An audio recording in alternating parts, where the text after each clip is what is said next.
The queen of maritime commerce has arrived, all worthless scum. Make way. With her father and brother slain, her mother unjustly perished, and her family fortune seized, Ling Qingyu, having traversed time, swears an oath to the heavens. Those who have taken from me shall return what is rightfully mine. Relying on her innate talent, indomitable spirit, and fearless courage, she meticulously builds her own commercial empire. Along the way, she inadvertently attracts a host of formidable and handsome allies, a loyal and dashing assassin indispensable for overseas travels, a battle-hardened general who sweeps through legions with unmatched prowess yet possesses a tender heart, and a talented and charming scholar whose cunning depth of feeling is unparalleled. In the depths of winter on Taihu Lake, the vast expanse shimmers under the night sky, glistening like silver. A thin veil of mist hovers over the surface, crystallized by the cold, and when the wind blows, it feels as gentle as a drizzle upon the skin. To you, Ling Qingyu, congratulations on finally freeing yourself from that scoundrel. Ling Qingyu raises her goblet, her eyes glazed with intoxication as she exclaims. The cold moonlight, ethereal and dreamy, casts a sorrowful glow upon the crimson liquid in her cup, creating a mosaic of fragmented light. In one swift motion, Ling Qingyu downs the drink and calls out to the moon, "Do you pity me? I do not require your pity. I shall thrive. What are scoundrels? What are despicable relatives? What are cunning schemes? Bring them all on. I shall retaliate." The moon seems to waver, as if stifling a gentle laugh. Ling Qingyu extends her hand. "Do you not believe me? Just wait and see. Watch how I, Ling Qingyu, will make that scoundrel rue the day." Having precariously balanced on the edge of the boat, her unsteady form tips, sending her plunging into the icy water, leaving only a piercing scream in her wake. The frigid lake envelopes her, and her alcohol-drenched body can hardly react, the drenched sweater weighing her down like a stone, dragging her beneath the surface. In a haze of blank thought, Ling Qingyu forgets to struggle. Her body sinks deeper, and amidst the agonizing suffocation, fragmented memories begin to flicker before her eyes. The past 30 years unravel swiftly.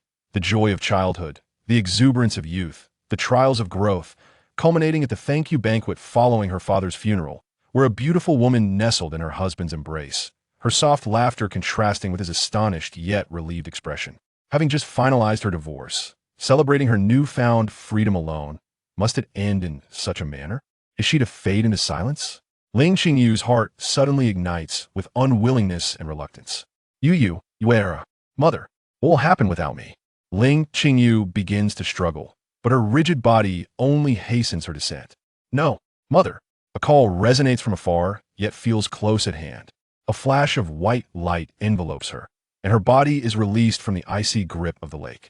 Ling Qingyu finds herself in a vast, white expanse, realizing she is indeed dead. Is this heaven or hell? "Mother." The faint call returns, and Ling Qingyu follows the sound, discovering a girl weeping on the ground. "Is it you?"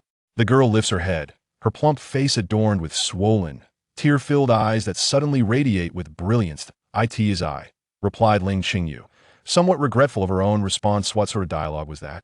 Yet, this young girl's visage seemed hauntingly familiar, her figure, her countenance, and her pert backside hinted at burgeoning curves. Suddenly, she appeared before me, reminiscent of that high school student embroiled in a brawl at the late-night food stall in the memories that had brushed against the edges of my consciousness. Goodness, this is indeed me. But why was she adorned in an ancient long dress, exuding an air of fragility?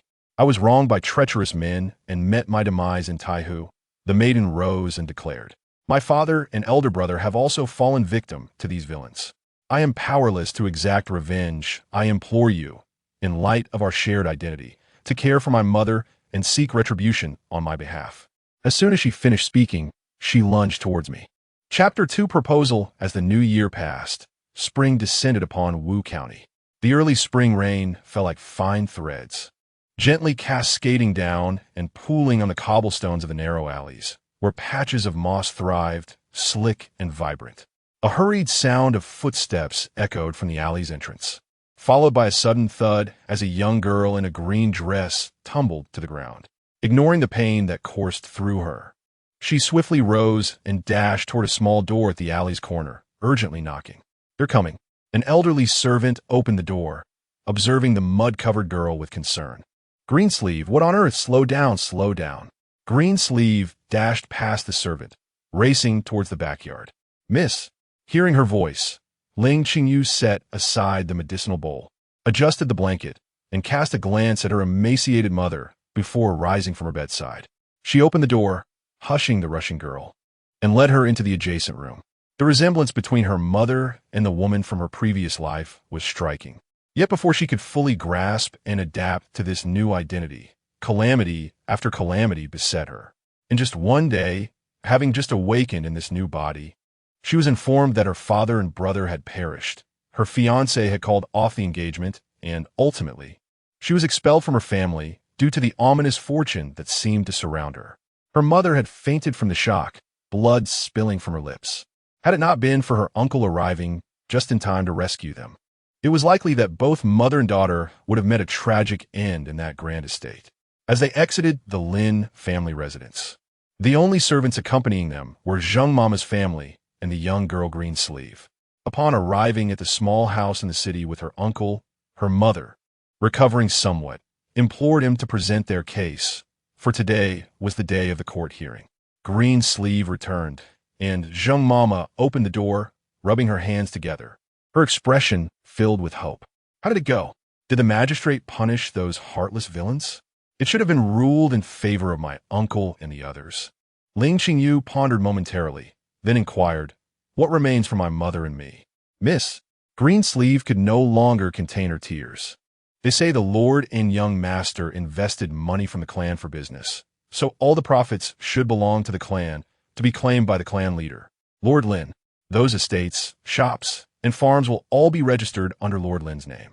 Ling Qingyu closed her eyes momentarily and asked, "What of my mother's dowry?" The elder lord decreed that the third young master should be adopted by the lady as the heir of our second branch, and thus, the lady's dowry is to be given to him. Such heartless beasts. Zheng Mama wept. They are driving the lady and the miss toward their doom. They have always intended for us to be utterly extinguished. Ling Qingyu pushed open the door, gazing at the lush trees and flowers nourished by the spring rain in the courtyard. Though unpruned, these plants thrived vibrantly with the arrival of spring. Her father and brother had amassed immense wealth through maritime trade, wealth so coveted that it drew forth deadly envy, leading her uncle to resort to such ruthless measures, seeking to annihilate them solely for the sake of seizing her father's inheritance, the Lin family estate. Ling Qingyu's hands clenched into fists, her nails digging painfully into her flesh. "Yunyong, Yunyong," a frail voice called from the main house. "Mother Zheng, please invite uncle over," Ling Qingyu said as she made her way toward the main house. "Miss, today uncle didn't utter a single word," Lucio remarked, wiping away her tears. "It seems we are left to the judgment of the official." Ling Qingyu paused, a bitter smile forming on her lips. During this time, she had gradually absorbed the memories of her predecessor. In those recollections, her aunt was far from virtuous.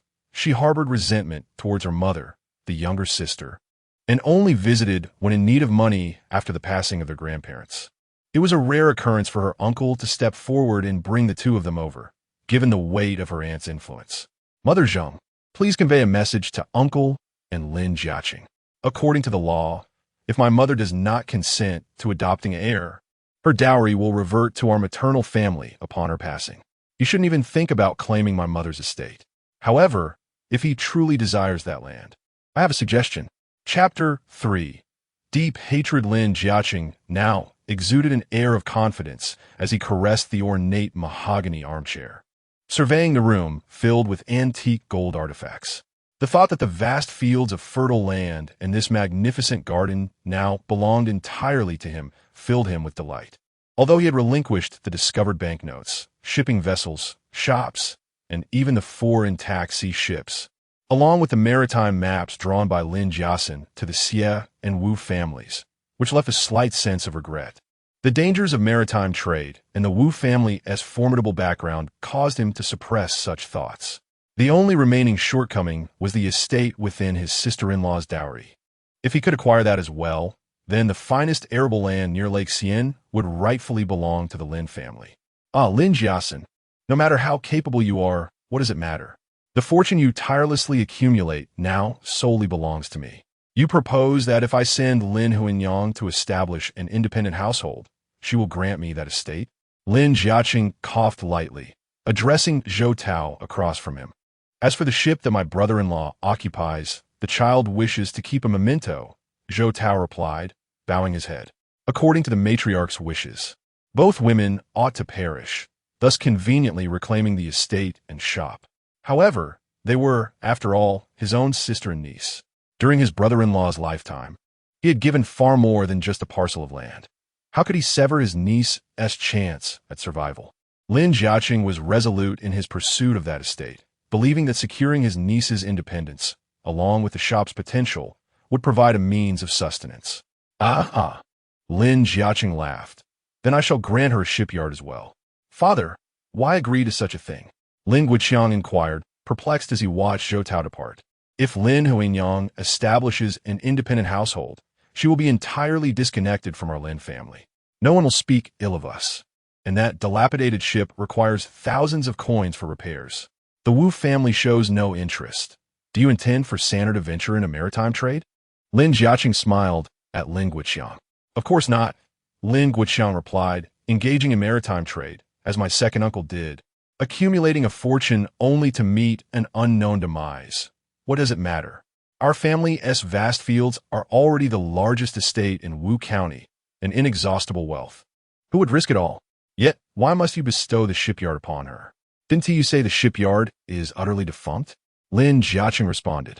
A useless asset can still lend a favorable reputation.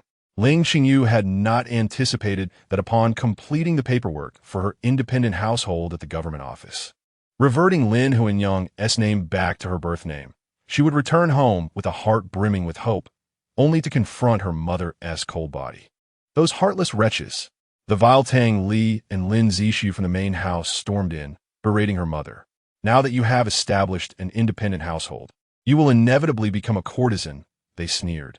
When her mother attempted to defend herself, they struck her down and insulted her, ultimately leading to her demise. Nurse Zheng wailed in despair. Ling Qingyu's eyes burned with rage. How could you betray the kindness my mother once showed you? Is it not enough that you have usurped all her wealth? Is it not enough that you have slain our father and brother? Must you also take away the last of her kin in this world? A blood feud of unfathomable depth. Chapter 4. The lonely star of the rain poured down in torrents, as if intent on washing away the sins of the world. Before the paper money could be thrown into the air, it was drenched and swept away by the water. There was no sound of drums or music, only a mournful procession of more than 10 people walking through the rain-soaked streets to pay their respects. Was that the young lady of the Lin family? Indeed, how pitiable she was. Upon seeing an outsider inquire, the young attendant unwittingly became chatty, saying, "The Lin family has long been a prominent household in Wu County. The second master of the Lin family was quite remarkable. A few years ago, he ventured into maritime trade and amassed a considerable fortune. Alas, last year he was said to be hurrying back for the new year when his ship, not yet repaired, encountered a storm on its return journey from the sea, capsizing and resulting in the deaths of both the second master and the fifth young master. Now, only the Lin matron and a young lady remain. The young lady of the Lin family was originally betrothed to the third young master of the Wu family. Esteemed guest, are you familiar with the Wu family? Yes, indeed, they're the renowned family with 3 laureates and 5 generations of officials. Wu County is their ancestral home. Although the young lady was promised to a branch of the family, they are among the most distinguished in Wu County. And the third young master has already achieved the status of a graduate, promising a bright future. Yes. Initially, she was promised to the third young master of the Wu family. But after the Lin family ship sank and over 100 lives were lost, the head of the Lin family, the elder master, consulted an oracle and was told that the young lady was cursed by the lonely star of calamity, destined to bring misfortune to all her kin. Thus, the Wu family withdrew their engagement. Subsequently, the elder master of the Lin family opened the ancestral hall and expelled the young lady from the family, reclaiming all the assets of the second branch. Yet, this young lady is quite resilient. She applied to the authorities to establish her own household and left with the Lin matron. Sadly, the Lin matron has now also passed away, leaving the young lady utterly alone. The lonely star of calamity? A young gentleman in blue attire, seated by the window on the second floor of the tea house, let out a derisive laugh, addressing the young man across the table. This Wu Feron is indeed audacious. He would go to such lengths to curry favor with the Wang family. The young man's face was obscured by the shadow of the window frame, his expression unreadable as he listened to the attendant below shift topics, watching the figure in white mourning garments gradually fade into the rain. How much of the Lin family's assets were consumed? Quite a considerable sum, the young gentleman in blue replied, sipping his tea. Not counting cash, they had 4 large ships, over 50 shops, and more than a dozen estates, totaling 1,000 acres of arable land. When the Lin family's misfortune struck, wasn't it said that there were 5 large ships in the returning fleet? Indeed, only the one he was aboard met with disaster. The others arrived safely. It is said that after the cargo was completely sold, it fetched several 100,000 taels. After Lin Jiaxin's death, no one dared to continue the maritime trade. Both the ships and their crews were sold to merchants in Guangzhou. Oh, and there was one more ship, the very one Lin Jiaxin was on, which the young lady of the Lin family exchanged for her mother's dowry estate. That estate boasted 100 acres of land, yet she traded it for a mere derelict vessel. Quite an unfortunate fate for her. Even had she not exchanged that estate, it would likely have been lost, as the entirety of Wu County seems under the control of the Lin family's steward and the Wu family. Should we not lend a helping hand? The young gentleman in blue remarked with a mischievous grin. The Wu family has acquired a substantial fortune. If you have the leisure, you might as well stay. Upon hearing the young master's words, the young man in blue instantly became somber. Indeed, the young man in blue chuckled lightly, merely a solitary girl. How could she possibly compare to the struggle for succession? It is said that the young lady of the Lin family, after establishing her independence, has honored her ancestors' tablets, changed her name, and sold the little dowry left by her mother. She is merely waiting to bury her mother before departing from Wu County. Chapter 5. A path forward. Ling Qingyu took a deep breath and slowly exhaled. Although she had previously gazed upon along the river during the Qingming festival and had indulged in her fantasies of that bustling reality, she was still taken aback by the vivid scene before her. Along the banks of the Qiantang River lay a bustling dock where boats traversed the waters, connecting at both ends. Porters were busy unloading cargo while various vendors peddled their wares, offering both food and miscellaneous goods. Ascending from a dock, a network of streets unfolded, lined with houses in neat rows. There were tea houses, wine taverns, barber shops, and butcheries, alongside specialized shops dealing in silks, jewels, spices, and offerings for the deceased. Additionally, there were medical clinics, carriage repairs, fortune-telling, and cosmetic services, catering to every conceivable trade. The streets were alive with a throng of people, bustling shoulder to shoulder, flowing incessantly.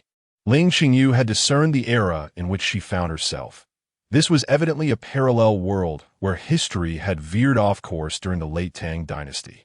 Zhao Kuangyin never donned the imperial yellow robe, but remained a duke, while the founding of the dynasty was attributed to the great Zhou Shizong, Chiron. However, the early years of the Zhou dynasty were marred by incessant warfare. After 30 years under the reigns of Shizong and Taizong, the south was finally unified, and a peace agreement was reached with the Liao dynasty.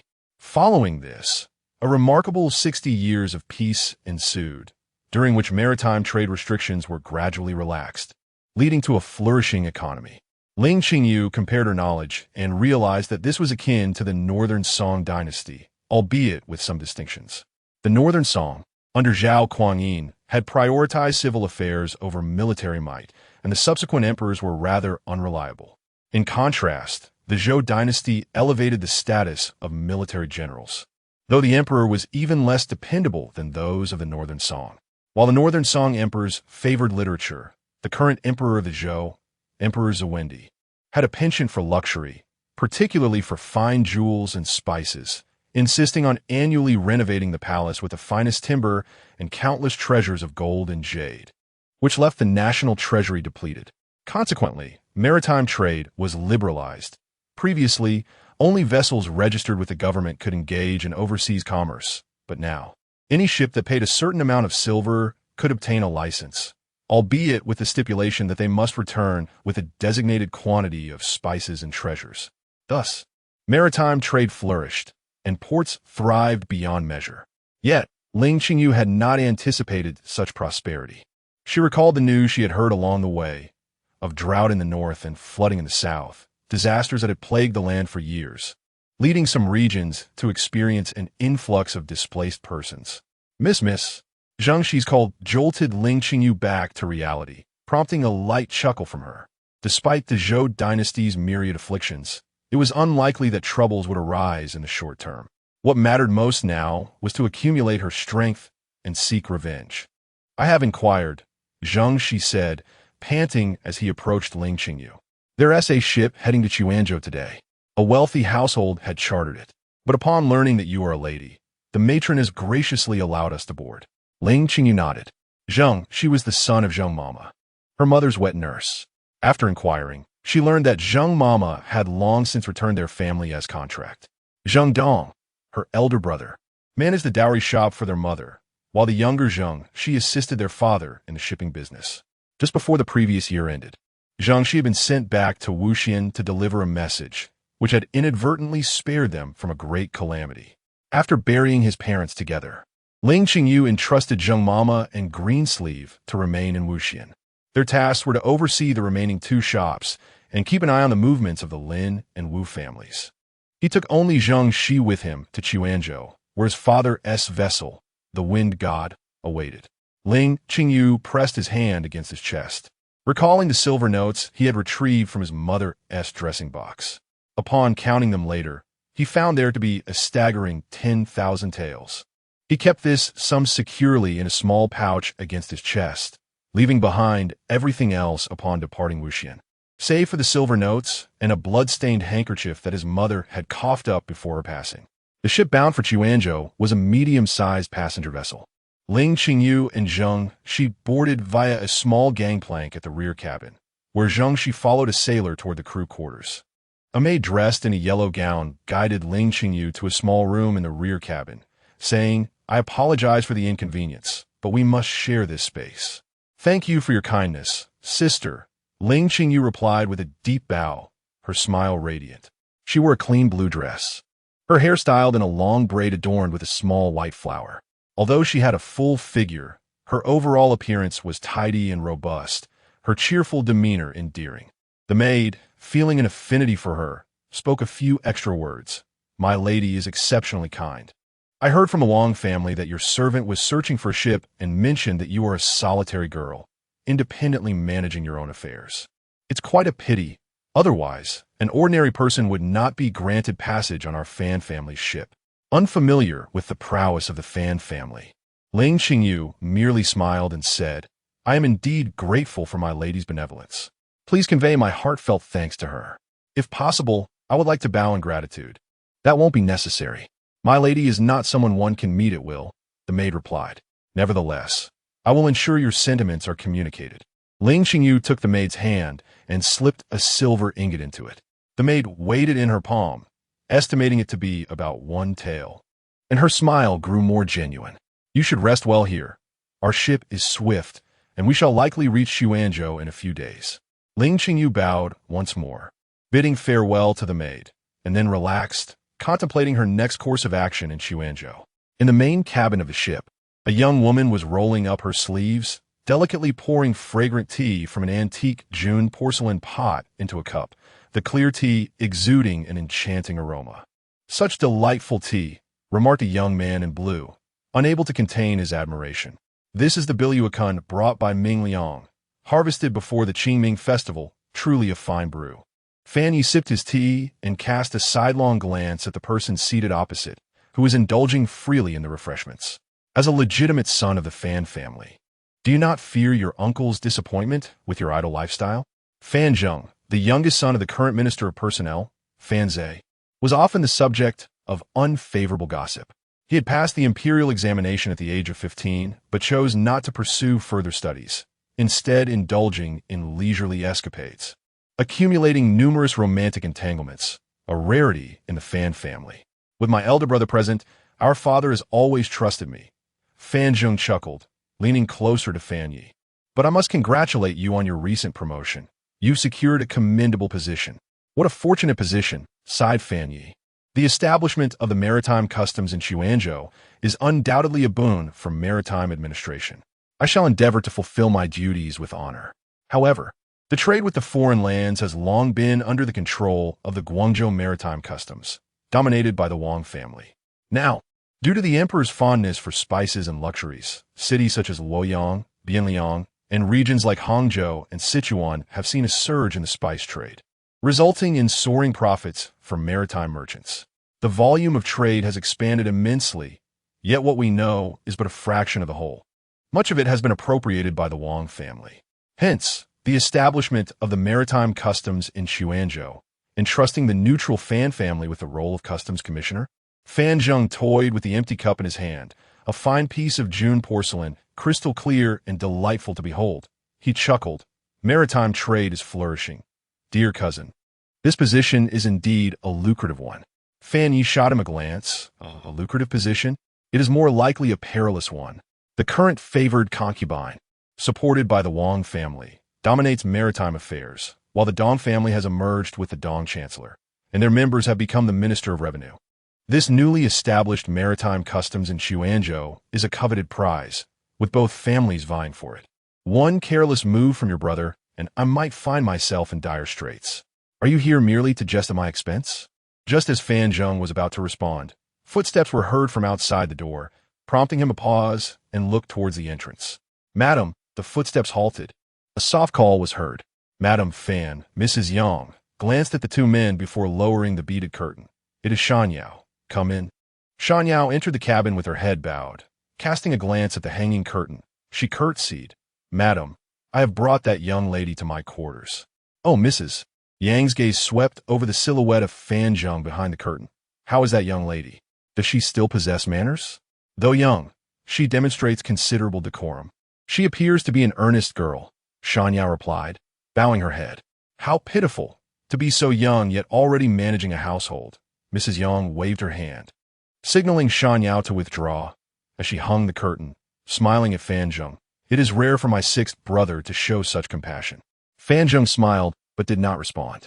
Before boarding the ship, he had seen that young lady from Wuxian, accompanied by a servant, inquiring about ships bound for Xuanzhou, which stirred his sympathy. Knowing Mrs. Yang's kind nature, he had mentioned it to her, and she indeed allowed the young lady aboard.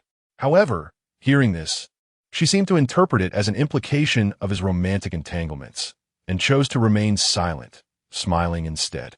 Sixth brother, you are no longer young. It is time to consider a proper marriage. Fan Yi furrowed his brow.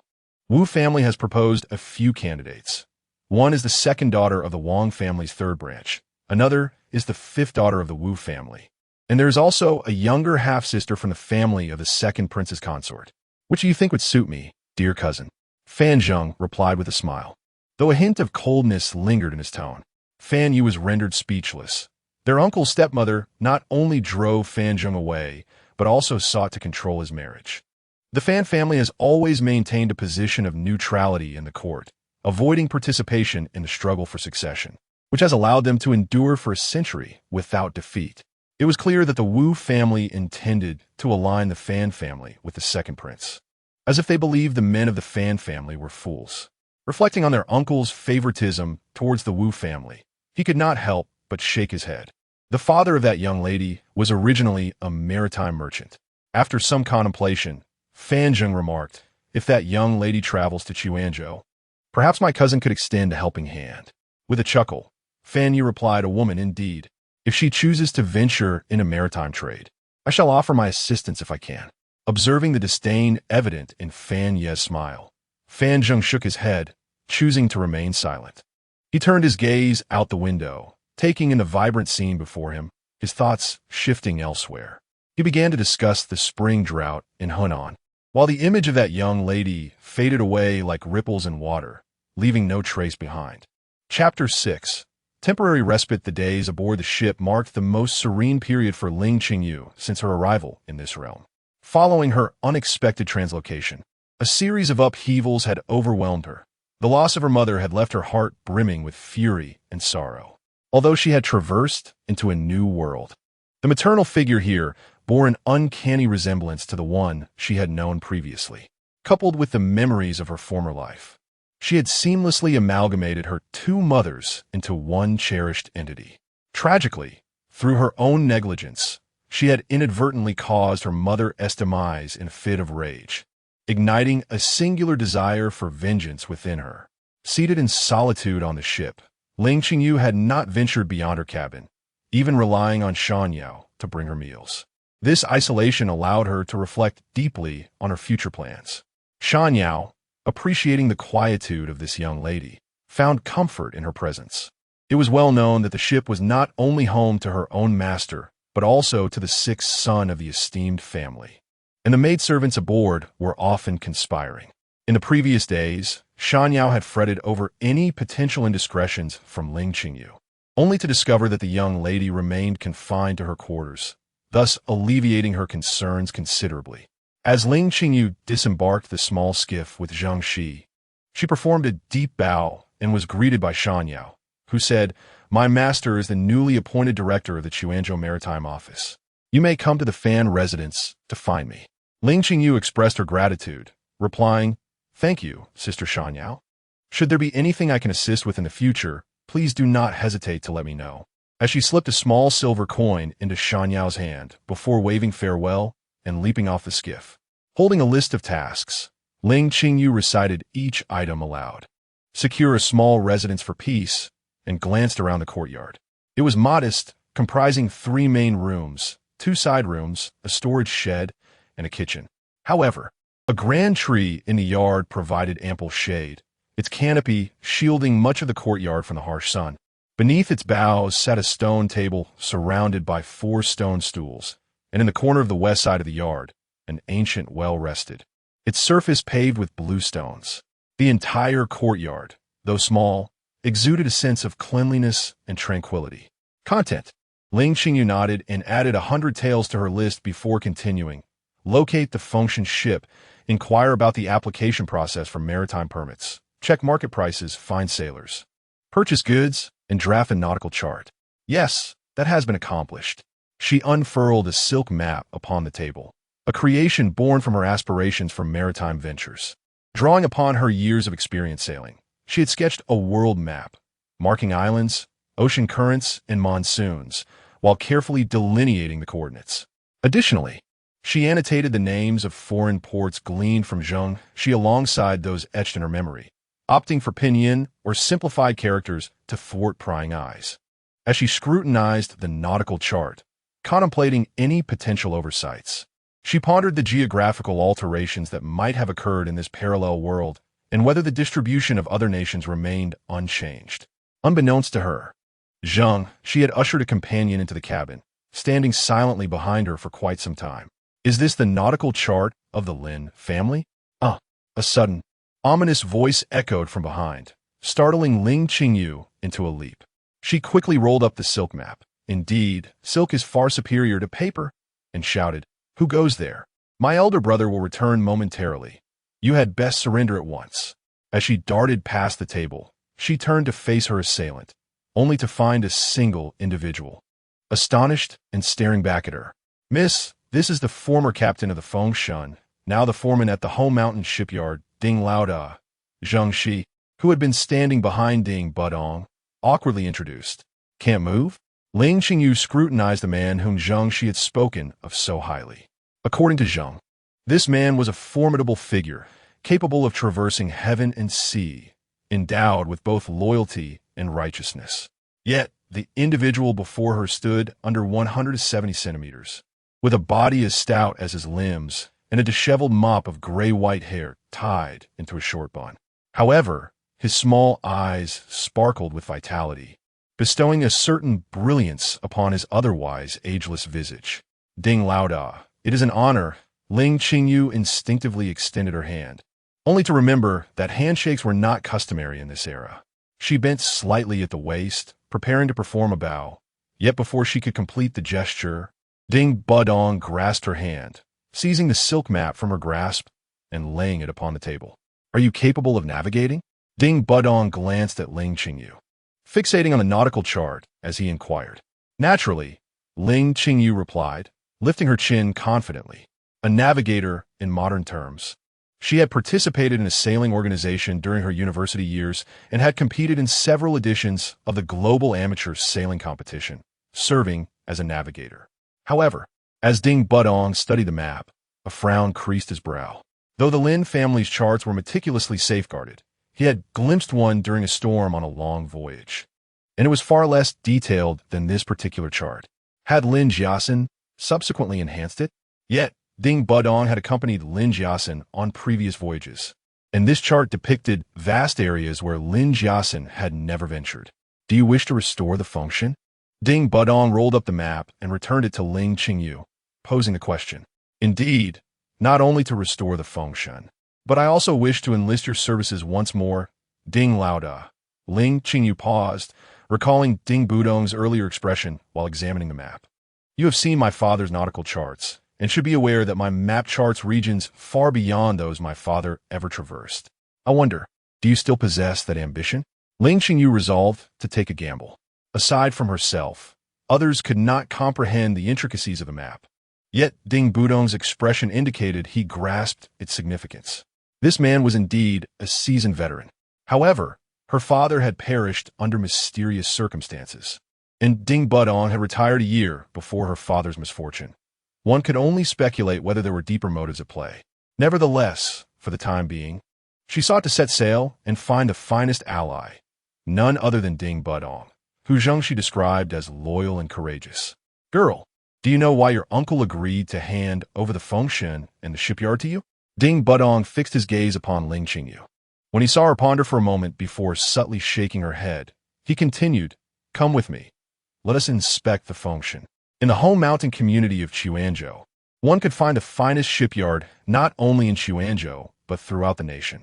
In the now utterly abandoned shipyard, where only fragments of debris litter the ground, a massive ship leans precariously at a small dock. Let us refer to it simply as the grand vessel. Its main mast is shattered in two.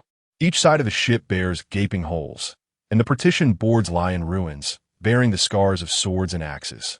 Ling Qingyu could not help but let out a cold laugh. Indeed, this is a tempest of blood and blades. Aboard the Wind God, there are capable hands, all trusted confidants of the esteemed Lin Patriarch. That fateful day, they were all gathered on the Wind God, and if the assailants did not outnumber them by at least thrice, it would have been impossible for them to annihilate the entire crew. The girl, Ding Budong, cast a glance at Ling Qingyu and spoke softly. Miss Lin, are you truly resolved to venture in a maritime trade once more? The funds required to repair this ship could procure you hundreds of acres of fertile land, or perhaps you could find a good man to marry. Would that not be preferable? I once wished to lead a tranquil life, Ling Qingyu replied, but since they have not spared even my mother, I fear they would show me no mercy either.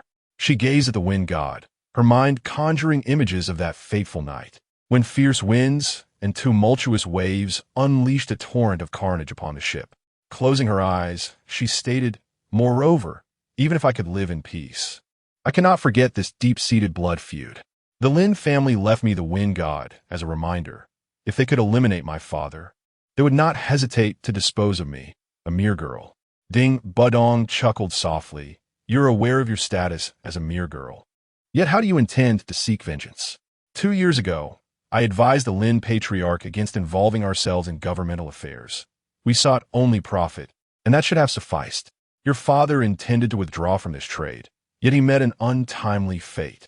Is it only the Lin family and the Wu family involved? Ling Qingyu, sensing a deeper conspiracy, turned her gaze towards Ding Budong, who shook his head, unwilling to elaborate. Realizing his reluctance stemmed from concern for her well-being, she felt a warmth in her heart and said, Uncle Ding, I understand the path of vengeance is fraught with difficulty. Currently, I wield no power and shall not act recklessly. My father began his journey in maritime trade and met his end upon the seas, and I. Ling Qingyu lifted her head, gazing towards the distant coastline, where seagulls soared gracefully above the foamy waves. She extended her arms towards the sea and declared, This world is so vast. I yearn to explore the realm my father traversed. Uncle Ding, please believe I will become a mariner greater than my father. Since ancient times, it has been said that women should not board ships. An elderly voice broke in. prompting Ling Qingyu to turn in surprise. An old man, pipe in hand, tapped it against a stone and took a deep inhale, releasing a smoke ring and squinting in enjoyment before slowly stating, "If a woman boards a ship, it is destined to capsize. Even if you're the daughter of the Lin family, the sea god will not spare you." "Old Wu, you're still alive?" Ding Budong exclaimed in astonishment. "I should have perished before boarding." I caught a chill, and the patriarch, feeling pity for me, allowed me to disembark, thus saving my life. The old man turned his gaze to Ling Qingyu and said, "Miss, the patriarch is a good man. Do not sever his path." Ling Qingyu quietly inquired of Zhang Shi, "Who is this?" Zhang Shi, with a face full of delight, exclaimed, "Wuda, he is the one who built the Fengshan ship, the finest shipbuilder in Xuanzhou." Ling Qingyu, her expression turning serious, gently brushed her sleeves and bowed deeply, saying, "Greetings, Wuda. There's no need for such formalities. Your father, Lin Dajia, has done me a great favor, and I cannot bear to see his only descendant meet a tragic fate," Wuda replied sternly, casting a fierce glance at Ding Budong. Clearing her throat, Ling Qingyu said, "Wuda, I have heard that the Fengshan ship was once the fastest vessel in Xuanzhou." Indeed, Wu Da's head lifted slightly, exuding an air of pride. The Fengshan ship, with its excellent keel and construction, is certainly worthy. How much silver and time do you think it would take to restore it? Ling Qingyu inquired with a smile. "Well, if old Wu were to lend a hand, I believe it could be repaired in no more than a month and a half. If we were to replace the mast and the deck, it would likely cost around 3,000 taels of silver," Wuda responded, his brow furrowed in thought, remaining silent thereafter. "Woman should not board the ship," he declared, tapping his pipe. "Master Wu, generally, when we speak of women, we refer to adult women, correct? You see, I have yet to experience my first menstruation, so I hardly qualify as a woman. No one has ever said that children cannot board a ship," Ling Qingyu said with a cheerful demeanor, startling the three men who gaped at her in astonishment. Wuda couldn't help but scrutinize the girl before him once more. Her long braid hung down her back. Her attire was refreshingly simple, and her round face, akin to a full moon, radiated sincerity and warmth, even the freckles and blemishes appearing endearing. It was truly unfathomable how a girl could so casually mention her lack of womanhood. As Ling Qingyu maintained her smiling facade, feeling her face grow stiff, Wuda stated, "Once the ship is repaired, Ding Budong may set sail. But we lack a skilled navigator," Ding Budong interjected before Ling Qingyu could respond. "How can a woman board the ship?" His initial intention, upon finding Zhang Shi, was merely to secure a safe place for the chief's orphaned daughter, never considering taking her to sea. Yet, upon seeing the nautical chart and the determination in her gaze, he felt a stirring within him that inexplicably led him to bring Ling Qingyu here. Once aboard, no one will regard you as merely a woman or a child. Wu sighed, knowing that at sea, a capable navigator was paramount. In a vast ocean, losing one's way could lead to certain death, and a skilled navigator could greatly enhance one's chances of survival. Ding Budong, recognizing the uniqueness of this girl, contemplated that perhaps Lin Dajia had withheld some secrets regarding her. "I understand that having chosen this path, I do not consider myself a woman or a child. Moreover, I have already established my independence. Though the Lin family may have taken my father and brother, I, Ling Qingyu, shall ensure that the flag of the Ling family continues to fly at the ends of the ocean," Ling Qingyu declared, her smile radiant like the morning sun, her words resonating with conviction. "Although I still believe that it is proper for a young maiden to marry and tend to her estate, the fact that this young girl dares to voice such sentiments is remarkable. Moreover, her quest for vengeance for her slain parents commands a certain respect. She is willing to risk herself in pursuit of retribution. If I cannot convince her otherwise, I shall exert the strength of my aging body to support her. If Mr. Wu has no objections, I have a few modest suggestions." Observing Mr. Wu's demeanor, Ling Qingyu seized the moment and said, "Elder brother, during your last visit home, you mentioned some ideas. If we were to add a foresail and a triangular sail at the stern to the ship, the speed would increase significantly. Additionally, we could affix an iron prow and raise the ship's beam." Crouching down, Ling Qingyu picked up a stone and began sketching a diagram of the ship in the sand. As her drawing became increasingly detailed, both Mr. Wu and Ding Budong began to focus intently. They are seasoned sailors, and after careful consideration, they quickly grasped the magnitude of the changes and advancements this would entail for maritime vessels of their time. Only after settling into the carriage and lowering the curtain did Ling Qingyu exhale a sigh of relief, allowing her body to relax against the seat. She understood that her demeanor was far from that of a typical 15-year-old girl. However, there was no denying that within her resided the essence of a woman approaching her 40s, and her personality could not masquerade as that of a Na'vi child. Fortunately, Lin Huiyang had been well protected by her family, and her father's former subordinates had not previously encountered her. Though they harbored some doubts, they would still extend her consideration out of respect for her father. Furthermore, both Ding Budong and Mr. Wu were capable individuals. She had initially assumed that they would be reluctant to embrace the concept of a ship design that would only emerge centuries later. To her surprise, not only did they accept her ideas, but they seemed to have their own thoughts on the matter as well. This was fortuitous, as overseas trade has historically been the most lucrative pursuit. Only by amassing sufficient wealth could one hope to engage with power.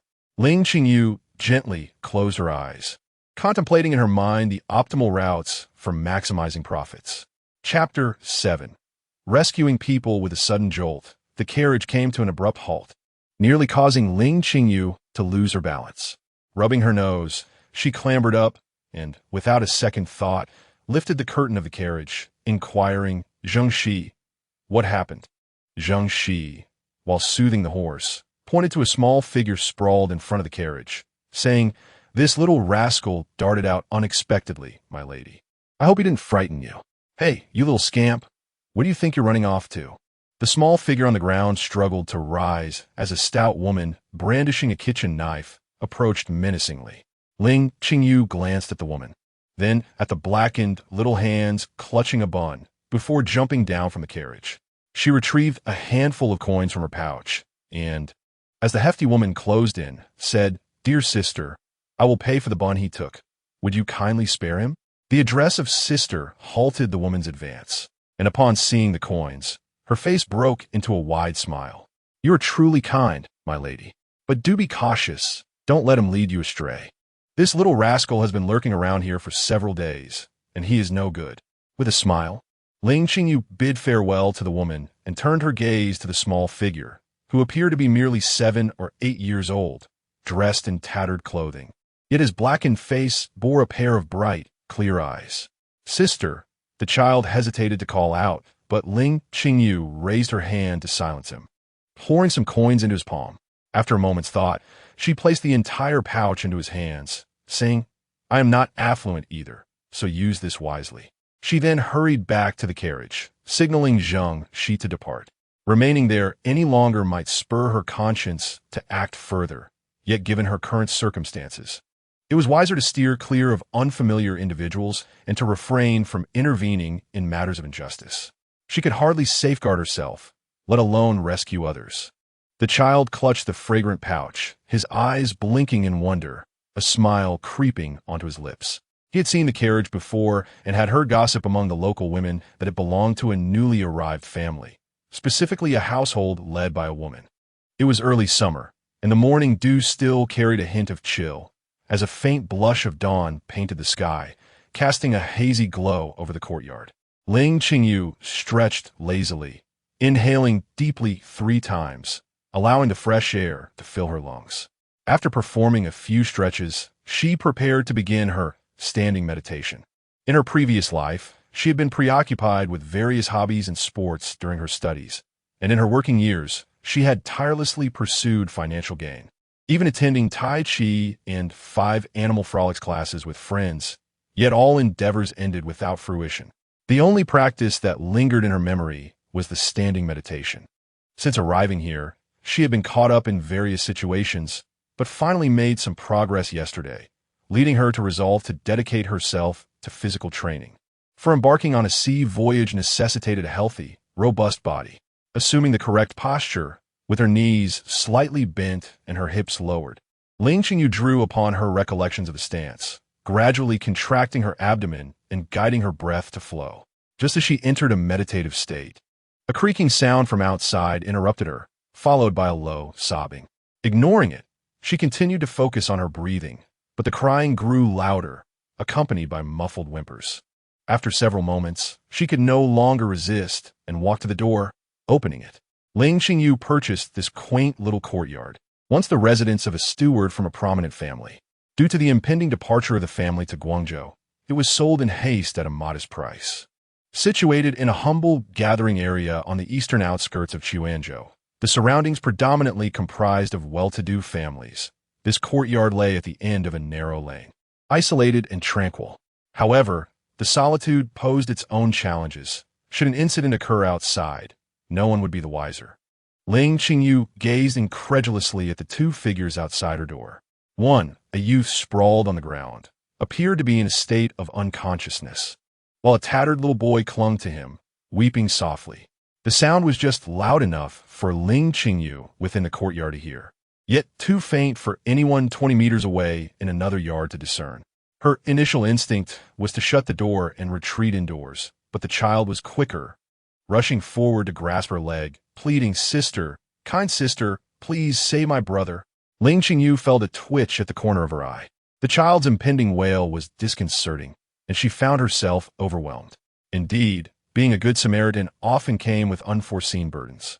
Zheng Shi, alerted by the commotion, hurriedly donned an outer garment and dashed from the eastern wing.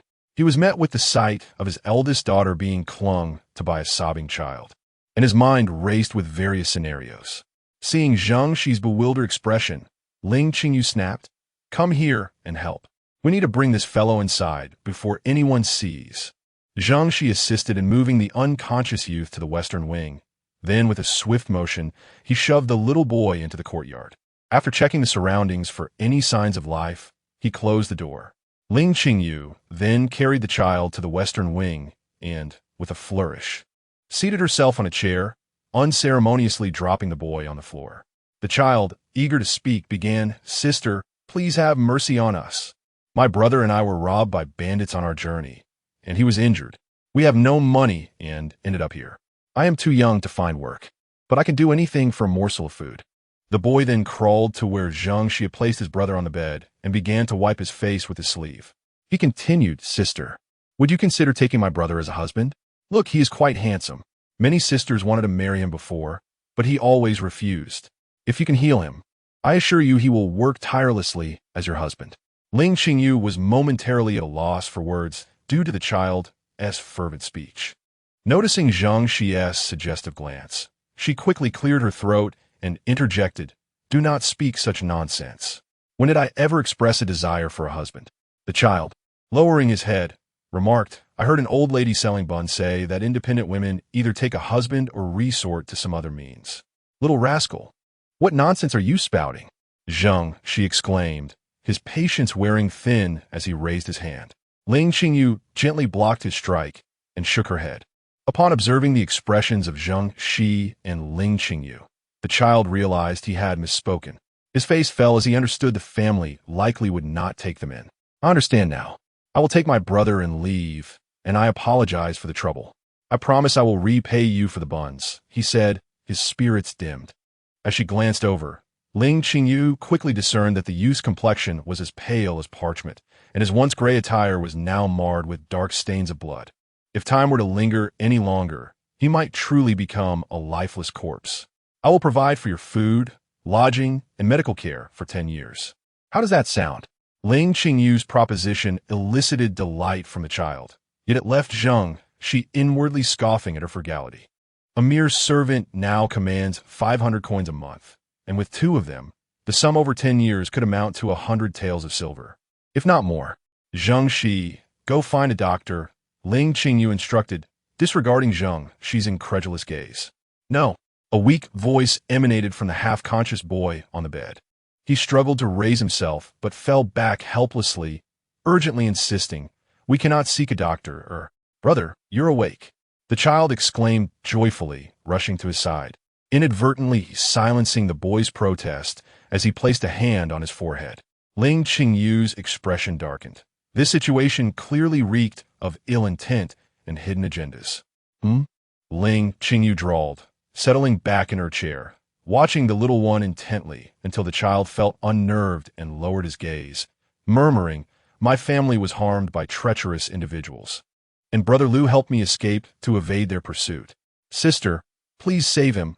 We won't trouble you. If any issues arise, you can hand me over to them." "Yeah," the boy exclaimed anxiously. "If Brother Lu were to die, what could I possibly do alone?" The child pressed on, looking up with clear eyes. "I am Yi Shi, the 11th child of my family, and this is my father's friend as son, Lu Yao." Ling Qingyu found herself torn between sympathy for their plight and the instinct to flee from impending trouble. Just as she battled her inner conflict, Zhang Shi interjected, "Miss, we are short on hands for the ship. We need sailors, cooks, and laborers." Ling Qingyu rubbed her forehead, contemplating the practicality of the situation. Even if these two bore enemies in a month's time, she could take them to sea, where they would be free as the vast ocean. Moreover, she now had two grateful subordinates at her disposal. However, regarding their physical capabilities, she surveyed the frail youth and the diminutive Yi Shi with a discerning eye. The little fellow might suffice for fetching tea and running errands, while the youth could perhaps be trained as a helmsman if he proved resilient enough. "Miss, if you delay treatment for this young man, you may soon find yourself one sailor short." Zhang Shi's voice echoed once more. Noticing the irritation in Ling Qingyu's glare, he added, "If we cannot find an outside doctor, there is a ship's doctor with Captain Ding who is discreet and reliable." Ling Qingyu rose and stepped outside, retrieving a 100-tael silver note from her small pouch. Upon returning, she handed it to Zhang Shi, saying, "Please summon the ship's doctor and procure some medicine. Perhaps ginseng as well? It will be useful aboard." Zhang Shi accepted the note, feeling a swell of gratitude. Throughout their journey, Ling Qingyu had been meticulous with her finances, managing everything herself without even a maid. Yet she was willing to spend a fortune equivalent to the value of this little courtyard for strangers. Indeed, she remained the kind and lovely person he had always known. As Zhang Shi exuberantly dashed out, Ling Qingyu led Yi Shi into the kitchen, stating, "Regardless of your past identity, now that you are in my service, I expect diligence. First, heat some water. Do you see that side room? There's a wooden tub inside. Fill it with water." Leaving Yi Shi in the kitchen, Ling Qingyu returned to the west chamber, where she swiftly tore off the boy's garments. The fabric appeared to be of the finest quality, and the sound of tearing was crisp, the texture smooth to the touch. However, Ling Qingyu had no time to contemplate the material, nor did she notice Lu Yao's pallid complexion, as her attention was captured by the myriad scars crisscrossing his body, prompting her to gasp in shock. His body bore over a dozen wounds, some so deep they exposed bone, with flesh beginning to decay and oozing pus and blood. Fortunately, the injuries avoided vital areas, and there were signs of medicinal treatment. Otherwise, he would have bled out. Ling Qingyu couldn't help but exclaim, "How can you still be alive with wounds in such a state?"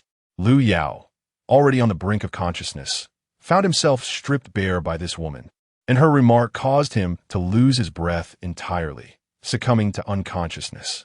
Ling Qingyu intended to examine further injuries on his body, but a whiff of smoke reached her nostrils, and she exclaimed in alarm, rushing out of the west chamber, only to find the kitchen engulfed in thick smoke. When Zhang Shi returned with the ship's doctor, the courtyard was in disarray. Half of the kitchen door was burned, and water was flowing everywhere. Ling Qingyu stood with hands on her hips, reprimanding Yi Shi. "I asked you to tend the fire, and you set my kitchen ablaze.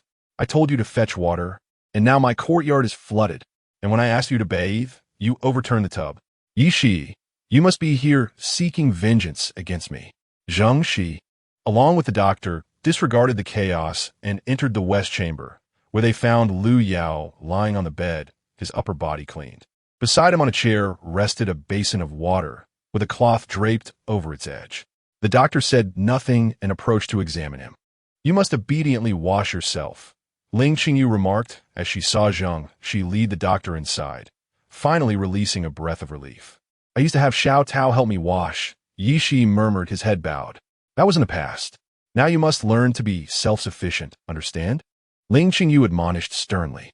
"Yes, I will learn," Yi Shi replied, lifting his head, his delicate features now visible, tinged with a pitiful expression.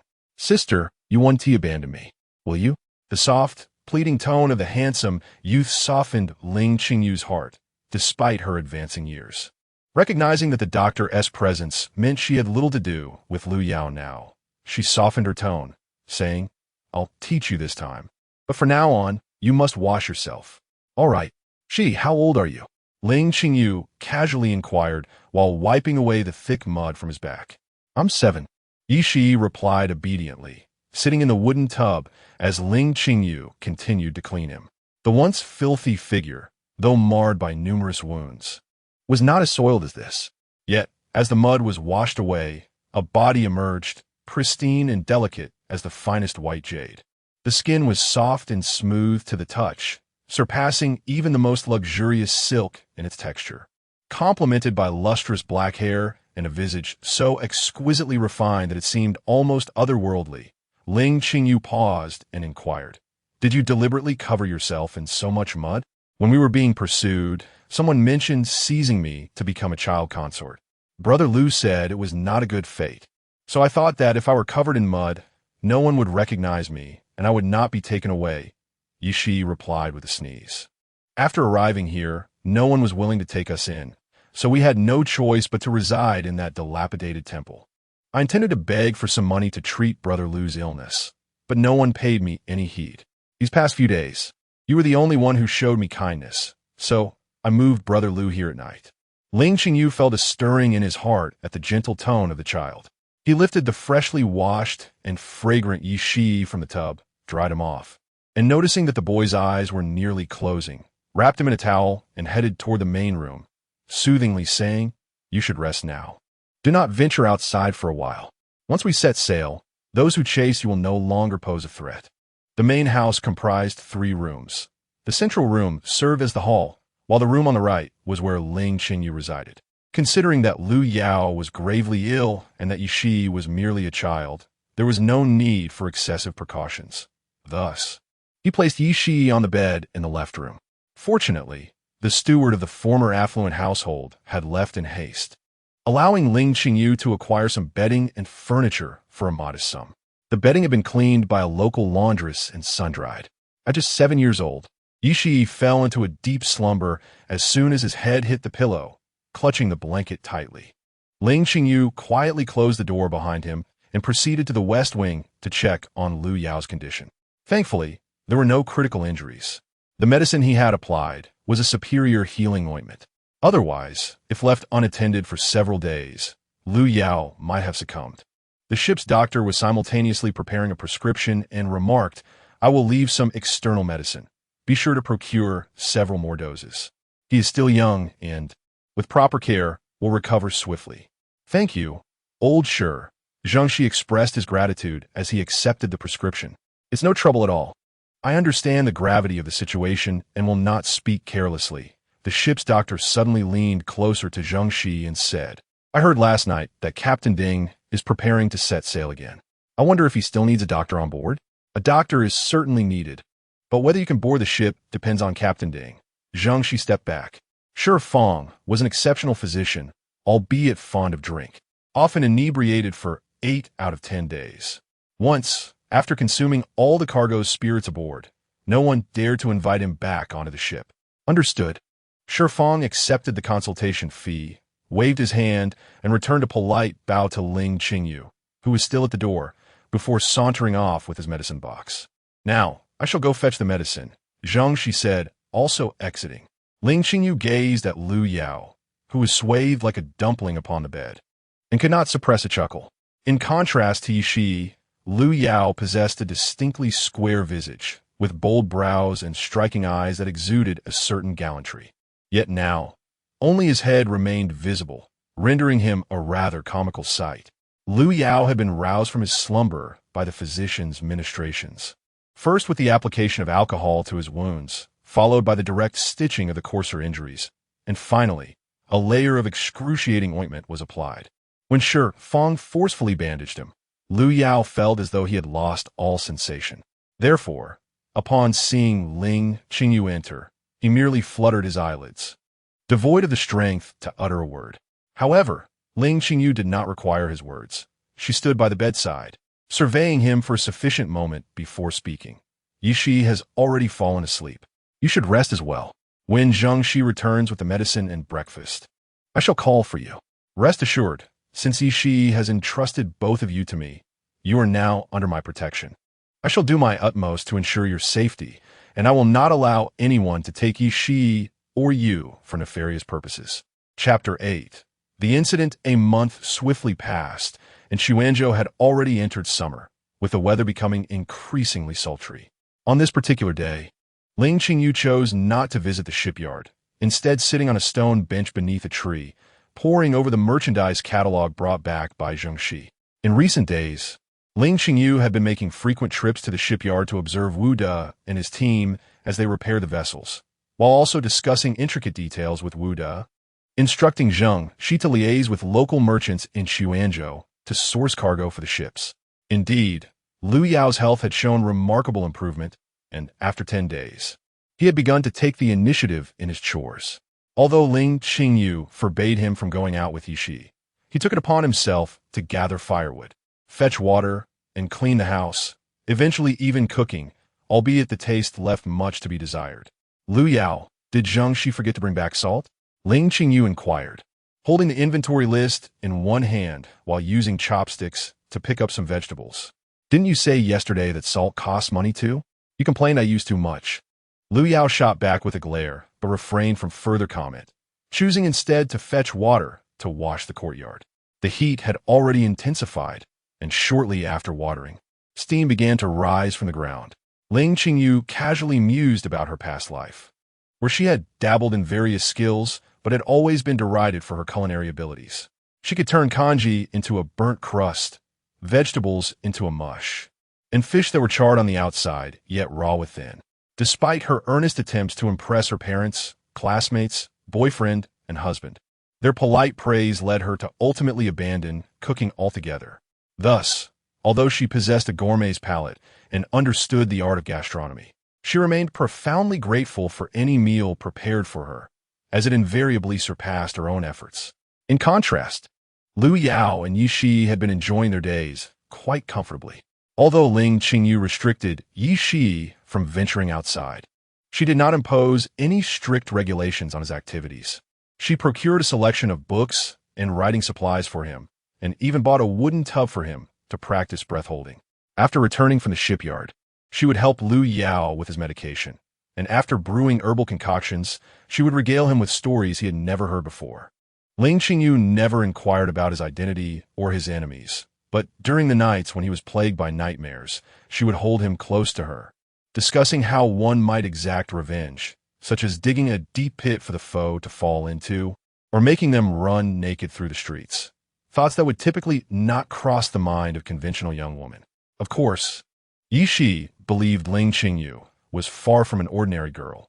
Otherwise, how could she remain unfazed while Liu Yao blushed like a boiled egg, as she casually helped him remove his clothing and apply medicine?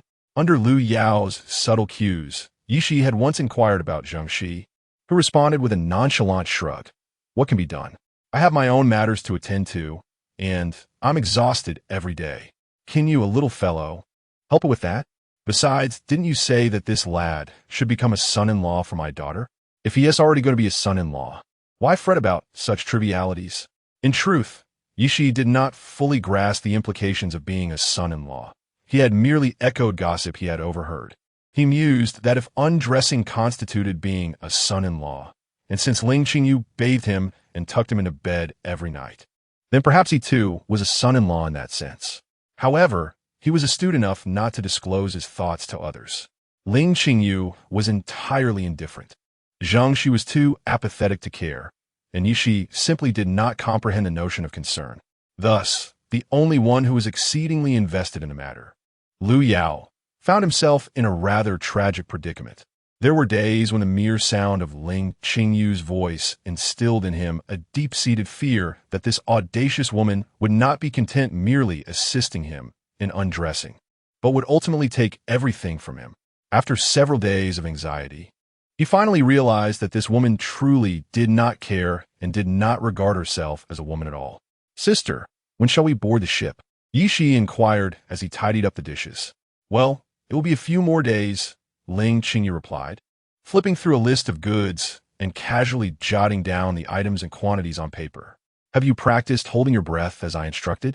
I have practiced, and I can hold it for quite a while now, Yishi responded cheerfully. He hailed from the north and had no knowledge of swimming. Upon discovering that both of them were landlubbers, Ling Qingyu had contemplated abandoning the idea of taking them aboard, but Zheng Xi's remark altered her decision. On a sea vessel, does it matter whether one can swim? If one falls into the sea, death is inevitable. Ling Qingyu smiled and affectionately ruffled Yi Shi's hair as a reward. Then, she organized her list, deducting 3,000 taels for ship repairs, 2,000 taels for obtaining a sailing permit, and accounting for various supplies and crew expenses. Thus, only 4,000 taels remained for purchasing goods. Even if she chose the cheapest porcelain, it would hardly fill the ship, indicating she would likely have to, as Zheng Xi suggested, rent out some cargo space.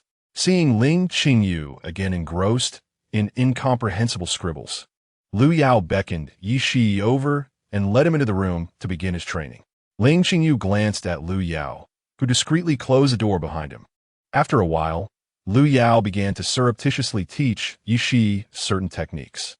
Ling Qingyu speculated that it must be martial arts. It would be disingenuous to claim she was not curious. Yet observing Lu Yao's secretive demeanor, she chose to remain tacitly accepting and indifferent, as they were all wanderers in life, and there was no need to delve too deeply into matters. Retracting her gaze, she coincidentally caught sight of Zheng, she quietly pushing the door open, peeking in, and then gently closing it, a look of curiosity etched on his face. Miss, Zheng Xi's complexion was notably grim, beads of sweat dotting his brow as he hurried to Ling Qingyu's side. He glanced at Lu Yao's room and leaned in to whisper, "There's been an incident." Ling Qingyu rose and followed Zheng Xi to the main room, closing the door behind them before asking, "What has happened?" "Boss Ding was ambushed last night and has sustained injuries." Zheng Xi wiped his brow. "What?" Ling Qingyu gasped softly, covering her mouth in a state of anxious urgency. "How severe is the injury? I must go see him." "That is not permissible," Zheng Xi cautioned. "Since he has been targeted, you cannot seek him out. If the enemies of our leader discover your identity, it could lead to dire consequences. Boss Ding is not in mortal danger.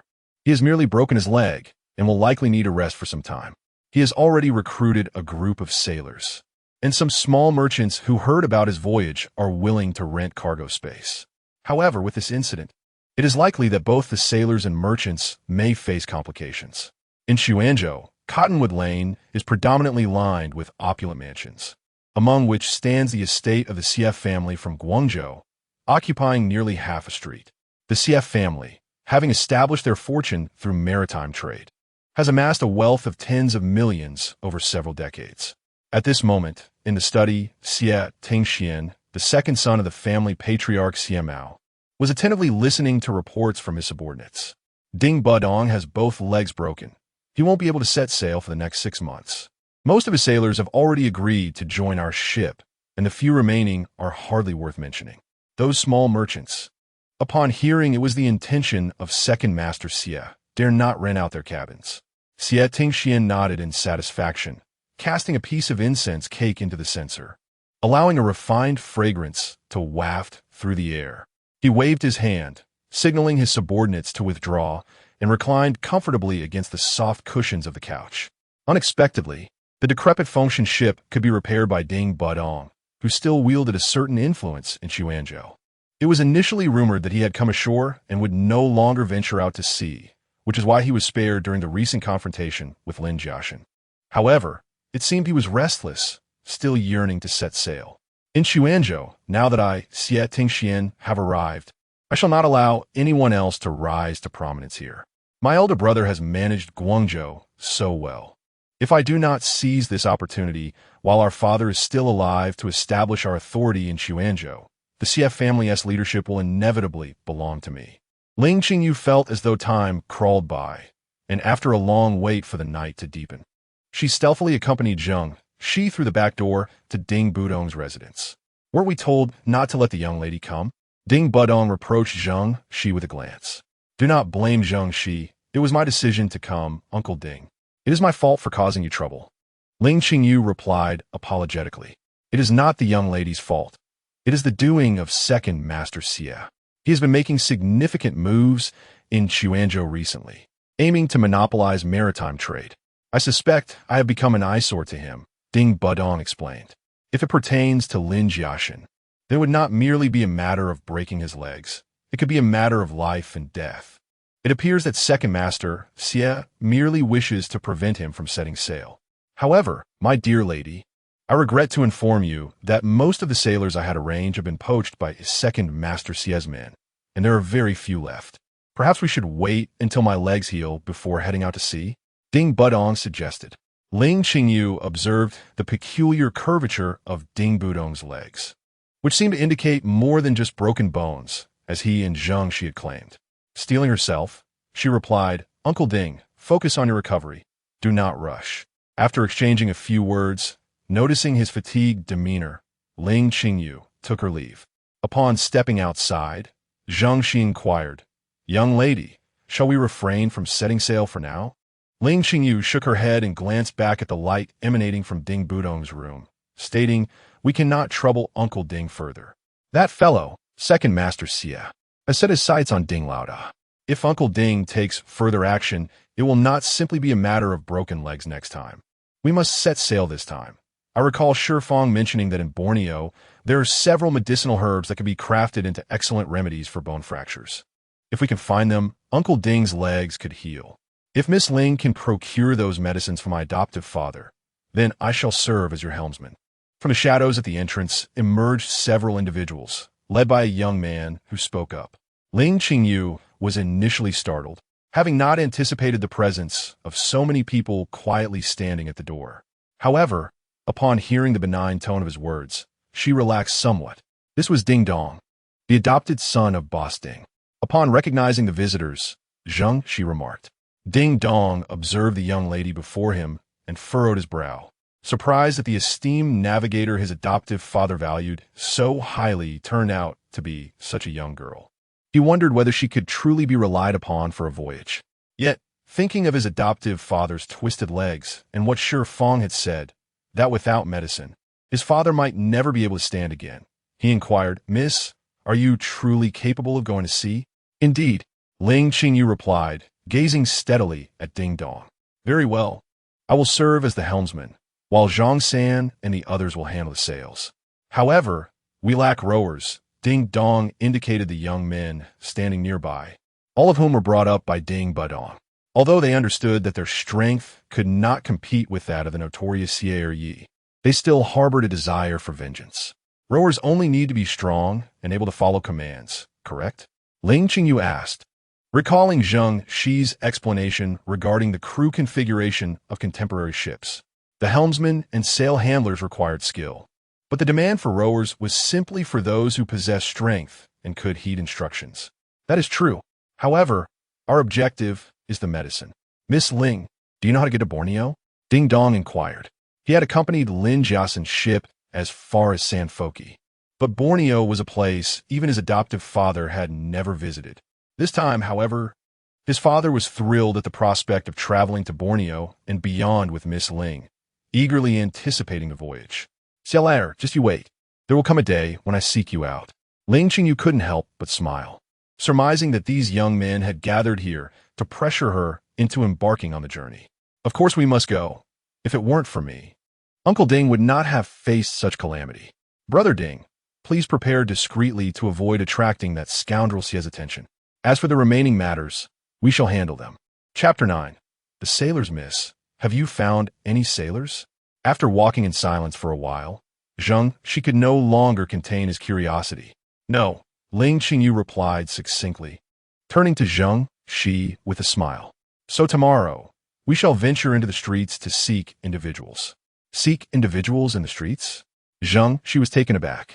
Although sailors could be seen wandering the streets of Chuanzhou, did the young lady intend to simply recruit them? Would she capture one after another? Recently, during my visit to the shipyard, I noticed a considerable number of people near Yongding Bridge looking for work. Yongding Bridge? Isn't that a place for temporary labor? Not for sailors? Did you not say that as long as they are strong and obedient, rowers would suffice? We shall pay them, just like hiring temporary workers. The following morning, Ling Qingyu and Zheng Shi arrived at Yongding Bridge. The summer heat in Xuanzhou was sweltering, with most of the gathered crowd dressed in tattered clothing draped over their shoulders. Some were even bare-chested. Among them were local proletarians seeking short-term work, but the majority were refugees from the north. The Hunan region had suffered 3 consecutive years of drought, leading many to flee their homes in search of sustenance. However, the mountainous terrain of Fujian provided little refuge, leaving most of these individuals to roam as vagrants. Upon reaching the shipyard, Ling Qingyu observed that Wu Daiyou had employed numerous carpenters from the north, drawn by their low wages and resilience. "Boss, do you require temporary laborers? Choose me. I possess great strength. Just 20 coins a day." "Boss, select me. I am much stronger than he is. Picking me would be a wise choice." "Boss, I have skills. Would you like a mason?" As they noticed newcomers, the previously idle group, lounging about, surged forward, fervently advocating for themselves in hopes of securing work to feed their families for a day. Calm down, Zheng Shi exclaimed, warding off the hands that clung to him. Being crowded and tugged at by so many men was quite uncomfortable for him. Unable to maintain control, he shouted, "Stop! Our employer needs many strong laborers, 20 men, 100 coins a day, to serve as sailors on the sea." The clamor abruptly ceased, followed by murmurs of concern. "To set sail? That could be a perilous affair. One might not return. I have a family to care for. If I perish, what becomes of them? But 100 coins a day? Such a rare opportunity.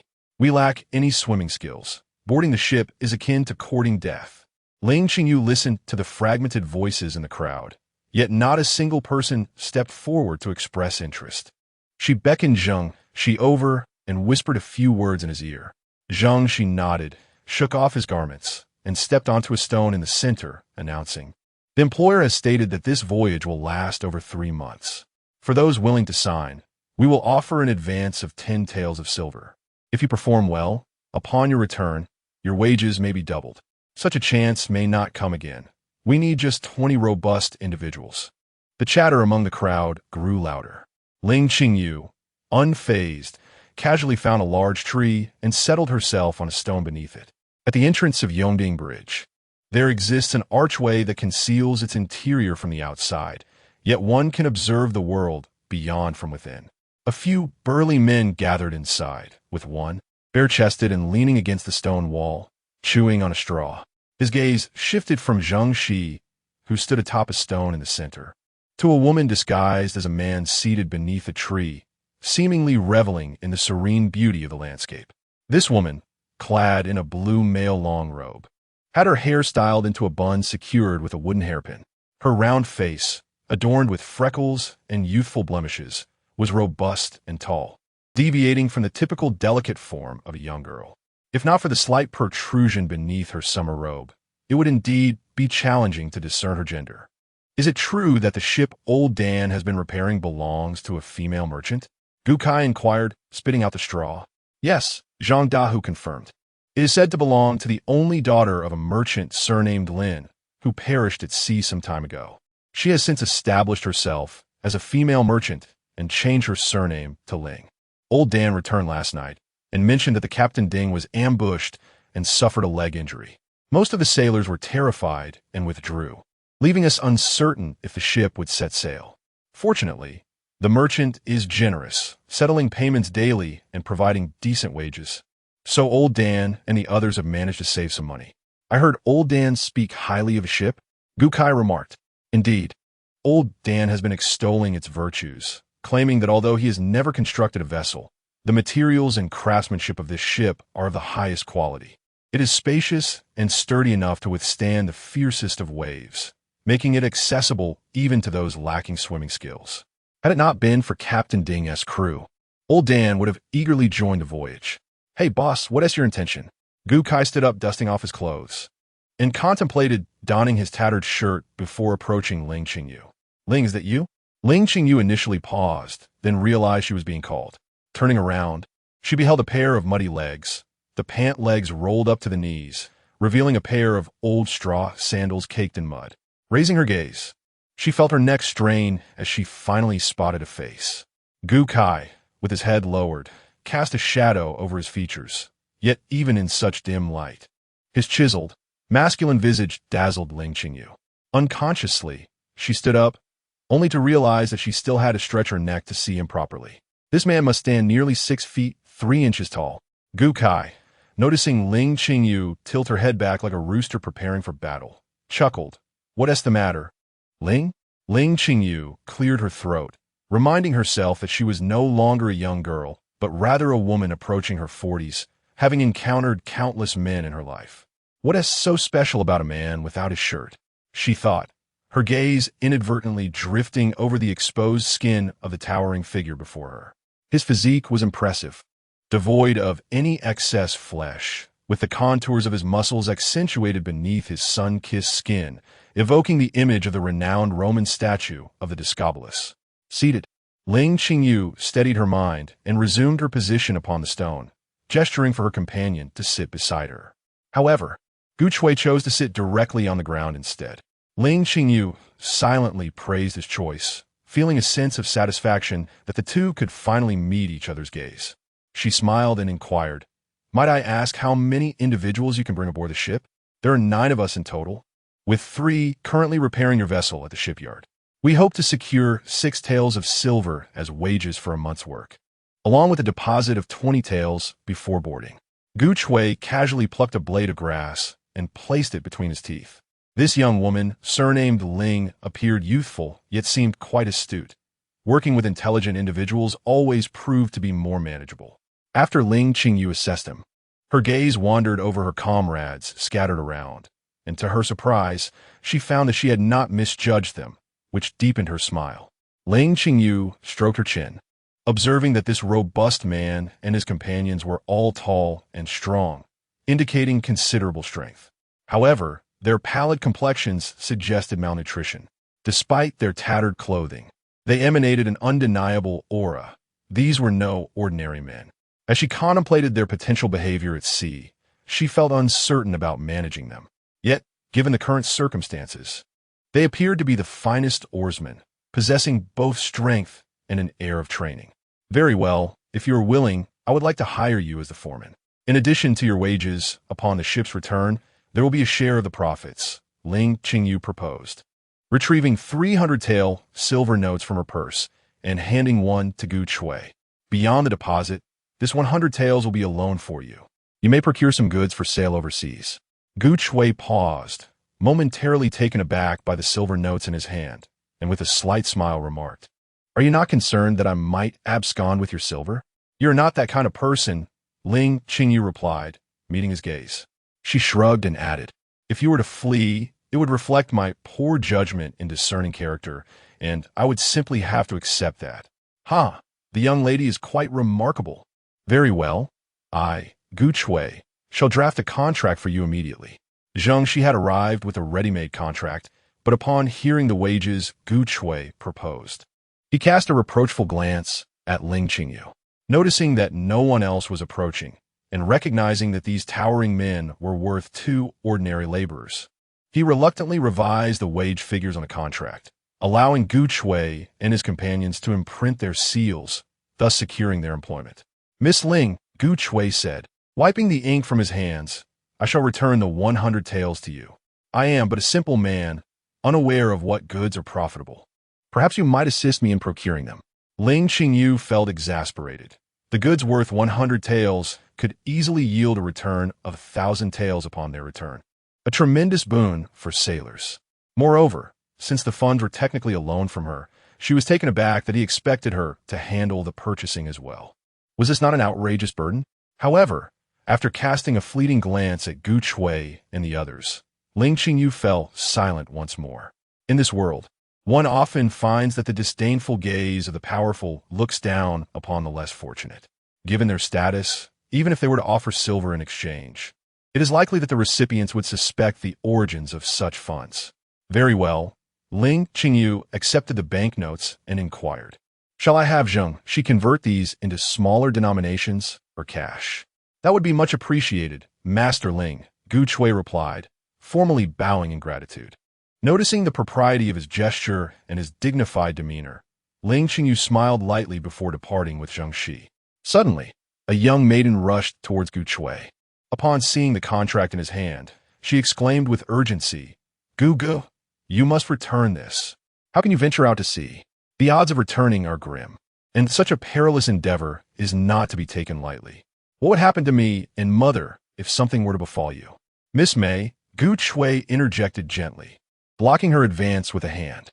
"The deposit we paid, along with the remainder for the estate, will suffice for you and the elder's needs. I trust that your brother May will arrive in due time, and then your family shall be reunited." With that, Gu Chui continued on his way without another word. Miss May, wishing to persuade him further, was intercepted by Zhang De. "Miss May, it is best you return. The surroundings are quite unseemly, and I would not want to mar your vision," Zhang Dahu remarked with a smile.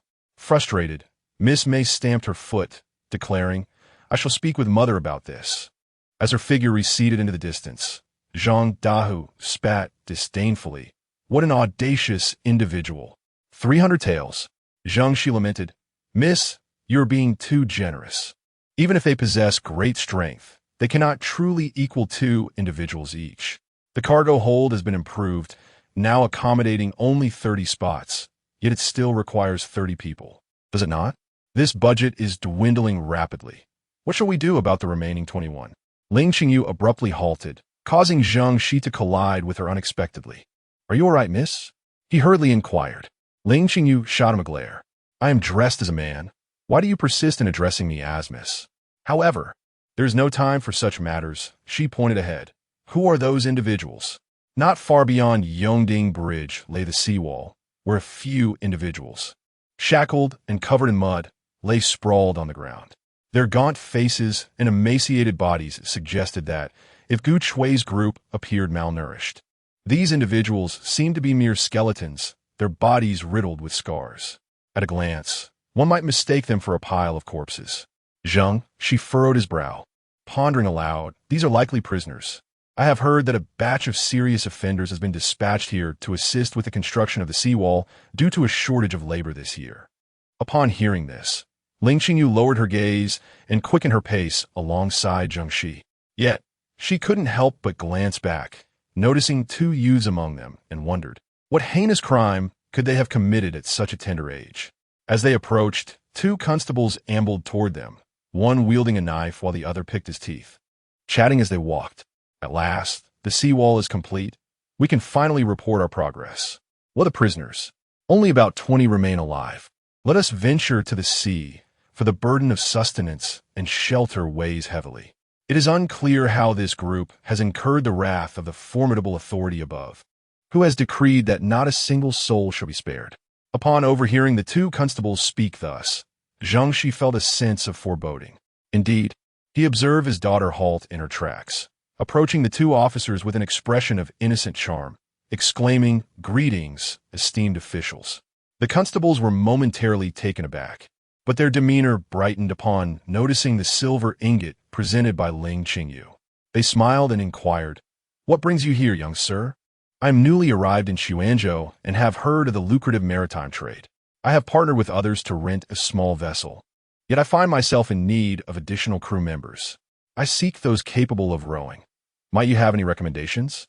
Ling Qingyu replied, inclining his body slightly in a humble manner, his smile ingratiating. "Ah, so you wish to engage in maritime trade?" The constables scrutinized Ling Qingyu closely, weighing the substantial silver ingot in their hands.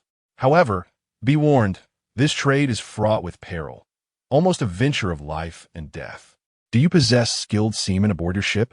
This is my first endeavor, and I have gathered a few who have sailed before, but for reasons unbeknownst to me, they have since been claimed by the Xie family's fleet. Consequently, I find myself deeply invested, determined to embark on this venture, hoping for a handsome profit." Ling Qingyu replied, bowing even lower.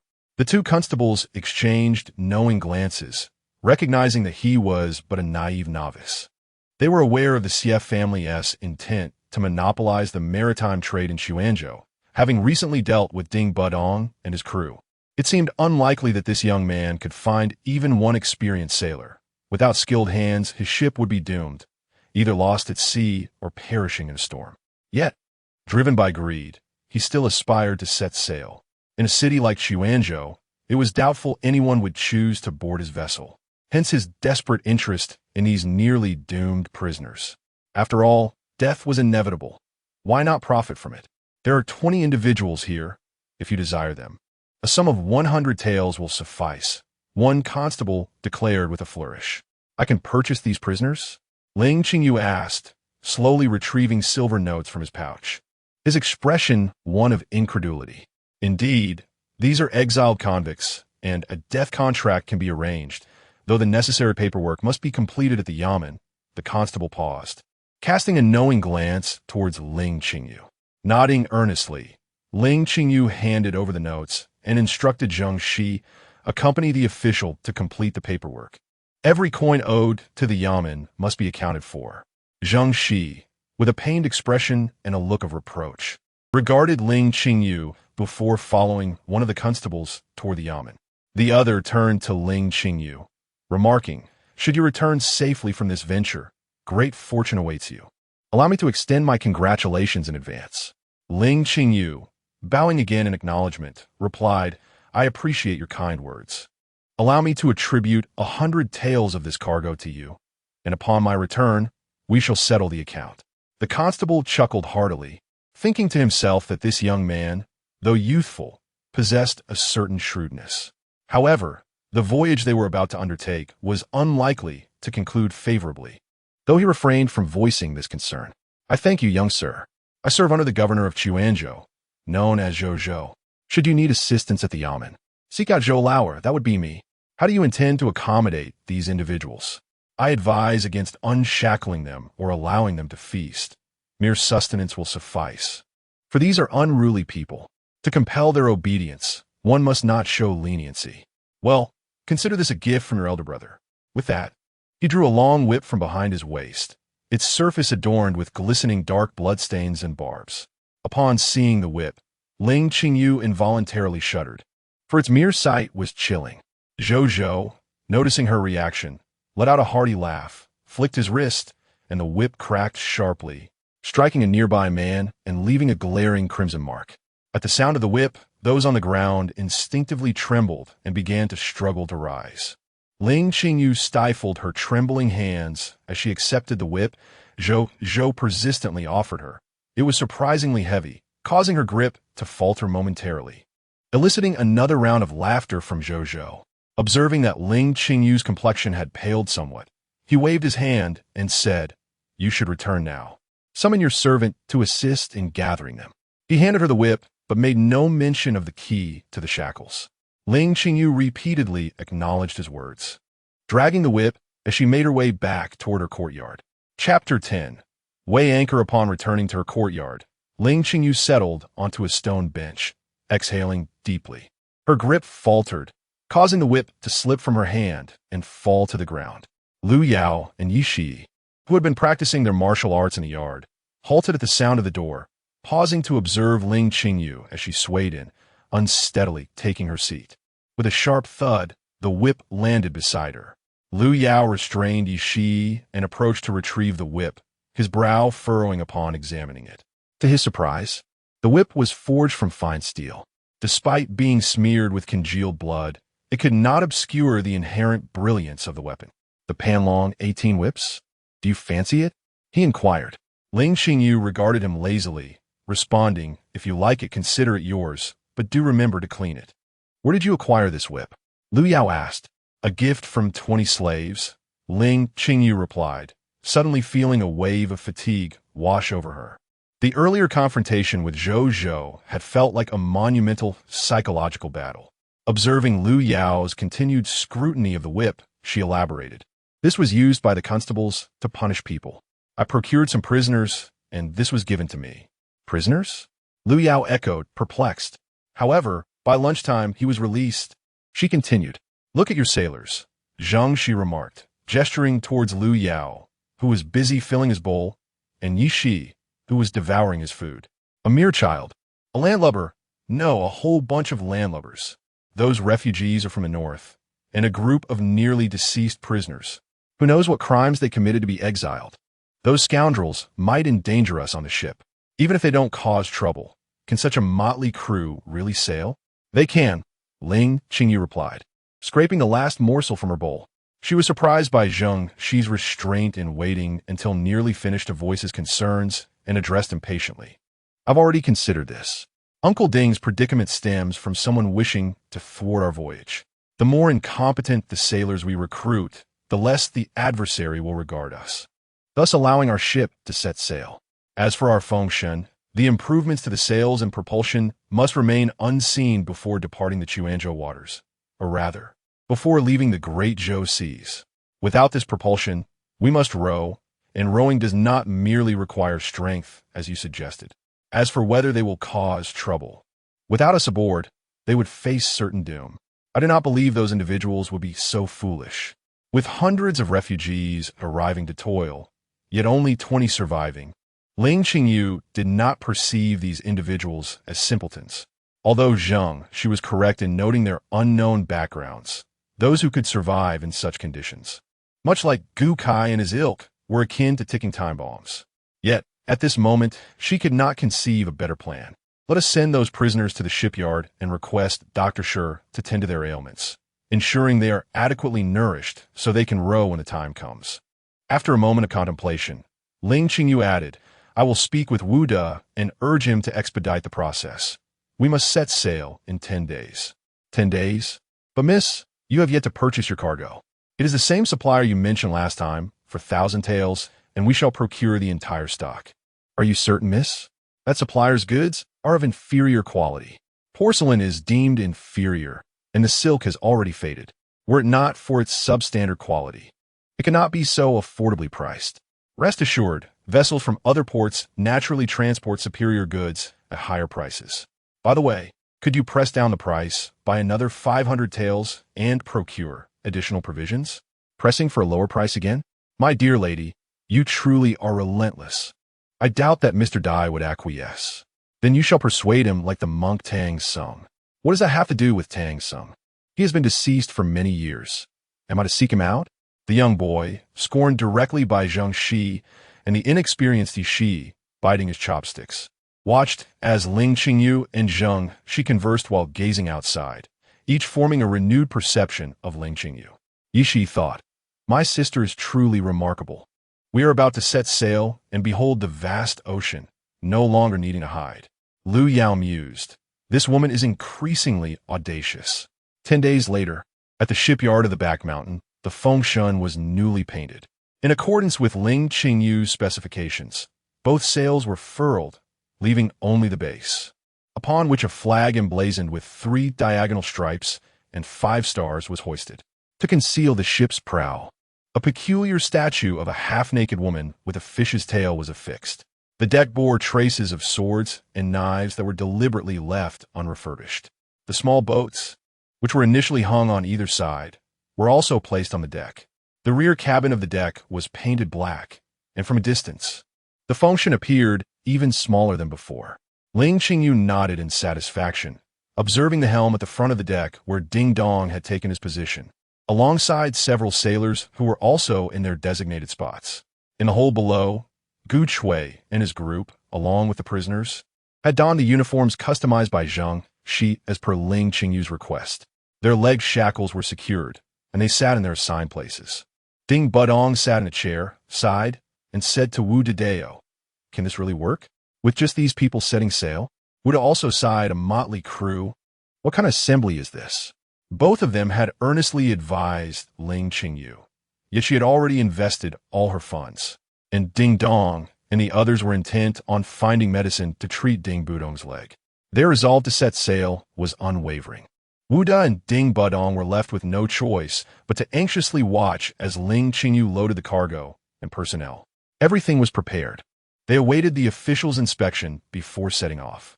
Typically, maritime vessels must undergo cargo inspection at the official docks of Chuanzhou.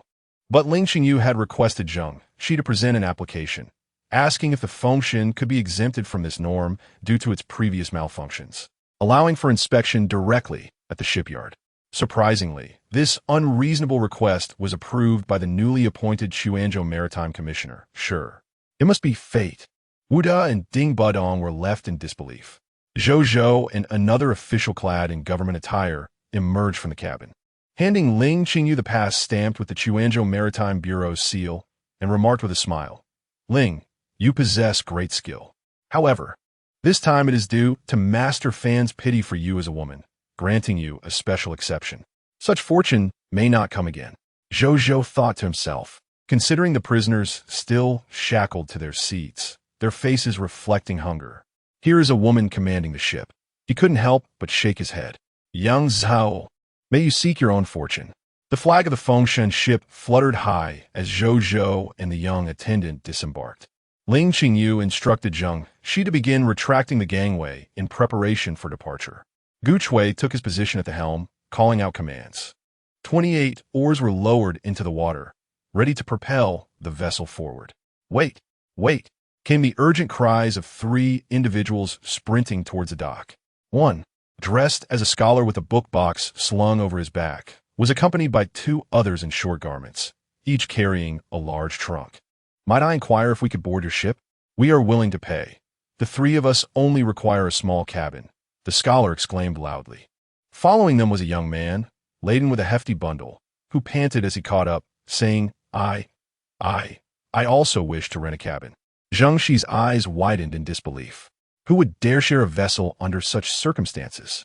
In Fujian, where land was scarce and the population dense, many impoverished individuals collaborated with fishermen to rent sea cabins for profit, typically opting for larger ships for safety. Ling Qingyu was indeed open to renting out the vacant cabins.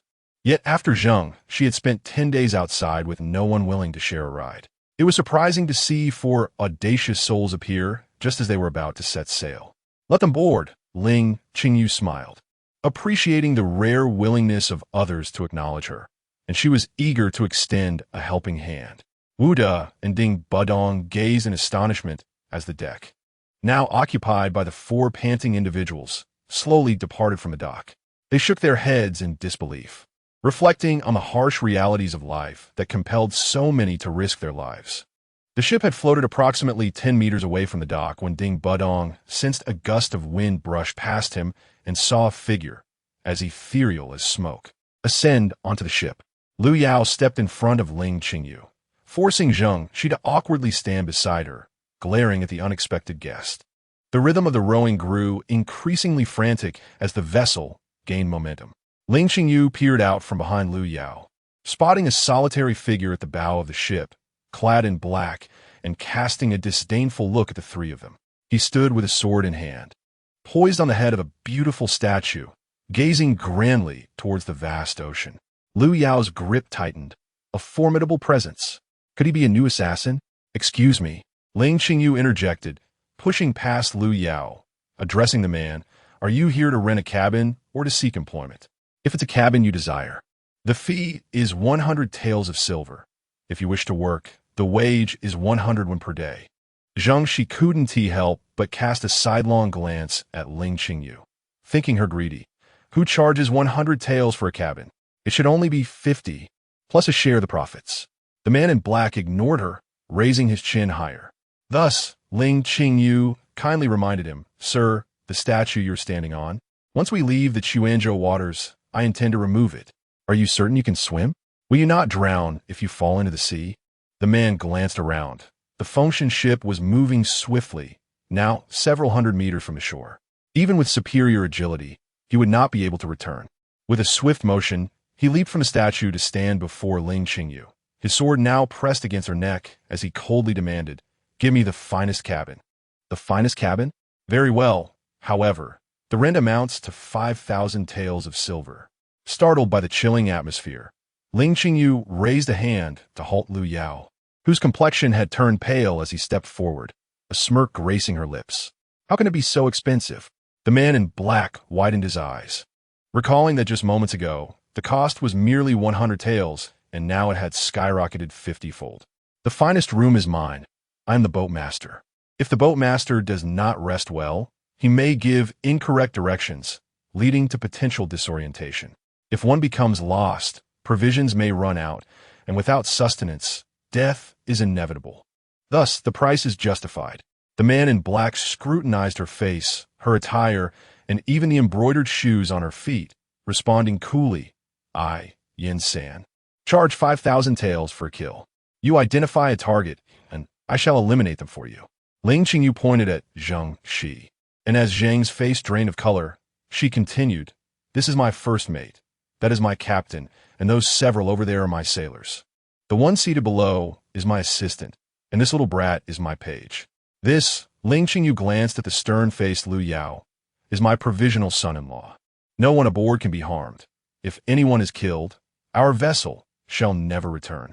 Yin San's gaze swept over Lu Yao once more, and he remarked, This son-in-law is still provisional. What use is he? He embodies my hope for the future.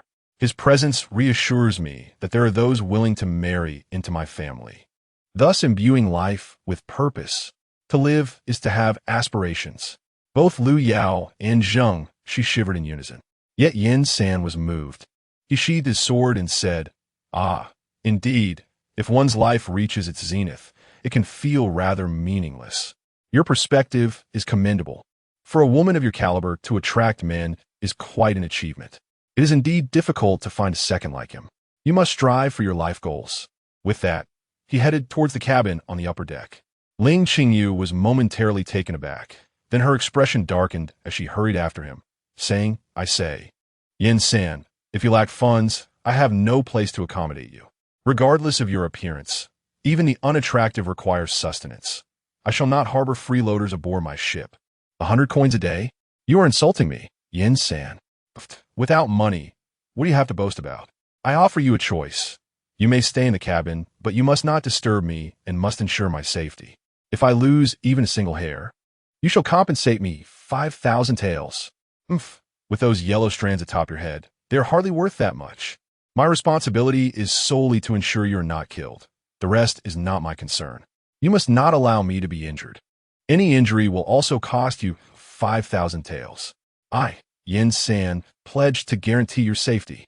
You are quite the nag, woman. Words alone will not suffice. Let's formalize this with a contract. What contract? I, Yin San, am a man of my word.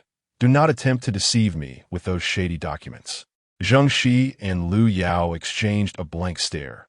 Zhang patted Lu Yao's shoulder, shaking his head as he turned towards the helm, leaving Lu Yao standing there, his heart racing as if it might leap from his chest.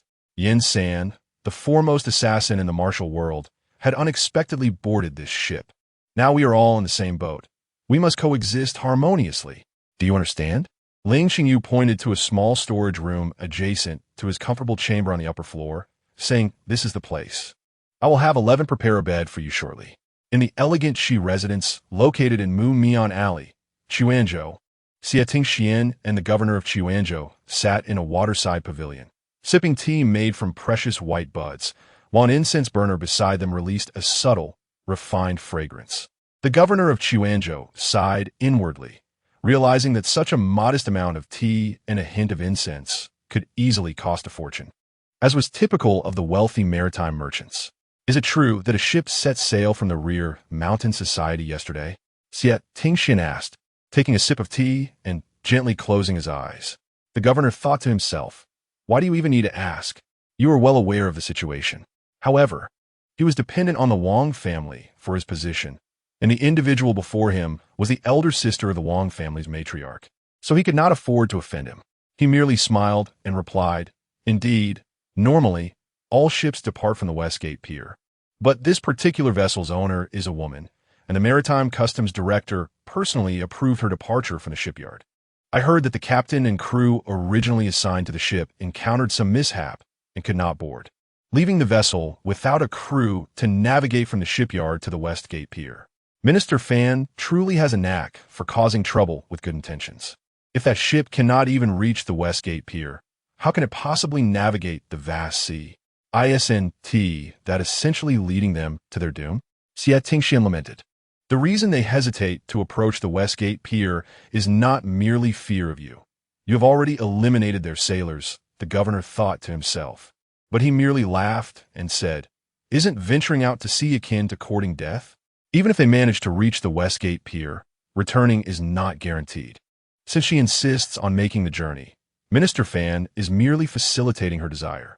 I have heard, Minister Ning, that you sold some prisoners to that person named Ling? Xie Tingxian placed his teacup on the table. Among those prisoners were individuals that the Wang family had explicitly ordered to be eliminated, yet you ended up selling them. Minister Ning wiped the sweat from his brow, internally lamenting, "Here it comes." He had been tasked with ensuring the execution of Yang Zhao, a target of the Wang family's death warrant. Initially, he had strictly adhered to this command, but out of the hundreds sent along with him, only 10 remained alive, and Yang Zhao had somehow survived. Subsequently, he received a secret edict from the Dong family mandating that Yang Zhao's life must be preserved. Minister Ning found himself in a quandary, unable to offend either side. Fortunately, someone had expressed a willingness to purchase these prisoners for sea voyage, which he considered a stroke of luck. Upon learning the crew configuration of the ship, he felt even more delighted. To the Dong family, he could claim he had granted Yang Zhao a chance at life by allowing him to set sail, while to the Wang family, he took a large sip of the precious white bud's tea and smiled, saying, "You, Sir Xie, are well aware of the state of Ling's vessel. It is not even fully repaired, lacking skilled sailors and without a proper crew. If such a ship returns alive, I would gladly offer my head on a platter." Yet Yang Zhao was already at sea, and the Wang family need not bear the stigma of failure. Was this not a perfect resolution? Xie Tingxian smiled, choosing not to dismantle Minister Ning's intentions. He had already acquainted himself with the wind god, aware that Ding Budong and his men had not boarded the vessel. Only Ding Budong's adopted son and a handful of inexperienced sailors were present, accompanied by a group of northern refugees and prisoners, certainly a doomed expedition. Moreover, that individual was also aboard the ship. Xie Tingxian lifted his teacup, signaling to dismiss his guest. Chapter 11. Aboard the ship, the sea breeze caressed her face, imbued with a hint of moisture. Ling Qingyu closed her eyes, delicately probing the information carried by the wind. Summer, for a sailing vessel bound from Xuanzhou to Southeast Asia, was not an opportune season. The prevailing northeast monsoon rendered the journey arduous, akin to sailing against the wind. For the helmsman, this demanded exceptional skill. Ling Qingyu leaped from the bow, took command of the mainsail, and began to adjust its orientation. Although the sails of the wind god were considerably larger than those of the small sailboats she had previously operated, the principles remained the same. Following her adjustments, the ship's speed quickened further.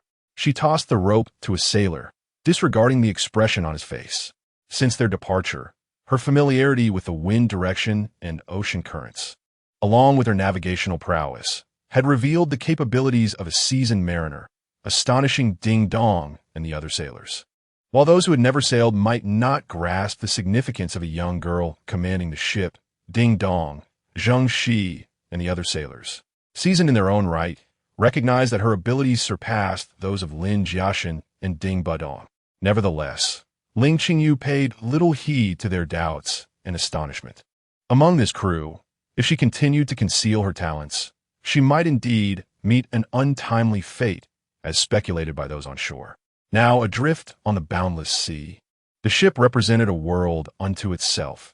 The stronger her displayed capabilities, the more at ease the sailors became. Although merely 10 days had passed since their voyage commenced, the sailors had transitioned from initial surprise and skepticism to firm conviction. Regardless of the peculiarities of their female captain, her ability to lead them safely to their destination was the most tangible benefit. Zheng, she was the first to accept her, reasoning that since he had already pledged his service to her, it would be beneficial if she proved reliable, even if she turned out to be a demon. He would acquiesce, in stark contrast to Ling Qingyu's ease and comfort upon returning to the sea. Her neighbors were far less fortunate. Yin San and Lu Yao were doubled over a wooden barrel, retching uncontrollably. Ling Qingyu initially approached them with a light step but then retreated, patting Yi, who stood by, and inquired, "Have you adapted yet?" Trained by Ling Qingyu in breath control and still youthful, Yi had only suffered for 3 days before acclimatizing to the ship's tumultuous undulations. However, Yin San and Lu Yao were not so fortunate. Both were now pale and weak, their faces tinged with green, far worse off than those below deck. In the sailors' quarters below deck, a number of individuals lay in disarray. Gu Chui leaned against the bulkhead, contemplatively gazing at the man opposite him. It had been 10 days since they boarded the ship, and the woman surnamed Ling proved to be a person of considerable integrity. After departing from the waters of Chuanzhou, she had wielded a sharp sword to sever the shackles binding the prisoners. Once all the sails were raised, she allowed them to rest in the sailors' quarters. Each occupant was afforded an independent bunk and a personal storage locker, and while the provisions were ample, the taste left much to be desired.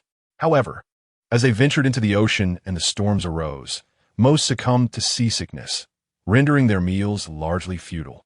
The prisoners fared little better. Many bore injuries that compounded their discomfort. The man across from Gu Chui had arrived with the most severe wounds, appearing quite youthful. He often sat silently in an inconspicuous corner, his head bowed, and spoke not a word throughout the day. Even when nausea gripped him, he restrained his retching, unlike others who clutched buckets and expelled violently. Gu Chui had observed him on several occasions, swallowing back the bile, and found himself somewhat admiring this individual. The weather today was pleasant. "How is everyone faring?" came a cheerful greeting as Ling Qingyu entered, pulling open the cabin door. Noticing the minimal contents within the bucket, she felt a sense of satisfaction. In the initial days, the stench had been so overwhelming that she had refrained from entering. Subsequently, she procured several buckets and instructed everyone to refrain from indiscriminate vomiting, emphasizing the need to use the designated buckets instead. Zheng Shi and Shi Fong were tasked with cleaning up, and Shi Fong, an unexpected boon for Ling Qingyu, had been discovered by Zheng Shi while clearing the cargo hold beside an empty barrel of baijiu. It was unclear how long this doctor had been indulging, but fortuitously, the barrels became receptacles for vomit, while Shi Fong assumed the role of laborer. Not only was he responsible for maintaining cleanliness, but he also took over the culinary duties that had initially belonged to Lu Yao, who was incapacitated by seasickness. For the first few days, Ling Qingyu had managed the kitchen, but subsequently, she entrusted the responsibilities to Shi Fong, who worked alongside Yi Shi. Additionally, Shi Fong undertook the medical care board, addressing ailments ranging from seasickness to cuts and whip wounds. Ling Qingyu instructed Shi to bring in the food buckets, considering that some individuals were still suffering from seasickness. The meal consisted largely of thick porridge, accompanied by substantial steamed buns and stir-fried cabbage with pork. "It seems that in a day or two, you shall all recover," she remarked, surveying the room with a nod of approval. Shi Fong's seasickness remedy appeared to be somewhat effective. Aided by the 100 taels of silver, she had given Zheng Shi to procure medicinal supplies. Zheng Shi had indeed returned with a plethora of herbs, most of which Lu Yao had no use for, leaving them as reserves aboard the ship. "Eat well and fill your bellies. Only then will you regain your strength," Ling Qingyu said cheerfully, before making her way to the corner where the silent prisoner sat. Without waiting for his response, she lifted his shirt to inspect the whip mark on his back. As Ling Qingyu furrowed her brow, she couldn't help but notice the still grotesque whip scar on the man before her. Although the wound had closed, the surrounding granulation tissue appeared pale and marred with hints of crimson, indicating ongoing inflammation. Despite the passage of time, this individual's injury had yet to heal. It was perplexing, given that he had arrived in the most critical condition. After 10 days of recuperation on land and a subsequent voyage into the deep sea, where they were spared the labor of rowing, one would expect improvement. Yet, his afflictions seemed to persist in a troubling cycle. Ling Qingyu glanced back at the group, indulging in food and laughter, then set aside her garments and approached Gu Kai, tilting her chin towards the man and inquiring, "Do you know?" A smile unconsciously crept across Gu Kai's face. This young woman appeared no older than 16 or 17. Indeed, her stature was somewhat imposing, yet her demeanor was far from that of a typical girl. Her intelligence was remarkable, something he had seldom encountered. However, being a woman, her heart seemed overly tender. It was understandable to show kindness to these displaced individuals, for they were decent folk at heart and would not engage in acts of ingratitude. Yet, as for the prisoners, there was no justification for such benevolence. They were provided with ample food and lodging, and each received 2 sets of clothing, along with assistance for their ailments. Observing from a distance, Gu Kai noted that among them were quite a few unscrupulous characters. Take a closer look at his face. he whispered, leaning closer to her. Ling Qingyu regarded him with curiosity, but seeing no further inclination to elaborate, she retreated. The man remained with his head bowed, his disheveled hair and beard obscuring his features entirely. Typically, when she removed his clothing, he exhibited no response. Even while tending to his wounds, he remained unreactive. Ling Qingyu pondered whether he would respond if she were to part his hair. Ultimately, she dismissed the notion, feeling it inappropriate to engage in such an act. Undressing him was merely to assist, devoid of any improper intentions. However, raising a man's head and parting his hair felt distinctly inappropriate. Was this not a form of teasing? Perhaps it would be best to summon Shi Fang to examine him once more. If his condition did not improve, he ought to reconsider his profession as a physician. Standing up, Ling Qingyu departed, accompanied by 11. Not long after her exit, another burly prisoner crouched beside the man and murmured, "Yang Zhao, the boss said to treat you well tonight, or would you prefer that little fellow?" He leered at the two youths in the cabin. Though his voice was low, Gu Kai's acute hearing grasped the essence of the conversation. A smirk flickered across his face as he continued to eat his steamed bun. He had no intention of intervening. After 10 days of observation, he had come to understand that they, the rowers, were of little value to the ship, useful only in shallow waters or when the winds were still. Thus, despite Ling Qingyu's generous provisions, he suspected that she did not hold them in high regard. Gu Kai was curious to see what expression would cross her face should trouble arise. Ling Qingyu was seated on the deck, engaged in the tranquil pursuit of fishing. The sea breeze was just right, the course was favorable, and the speed was commendable. Those below had finally escaped their previous state of inertia. She lamented her choice in companions from the north. Their lack of aquatic skills was one thing, but their relentless seasickness was quite another. Not only were they unhelpful, but they also required her attention and care, which was decidedly impractical from a resource management perspective. Yet, she remained optimistic. Ling Qingyu cast her line into the water, gazing at the uniform expanse of the ocean, believing that better days were ahead. "Sister, I've got a bite," Yishi exclaimed from nearby. As Lu Yao himself struggled with his own seasickness, he had little energy to focus on Yishi's training. Thus, apart from assisting Shi Fang with various tasks, Yishi spent his days shadowing Ling Qingyu. She generously took the time to teach him skills such as sailing, reading instruments, navigating by the stars, and fishing. He felt that in his 7 years of life, these recent days have been the most joyful. "Wow, it's a grouper. Tonight we shall feast," Ling Qingyu exclaimed happily as she reeled in her catch. Growing weary of the monotonous diet of steamed buns and cabbage, she was delighted to finally catch something delectable. Most fish caught in recent days have been either inedible or unpalatable, but today, as fortune brought her a grouper, a true culinary delight. "Go fetch Zhengxi. This must not be left to Dr. Shi," she instructed Yishi. The grouper was meant to be steamed, and she feared that if entrusted to Shi Fang, it would be unrecognizable by the time it was served.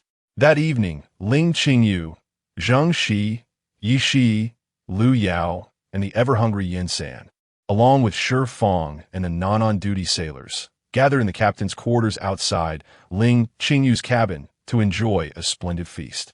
Upon seeing Shi Fang, Ling Qingyu, with a stern expression, set aside a generous portion of fish for Ding Dong and the others. However, the eager hands below were unwilling to share any further, despite the size of her catch, as they were all keen to indulge. The grouper was remarkably delicious, and no one hesitated to partake, diving into the meal with fervor. Ling Qingyu, too, was unyielding amidst the crowd of hungry wolves, managing to secure the largest share for herself.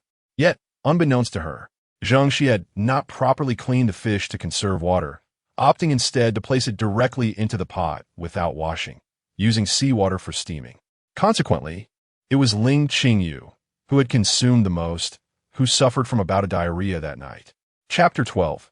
The shrimp situation. This young man possesses an extraordinary appearance. I can scarcely contain myself. Brother, do hasten, and allow your little brother a chance as well. A faint murmur emanated from the corner of the rear cabin. As Ling Qingyu, emerging from the restroom and gazing up at the starry sky, paused momentarily. She glanced towards the corridor leading to the cargo hold. where an inconspicuous blind spot lay, seldom visited by anyone. Could someone be engaged in something there? Ling Qingyu pondered for a moment, preparing to feign ignorance. After all, the ship was filled with men. Who could say what might be transpiring? Yang Zhao, I have been thinking of you for quite some time now. You might not be aware, but from the very first day you arrived in the military, I had desires for you. Would you have imagined that when you punished our brothers, it would ultimately lead to us having our way with you? Ling Qingyu felt a twinge of annoyance. The night was unnaturally quiet, and her keen ears caught every word. After some contemplation, she stealthily ascended to the upper cabin and opened Yin San's door. Though Yin San suffered greatly from seasickness, his vigilance remained sharp. Just as Ling Qingyu's hand reached for the sword sheath beside him, he swiftly turned, pinning her down and whispering, "What do you intend to do with my sword?" "Hush," Ling Qingyu softly urged. "It's best that you're awake. Come with me. When I tell you to act, you shall do so, understood? You expect me to act on your command?" Yin San regarded her with a sidelong glance. "Once we reach Borneo, I shall take you to see the monkeys," Ling Qingyu replied. "You mentioned monkeys the last time you borrowed my sword," Yin San retorted, displeased.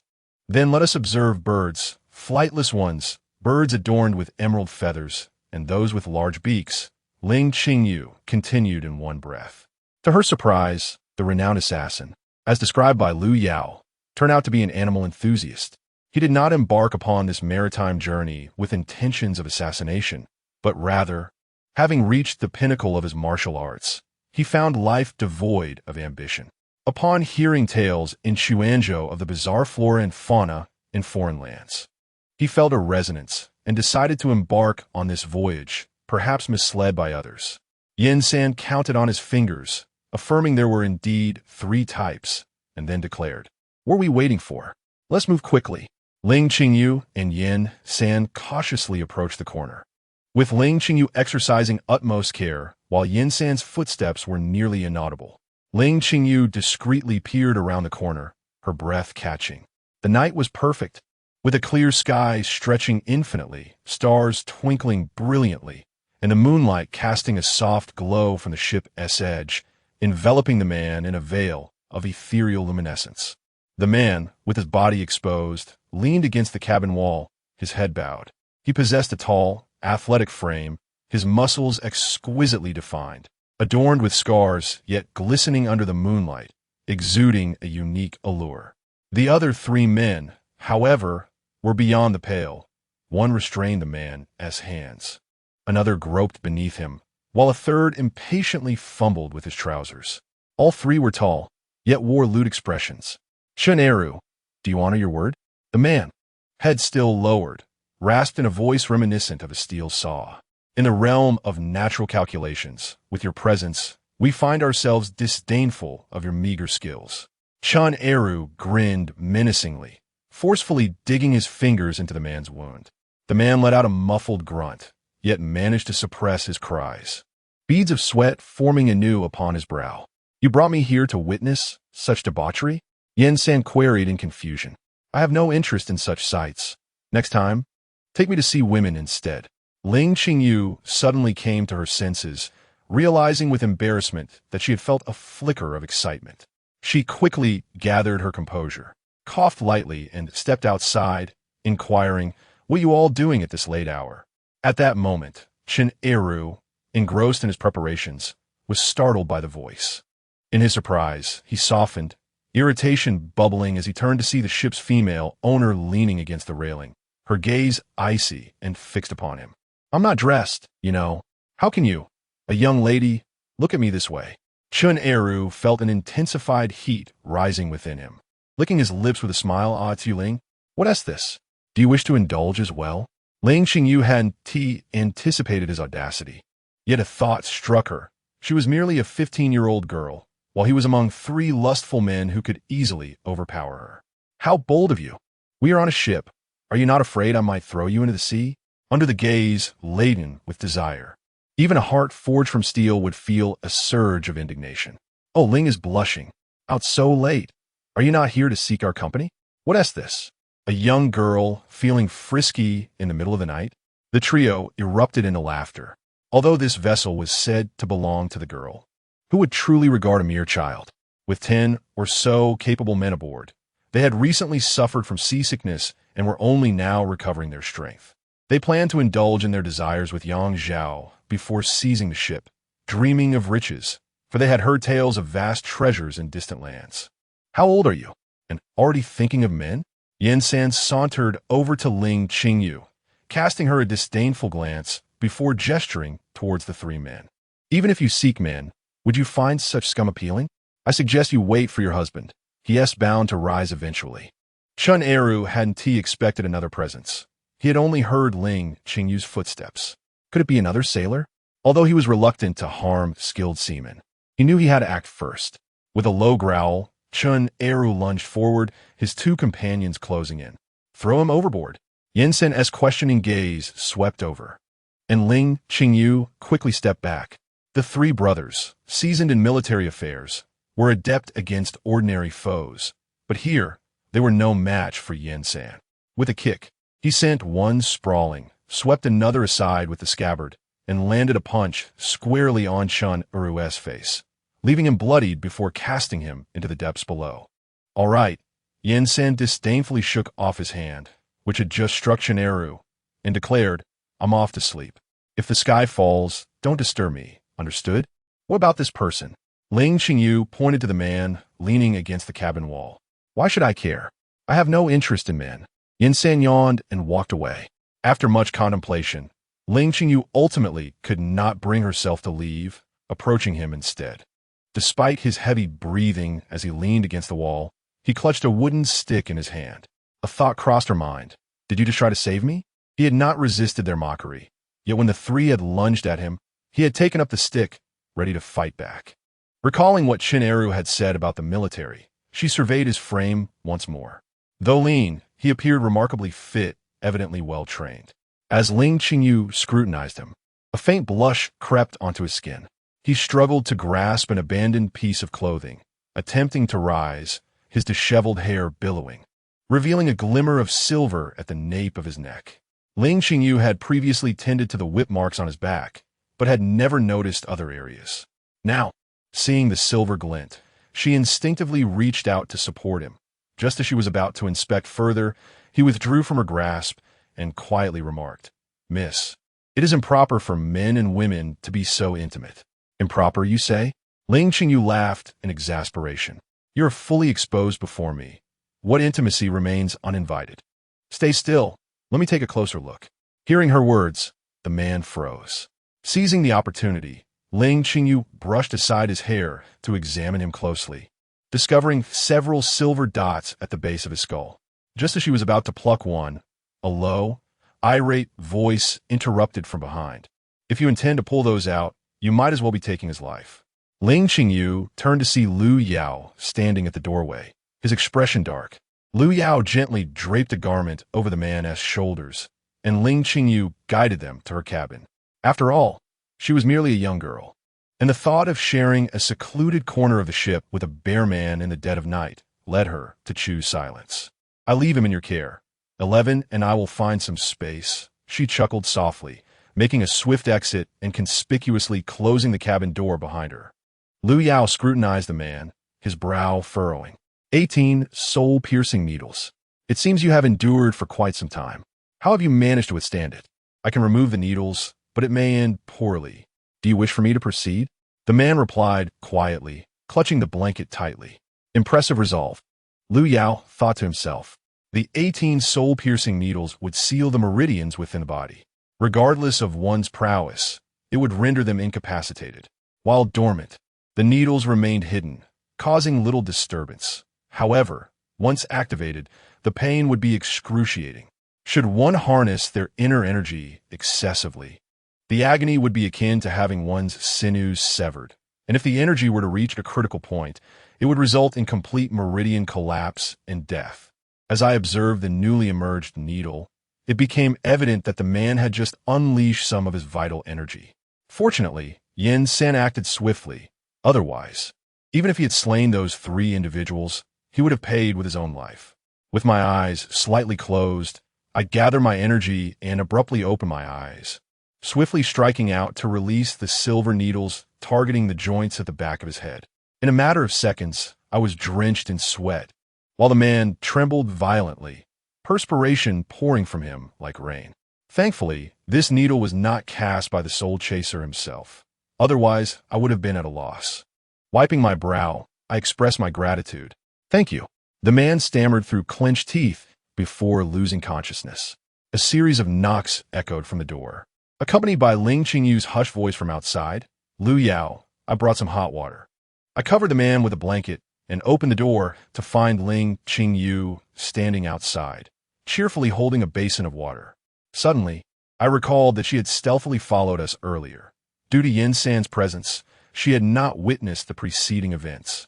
But she must have overheard enough to piece together what Shin Eru and the others were up to.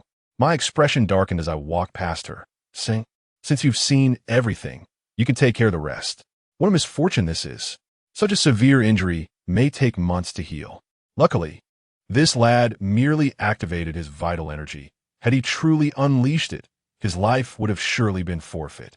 After sipping the tea Ling Qingyu offered, Shi Fang stretched his neck, being dragged out in the dead of night by Ling Qingyu to tend to a man, diagnose ailments, and administer treatment is indeed a taxing endeavor.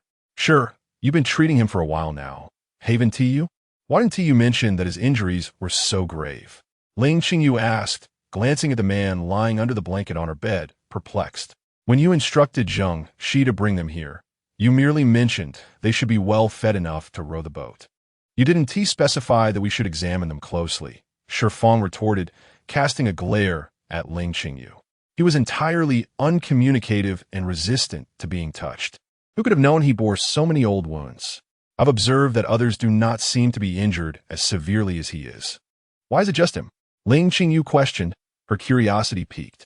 She had taken note of his wounds because Zhou had inadvertently struck him at the embankment, leading her to recall the gory injuries. Later, while distributing meals in the sailors' quarters, she noticed that his wounds were still unhealed, prompting her concern. "I've heard they were dispatched from Heishui Pass, arriving in groups of hundreds. Due to the unbearable burden, only a few have survived. This lad suffered from the 18 soul chaser needles. His internal energy is sealed, and any exertion brings excruciating pain. If he can endure that grueling period, it will be a stroke of luck. I say, head of the household, these prisoners are not to be trifled with. Are you truly considering this course of action? What if further danger arises? Well, we still need people on the ship. Besides, it's uncertain who is good or bad. We cannot judge them all based on Chun Eru alone," Ling Qingyu replied, furrowing her brow before clapping her hands together. "Fear not, we still have Yin San." With a faint smile, Shi Fang observed the young girl, whose compassion was reminiscent of a woman's kindness. Yet, Yin San too harbored his own intentions.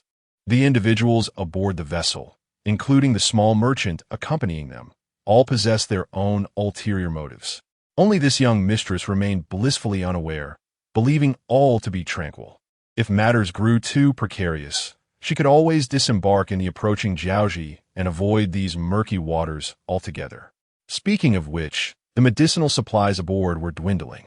Given the extent of injuries and ailments afflicting the young man, he would require a considerable amount of medicine. Therefore, when they halted at Jiaoji, the mistress should procure more. Shi Fang set down his teacup and stood up. "We will not stop at Jiaoji. Instead, we shall replenish our supplies at Sanyu before heading directly to Borneo," Ling Qingyu stated. "Directly to Borneo?"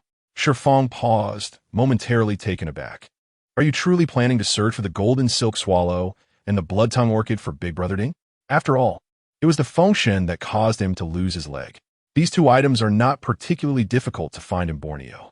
Ling Qingyu, having visited Sabah in Malaysia in a previous life, recalled that the golden silk swallow was likely located in the Gamantong caves, while the blood-tongue orchid could be found in the orchid-rich Kinabalu Mountain. Moreover, Borneo's Denangu was renowned for its production of camphor wood. The goods they carried were of subpar quality, yielding little profit at legitimate ports. It would be far more advantageous to venture inland, engage in trade with the local indigenous people, and seek both medicine and camphor. Shi Fang's expression contorted, and upon catching Ling Qingyu's puzzled gaze, he remarked, "You seem to be kind to everyone else." Ling Qingyu looked at him with bemusement, uncertain of his meaning. Was he praising her? Then why the question mark? I mean, dear mistress, Shi Fong plopped back down across from Ling Qingyu, adding, you are kind to everyone. Why not to me? What do you mean by that? She retorted, I've been on this ship for days, laboring without complaint, yet you haven't offered me any wages. Do you expect me to work for free? What work have you done? Shi Fong countered, of the 10 barrels of fine liquor I brought, how much is left? As for your cooking, it has been nothing but plain congee with steamed buns and stir-fried cabbage with meat. It's either tasteless or overly salty. And when it comes to treating illnesses, look at you, such an ailing patient yourself, and you didn't even notice.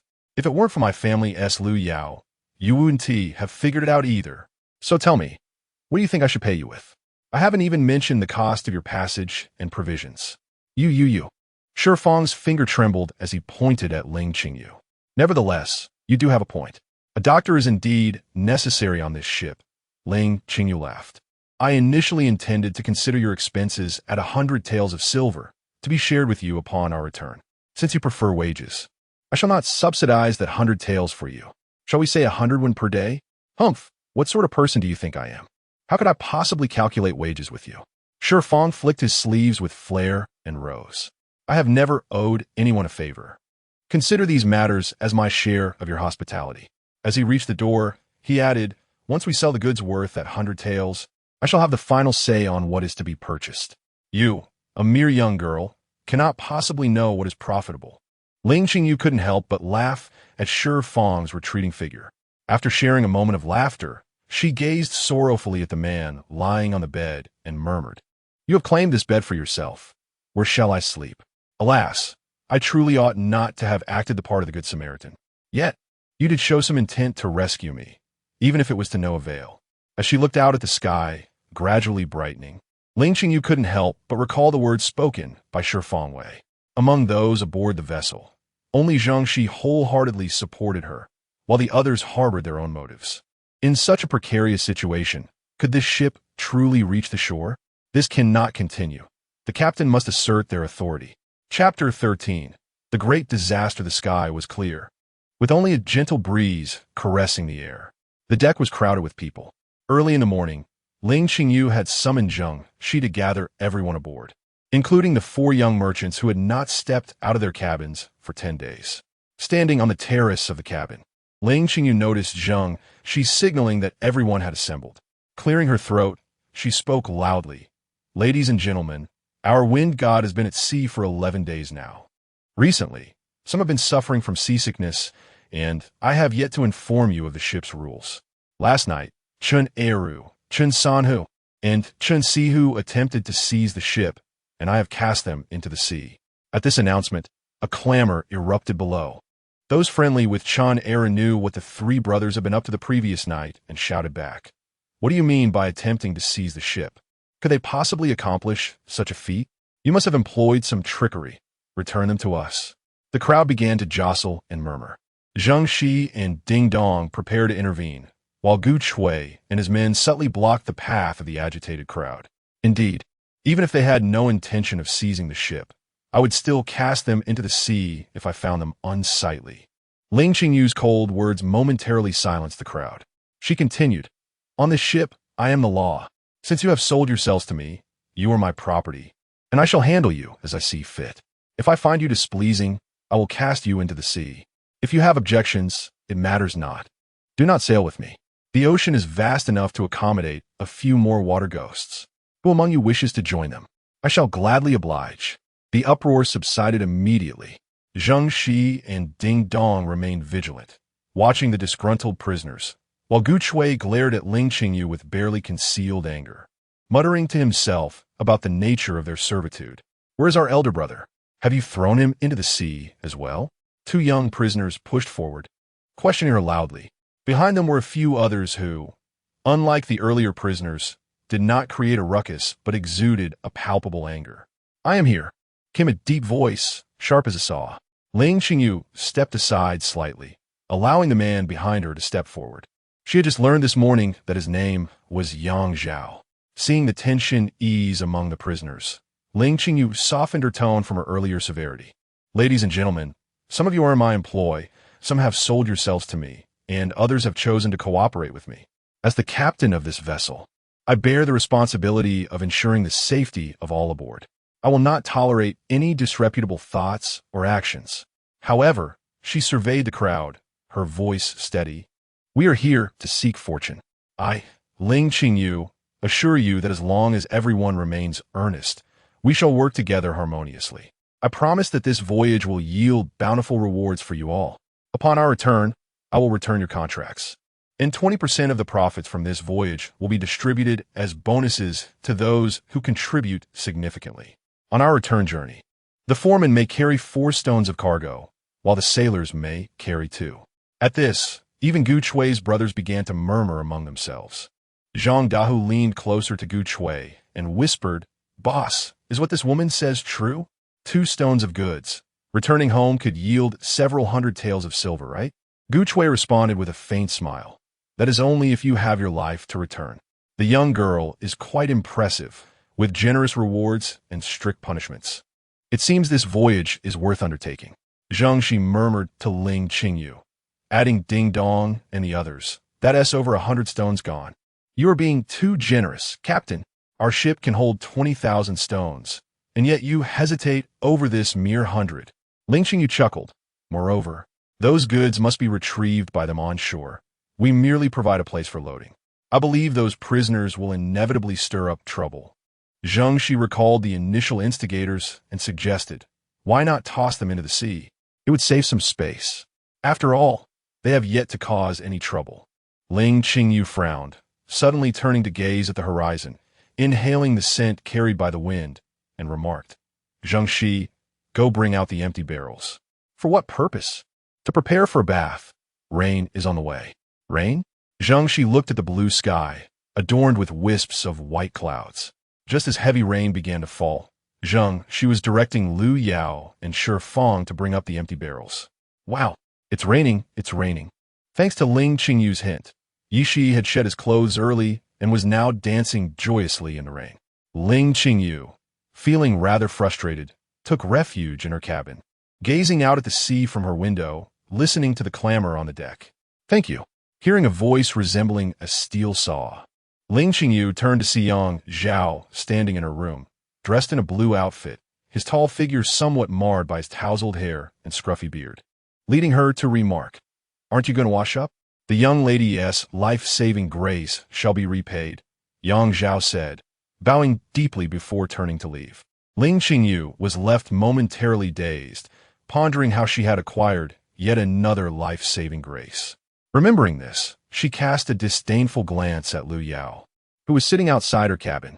Lu Yao turned to observe Yi Shi, who was joyfully engaged in a water fight on the deck, completely disregarding Ling Qingyu's discontent. "We should reach Sanyu in 2 days," Ling Qingyu noted, glancing at the compass, and addressed Ding Dong. "All right," Ding Dong exclaimed, eagerly adjusting the helm. In less than a month, they would arrive at Sanyu. Although they faced minor storms along the way, the Fengshen was as steady as ever amidst the waves. Truly a fine vessel. Naturally, he was also pleased with the crew's performance. The gold and silk king swallows, valued at 1,000 taels of gold each, seemed almost within reach. A sailor, standing beside Ding Dong, took advantage of their distraction to quietly slip away, greeting other crew members as he made his way to the aft deck. With word of their imminent arrival at Sanyu, the atmosphere aboard the ship noticeably lightened, and the oarsmen, having acclimatized to the ship's swaying, took the opportunity to bask in the sun on the deck. The sailor descended into the cargo hold, where the Fengshen was divided into over 10 compartments, each holding only half its capacity to maintain balance. In the hold he entered, several individuals were already squatting inside. "Is what you say true, Tian Kung? Now that we have reached the shore, will there be a way out for us?" A prisoner who had been with Chun Eru inquired. "Of course. Our CF family's fleet spans the entire ocean. As long as Master who assists me in this endeavor, I assure you that once we reach the Sanyu, I will recommend you all to join the CF family fleet. Within a year, you shall be wealthy gentlemen," Tian Kung replied with a smile.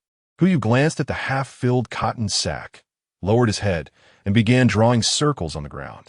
Someone nearby could not help but interject, "Tuga, that surname Ling can only afford such inferior goods. Not to mention our brother's profits.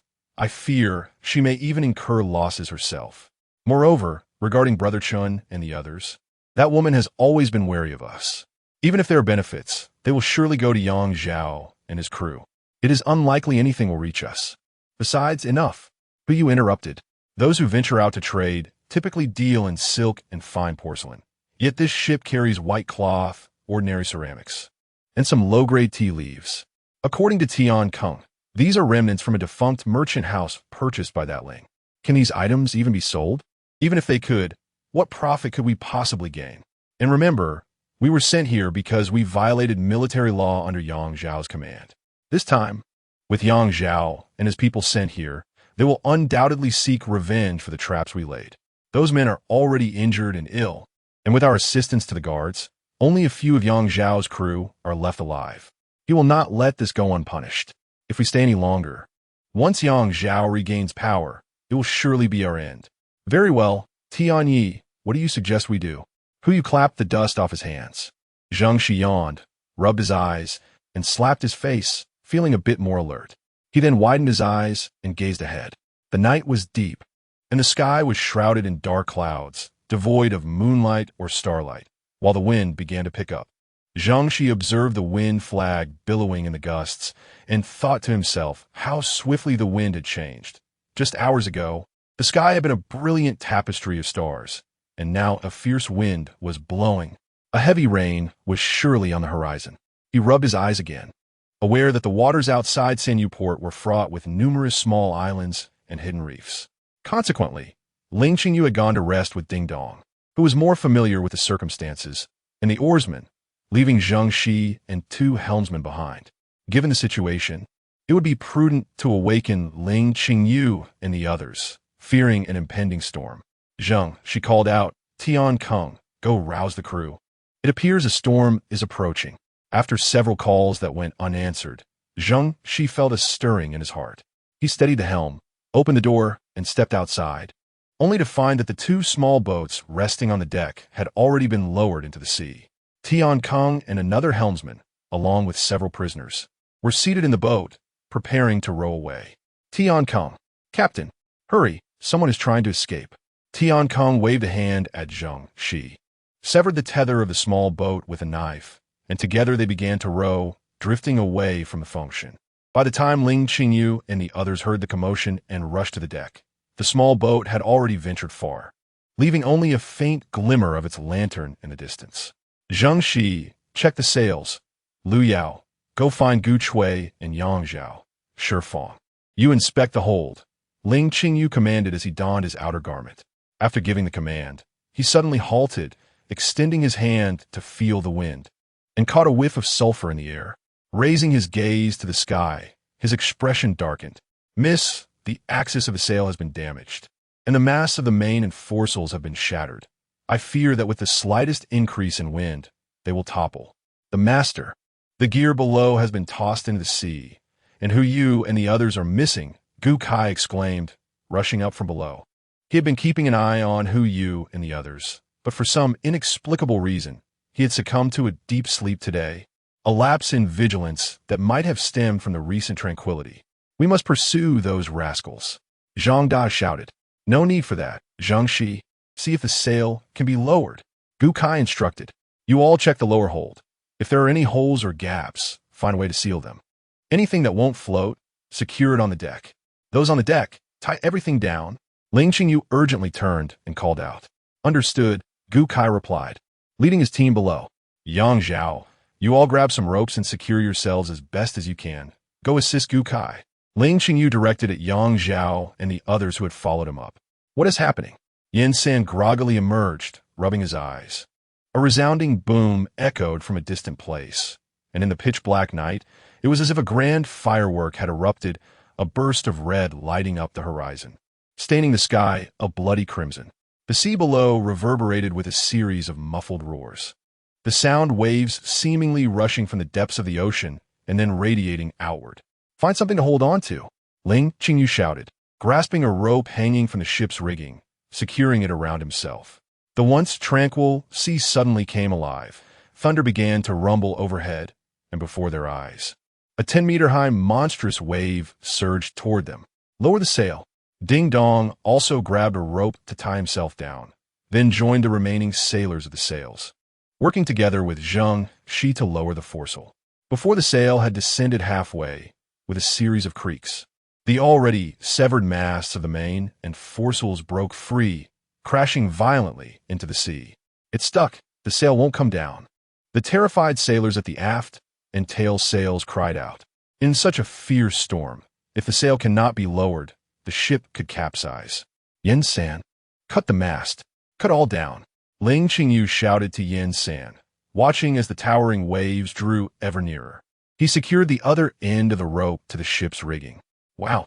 Yen San's eyes widened as he stared at the colossal wave rushing toward them. It took several calls from Ling Qingyu to snap him back to reality.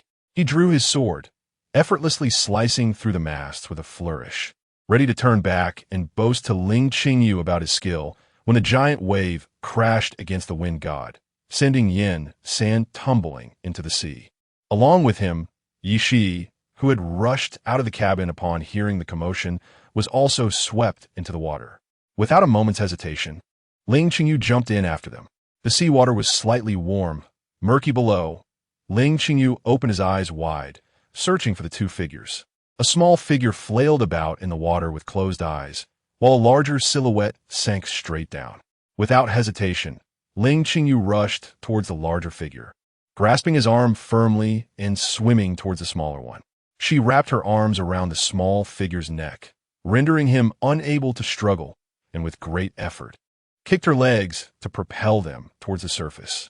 At that moment, the sea roared like boiling water, with towering waves crashing relentlessly, causing the wind god to sway like a mere leaf upon the tumultuous waters. The salt water stung Ling Qingyu's eyes, making them difficult to open, and despite her attempts to pull both individuals, she could exert little force, instead focusing on maintaining her balance in the water.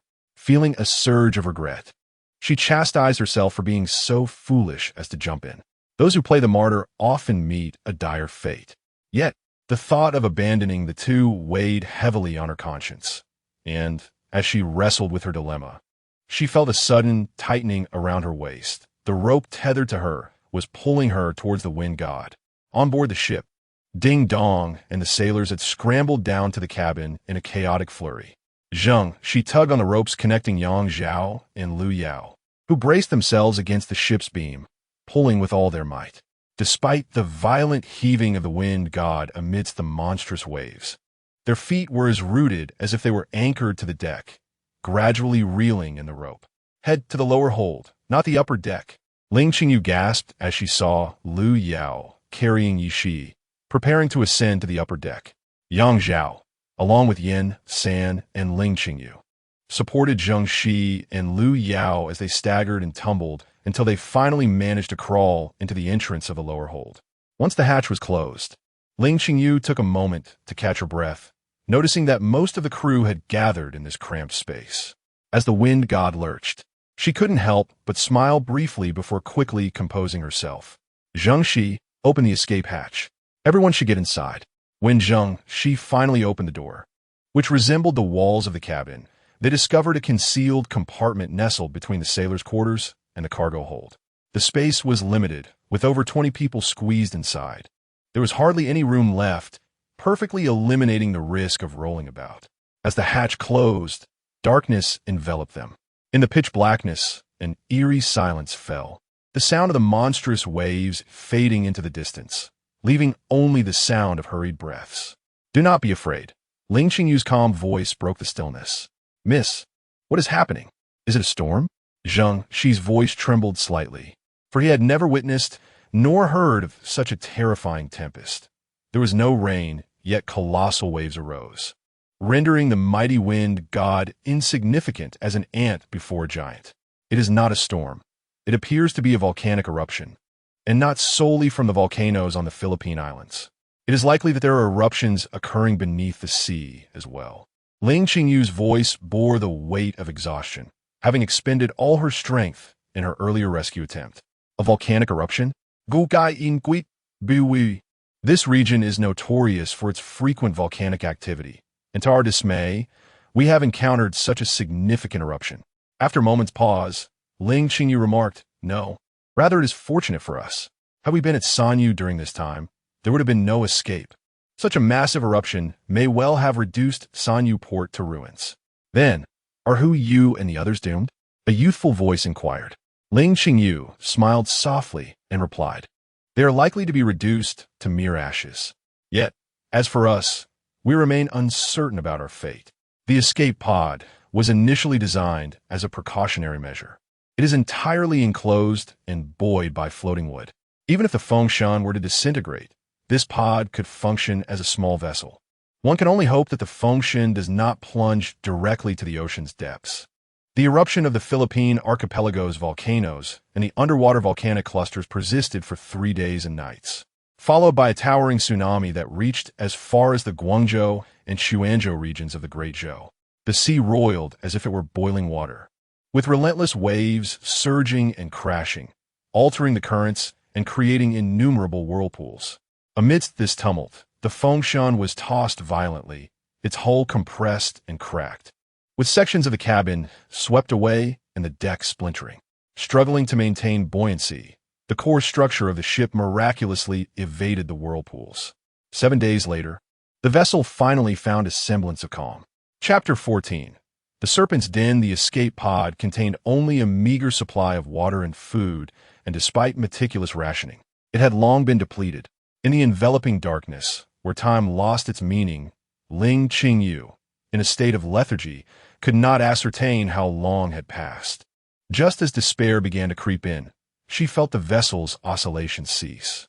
A hand beside her grasped Ling Qingyu, preventing her from rising. In the shadows, Gu Chui chuckled. "In times like these, it is the responsibility of us gentlemen. You, as the head, shall oversee from the rear." The hatch swung open, allowing a sliver of light to filter in. Yang Zhao released his hold on Ling Qingyu, leaping out of the pod, with Gu Chui following closely behind, then Lu Yao. Yin San and Zheng Shi, one by one, they emerged from the hatch. "Let us depart as well," Ling Qingyu urged the 4 small merchants huddled in the corner. Having heard no alarms from the outside, she then took hold of Ishi and climbed out of the pod. Upon exiting the escape pod, beams of light streamed through the gaps in the walls, casting a hazy glow over the scene. The corridor outside was chaotic, with numerous hatches smashed by cargo boxes, debris strewn across the ground. The wind god ship appeared to be tilted, and the pathway inclined upward. The outer hatch stood ajar, revealing a brilliant column of light piercing into the pod, akin to a staircase leading to the heavens. Shaking off the swirling thoughts in her mind, Ling Qingyu carefully avoided the shattered porcelain on the ground, guiding Yi Shi toward the radiant light. "Bo!" Before reaching the entrance, jubilant exclamations erupted from outside. Ling Qingyu quickened her pace, peeking her head into the light, where Zheng Shi, beaming with joy, exclaimed, "Miss, it's land." Ascending onto the deck, Ling Qingyu was momentarily dazzled as vivid colors flooded her vision. What a breathtaking sight it was. The wind god ship lay half-submerged in a shallow bay, beneath sparkling azure waters, where orange and yellow corals swayed gracefully beneath the surface and multicolored fish darted among them. Gentle waves caressed a silver-white beach adorned with coconut palms, while in the distance, lush green forests rose majestically, gradually giving way to towering mountains. The men who had ventured ahead had already plunged into the water, joyfully racing toward the shore, showing no signs of the exhaustion from days of hunger. Youth is indeed a blessing, Ling Qingyu sighed, rubbing her noticeably slimmed waist. Noticing the peculiar glances from those nearby, she quickly cleared her throat to mask her embarrassment. "Old lady, may I assist you down?" Gu Chui teased, extending his hand to scoop Ling Qingyu up, cradling her in his arms. Weighing her lightly, he laughed. "The head of the household has gone hungry for so many days, yet shows no signs of diminishing, even with a confidence thicker than city walls." Ling Qingyu felt her cheeks flush, retorting angrily, "I am merely sturdy, you know. Put me down." Gukui laughed, artidi, leaping into the water while still holding Ling Qingyu, where sharp coral cut into his feet and crimson droplets began to seep from the soles. The water was shallow, yet it reached up to Gu Kai's chest, with Ling Qingyu cradled in his arms, her body mostly submerged. Ling Qingyu, feeling utterly devoid of strength after days of hunger, refrained from moving, acknowledging her predicament with heartfelt gratitude. "Thank you." "Huh. Without our esteemed leader, we might have fed the fish by now," Gu Kai replied with a chuckle. "Indeed, had it not been for your wise and decisive leadership, I would have no choice but to remain loyal to you." Ling Qingyu interjected promptly, unabashedly boasting about herself. Noticing Gu Kai's delight growing ever more apparent, she added, "At least until we return to the Great Zhou. My loyalty to our leader shines as brightly as the sun and moon. How could I ever harbor disloyal thoughts?" Gu Kai then quickened his pace toward the shore. Upon reaching the beach, they encountered sailors who had arrived earlier, climbing coconut trees. Before long, coconuts began to rain down. Under Zheng Xi's direction, Yansan wielded the renowned Lu Bao sword, famed throughout Great Zhou, to expertly crack open the coconuts.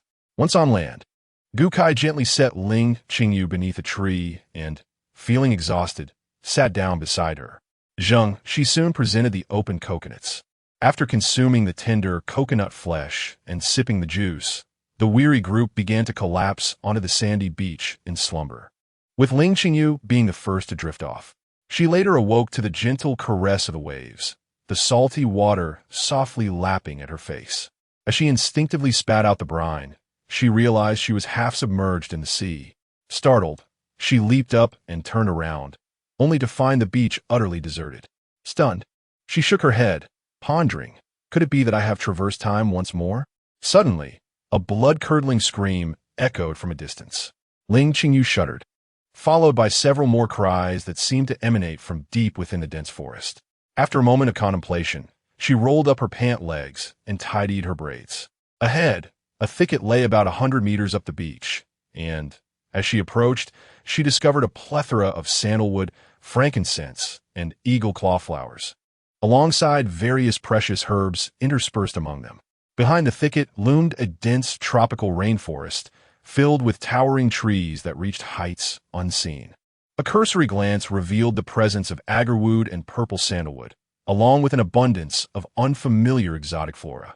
With no clear path through the thick underbrush, where her feet struggled to find purchase, Ling Qingyu snapped a branch and used it to clear her way forward. The cries ahead grew increasingly frantic, prompting her to hasten her steps. However, she lost her footing and grasped a nearby branch just in time to prevent a fall. Steadying herself, she peered over the edge and discovered that she stood upon a modest cliff. Below lay the beach from which they had come, while the other side revealed an expansive stretch of sand, the shallow and crystalline waters shimmering with a kaleidoscope of colors.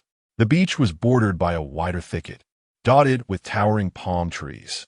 A piercing scream emanated from a person clinging to a tree, while beneath it, several colossal lizards, each measuring over 3 meters in length, gathered ominously. In the distance, some individuals were being pursued by a group of these gigantic reptiles, fleeing deeper into the forest. A thunderous roar erupted from the woods, causing the pursuing lizards to halt abruptly before collectively making their way towards a steep cliff approximately 600 meters high, located on the opposite side of the beach. Seizing this opportunity, the person in the tree descended and reunited with those who had fled into the forest. Ling Qingyu, witnessing their convergence, felt a momentary relief. However, just as she began to relax, a fresh outburst of terrified screams erupted from the crowd, prompting them to dash frantically into the depths of the woods as if their lives depended on it. The distance was too great for Ling Qingyu to discern what had transpired, yet her instincts urged her to join the main group. Otherwise, this enchanting paradise could unexpectedly claim her life. Assessing the distance and possible routes, she began to ascend the cliff, knowing that the dense forests on either side of the beach led upward, and with a proper path, she should encounter them. Various sounds echoed within the forest, shifting from left to right, compelling Ling Qingyu to adjust her course according to the direction of the calls. Although the path she traversed was fraught with dense undergrowth that made it difficult to find footing, the scenery was breathtaking. Vibrant flowers blossomed, small red and purple fruits dangled from branches, and enormous breadfruit trees bore an abundance of fruit. Some of the plants and trees were not only native to the equatorial regions, but also included species from Africa and Madagascar. Ling Qingyu plucked a breadfruit, peeled it, and sat down to indulge. Observing the chaotic path of the fleeing individuals, it appeared as though they were desperately evading a relentless pursuit. However, aside from the challenging terrain and occasional scratches from the thickets, she encountered no real danger. A sense of satisfaction washed over her, and she thought, "This is what you get for abandoning me." After finishing the breadfruit, she felt parched and stood up, straining to listen. It seemed there was the sound of water nearby, prompting her to disregard the weary cries and head towards the source of the sound. After walking for about 100 meters and parting the underbrush, she emerged into a clearing. Before her lay the base of a ravine, where a delicate waterfall cascaded down like gossamer, spilling into a pool below before continuing to flow downstream. The banks of the stream were lush with vegetation and dotted with large stones, making it nearly impossible to discern their presence until one was close. With a joyful exclamation, Ling Qingyu rushed to the water's edge, intending to drink immediately. However, she paused to survey her surroundings and noticed several blue-tailed parrots drinking from a stream. They seemed unafraid of her presence, peering at her with their bright eyes, which eased her anxiety. She cupped her hands and began to drink. The water was cool, with a hint of sweetness, flowing down her throat and imparting an indescribable refreshing sensation throughout her being, as if it cleansed everything it touched. Submerging her face in the water, her mind felt instantly clearer. As Ling Qingyu emerged from the water, she heard cries for help again, this time more distinct, seemingly coming from nearby. Grasping a stick, she crossed the stream and continued her ascent. The number of paths traversed was lost on Ling Qingyu, only to be interrupted by a distinct voice of salvation resonating from below. Indeed, below, with a scowl, she scrambled over yet another bend, only to discover another precipice.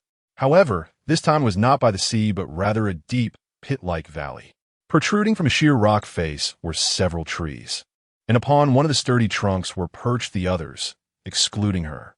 Ling Qingyu couldn't help but chuckle, despite the steepness of the cliff. It was overgrown with low shrubs that could easily be scaled. Yet, there they were, huddled on those precious rosewood branches, appearing utterly terrified.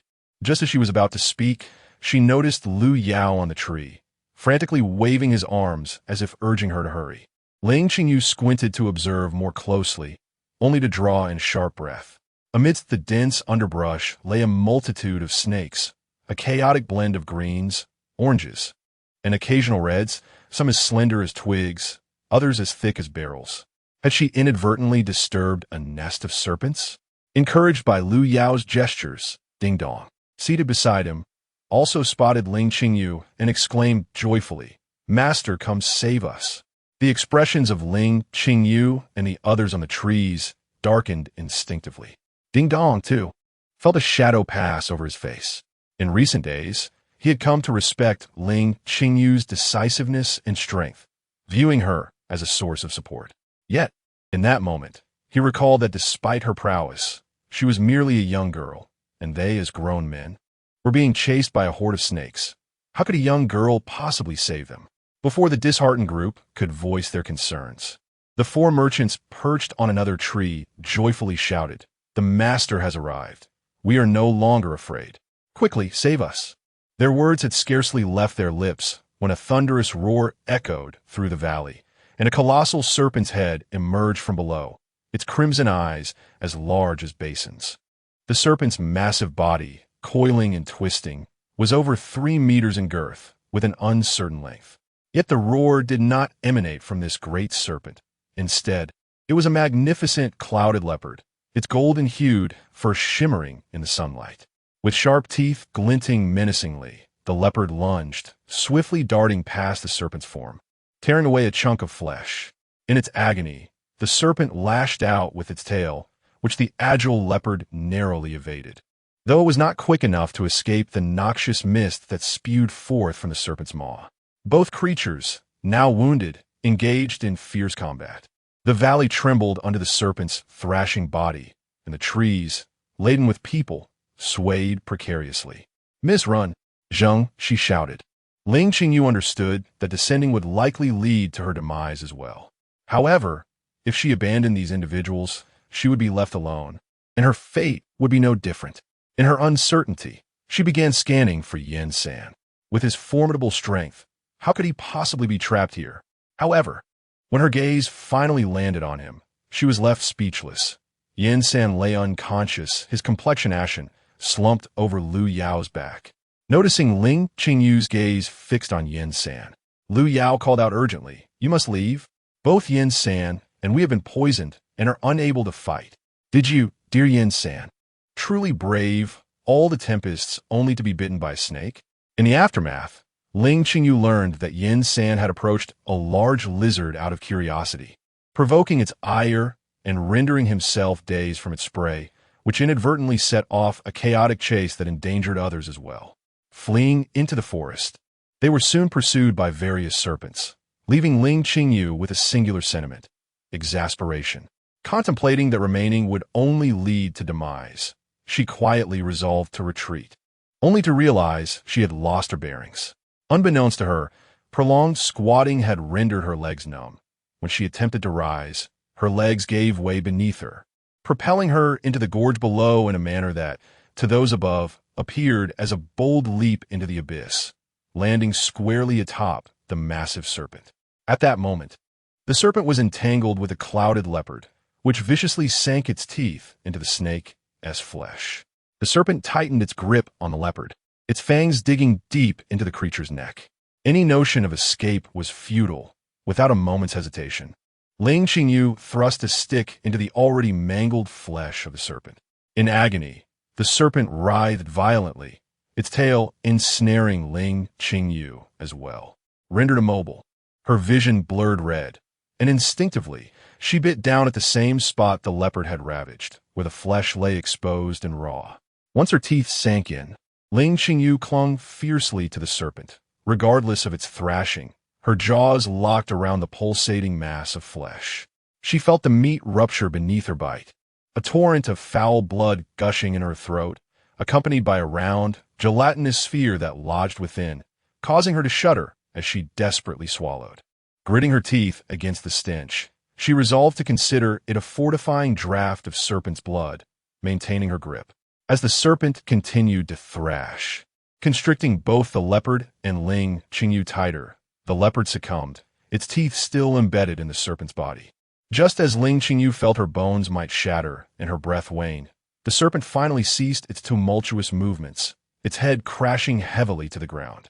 Silence enveloped the gorge, while the serpents on the cliffs slithered down, halting a few meters from the corpse of their fallen kin, forming a wide circle around it. Ling Qingyu shook her head, rousing from her daze, and slowly extricated herself from the serpent's coils, standing atop its lifeless body. It was then she noticed that the serpent's vital spot had been mangled by both the leopard and herself, revealing a gaping wound. Most assuredly, the leopard had expended the greater effort, while her contribution was a mere fraction of a final blow. With a sigh of relief, she paid little heed to the encircling serpents, collapsing onto the serpent's carcass. A faint, fragile sound emerged from beneath the body of the leopard. Ling Qingyu, initially startled, sat up alertly and forcefully pushed aside the serpent entangled with the leopard. The leopard's body slumped to the ground, revealing a small, white figure that slowly wriggled from its lower abdomen. It turns out that the clouded leopard was so fiercely determined because it was about to give birth. Ling Qingyu cradled the small feline body in her arms. The tiny clouded leopard, just born, gradually opened its eyes to gaze at her for an extended moment, long enough for Ling Qingyu to feel it was judging her. The little clouded leopard licked her hand, which was marred with countless wounds, and its gentle tongue cleaned the blood that flowed from her injuries. Satisfied, the little creature let out a soft purr and closed its eyes.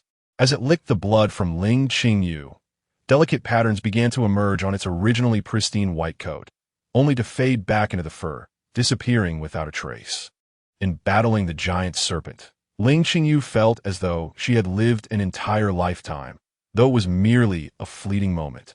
After the initial astonishment, those hanging from the trees witnessed the brave leader leap down into the valley, charging onto the serpent's back and fiercely thrusting a wooden stick into the creature's vulnerable spot, ultimately vanquishing it. When the giant serpent thudded to the ground, Yang Zhao and Gu Chui had already descended the tree, making their way down to the valley floor. Lu Yao also set down Yin San, intervening to prevent Yi Shi and Zheng Shi from following suit, and they all descended together. Fortunately, the snake horde had already reached the valley bottom, and it seemed they had followed the serpents down. Chapter 15. Aftermath. Do not approach. As the three individuals prepared to rush over, Ling Qingyu stood up and exclaimed. Once she regained her composure, a warm sensation enveloped her body, a stream of invigorating blood coursing through her veins, filling her with vitality and easing her physical burdens. Could it be that orb? Was this the so-called fortuitous encounter? A celestial treasure? Determined to test her hypothesis, Ling Qingyu leaped down from the massive serpent's body, cradling the little clouded leopard, and approached the three. Indeed, as she traversed the area, the serpents recoiled 3 meters away, their heads bowed in what appeared to be a gesture of reverence towards the Serpent King. It seemed that the orb-like object was indeed the inner core of the great serpent. With this realization, she felt a surge of confidence. The multitude of serpents surrounding her would pose no threat. A smile crept upon her lips, a sense of triumph filling her heart. Upon reaching the three, she noticed their faces had turned pale. Seeing her approach unscathed, they could no longer contain themselves and collapsed to the ground. Mistress, Shi Feng, perched upon a tree, called down to Ling Qingyu, feed them the blood of that great serpent, then toss down the gourd of wine he so prudently carried even in peril. We must replenish it. We have all been bitten by the snakes, and the blood of the Serpent King will counteract the venom. Touched by their immediate instinct to aid themselves despite their own afflictions, Ling Qingyu felt a swell of gratitude. She swiftly retrieved the wine gourd and dashed toward the serpent's corpse, feeling as light as a feather. Her speed had greatly increased, and a subtle flow of energy coursed through her, invigorating her entire being. Without pausing to contemplate her physical transformation, she climbed to the serpent's vital spot, collected a gourd full of blood, and hurried back, pouring the crimson liquid into the mouths of her companions. After 2 trips, she noticed their complexions beginning to regain color. She rushed back for another full gourd, but the serpent's blood had started to congeal. Fearing that by the time she scaled the tree and descended, it would be too late, she considered the others above who had no martial skills and were thus more vulnerable to the venom. Throw down Yin San's sword. Ling Qingyu shouted upwards. Shi Feng, observing the situation below, realized he was in the same tree as Yin San. Summoning his last reserves of strength, he climbed to Yin San's side, pried open his fingers, and let the sword fall. Ling Qingyu seized the sword and ascended the great serpent's body. Noticing that the blood near the vital spot had begun to darken, she carefully removed the top layer before preparing to extract the flesh within. Upon peeling away the outer skin, she discovered 2 small orbs nestled beneath. Intrigued, she first sliced off that piece of flesh, then carved out a larger chunk. Lifting it triumphantly, jumping down from the serpent's carcass, she glanced at the anxious faces above. With a determined swing of the sword, she severed the serpent's tail, securing the piece of meat in one hand while she sheathed the sword, tucking the orb-laden flesh into her pouch.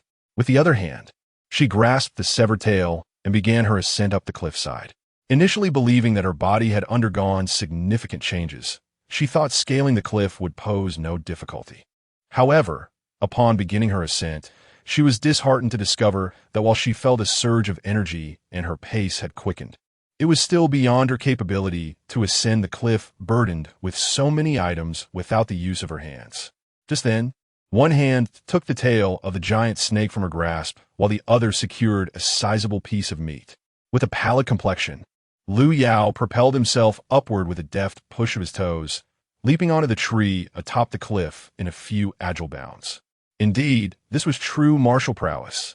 It had long been apparent that Lu Yao was not an ordinary individual, and his extraordinary skills were now undeniable. Yet, one couldn't help but wonder why he had concealed such prowess in the past. What a cunning fellow. May I borrow this, dear host? Gu Gai Vimak? Rising from the ground and flashing a smile at Ling Qingyu, while effortlessly retrieving Yin San's sword from beneath her arm. Together with Yang Zhao, they leaped onto the serpent's carcass, delivering fierce blows at its vital points before each clutching a bloody chunk of meat and bounding up the tree atop the cliff to assist their companions.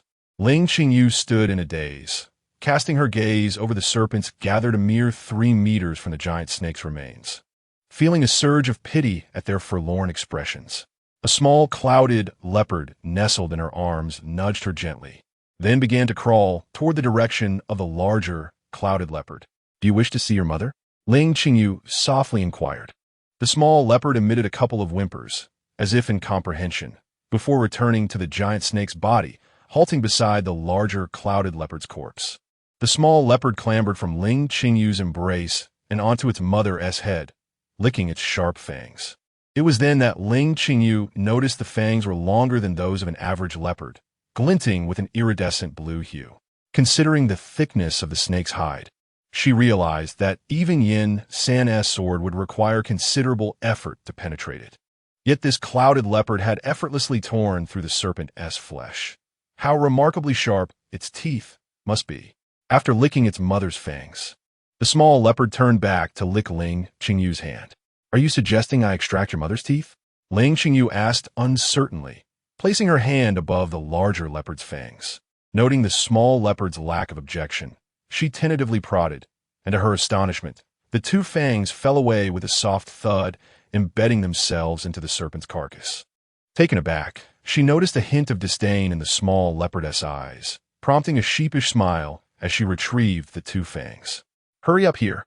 Once the blood of this serpent dries, those snakes will not remain so docile," shouted Shifeng, finally regaining his strength after drinking the serpent's blood. Noticing Ling Qingyu still lingering below, observing the serpents around them beginning to stir restlessly, Ling Qingyu swiftly tore a piece from her clothing to wrap the fangs and secure the small leopard, hastily climbing toward the cliff. After consuming the blood, the others atop the tree found their toxins alleviated and their strength restored, prompting them to begin their ascent to the cliff summit. Zheng Shi pried open Yin San's mouth with a gourd to pour in the snake's blood, while Lu Yao, unable to wait for him to regain consciousness, hoisted him onto his shoulder, grasping Yi Shi with one hand and leaping up the cliff. Ling Qingyu gazed at them as they adeptly climbed up, a sense of resentment bubbling within her, devoid of any gentlemanly demeanor. Unbeknownst to her, in the hearts of these sailors, she was regarded as brilliant and valiant. They were terrified of the snakes that had pursued them, and now that they could move, their foremost desire was to distance themselves as much as possible. While Ling Qingyu continued to harbor her grievances, she suddenly felt her hand grasped, and in a manner akin to riding the clouds. She was whisked up the cliff by Yang Zhao. Indeed, the blood of the Serpent King was a miraculous remedy. Gu Chui leapt up the cliff alongside them, chuckling lightly. Yang Zhao tightened his grip, for his martial arts prowess had been significantly hindered by the pursuit's sole 18 needles for many days. Even after the needles were removed, his strength had only partially returned. However, upon consuming the serpent's blood, his entire being felt rejuvenated, as if his veins had been cleansed, and his power astonishingly surged to 70%. Ling Qingyu remained unaware of the intricacies of the situation, perceiving Yang Zhao as merely another who feigned weakness to conceal strength. At that moment, she was oblivious to the true nature of the millennium-old Serpent King's blood, nor did she understand the treacherous value of the serpent's core she had ingested. Regrettably, upon reaching the top of the cliff, Shifeng stamped his foot in frustration, lamenting the absence of the serpent's gallbladder. "Is this what you mean?" Gu Chui tossed a gigantic gallbladder into the air, subsequently stowing it away in his pouch amidst Shifeng's envious gaze. "We must hurry, or else we shall have trouble with those snakes pursuing us," Lu Yao remarked calmly, taking the lead while carrying Yin San, with Yang Zhao following closely behind, brandishing Yin San's sword to clear the path, while Gu Chui naturally brought up the rear. "Sister, are you all right?" Yi Shi quietly squeezed next to Ling Qingyu, tugging at her sleeve with concern. Ling Qingyu was so moved that she nearly shed tears, embracing Yi Shi tightly and exclaiming, "Truly, my Shi is the best." However, she quickly composed herself and admonished, Why did you abandon your sister on the beach like those villains? I call for you. It was you who wouldn't wake up. Seeing Ling Qingyu completely unharmed, Yishi's face lit up with a hint of her former pride as she retorted, "You were sleeping like a dead pig. Even Brother Lu splashed water on you, and you wouldn't wake up. We had no choice but to come out and see if there was any water or food. They actually splashed water on me." Remembering how she had nearly been swept away by the waves, Ling Qingyu scolded, "You see, when I'm not around, you all get into trouble. So from now on, you must remember, you absolutely cannot leave me behind. Do you understand?" Yishi grasped Ling Qingyu's hand tightly. Nodding earnestly, "I will diligently learn martial arts, and I won't let my sister encounter danger again. I will protect you." Being so earnestly expressed by a mere 7-year-old filled Ling Qingyu with profound emotion. She bent down and planted a hearty kiss on Yishi's delicate face. Noticing that those in front and behind were obscured by the dense forest, she discreetly retrieved a piece of meat from her pouch, extracted a small round bead, and placed it into Yishi's mouth, urging her to swallow it. Yishi was taken aback by such assertiveness, choking and coughing several times, her tears streaming as she looked at Ling Qingyu with distress. Seeing the pained expression on the exquisitely featured little face only made Ling Qingyu find her even more endearing, and she feigned a stern expression, saying, "What I've given you is poison, you know." Yishi opened her large eyes and said, "Sister, you have saved me several times. Even if you were to give me poison, I would not hold it against you." Seeing Ling Qingyu's guilty expression as she glanced around, Yishi couldn't help but chuckle. She tugged at her hand and spoke in a softer tone, "Sister, I will behave from now on. You will give me the antidote, right?" "Shoo," Ling Qingyu replied, unable to bear the sight of such an innocent and charming face. She quietly added, "Do not speak of this to others. It is not poison. It is the essence of the great serpent. As a martial artist, it should be beneficial for you." Yishi blinkit in surprise, not expecting Ling Qingyu to have given her such a precious substance. Speechless, she simply grasped her hand and followed the group towards the seaside. "Wow, wow, wow," Shi Fong exclaimed with each rare herb he encountered, though he dared not stop to gather them, feeling as if silver was shimmering before his eyes. "Wow, golden sandalwood. Wow, ironwood. Wow, Tai Pomelo King. Wow, wrongfully." One of the 4 merchants trailing a few meters behind Ling Qingyu continued to express his astonishment. "Wow, is that golden silk namu?" he shouted as he rushed to a towering tree standing 60 meters high. "Impossible. Golden silk namu is unique to China. How could it possibly be found in the Pacific?" Ling Qingyu, skeptical, followed the merchant to take a look. To her astonishment, it truly was golden silk namu. Remembering what she had seen earlier, she wondered what exotic place they had stumbled upon, as it was practically paved with gold. "Run! The snakes are chasing us again," Gu Chui shouted, interrupting their awe. Without time to further admire the rare flora, the group, in a state of panic, began to flee for their lives, much like before. They dashed back to the sandy beach where they had landed, the snakes halting at the forest's edge and gradually dispersing, as if they would not venture out of the woods. Gu Chui collapsed onto the ground, catching his breath, and addressed Yang Zhao. The two of them had fought off a considerable number of snakes while trailing behind, and despite having consumed the essence from the Serpent King's heart, they were utterly exhausted. "If we could deal with those colossal beasts, the beach over there is much larger and has a water source," Yang Zhao remarked, only to realize that although his voice remained deep, it was no longer as hoarse as a saw cutting through wood. It seemed to be another effect of the serpent's essence. He exchanged a glance with Gu Chui, lamenting that there were too many snakes in the forest to return for the serpent's blood and flesh. "Are you referring to those large lizards?" Ling Qingyu inquired, noticing their puzzled expressions. "Those crawling giants typically feed on carrion. How did you get entangled with them?" Gu Chui and Yang Zhao exchanged glances before directing their glares at the still unconscious Yen San. According to the account provided by Zhang Shi, the following events transpired. The group awakened in the morning and resolved to seek out a source of water and food, as the coconuts from the tree could not sustain them for long. Initially, Yang Zhao and Gu Chui, along with their companions, were set to embark on this quest.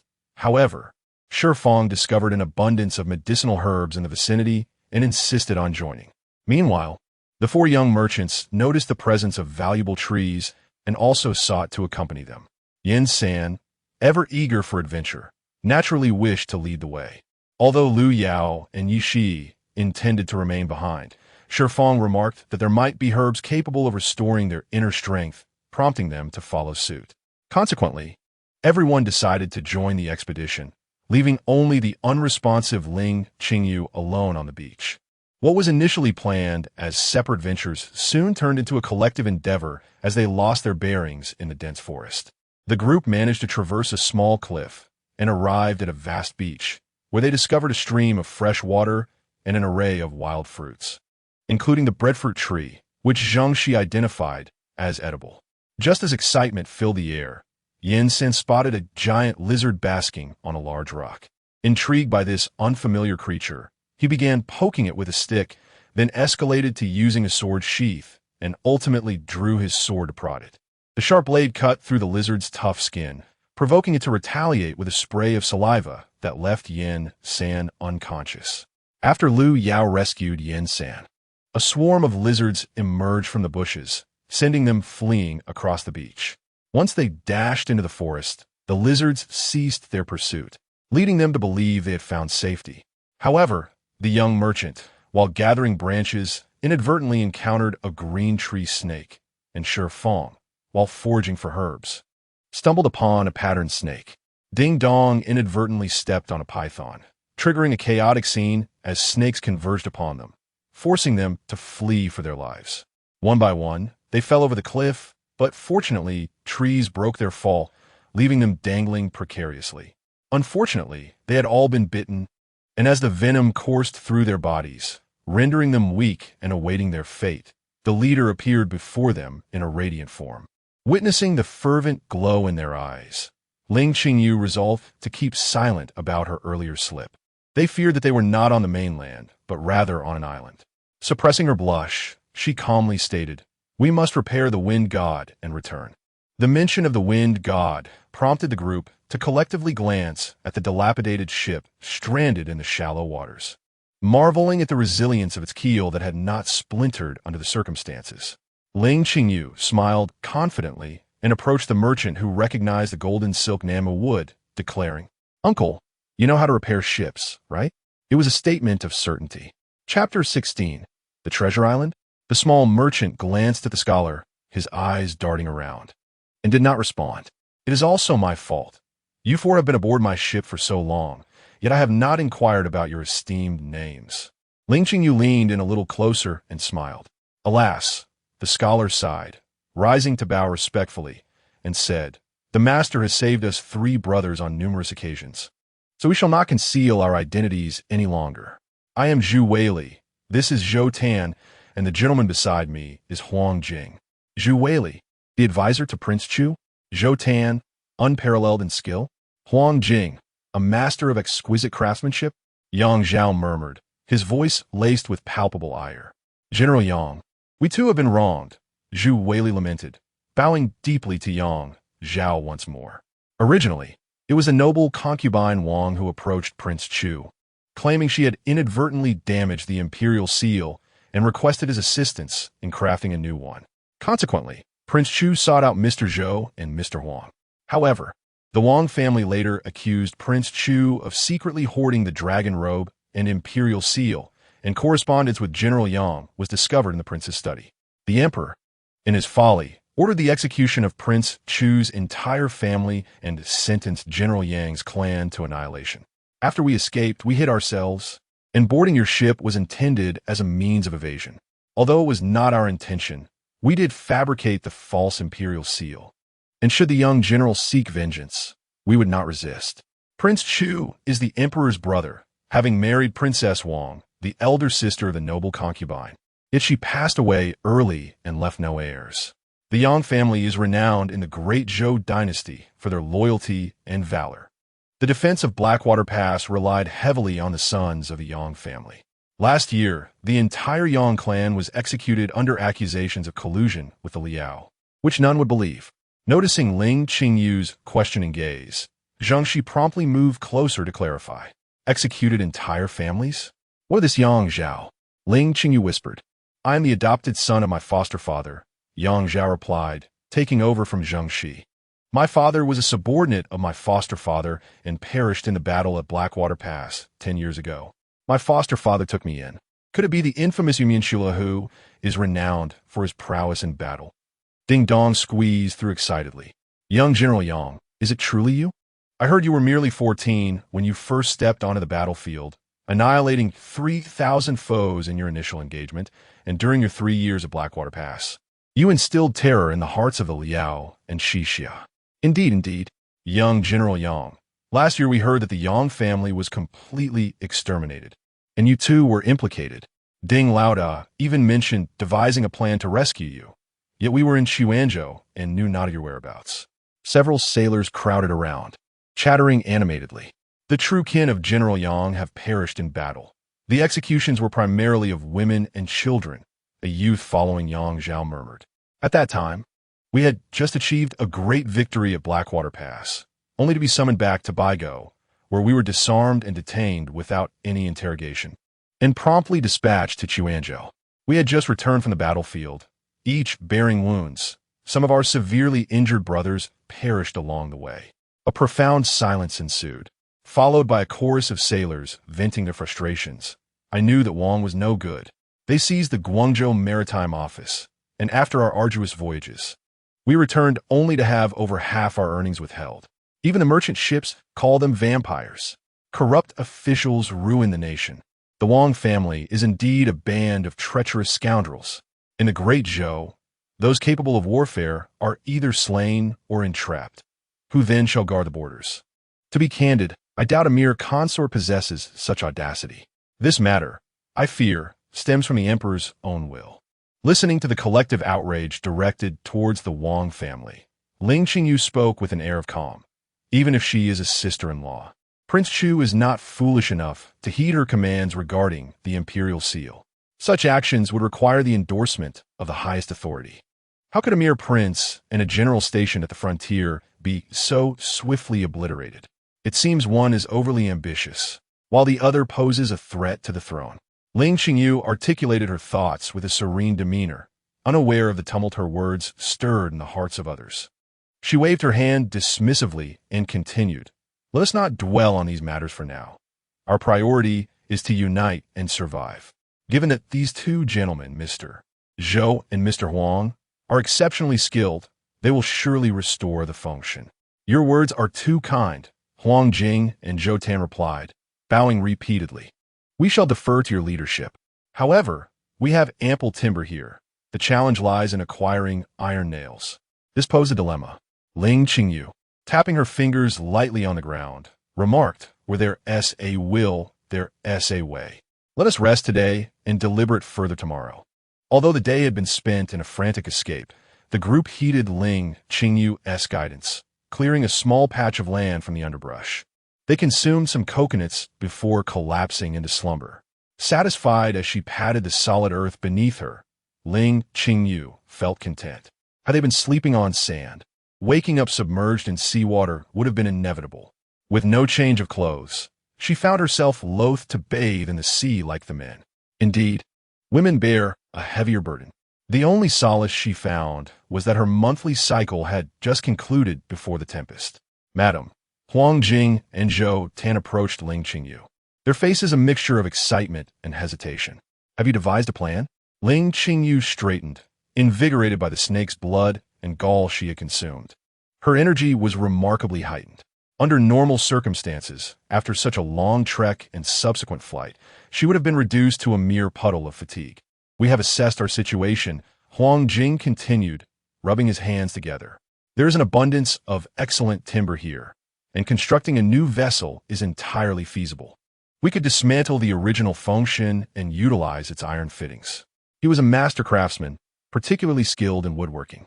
Previously, he had honed his craft at a shipyard in Xuanzhou, and now, having taken refuge there with his companions, he had even disguised himself to work on the function for a few days.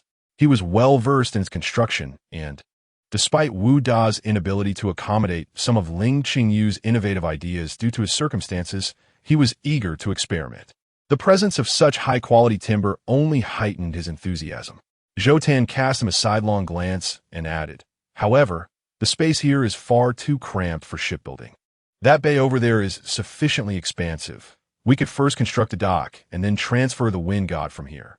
After their exchange, both men looked at Ling Qingyu with eager anticipation. It took Ling Qingyu a moment to comprehend, as he pointed to himself, asking, "You mean for me to drive away those lizards?" They both nodded, their eyes gleaming with fervor. After all, if this leader could slay a colossal serpent, what could possibly intimidate him? "It's getting late. Let us discuss this tomorrow. We should rest for now," Ling Qingyu remarked after a moment of silence. The sunrise over the sea is always profoundly moving. The sun rises from the horizon, painting the sky a fiery red before gradually transforming into a splendid array of colors. However, Ling Qingyu felt a sense of resentment. Who could be touched by such beauty after being unceremoniously hauled up a cliff and awakened by a slap to the face? "How about I offer to kill 100 people for you instead?" "Please stop looking at me like that," Yin San said, unusually patient. "Think of a way to bring down that four-legged beast and avenge me."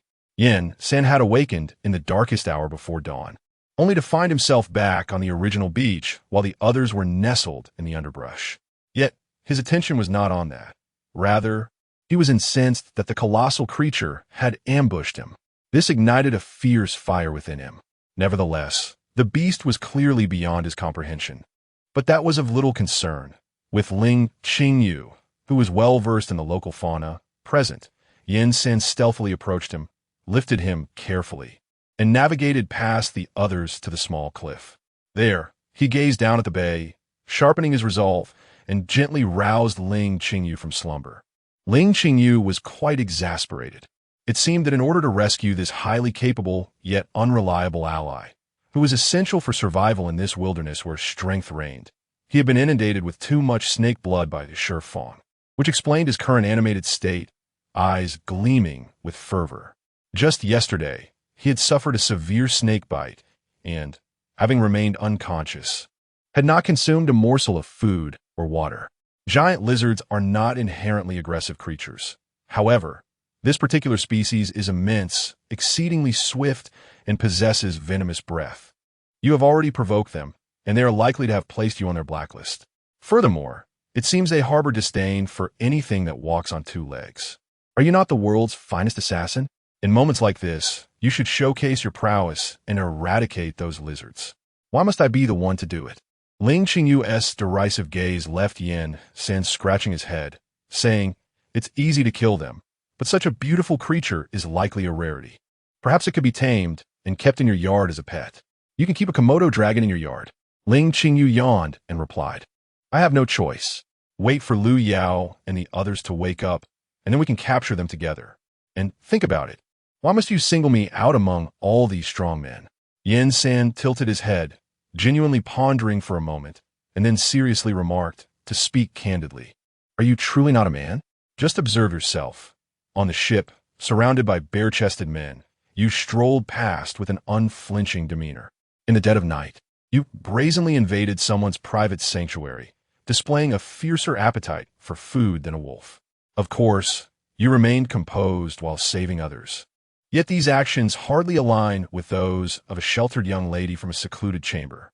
Yin San's gaze lingered briefly on Ling Qingyu's curvaceous form, silently concluding, "Whoever considers you a woman must be a fool." Ling Qingyu gritted her teeth, her mind racing through various scenarios, slapping him, pushing him off, or delivering a swift kick to his groin. However, each calculation led to the conclusion that he would effortlessly counter her attempts. Their combat prowess was not even in the same league. Resorting to violence seemed utterly futile. Taking a deep breath, she sought to relax, dismissing his words as mere nonsense. Ling Qingyu's deep inhalation roused the little clouded leopard nestled in her arms. Groggy-eyed, it crawled out, oblivious to the two squabbling humans. Bathed in the vibrant morning sun, it immediately spotted a lizard emerging from a vast crevice in the colossal stone wall and, without hesitation, leaped from Ling Qingyu's embrace, its short legs scurrying away. Little bye," Ling Qingyu called out, her eyes unable to discern the distance as she failed to notice the emerging lizards. Her only concern being that the little clouded leopard wouldn't get lost. Thus she pursued it. "What is that? So hideous," Yin San remarked disdainfully, only to belatedly realize that Ling Qingyu was racing after the unsightly creature, charging down the cliff toward the bay. A sense of satisfaction welled up within him. Despite claiming she wouldn't go, she still did, proving my charm transcends gender. After consuming the serpent elixir, Ling Qingyu felt significantly invigorated. Her speed increased manifold. Yet, despite this newfound agility, she found herself unable to catch up with Little Bai's short, swift legs, leaving her feeling quite disheartened. However, her dismay transformed into alarm when she reached a vantage point clear enough to see a group of enormous lizards. In her reckless pursuit of Little Bai, she was inadvertently charging towards them. "Ah!" Ling Qingyu's startled exclamation was abruptly stifled by Yin San's hand.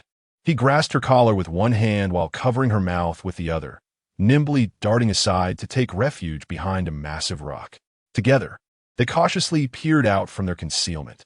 Amidst the assembly of formidable lizards, the diminutive Xiao Bai stood resolutely, its small frame akin to that of an ant before the towering beasts. Yet, with its head held high and a voice imbued with pride, it exuded an air of dominance. Engaging in conversation, the massive lizards lowered their heads in deference, eventually prostrating themselves on the ground. One daringly approached Xiao Bai, bowing its head, inviting the little creature to take a bite. After a hearty gulp, Xiao Bai emitted a satisfied sound, prompting the lizard to retreat and allow another to tend to its wound. Once satiated, Xiao Bai turned its gaze towards Ling Qingyu, who stood wide-eyed behind a stone. "Do you beckon me?"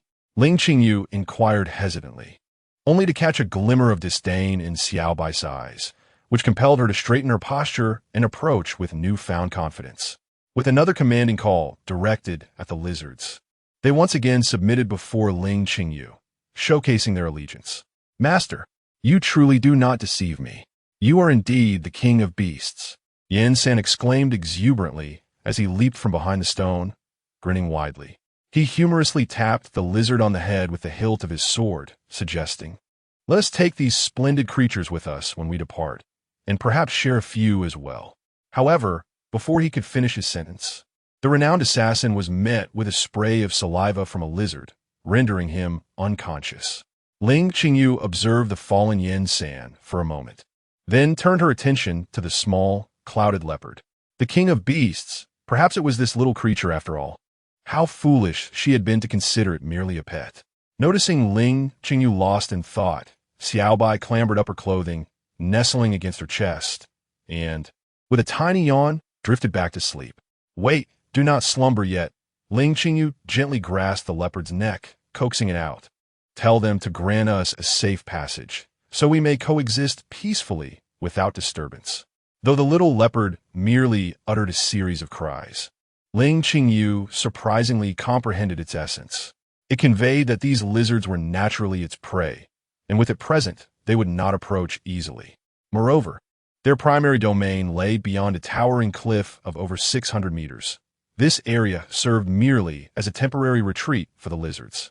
The small leopard then directed its cries at the lizards, who dutifully formed a line and retreated into their lair.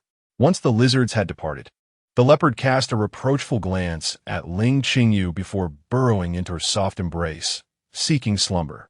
Ling Qingyu exhaled a long sigh. After adversity, fortune surely follows.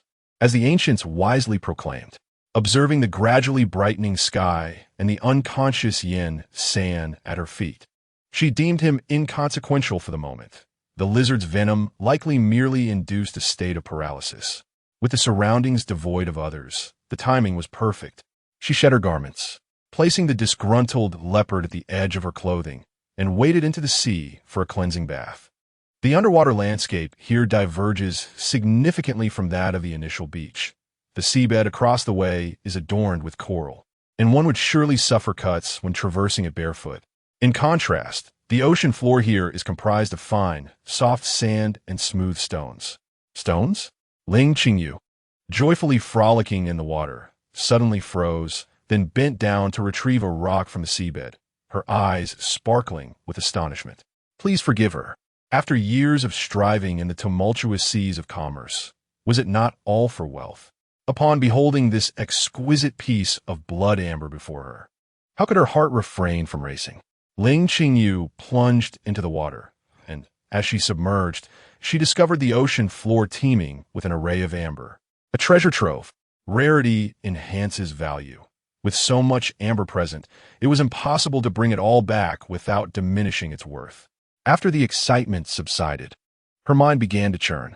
From her observations, there was golden silk nanmu, rosewood, and yellow rosewood. Shipbuilding materials included golden oil, sandalwood, and ironwood, while spices contained rare agarwood.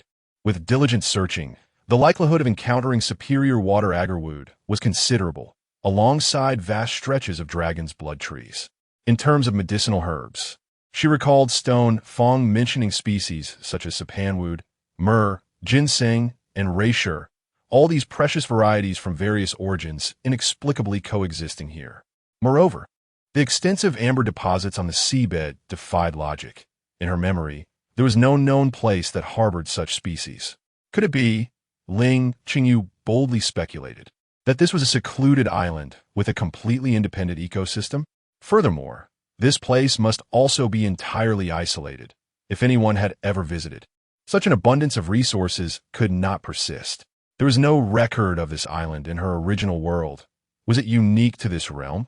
If it resembled the Bermuda Triangle, then the Fengshan vessel must have arrived here due to changes in ocean currents triggered by the recent volcanic eruptions. As if to validate her thoughts, a colossal wave surged in the distance, only to distort and dissipate into gentle ripples about 3 miles from the shore, gradually rolling toward her. A shiver ran down Ling Qingyu's spine. If this were an independent space, entering might be easy, but how would one exit? In a sudden realization, she envisioned her group living like savages here, with herself as the sole female bearing the responsibility of procreation, thereby initiating the propagation of her tribe on this island. The notion was utterly terrifying. Ling Qingyu quickly shook her head, dispelling those unsettling images, clenched her fists, and resolutely declared that retreat was never an option for her. Even if a crack in reality opened, she would find a way to return. In Wu County, adversaries still thrived amidst prosperity. Ling Qingyu hurried ashore, dressed, and began to devise a plan. Regardless of opportunities to escape, the Fengshan vessel must be repaired. Consequently, a structured approach was essential for these people. Living areas, work zones, logging sectors, and gathering sites. Even Gu Kai, without realizing it, regarded Ling Qingyu with admiration as she spoke with intention and purpose. This time, it was Ling Qingyu who roused them all and led them to this bay, where on the beach, she spoke of plans and arrangements. Initially, everyone was cautiously on guard against the lizards that could spring out from anywhere. However, upon realizing that the lizards had indeed vanished, as Ling Qingyu had predicted, they relaxed and listened to her with increasing excitement and admiration. Thus, we shall allocate our tasks accordingly. There are snakes in the forest, so everyone should refrain from venturing too deep. Lu Yao, Yang Zhao, and Yin San, you may take turns to scout, Ling Qingyu declared, clapping her hands. Now, all you strong men, go bring the supplies. Once they set to work, Gu Kai and Yang Zhao's management and execution skills became evident. Aware of Yang Zhao's status, Ding Dong and his group naturally followed him. Though only a little over 20 people, they worked efficiently, accomplishing tasks with remarkable effectiveness. Indeed, capable subordinates are invaluable. Ling Qingyu gazed at the gradually forming living quarters with deep appreciation. Turning to Yin San, who was lounging beside her under the sun, she remarked with an air of admonition, Yin San, do not blame me for not warning you. The current food distribution is based on merit. Even Xiao Shi has gone to gather fruits. Are you not afraid of starving? Yin San felt quite vexed. After awakening, he found that none of the lizards remained. And truth be told, none of the tasks at hand required his brute strength. Rather, it was the strength of Yang Zhao and Lu Yao that proved useful. The feeling of being a hero with no opportunity to demonstrate his prowess was rather disheartening.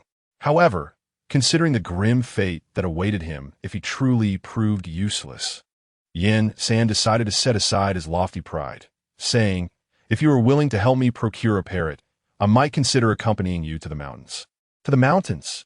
Ling Qingyu's gaze swept across the dense forest toward the towering mountains behind, with Yang Zhao and Gu Kai by her side. Along with Zhu Wei departing from Huang Jing and Zhou Tan, the reconstruction of the wind spirit was undoubtedly feasible. Over the past few days, they had explored the forest multiple times and ultimately discovered a startling truth. Apart from Ling Qingyu, any other person who ventured too deeply would be pursued by snakes. It appeared that the task of exploration would rest solely upon her shoulders. Although Yin San was skilled in martial arts and would indeed offer more safety if he accompanied her, the uncertainty of the myriad exotic creatures hidden within that mountain range made her apprehensive, given his unpredictable nature. Bringing him along could very well be akin to carrying a ticking time bomb. Observing Yishi, who was panting alongside the small merchant Kai Jingfong as they gathered fruits, one couldn't help but reflect on this Kai Jingfong. Initially, he had been overlooked by everyone due to Zhu Weili's revelations. It was only later that Ling Qingyu recalled this character and, harboring the thought that he might be significant, sought him out for a clandestine conversation. To her surprise, Kai Jingfong turned out to be a genuine farmer from the countryside of Chuanzhou. Despite possessing a modicum of literacy, his family had long harbored hopes for him to succeed in the imperial examinations. After a decade of attempts starting at the age of 13, he finally earned the title of Xiuzai, a successful candidate in the examinations, only to find himself impoverished and mocked by his peers. In desperation, Kai Jingfong sold his books, took a mere 1 or 2 taels of silver, and ventured to Chuanzhou with aspirations of joining the maritime trade. However, even as a small merchant, a minimum of 100 taels of silver was required, and he found himself ignored and even turned away. With no option left, he timed the departure of the wind god and took a gamble, astonishingly managing to secure a place on the ship. Ling Qingyu was rendered speechless by his audacity in risking 1 or 2 taels. "Yin San, I have a task for you," she said, glancing at Yi Shi and then toward the distant shoreline where the waves crashed. The day before, she and Zheng she had ventured there, discovering a clear demarcation. On one side lay shallow waters, while crossing that line led to unfathomable depths. No matter how immense the waves were, they dissipated at that boundary, and beyond it, vision began to warp, with distant landscapes appearing blurred and reminiscent of colossal whirlpools. I recall reading that practicing martial arts in the tides can yield substantial benefits. "Would you be willing to take Shi with you?"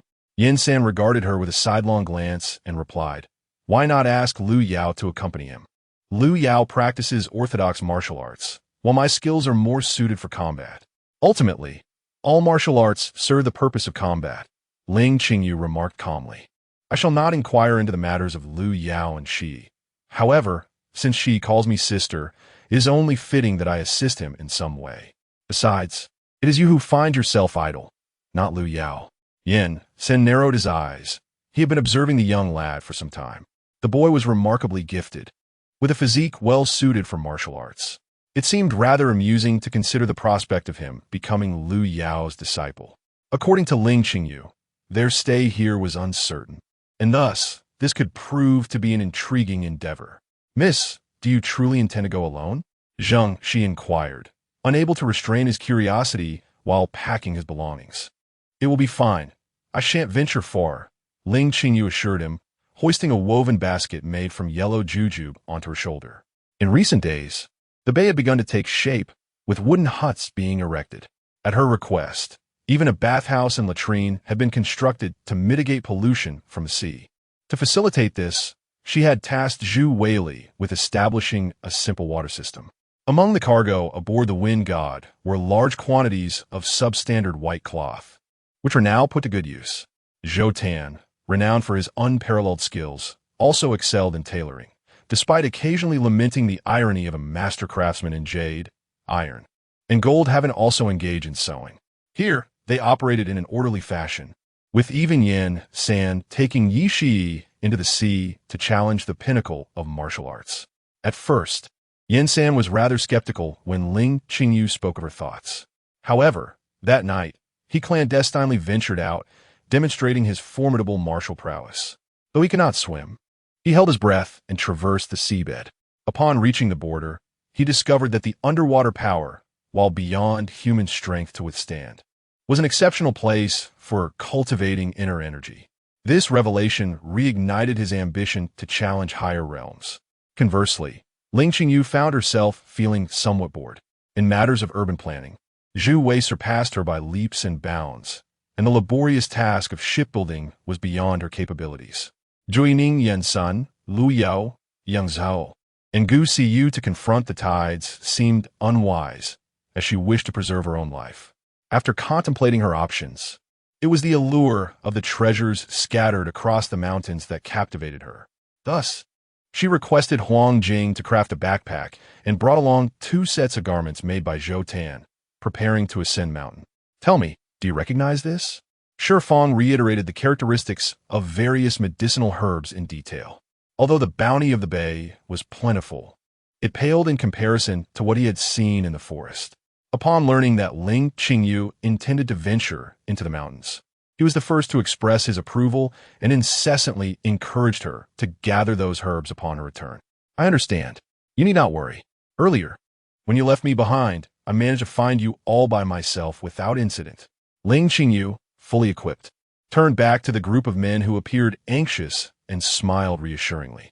Chapter 17. The ascent to the summit. At the outset, Ling Qingyu was filled with exhilaration. Although the dense forest presented a challenging path, the exotic treasures scattered about, and the breathtaking scenery, towering trees, vibrant flowers, and the kaleidoscope of parrots and sunbirds, imbued her with a profound sense of accomplishment with each species she identified. Moreover, with little White frolicking around her, she felt far from lonely. It was reminiscent of her university days spent hiking. Though her body ached, her spirit soared like a clear, azure sky. However, as the sun began its descent, the forest took on a more sinister demeanor, and fear crept into Ling Qingyu's heart. It was then that she belatedly realized she had lost her way. In the dusky woodland, visibility waned, and she had no recollection of her route or the direction from which she needed to return.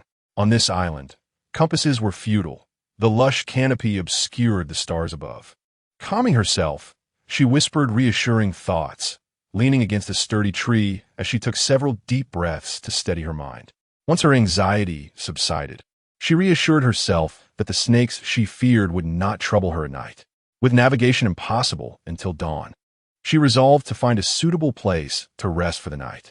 Feeling the contents of her backpack, she realized she had not hurriedly gathered supplies, anticipating even greater wonders ahead. Thus, her pack contained only some herbs and a half-full water bottle filled with stream water. Deciding to place Little White inside her backpack, Ling Qingyu spat into her palm and began her ascent up a tree. The tree she chose was lush and sprawling, its branches so abundant that 2 people could scarcely embrace its trunk. As she climbed, she silently thanked the serpent essence that had invigorated her body, and with the tree-climbing skills honed decades ago, she effortlessly scaled the robust trunk. This tree was of a species she had never encountered before. The higher she ascended, the denser the foliage became, surpassing the height of neighboring trees. Its branches spread wide, forming a circular canopy at the top. The thick branches and dense leaves carpeted the summit, and as Ling Qingyu stepped onto the branches, she was overjoyed to find they could support her weight. Setting down her backpack, she retrieved a piece of cloth from within and spread it out beneath her. With a sigh of relief, she reclined on the makeshift resting place. As the last vestiges of twilight faded, it was as if a switch had been flipped and the heavens erupted in a dazzling display of stars. How beautiful it was! In the gentle moonlight and starlight, faint glimmers of bioluminescence began to emerge from the treetops surrounding Ling Qingyu. Not only on her tree, but also on the neighboring giants. Sparkles of light began to illuminate. These glimmers coalesced into small clusters, which then merged into a luminous band that ascended the mountainside. From Ling Qingyu's vantage point, it appeared as though a silver river cascaded down from the peak. The forest lay in serene silence. Ling Qingyu held her breath, fearful of disturbing this enchanting spectacle. As the last flicker of light vanished into the mountain's heights, the forest erupted into a cacophony of sounds, various birds chirping and animals roaring, filling the air with vibrant life. Xiao Bai emerged from the basket, noticing that Ling Qingyu had already closed her eyes and succumbed to slumber. He climbed on her chest and nestled in. A flicker of luminescence swayed gently from beneath Ling Qingyu, meandering about before curiously making its way to her face. As it hovered before her nose, Xiao Bai executed a somersault, and the ensuing gust swept the glimmering light into Ling Qingyu's nostrils. Meanwhile, chaos reigned by the bay. Dr. Shi, hurry over. General Yang has also been bitten. Ding Dong carried Yang Zhao to Shi Fang's quaint wooden cabin, which housed 4 beds, 2 of which were already occupied by Zhang Shi and Lu Yao. Another bite? I warned you, no matter how formidable one's martial prowess. The serpents in that forest are relentless. Shi Fang, drenched in sweat, urgently instructed Ding Dong to lay the injured on the bed, then proceeded to incise the wound to release blood, applying the prepared medicinal paste upon it. This wound is severe. How did he manage to return? Another has fallen? Yansen peeked through the door, addressing the gravely concerned Gu Kai. Why the rush? That little girl is not reckless. It's only been a day. There is no need for such anxiety. She is immune to all toxins, but you are not. If she returns to find you all dead, she might even consider digging your graves. Hearing Yin San articulate such analytical thoughts for the first time, Gu Kai was momentarily taken aback, recalling the girl's prowess and the ferocity with which she could slay even the largest of serpents. Yet, a day did not warrant such urgency. Moreover, what could they do in their impatience? Unlike their initial venture into the forest, when the serpents were scattered and merely encountered during their escape, the current scenario seemed as if the serpents were deliberately guarding against them, establishing a perimeter that, once crossed, unleashed swarms of serpents. The dense foliage concealed those camouflaged serpents, making them virtually undetectable. Even Lu Yao's skills had met their demise within a mere mile of the forest depths. Indeed, do refrain from reckless actions. My supplies are dwindling. Shi Fang lamented, initially elated by the rare medicinal herbs, now disheartened by the depletion. You insolent brat, do you not comprehend the wisdom of adults? Yansen leaped forward, restraining Yi Shi, who was preparing to plunge into the forest. With your current state, you would be courting death. If you truly wish to go, train to the 3rd level at the seabed. Perhaps then you may have chance. You haven't even reached that 3rd level yourself. What use is your by high title skill? Yi Shi protested. TCH, that is an unparalleled technique. I am generously imparting it to you, and you dare to complain? Return at once. Yan San swiftly rendered Yi Shi unconscious and carried him back to his cabin. Gu Kai pressed his pouch, which contained a serpent's essence, deliberating intensely before finally relinquishing it, silently affirming, Ling Qingyu, I trust in your abilities. I shall await your descent. The sentiments of the people in the Gulf elude Ling Qingyu, for she has been immersed in her own discoveries for 4 days now. As she ascended the mountain, the wonders only multiplied. In a secluded mountain pool, she stumbled upon an abundance of exquisite water, which, if priced like the finest agarwood from Chuanzhou, would be worth a fortune. However, this astonishment was swiftly eclipsed by the sight of a vast expanse of dragon brainwood, followed by a considerable area of fragrant agarwood. Beneath the agarwood lay a thriving patch of 7th-grade ginseng, and nearby, the verdant woods were adorned with high-quality white bamboo, while various trees bore the precious lingji, and the carnivorous pitcher plants cohabited with orchids, alongside other medicinal herbs, creating a chaotic yet vibrant ecosystem. Among the flora and fauna she encountered, she could only identify a mere handful. In her youth, she had dedicated considerable effort to outdoor expeditions, yet here she was greeted by creatures like the 8-tailed parrot, a pink pig with tusks, and a majestic stag crowned with crimson antlers, all roaming the forest. Snakes and giant lizards glided through the carpet of fallen leaves, beings she had never even heard of before. Even amidst the dazzling surprises, her heart raced with exhilaration. While drinking from a stream, she accidentally fell into a pool, only to be swept into a cavern by the cascading waterfall. The water within the cave reached only her calves. and the waterfall obscured much of the sunlight at the entrance, casting a dim light within the cavern. Yet it was not frightening. Instead, the cave glimmered with an ethereal radiance. The walls sparkled with raw rubies, sapphires, and diamonds, while the water's surface shimmered with the light emitted by gemstones polished by the flowing water. Before her lay a ruby larger than child's head, its translucent crimson hue reminiscent of blood, inducing a dizzying effect upon Ling Qingyu.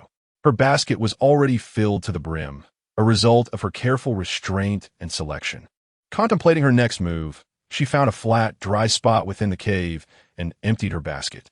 She then excavated the magnificent ruby and placed it inside.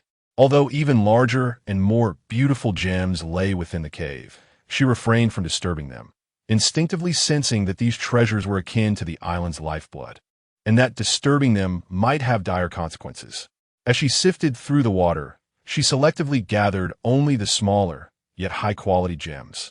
In no time, the platform was adorned with a collection of not only rubies and sapphires, but also cat's eyes and diamonds. However, as she gazed at her bounty, a sense of worry crept in. How would she transport this wealth? Despite enduring numerous dangers with others, such a substantial fortune would inevitably arouse envy. Yet, Ling Qingyu was determined not to let greed fracture the camaraderie she had painstakingly cultivated. Gritting her teeth, she decided to keep only a modest portion of gems, covering the rest with herbs and spices. With the basket resting heavily upon her shoulder, she felt an overwhelming sense of joy. The weight she bore was worth more than gold. It could rival the value of entire cities. The thought of carrying the worth of several cities made the burden feel trivial. Emerging from the cave, with the cascade above her, Ling Qingyu waded through the water pool, casually plucking a purplish-red fruit from a tree by the stream. Based on her experiences over the past few days, she found this small yet exquisite fruit to be remarkably sweet, albeit rare, only found near the pools by waterfalls. Not only was it delectable, but consuming it also filled her with vigor and elevated her spirits, prompting an irresistible urge to sing. Of course, during her first tasting, she did sing, only to be met with protests from Xiaobai. Moreover, the sudden flight of numerous birds from the surrounding woods compelled Ling Qingyu to exercise restraint. With the weight of several towns upon her back, Ling Qingyu's steps grew increasingly sprightly. The ascent up the mountain felt far less arduous than it had at the beginning. As she climbed higher, the towering trees became more abundant, some reaching heights of over 100 meters, their branches adorned with many parasitic vines, blossoming in a riot of colors, along with various unfamiliar fruits. However, the path underfoot became more treacherous, with dense thickets rendering it nearly impassable. The layer of fallen leaves was so thick that one misstep could ensnare her completely. Wiping the sweat from her brow, Ling Qingyu found herself reminiscing about the lightness of movement exhibited by Yu Yaoyao and Yin San, contemplating whether she might seek their tutelage upon descending.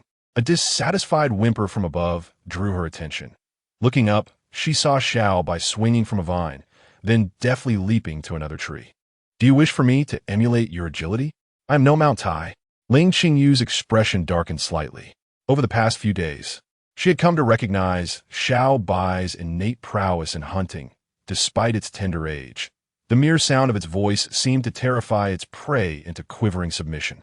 Remarkably, Xiaobai had grown significantly from a tiny kitten to the size of a small dog, reflecting on its mother, a creature over 5 meters long. Ling Qingyu couldn't help but worry about her own modest figure. Grasping a vine, Ling Qingyu resolved to give it a try. After all, with so many pitfalls along the way, she questioned whether she would ever reach the summit. The vine swayed under her weight, and to her delight, she discovered it not only supported her, but also allowed her movements to be agile enough that on 10 attempts, she managed to grasp a branch on the opposite tree 5 times. Stumbling forward, Ling Qingyu finally beheld the mountaintop. Even with 1,000 meters yet to climb, there were no more trees in sight. At the very summit stood a magnificent tree, its crown sprawling across the entire area. The Tree of Life. Overcome with reverence, Ling Qingyu knelt, bowing deeply, her hands pressed to the ground, her forehead touching the earth. This surge of emotion arose from the depths of her being. Upon sighting the grand tree, her heart felt immeasurably tranquil, akin to a pristine sky devoid of distractions. Though she had never encountered such a tree before, Ling Qingyu instinctively knew this was the tree of life, the arbiter of existence and legacy. The tree of life seemed enveloped in a gossamer mist. After bowing 3 times, the mist began to disperse, and as if drawn by an unseen force, Ling Qingyu rose and stepped into the ethereal haze. Beneath her feet lay a carpet of grass, resplendent in its crystalline emerald hue, radiating a luminescence akin to precious jade. Some blades bore delicate blossoms, while others were adorned with translucent fruits. Ling Qingyu cautiously navigated around the grass, which seemed to giggle playfully as she made her way towards the towering tree. Upon reaching the base of the grand tree, she was struck by its formidable trunk, so vast that it would take several individuals to encircle it. The drooping branches were laden with diminutive fruits in shades of white, yellow, red, and purple. As she stood beneath the tree, a small white creature sprang from her basket, darting up the trunk in a flurry, causing the branches to sway in response, as if acknowledging its presence. Ling Qingyu's expression darkened. Had she truly traversed into a realm of immortals? Not only did she encounter the likes of Yin Sanlu, but also the miraculous tree of life belonging to this ethereal domain. Lost in thought, she was suddenly struck on the head by a red fruit that the small white creature had dislodged, followed by a cacophony of excited chirps. Ling Qingyu interpreted the creature's antics.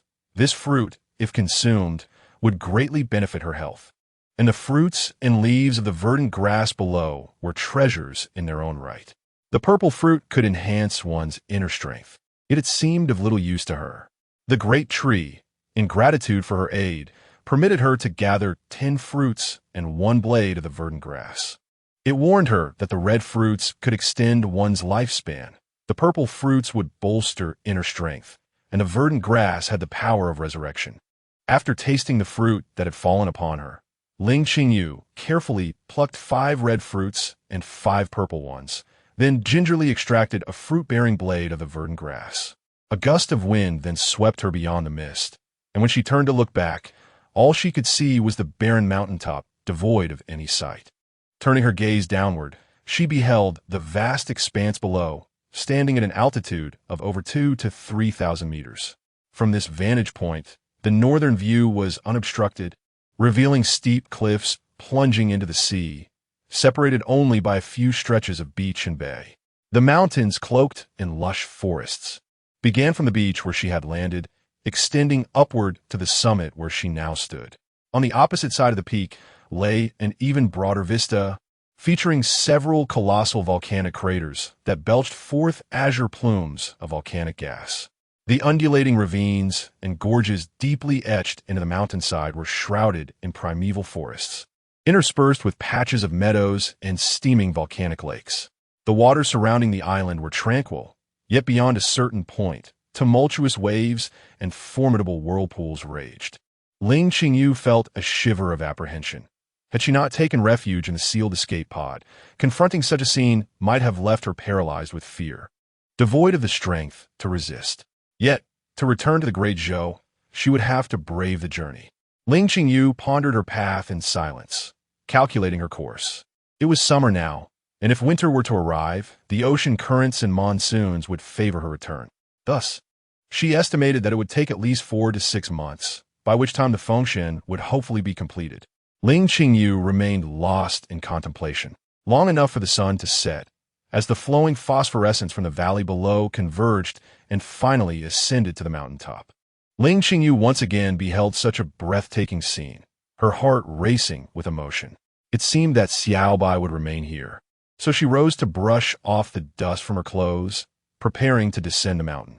Without Xiaobai's companionship, Ling Qingyu appeared disheveled. However, the descent was significantly quicker. Throughout her journey, although the snakes retreated at her approach, she was continually beset by formidable creatures such as giant lizards, wild boars, tigers, tapirs, and orangutans. Thus, she could only run frantically down the mountain, which had taken her 5 days to ascend, but merely 1 day to descend. Despite her disheveled appearance upon returning to the campsite, Ling Qingyu received a warm welcome, and even Gu Chui, after safely storing away the snake gall, enveloped her in a hearty embrace. They had planned to gather that very day to search for her. Ling Qingyu expressed her gratitude to everyone, placed her backpack beside her bed in the wooden cabin, took a bath, and then succumbed to a deep slumber. Indeed, fleeing was the most physically taxing endeavor. Chapter 18. Dark Patterns awakening from slumber at noon the following day. Ling Qingyu found herself roused by hunger. As her eyes fluttered open, she was met with the concerned visage of Yishi, whose face bore the marks of fatigue with two pronounced dark circles under her eyes. Upon noticing Ling Qingyu's awakening, Yishi hastily wiped her face, her eyes reddening as she struggled to suppress the tears welling within. Ling Qingyu felt a pang of sympathy and gently inquired, "Is there anything to eat? I'm quite famished." "Yes, indeed. Brother Lu prepared fish soup early this morning, and Brother Zheng has baked some breadfruit, awaiting your arrival. I shall fetch them," Yishi replied, racing out of the room. Ling Qingyu sighed as she watched her leave, then turned her gaze toward her backpack. It was still covered with the white cloth she had pressed down beforehand, and even the strands of hair beside it remained undisturbed. A flutter of emotion stirred within her as she reached for the backpack, carefully collecting the fruit and green herbs. After a moment's contemplation, she retrieved the gemstones, organizing them neatly, while leaving the rest undisturbed within the backpack. "Miss, you are awake," Zheng, she exclaimed, entering with a basin full of breadfruit, followed closely by Lu Yao, who carried the fish soup. From the wide-open door, one could see Yang Zhao, Gu Kai, and their companions standing outside. "I assure you, I am fine. Merely a bit fatigued," Ling Qingyu called out to those outside, beckoning Gu Kai and Yang Zhao to join her. As Shi Feng hurried in, the small room became quite crowded. The onlookers shared a few chuckles, expressing relief that she was well, before dispersing. Ling Qingyu, without a care for decorum, first drank heartily from the soup, then savored a piece of breadfruit. Wiping her mouth, she began to extract her findings from the backpack, revealing one treasure after another. Agarwood, Chinan Duru ginseng, Reisher dragon brain, sandalwood. Each item elicited gasps of astonishment from Shi Feng and Zheng Shi. "There are still many species on the mountain that we have yet to encounter. I shall gather more next time. Dr. Shi, perhaps you could identify them for me?" Noticing the expressions of her companions, Ling Qingyu quickly added, "I want to be gone for so long again. I have a fair idea of where to find these. Next time, I may need one of you to accompany me, for I cannot carry so much alone." Each item she presented was rare and precious, particularly the herbs, which are life-saving treasures. Shi Feng was already experimenting with turning them into pills for easier transport. He had initially considered asking Ling Qingyu to accompany him, but upon reflection, he felt he would only be a burden and ultimately chose not to mention it. After resting at the campsite for several days, Ling Qingyu observed that a makeshift dock had been constructed at the bay. Huang Jing had begun measuring the quantity of timber they could procure. Zhu Wei had consulted with Ling Qingyu multiple times regarding the design of the new wind god ship, finalizing the materials to be used. Thus, Ling Qingyu waved her hand and declared, "Let the brothers have a day of rest." Cheers erupted from the crowd as they promptly shed their clothing, diving joyfully into the sea. Ling Qingyu initially watched them with a smile, but soon felt something amiss. In the sunlight, she noticed that some individuals bore faint dark patterns on their backs, which vanished when they turned away from the light. Ling Qingyu furrowed her brow, suddenly recalling that during her time on the mountain, she had encountered a patch of ninth-grade ginseng. Upon plucking the fourth root, Xiaobai had swatted her hand away, and in the sunlight filtering through the trees, she had noticed dark patterns appearing on the back of her hand.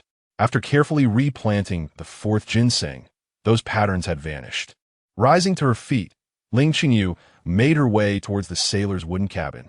The sailors resided in a communal large room. Upon opening the door, she was greeted by a sight of amber piled high, even adorning the head of the beds. Greed indeed, though the ultimate consequences of those dark patterns remained uncertain. They surely hinted at ill fortune. Ling Qingyu hastened to the water's edge, beckoning everyone to approach. Once gathered, she addressed the group. "Everyone, cast the amber from your rooms back into the sea." Seeing the confusion on their faces, She rubbed her temples and continued. This island is replete with wonders, but that does not grant us the right to take as we please. Look at one another in the sunlight and observe what adorns your backs. The group began to check each other, discovering that only Lu Yao, Yi Shi, Yang Zhao, and Gu Chui bore no markings, while even Yin San exhibited dark patterns. To Ling Qingyu's astonishment, Shifang had the most markings of all, prompting her to glance at the barren patch of land by the bay that had been stripped clean. Regardless of whether they believed her, the island possessed its own consciousness, allowing them to exist and take some resources, but it would not tolerate insatiable greed. If you trust me, please return the amber, keeping only a small amount. How much to retain? Well, let it be the quantity that remains until the dark patterns on your backs fade away. We trust the captain. The crowd responded, rising to gather their frames and buckets, returning to collect amber, discarding it as they kept watch over their backs. And what about me? Shifang lamented, his face drawn. Unlike the others, who could cast back the amber they had gathered, he had unearthed medicinal herbs, most of which had already been processed into pills. How could he replant them? Find seeds to plant and see if it proves effective, Ling Qingyu suggested, shaking her head. She understood their struggles. Who among them was free from selfish desires? Few could resist temptation, especially in the face of such great wealth. I can comprehend your plight, Shifang, but Yin San, what led to those dark patterns on you? Ling Qingyu turned her gaze to Yin San, her face etched with curiosity. Yin San, deep in thought, pondered, if taking too much from this island incurs a curse, then I have not gathered any useless herbs, nor have I engaged in foraging for food or chopping down trees. I have never acted foolishly, splashing about in the water while foolishly collecting stones. Why then am I cursed? Third Master, Yi Shi tugged at his sleeve. When you broke through the third layer the other day, you joyfully struck the seabed, and I recall many stones being sent flying. He gestured towards the boundary. Puffed. Ling Qingyu could not contain her laughter, patting the stunned Yin San on the back. Since you seek a higher challenge in martial arts, go and retrieve those stones one by one. Yin San gazed across the boundary line, a bitter expression etched upon his face, as his eyes flitted over to his companions. A sudden smile broke forth. He clasped his hands around Lu Yao and Yang Zhao's shoulders and remarked, "You've seen that little rascal 11. Haven to you? What do you think? Do you wish to practice the Beihai Tide technique? Since we're all in this together now, I shall teach you for free. Is the method to practice by collecting amber from over there and tossing it back?" Lu Yao shot him a sidelong glance. Indeed, that place is akin to two worlds. The underwater pressure there vastly exceeds that here. Utilizing the expulsion method of the Beihai Tide technique for internal energy cultivation surpasses all other methods. If you collect while tossing, the effects will naturally be magnified, Yin San replied with a chuckle. When I first snatched this martial manual from the Red Mansion, I had heard it was a treasure obtained by Yin Jiao after vanquishing a tomb-raiding clan. Little did I know that upon acquiring it, it was utterly useless, leading to a chase that forced me to escape overseas. To my surprise, the Beihai Tide technique truly is an exceptional skill, yet can only be practiced in such a place. Is this a case of fortune arising from misfortune? Lu Yao and Yang Zhao exchanged glances, their hearts stirred. Third Master, do you think I am suited to practice it? Zheng, she inquired, edging closer to Yin San. I have a bit of a foundation already. Witnessing an increasing number of people drawing near, Yin San beamed with delight. Of course, even if you cannot attain my unparalleled martial prowess, strengthening your physique is certainly within reach. However, I do have a stipulation.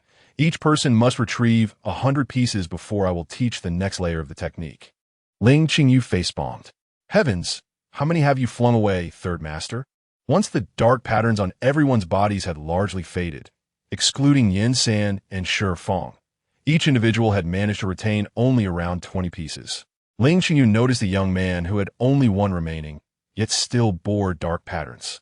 She approached him, took the large blood-red amber, gleaming like a football, from his hand, and said, "You can gather more.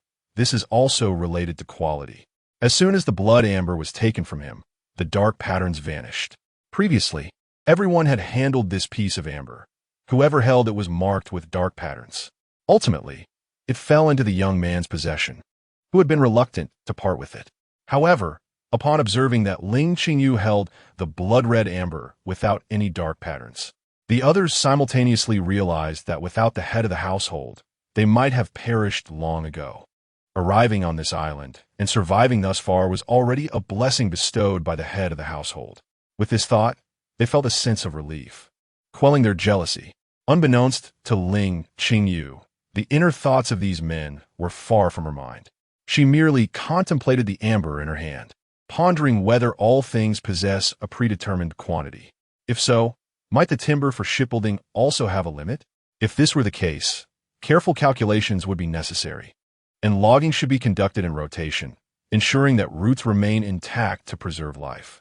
As Ling Qingyu tossed the amber, just as she was about to release it, she heard Shifang's voice exclaiming as he grasped her hand. "Dear lady, you absolutely cannot discard that. It is indeed a precious item. This thing calms the spirit and can be a lifesaver." Ling Qingyu glanced at her hands, finding them empty. It seemed that the island permitted her to take something with her. Well, since she was allowed, she might as well choose and see how much she could gather. However, observing the crowd around her, she decided it would be wiser to wait until nightfall when no one was around, or perhaps until the ship was about to set sail. There was no rush in the coming days. For now, her priority was still the timber. Chapter 19. The trouble caused by the red fruits. Ling Qingyu and Yang Zhao ventured into the forest accompanied by a few companions. With her presence, no snakes would approach within a 3-meter radius, but that was the limit. Hence, the group could not exceed 4 individuals. Typically, Ling Qingyu would locate the designated trees as per Huang Jing's instructions, stepping back a few paces while Yang Zhao and the others began to chop at the roots. Approximately half a meter above the ground, using axes crafted aboard the wind god. Once the trees were severed halfway, Yang Zhao would lean against them, employing his strength to gradually lower them without damaging the surrounding flora. When the tree finally fell, Ling Qingyu would proceed to the center, with the others keeping within the 3-meter distance as they carried the timber out. Fortunately, the primary materials such as golden oil, sandalwood, and ironwood were abundant near the coastal forest edge. Although the precious golden silk nanmu required deeper exploration, its demand was modest and carried significant risk. It was royal wood, and anyone caught using it would face dire consequences. Such valuable timber was seldom employed for shipbuilding. Huang Jing utilized it only in critical areas, discreetly hidden from public view. Subsequently, Huang Jing discovered a type of tree towering over 60 meters, characterized by its robust quality and exceptional buoyancy, deemed the finest material for crafting sea vessels. Thus, Ling Qingyu and her group managed to gather sufficient timber after only a few excursions. They also accompanied Shifang to collect various seeds and branches, which they planted in the cleared space, following Shifang's guidance to gather numerous herbs, which delighted him as he hurried back to his wooden abode to concoct remedies. As another fortnight passed, Ling Qingyu experienced the torment of her menstrual cycle, which Shifang noticed, using the opportunity to test a new remedy he had developed. While her cramps dissipated, she found herself inexplicably energized, unable to sleep as she lay wide-eyed throughout the night. During this time, Liu Yao achieved the first layer of the blue sea tides technique, feeling a surge of internal energy coursing through him, his meridians unblocked. Even the injuries inflicted upon him in his youth seemed to have healed. With an involuntary howl, he leaped from the sea, splashed a few droplets, and reached the shore, performing several acrobatic flips before landing gracefully. He then spotted Ling Qingyu squatting on the ground, her eyes wide as she observed him, scanning him from top to bottom and back again. As the evening breeze caressed him, Liu Yao suddenly realized, to his horror, that he was entirely unclothed. Watching Liu Yao dash away, covering himself in embarrassment, Ling Qingyu felt her cheeks flush. Years of martial training had endowed Liu Yao with an impressive physique, his muscles well-defined and his skin deeply tanned from exposure to the sun. The sight of his well-endowed form stirred feelings within Ling Qingyu, a woman approaching her 40s. Consequently, the following day, when Ling Qingyu suggested ascending the mountain, she inexplicably designated Liu Yao as her bodyguard. As they bid farewell to the others and treaded the familiar path into the forest, Ling Qingyu couldn't help but feel a sense of self-reproach. What was the meaning of trekking alongside a youth whose complexion resembled that of a soot-covered pot? Truthfully, she harbored no ill intentions. It would be too humiliating to take advantage of a 16-year-old boy. After all these years, she had learned to conduct herself with dignity. However, such words could not be openly conveyed to him. Hence, both maintained a stern demeanor as they trudged up the mountain, appearing to bear the weight of the world upon their shoulders. After approximately an hour of walking, Ling Qingyu's mood began to lighten. She had always prided herself on being carefree and untroubled, never inviting conflict or irritation. This silent trek was not conducive to her well-being, so she initiated conversation, sharing her knowledge of the flora and fauna along the way. Look, this is Aquilaria. The distinction from agarwood lies in the fact that its fragrance emanates directly from the roots without the need for burning.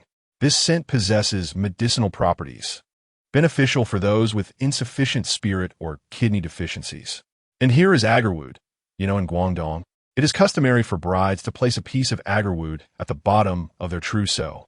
During childbirth, a small piece can aid in labor. As Ling Qingyu elaborated, Liu Yao's demeanor gradually softened, and he occasionally interjected with questions. Thus, the atmosphere grew increasingly harmonious, and by midday, their baskets were half filled. Ling Qingyu wiped the sweat from her brow and inserted a new branch into the portion from which she had pulled herbs. The soil on this island was remarkably fertile. Any plant inserted near the bay thrived, and it was likely the forest was similar. Adhering to her principle of gathering, they had not covered much ground in half a day, only reaching a pool abundant with submerged treasures. Such precious items could only be acquired through one's own efforts. Ling Qingyu instructed Liu Yao to rest by the poolside while she descended into the water to select submerged goods. She sought not the largest or finest quality, but rather a medium-sized specimen of decent quality. Immersed in her task, she was suddenly startled by a faint groan. The sound was laced with suppressed desire and pleasure. Ling Qingyu instinctively looked up to see Liu Yao half reclining against a stone at the pool's edge, his face flushed, gripping the rock tightly, as if trying to contain himself. Yet a muffled moan escaped his lips. Could he have been bitten by a snake? No, it was unlikely. She had not seen any exceeding 3 meters. Ling Qingyu tossed the submerged treasures into her basket and hurried ashore, placing the basket aside. What's wrong? Were you bitten? Liu Yao opened his eyes to glance at her. Though he made an effort to keep them open, they appeared only half-lidded, his large eyes misty. He was typically handsome, with thick brows, bright eyes, and a prominent nose, complemented by full lips. Yet, at that moment, his face was tinged with a rosy hue, and his lips bore a striking vibrancy, exuding an unexpected allure. Ling Qingyu had no time to admire him. Noticing his apparent inability to articulate, she felt a surge of urgency. She ripped open his shirt, having done so once before, and examined him closely. There were indeed injuries, but after several thorough inspections, she could not identify any visible wounds. She looked up and asked, "Where exactly are you hurt?" Initially, Liu Yao's face was merely flushed, but after her probing, it turned a deeper shade of crimson, as if blood were about to seep forth. The corner of his mouth appeared to have been bitten, with a few drops of blood trickling out, yet his eyes grew even more hazy, his breaths quick and heated. "Quick, go!" Liu Yao bit his lip again, summoning the last vestiges of clarity. "If it's not a snake bite, then what have you ingested?" Ling Qingyu's mind flashed with realization as she quickly glanced beside him. Sure enough, scattered near his hand were small, purplish-red fruits, one she recognized. She had recommended these very fruits to him, which only grew by waterfall pools. They were incredibly sweet and known to induce excitement. Another spark of insight struck Ling Qingyu, and her gaze involuntarily drifted downward. Her hand still rested on his thigh, and there, between his legs, a small tent had risen, one that was rapidly growing at an alarming speed. No way. Ling Qingyu's jaw nearly dropped. I've eaten so many of those and never had any reaction. Why is Liu Yao like this? Is it because young men have fiercer inner fire? Go. Liu Yao struggled weakly, releasing one hand from the rock to push her away. But just as he lifted his arm, Ling Qingyu, who had snapped out her daze, was also bracing against the stone to rise. His burning fingers brushed against her damp, bare forearm, sending a jolt through both of them. Ling Qingyu immediately decided to leave. A hormonal teenager was not within her job description, and she was ready to toss him into the water to cool off. But the moment Lu Yao's fingers touched her cool, soft skin, the last thread of his restraint snapped. Rationality fled as he found her unbearably beautiful. Even the tiny freckles on her face seemed enchanting. Driven by instinct, he seized her, flipped her beneath him, and crushed his lips against hers. The kiss was forceful and clumsy, his teeth nipping painfully at her lips. Before she could react, he had already moved on, his mouth trailing downward, one hand pinning her while the other tore at her collar. His tongue and teeth ravaged her skin with rough, untamed hunger. The sheer recklessness of a Shun Ti had been arousing, yet Ling Qingyu felt her breath quicken, her body burning in response. She strained to push him away, but her strength was no match for his. Just as the battle within her raged, she felt a sudden, sharp thrust below, followed by a scalding wetness soaking through her pants. Ling Qingyu was speechless. Lu Yao panted above her before whispering weakly, "Boss, it hurts down there." "Hurts? You hurt or I hurt?" She barely had time to retort before noticing his feverish skin and the fact that the hardness between his legs remained unyielding. "Didn't he just? Why is it still like this?"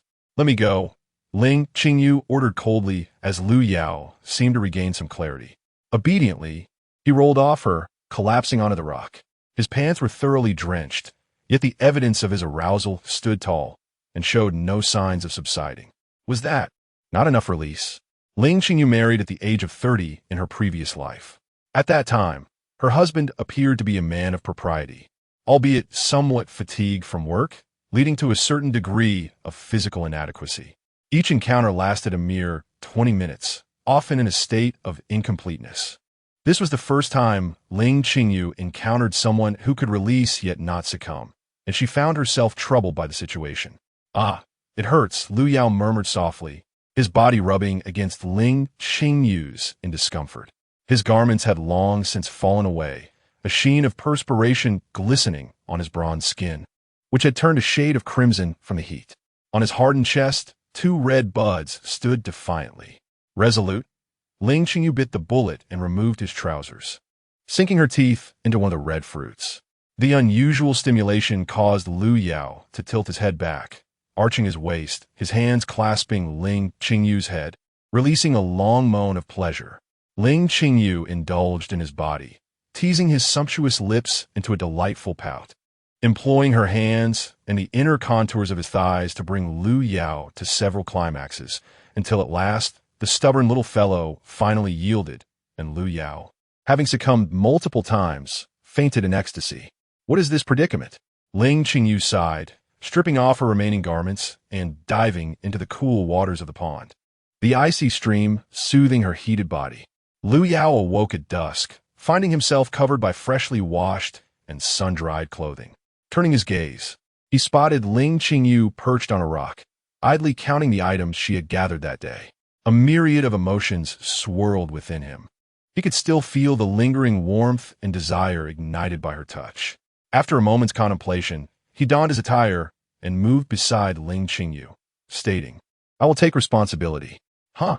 Ling Qingyu turned, her expression one of surprise. "You have finally awakened." Misinterpreting her words, Lu Yao blushed and replied, "I truly will take responsibility. But not now. I understand. You have a great vendetta to pursue."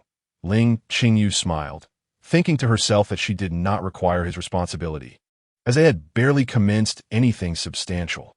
"Indeed, if I were to marry you now, it might bring you trouble. If we cannot leave this island, then we—" Lu Yao's face reddened further, his heart wrestling with the thought that even if they could not return, perhaps it would not be so bad. Yet he berated himself for forgetting the deep-seated enmity. Even in death, he must seek revenge. Consequently, he could not articulate the remainder of his thoughts. "We will certainly return. In 3 or 4 months. The monsoon will change," Ling Qingyu reassured, placing her collected items back in her basket and smiling at Lu Yao. "It's all right. Don't dwell on it. Just pretend it never happened." After taking a few steps, she turned back. "Aren't you coming? It will be difficult to descend the mountain once it gets dark." Lu Yao stepped forward, taking her basket from her back, and lifted her effortlessly, declaring, "I cannot pretend it never happened. I am your consort." As he employed his lightness skill, Lu Yao felt invigorated, as if his abilities had ascended further. With an exuberant cry, he transformed into a wisp of smoke, darting toward the campsite. Chapter 20. Adoration. As they returned to the campsite, twilight had just descended. A towering bonfire flickered on the beach, with people bustling about in small groups. Ling Qingyu instructed Lu Yao to set her down, and she hurried over, relieved to see that the bonfire was constructed from the remnants of the wind god's ship. "The master has returned." Everyone greeted Ling Qingyu with broad smiles, which made her feel a twinge of unease. Although they often played and joked together, their exuberant enthusiasm today felt somewhat excessive. Could it be that they knew about her encounter with Lu Yao? That couldn't he be. Master. Ding Dong, pushed forward by a few sailors, stood before Ling Qingyu, a suspicious flush on his cheeks. He mumbled something so softly that Ling Qingyu couldn't help but inquire. "What did you say?" "This is for you," Ding Dong exclaimed, his face reddening further as he took Ling Qingyu's hand and placed a small object in it before fleeing amidst the laughter of the sailors. Curious, Ling Qingyu examined the item in her hand. Under the shimmering starlight and the glow of the bonfire, the purple sandalwood hairpin, intricately carved with a blood-amber flower, radiated a mesmerizing luminescence that tugged at her heartstrings. "Master, this is just a token of our affection," a youth said shyly, holding a pearl necklace in hands that bore numerous cuts. Although the pearls were modest in size, they had evidently been meticulously selected, each one perfectly round and lustrous. He placed the necklace in Ling Qingyu's hands, blushing as he retreated amidst the mirthful laughter of the others. Soon, others presented various gifts, each one blushing as they offered their tokens and then retreated amidst laughter. Ling Qingyu gazed at the collection of items in her hands. Though touched, she felt utterly bewildered. She was moved by their sincerity. She knew they had discovered pearl oysters near the border, though most were beyond it. Gathering such a multitude of pearls must have been no easy feat. As for the wooden bracelets, they were sourced from the forest, and entering there likely meant risking snake bites. In her decades of life, Ling Qingyu had received countless gifts, yet few had been as heartfelt as these. She felt her eyes grow warm, yet she couldn't fathom why they were showering her with gifts today, as if it were a market day. All right, let the master change clothes first. You all make quite the commotion today." Zheng, she pushed through the crowd, pulling Ling Qingyu back to her small dwelling. Inside, the room was transformed, adorned with fresh flowers. On the wooden table lay a white, deep garment, crafted from cotton but embellished with intricate patterns at the collar and hem, appearing both splendid and simple. Beautiful garments and jewelry are a woman's delight, and Ling Qingyu was no exception. However, this did not prevent her from asking, with a tremor in her voice, "What day is it today exactly?" Zhang, she wore a knowing expression and replied, "Miss, today marks your 16th birthday. According to our customs, you are to undergo your coming-of-age ceremony today." Ling Qingyu was taken aback. Indeed, her previous birthday had been in November, but this life, it fell in August. The coming-of-age ceremony holds significant importance in ancient traditions. If her parents were still alive, this event would undoubtedly be celebrated with great pomp. However, as she is now an orphan, and her remaining relatives are more like foes, she had never contemplated this occasion. To her surprise, Zheng, she still remembered. "My mother wrote to me before boarding the ship, urging me to ensure the girl receives a proper celebration. Yet, now it is only men present, and none seem to know how to proceed. Mr. Zhou crafted this exquisite attire. Indeed, this piece was gifted by Yang Zhao and Gu Kai, while this one was from me and Xiao Shi. My dear girl, please make do with these." As Zheng Shi presented the items, he mused aloud. He had initially kept this matter to himself, but after seeing Ling Qingyu off that morning, he sought out Zhou Tan to create the garments. When Zhou Tan inquired about the purpose, Zheng Shi casually mentioned that today marks Ling Qingyu's coming of age. At that moment, Zhou Tan's room was empty, but unexpectedly, Ding Dong and his group arrived to collect timber, and within moments, the news spread like wildfire. Ling Qingyu gazed at the hairpin and the ceremonial hair clasp before her. The hairpin, meticulously carved from agarwood, boasted bold and ancient lines, with a cloud pattern design adorned by a sizable black pearl. The clasp, crafted from golden silk wood, was polished to a smooth sheen, featuring elegant engravings of Sanskrit, exuding sophistication. "Hey, Ding Dong, you sly one, that pin must have been made by Mr. Zhou," teased a sailor named Lu Feng, nudging Ding Dong enviously. Our esteemed Ding, upon hearing Zheng, she mentioned this affair, promptly sought out Mr. Zhou. When we went to find him, he was unavailable. In truth, I believe the head of the household prefers Meng Su's necklace. Meng Su, you certainly earned it after spending the entire day gathering pearls, didn't you? Lian nudged Meng Su, squinting with a grin. Meng Su blushed, looking down and murmuring, "I hardly compare. That pearl from Brother Yang is truly exquisite." His skills were insufficient to cross the boundary, merely allowing him to reach out and touch, while Yang Zhao boldly ventured beyond the confines, excavating a magnificent pearl shell from the cliff. Could it be that Brother Yang is also fond of the headstrong girl? Meng Su couldn't help but glance at Yang Zhao. During these days, Ling Qingyu had mingled effortlessly with them, exchanging playful banter and camaraderie, displaying remarkable decisiveness when faced with challenges. He had never encountered such a woman, whose presence eclipsed her physical beauty, radiating warmth akin to sunlight, captivating hearts, and inspiring a willingness to sacrifice.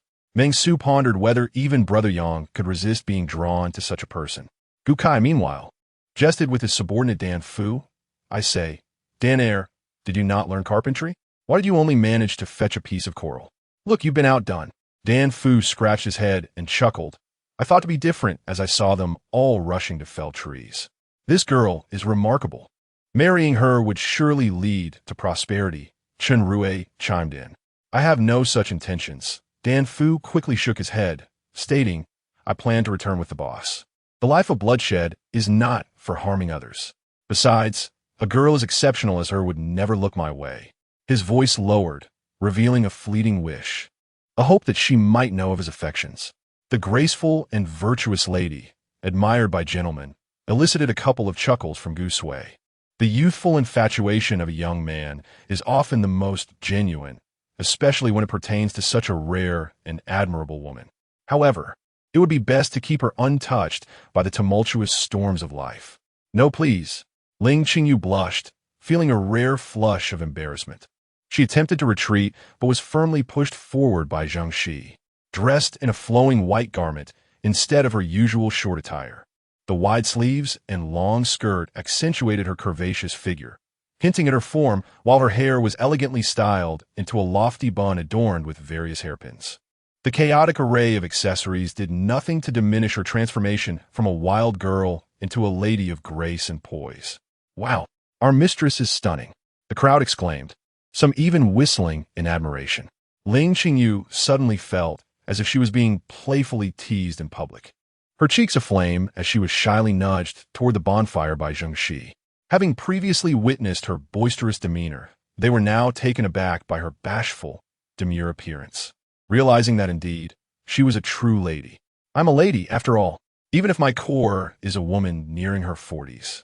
My exterior still blossoms like a 16-year-old flower. What does that look on your faces mean?" Ling Qingyu's inner self protested vehemently. Yet she managed to respond with a bashful smile, saying, "I sincerely thank you all, dear brothers. Hey, do not waste it. This is the wine I painstakingly brewed. You rascals, not only did you steal my wine, but you wasted as well." Shifeng exclaimed, visibly displeased. Following a bout of laughter, there came a round of coughs. Zheng, she quickly chimed in, Come, let us serve the dishes. "Mistress, this python was specially caught by Third Master and the brother from the forest, and this fish, and this longevity noodle, made from breadfruit flour, you must try it. Excellent. Ling Qingyu, once again thank everyone.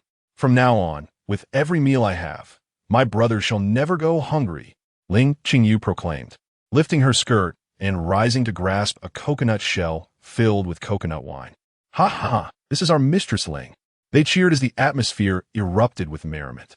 Lu Yao chose to observe from the sidelines, captivated by the sight of her in a long skirt, half of it lifted, sleeves rolled to her elbows, hair askew. as she warmly clinked glasses and drank with all who approached her. His fingers brushed over his lips, still tingling from where she had playfully bitten him, her presence leaving traces all over him, making him feel as though he would willingly perish for another moment with her. As he pondered, he realized that today, he was the only one unaware that it was her coming-of-age day, compounded by the many gifts she received, stirring an unsettling feeling within him. The youth, inexperienced in matters of the heart, was oblivious to the fact that this sensation was jealousy. The following day, Ling Qingyu awoke with a splitting headache. Damn it! Can coconut wine have such an effect? Did Shi Fong add something else? As she rubbed her stone-like head, Ling Qingyu reached out to touch the cup on the table. But instead of finding the cup, her hand grazed a smooth piece of jade. Surprised, she picked it up for a closer inspection and discovered it was a small, exquisite sword carved from top-grade sheep fat white jade, adorned with an ancient character for road inscribed in seal script. Lu Yao, this rascal. Ling Qingyu couldn't help but chuckle. She recognized the jade sword. It had hung around Lu Yao's neck during the time when she had helped him change his dressings after his grave injury, and it was evidently a cherished personal possession. Recalling the boy's earnest words from the previous day, she shook her head. If she were truly a 16-year-old girl, she might have been swayed by his sincerity. However, having endured so much, she was acutely aware that both Lu Yao and Yi Shi must harbor familial grievances as profound as her own. She feared that upon their return, they would each embark on their respective journeys, fraught with challenges and hardships. After all, how much can even the strongest of bonds withstand the trials of tempestuous storms? Ling Qingyu mused, if, after all the dust has settled, you still possess such thoughts, I may consider your intentions. With a smile directed at the jade sword, she placed it into her close-fitting pouch. Chapter 21. Yin San, you must assure me that you will not touch what I have forbidden, nor pursue what I have disallowed. While I am gathering, you must not run around or stray beyond 3 meters from me. Do you understand? I heard you. How many times have you said that? You've aged another year, and you've become more verbose. Yin San replied impatiently, scratching his ear. Ling Qingyu sighed. She found herself in a predicament. In recent days, Lu Yao had been avoiding her, blushing and retreating whenever he saw her. And Yang Zhao had sustained an injury while collecting that enormous pearl shell. With Gu Chui needing to supervise, she had no choice but to seek Yin San's assistance. However, she was genuinely concerned. They had scarcely ventured out when he began to chase after the 8-tailed bird, the little red pig, and the purple-horned deer. What is that? Yin San whispered, having learned from his earlier loud inquiries that such noise would scare the animals away. Ling Qingyu turned to see a tapir drinking from the stream. With its trunk-like nose, bovine tail, and tiger-like feet, adorned with dazzling patterns. She resumed her herb gathering and replied, that is a tapir. A tapir? Is it the kind that eats iron and devours dreams? Ling Qingyu felt a sense of foreboding as she detected the excitement in Yin San's voice. It trembled with eagerness, prompting her to exclaim, don't catch it. Before her warning could fully escape her lips, Yin San lunged toward the tapir. Although he moved swiftly, the tapir was even swifter, leaping away into the forest. Yin San hastily pursued, but as he crossed the 3-meter threshold from Ling Qingyu, countless snakes surged from the underbrush toward him. Remarkably agile, Yin San twisted midair, scooping Ling Qingyu back into his grasp as they darted after the tapir. It was only then that her voice resonated in the air. Despite its considerable size, the tapir dashed through the forest with astonishing speed, evading Yin San's grasp by slipping through hollow trees, small ravines, and between towering trunks, creating chaos as birds took flight and deer leaped in alarm. Realizing she could not stop him, Ling Qingyu fell silent, only requesting that Yin San shift positions to allow her to ride on his back, watching as the trees blurred past them like fleeting shadows. It was only when the dense forest began to fade from her half-closed eyes that Ling Qingyu was roused, suddenly tapping Yin San's head and urging, stop, stop, no more chasing that tapir. There are elephants here. Yet Yin San seemed oblivious to her plea. Though he felt some fatigue, the tapir also appeared weary, panting heavily as it eyed him.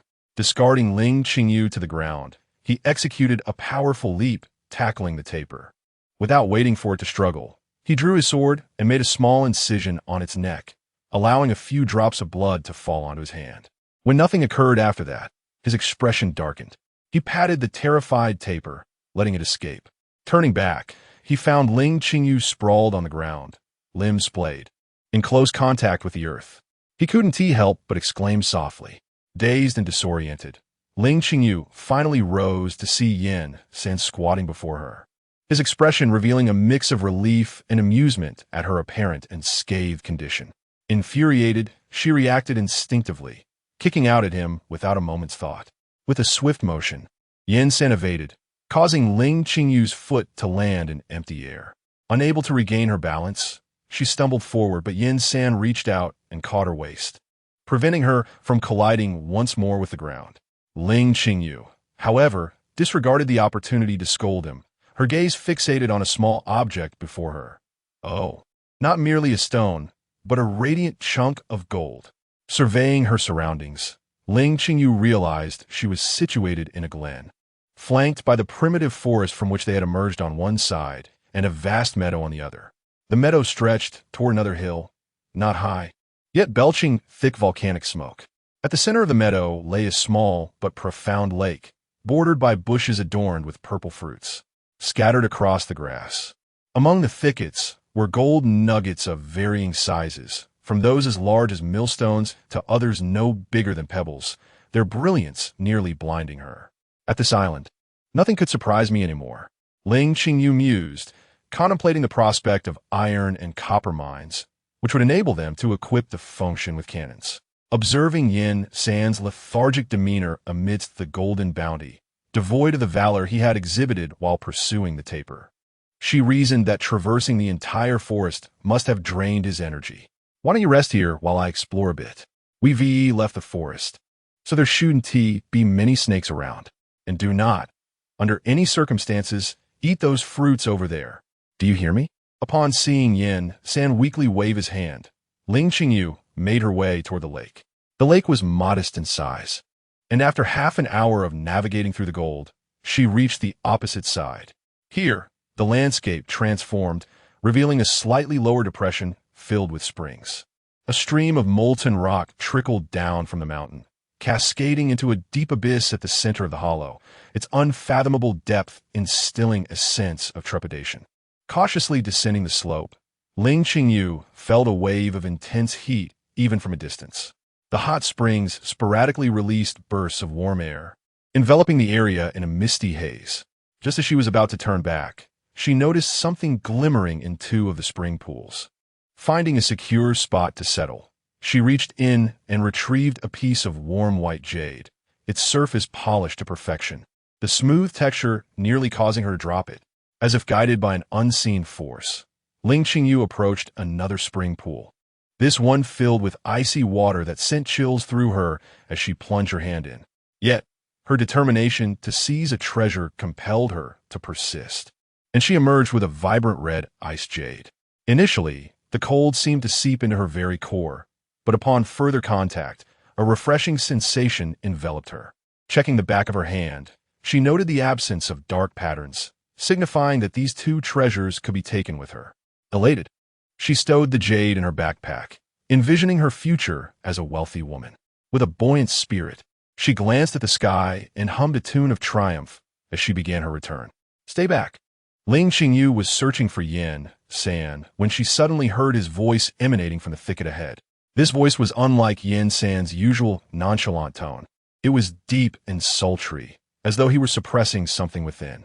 Ling Qingyu glanced at the bush laden with small purple fruits, her expression darkening. After contemplating for a moment, the sounds of repressed gasps and moans escaping his lips drew her concern, prompting her to part the foliage and approach. Behind the dense thicket, separated from the lake by a patch of grass, she found Yin San seated, his body glistening with moisture, whether from water or sweat she could not tell. However, the soaked garments discarded nearby confirmed he had immersed himself in the lake. His skin appeared flushed, accentuating the various scars that marred his body, while his usually upturned lips were now stained with blood. His typically mischievous, almond-shaped eyes were misty, gazing at her with an innocent haze. How utterly tempting! Ling Qingyu thought to herself. Yin San's lips twitched as he suddenly grabbed a sword beside him, slicing it across his thigh. The sharp pain momentarily restored his clarity. Trembling violently, he thrust the sword towards Ling Qingyu, his voice hoarse. If I act improperly, you must kill me. Did I not warn you against consuming those fruits? Ling Qingyu sighed. You think I would heed your warning? Damn it. Why did you have to play with me this time? Yin San lamented, his lucidity waning. He recalled how he had waited long, growing hungry, and after consuming a couple of rations and drinking from the lake, he found the fruits irresistibly enticing. He thought perhaps the woman had deliberately kept him from eating them. One taste, and he was hooked. The flavor lingered delightfully, restoring much of his lost vigor. Before he knew it, he had devoured a substantial portion of the fruits. The consequence was that even plunging into the lake could not extinguish the raging fire within him, leaving him in a state of fervent desire. Ling Qingyu's gaze followed the trail of blood to the source of his wound, and she felt a wave of panic wash over her at the sight of the sizable appendage above it. Such a formidable presence could lead to disaster. Perhaps it was best to flee. Before she could escape, Yin San's reason had nearly vanished. He cried out, I can't hold on any longer. Quickly, in my misery, with what little willpower he had left, he lunged toward the sword in Ling Qingyu's hand. Ling Qingyu gasped and, seeing him charge toward the blade, instinctively tossed it aside. In an instant, she was toppled to the ground by Yin San. You're too large. You'll crush me, she exclaimed, inwardly regretting her kindness. Why did I even bother? You foolish Yin San. Why did you throw the sword to me? You should have acted yourself. I told you to run, didn't I? Yin San murmured, his senses overwhelmed by the intoxicating scent and softness of the woman beneath him. With a few swift movements, he stripped Ling Qingyu bare, gazing at her delicate, fair skin that seemed to glow in the sunlight. Swallowing hard, he struggled against his desires and asked, What now? What do you mean, what now? Ling Qingyu replied, bewildered. How do we proceed without harming you? Yin San was momentarily blinded by a dazzling whiteness before him, his entire body trembling violently atop Ling Qingyu, overwhelmed with an urge to release his pent-up emotions. You do not understand? Ling Qingyu exclaimed in surprise. I have mastered the art of youthful cultivation. Yin San growled, unable to restrain himself as he bit into the vivid crimson amidst the pallor surrounding him. You must allow me to relax. This is my first time as well. Ling Qingyu involuntarily cried out. After catching his breath, Yin San, slightly regaining his composure, called out to the person beneath him. Receiving no response, he lifted himself slightly, only to find that Ling Qingyu had already fainted, her eyes rolled back. Scanning the surroundings, he noted the chilling waters of the lake, surely unsuitable for cleansing Ling Qingyu. Spotting what seemed to be smoke rising from a distance, Yin San seized his sword and, with a series of leaps, soared towards the valley. Upon discovering the hot spring below, a smile crept upon his lips. He returned to the lake, lifted Ling Qingyu into his arms, draped her clothing over her, and swiftly made his way to the spring. Finding a pool with suitable warmth, he gently placed Ling Qingyu into the water, one hand supporting her waist as she leaned against him, while the other hand scooped water to wash her gradually. The temperature was just right, eliciting a soft hum of comfort from Ling Qingyu, who transitioned from fainting to slumber.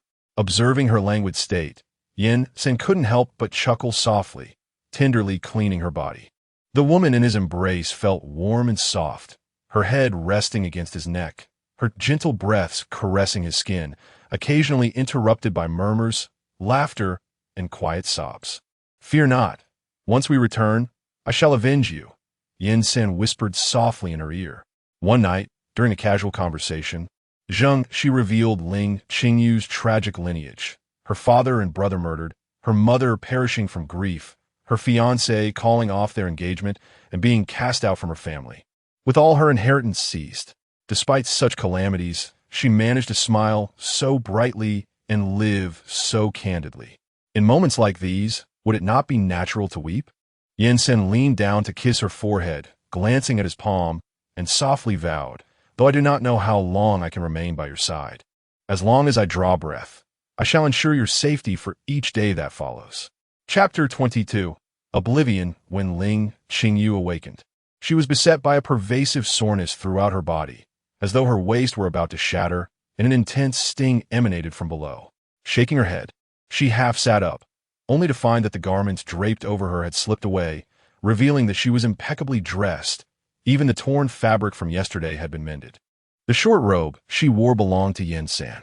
Surveying her surroundings, she realized she was on a pristine patch of grass near a hot spring, and her body appeared to have been thoroughly cleansed, with even her lower regions seemingly treated with ointment. How did needles and ointment come to be here? You're awake? Ling Qingyu turned her stiff neck to see Yin-san, bare-chested, seated not far from her, deftly binding a large chunk of gold with a vine. The sunlight bathed his well-defined muscles, rendering his tall and proportionate physique akin to a silent leopard, subtle yet powerful. Upon noticing the confusion in Ling Qingyu's eyes, Yin-san couldn't help but chuckle. He set aside the bundled gold. Having spent considerable time with her, it was evident that she was infatuated with wealth. If there were restrictions on what could be brought to this island, he thought it prudent to carry a bit more gold, thus providing assistance. Lowering his gaze, he reopened his eyes to find no trace of tenderness. Approaching Ling Qingyu with a smile, he jested, "I say, my dear, have you taken a fancy to me?" "What?" Ling Qingyu was still disoriented. "Then tell me, if I wish for you to leave, why do you not depart? It seems you cannot bear to harm me." Yin-san mused, his eyes roaming over her form. "All my hard-earned skills have faltered in your presence. How will you compensate me? How dare you? You ungrateful wretch!" Ling Qingyu erupted in fury. "Who was it last night that subjected me to such endless torment, only to now claim I seduced you? Let me tell you, Yin-san, my virtue has been tarnished by your hands. You shall not indulge and then deny your responsibility. You must be accountable. Do you understand?" Ling Qingyu leapt to her feet, hands on her hips, indignantly declaring her position. But as she twisted her waist, a sharp pain shot through her, causing her to collapse back onto the ground. Yin-san reached out, steadying her waist as he lowered her back down, his expression one of feigned innocence. "It was not my intention. You share in the blame as well."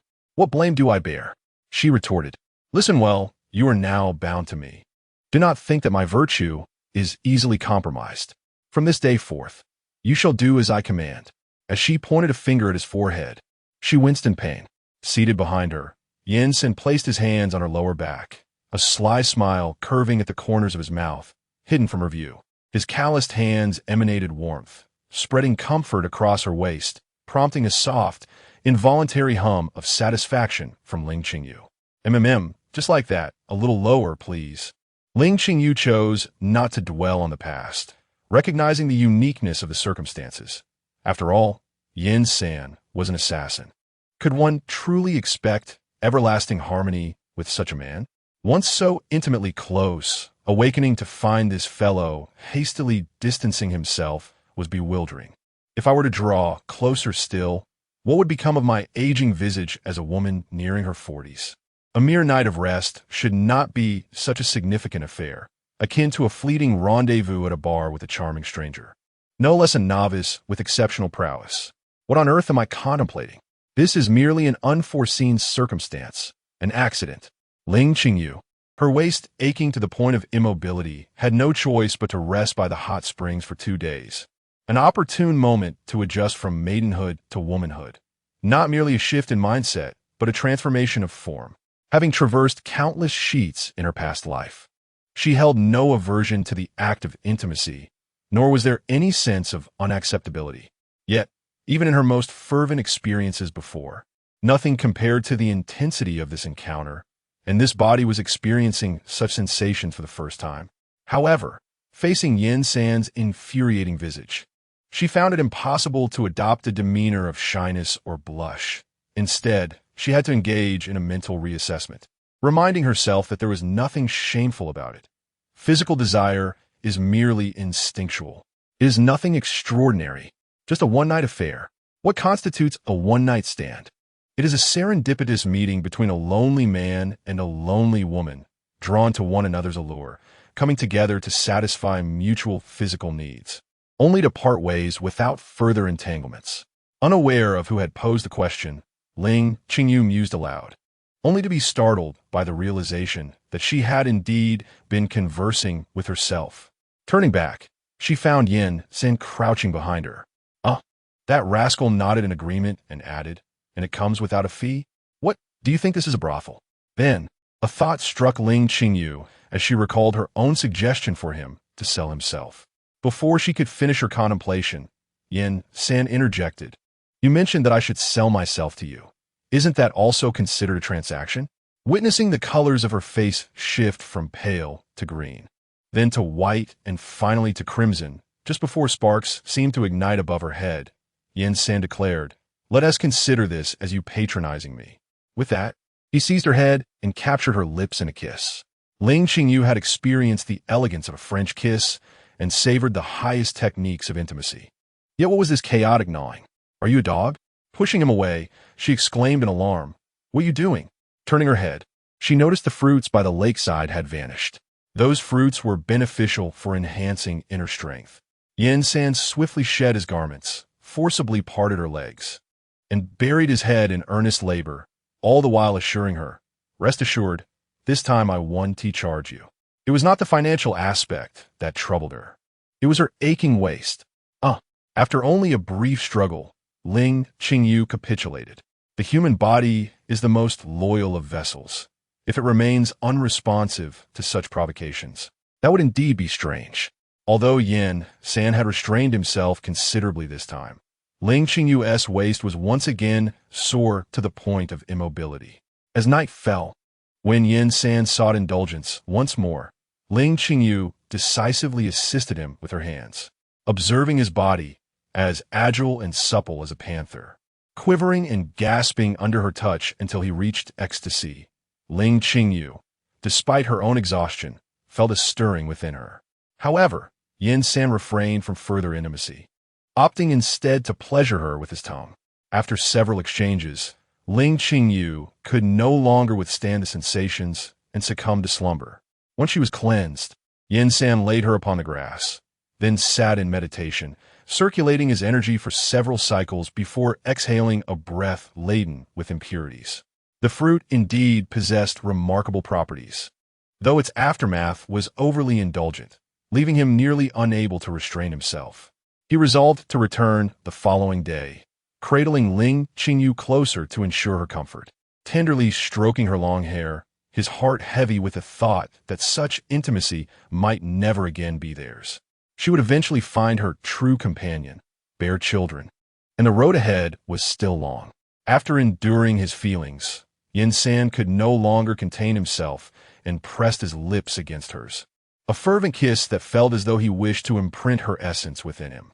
Gradually parting from her lips, he retrieved a cloth pouch from within his garments, revealing an array of silver needles of varying lengths.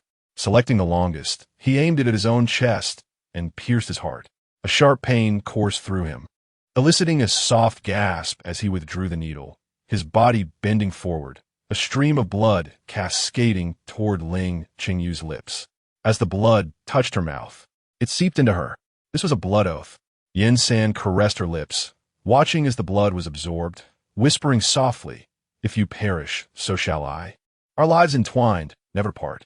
Then, with a faint smile, he added, "But I shall surely die before you. You wicked woman, you are destined for longevity."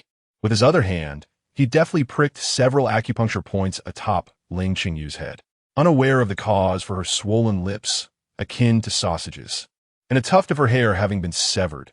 She felt the aches in her back and waist, but could not recall the events of the past few days. According to Yin San, she had been so exhilarated by the sight of gold that she rolled down the mountain and struck her head. Ling Qingyu harbored deep skepticism regarding this explanation, suspecting instead that she had fallen while attempting to prevent Yin San from pursuing an animal. Determined, she resolved that even if Yin San returned not only with her backpack, but also with a sizable chunk of gold, she would not forgive him. Not even upon seeing the warm jade and icy jade in the backpack would she relent.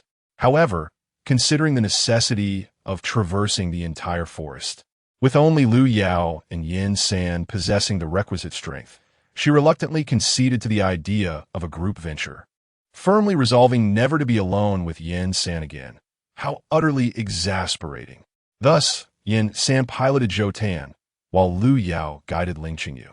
Upon crossing the forest and reaching the prairie once more, Ling Qingyu was nearly overwhelmed with joy, marveling at the ground strewn with gold. According to Zhou Tan's exploration, this area also harbored iron and copper mines, alongside various minerals, even cold iron, meteorite material, located near the edge of lava. Zhou Tan swiftly erected a forge on the spot, vowing to craft an unparalleled divine weapon. He also promised Ling Qingyu that during the forging of this extraordinary weapon, he would create some jewelry for her and melt gold into ingots. As there were no snakes in the grasslands, Zhou Tan and Yin San decided to remain, while Lu Yao and Ling Qingyu returned to inform others of their discoveries. Upon hearing that Zhou Tan had opened the forge, Huang Jing sketched several components he required and requested Zhou Tan to forge them. Consequently, Lu Yao and Yin San took on the role of porters, spending 3 days coordinating with Yang Zhao and others to assist in alchemical forging, while Gu Chui and his companions continued their shipbuilding endeavors. Ling Qingyu, repeatedly serving as a guard against snakes, found herself fatigued despite the presence of gold. Observing that the most laborious Yin San and Lu Yao showed no signs of weariness, she contemplated whether she should learn martial arts. Relying on others seemed less prudent than depending on oneself. However, after standing alongside Yi Shi for a day, she wisely resolved to focus solely on strengthening her body, recognizing that martial arts required not only strength but also skill and innate talent. Since Yin San had thrown her, he appeared to have undergone some change, frequently practicing near the boundary line. Occasionally, he would vanish for stretches of time, and as his disappearances became more frequent, they garnered less attention. Life continued joyfully and vibrantly. One fine day, Yin San picked some fruit and retreated to a small cave he often frequented. This cave, carved from marble, had been meticulously leveled and cleaned by Yin San. The entrance was small and situated on the mountainside, distant from the forest, concealed by dense shrubs and grass, rendering it nearly undetectable from the outside. Yet, from the entrance, one could clearly observe the movements in the distant valley. After consuming the fruit, Yin San removed his garments and placed them aside. As the medicinal effects surged through him, he felt parched and overheated. Yin San erased the events of the past 3 days from Ling Qingyu's mind, yet he recalled every detail vividly. At that moment, he had enclosed himself with her, teasing and caressing. One hand grasped the pouch containing Ling Qingyu's hair, while he reminisced about how she once treated him, squeezing the fruit of his desire against his chest. Then gripping himself tightly, moving rhythmically. Suppressing his voice, Yin San leaned against the stone wall, breathing softly. Though this method was taxing on the body, he could not resist. The fruit's potency was precisely what he needed for his affliction. Uncertain how long it would take to return, he hoped to endure for several more months, at least until he could avenge her. Once the effects subsided, his senses became acutely heightened. He then sensed 2 figures approaching, halting about 100 meters away, where one remarked, "With so much gold, transporting it back would greatly facilitate my brother's endeavors." Yin San's gaze turned icy. He recognized the voice as belonging to Zhang Eru, a companion of Gu Chui. "Eru, do not speak carelessly. My brother has already stated that everything here belongs to the head of the household. We are merely hired hands and must not covet what does not belong to us. Moreover, is it easy to deal with the head of the household? Are you so shameless as to scheme against a young girl? This individual must also be a subordinate of Gu Kai, known as Gu Zhao. I can only express my admiration. It is not as you might imagine, let alone the fact that the master has rescued us countless times. Even in ordinary encounters with someone like her, we ought to extend our assistance. Do you think that if we truly manage to return, elder brother would support the master in seeking vengeance? That depends on elder brother. I will heed his guidance. Do not be so evasive. Do you think I am unaware? Elder brother has taken a fancy to the master. Just consider, a mere girl, how could she possibly harbor such convoluted thoughts? Look at the wind spirit. Now reinforced with iron plates, it is impervious to blows. When it comes to naval battles, it is truly formidable. Should elder brother wed the master, would not all of this then belong to him? We have no sea in our region. What use would it be to return with a sea vessel? Furthermore, what position does our elder brother hold? You, with your thick-headedness, managed to transform the ship thus. Are you truly worried about lacking other ambitions? Although the master is a woman of the household, becoming a concubine for elder brother is still a feasible prospect. Do not dwell on such frivolities. Elder brother possesses his own discernment. The voices gradually faded away, as Yin San tightened and then relaxed his grip, only to clench it once more. His gaze shrouded in ambiguity. Chapter 23. The greatest fleet in the world in just a few fleeting months, the new wind god has been completed. Its size nearly doubled compared to the original vessel. Beneath its deck lies a concealed chamber, enhancing its maneuverability manifold, while its combat capability has undergone a remarkable transformation due to the incorporation of the iron wall. This advancement is attributed to the finest construction timber and the exquisite craftsmanship of Huang Jing and Zhou Tan, along with the insightful modifications proposed by Ling Qingyu. However, despite the wind god's capacity now reaching 30,000 stones, its cargo hold appears rather desolate. The porcelain that was loaded on the journey has all shattered. The cotton fabric has been exhausted, the books are ruined, and the wine has been consumed, leaving limited options for what can be taken from the island. Nevertheless, they have managed to load 70,000 pounds of spices, 20 jars of amber, several thousand pounds of black iron and cold iron, dozens of measures of pearls, assorted corals, 5,000 units of various woods, and numerous medicinal herbs, alongside 1,000,000 taels of gold securely stored in the hidden chamber. The empty cargo hold has also been filled with ample water and provisions. As Ling Qingyu meticulously counts the cargo, her heart brims with joy. A quick calculation reveals that this amounts to over 10 million taels of silver. Even if 20% is distributed, there remains a substantial sum of 8 million taels.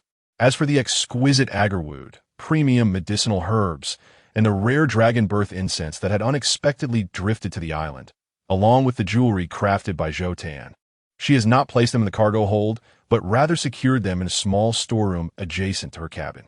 Next to this storeroom is Yin San's modest quarters. The jade and exquisite gemstones, along with some exceptional blood amber, have found a safe haven at the head of her bed. Before Mr. Zhou Tan forged the unparalleled divine weapons, he created numerous arms and tools, among which 8 weapons crafted from cold iron are deemed first-rate, capable of cleaving through gold.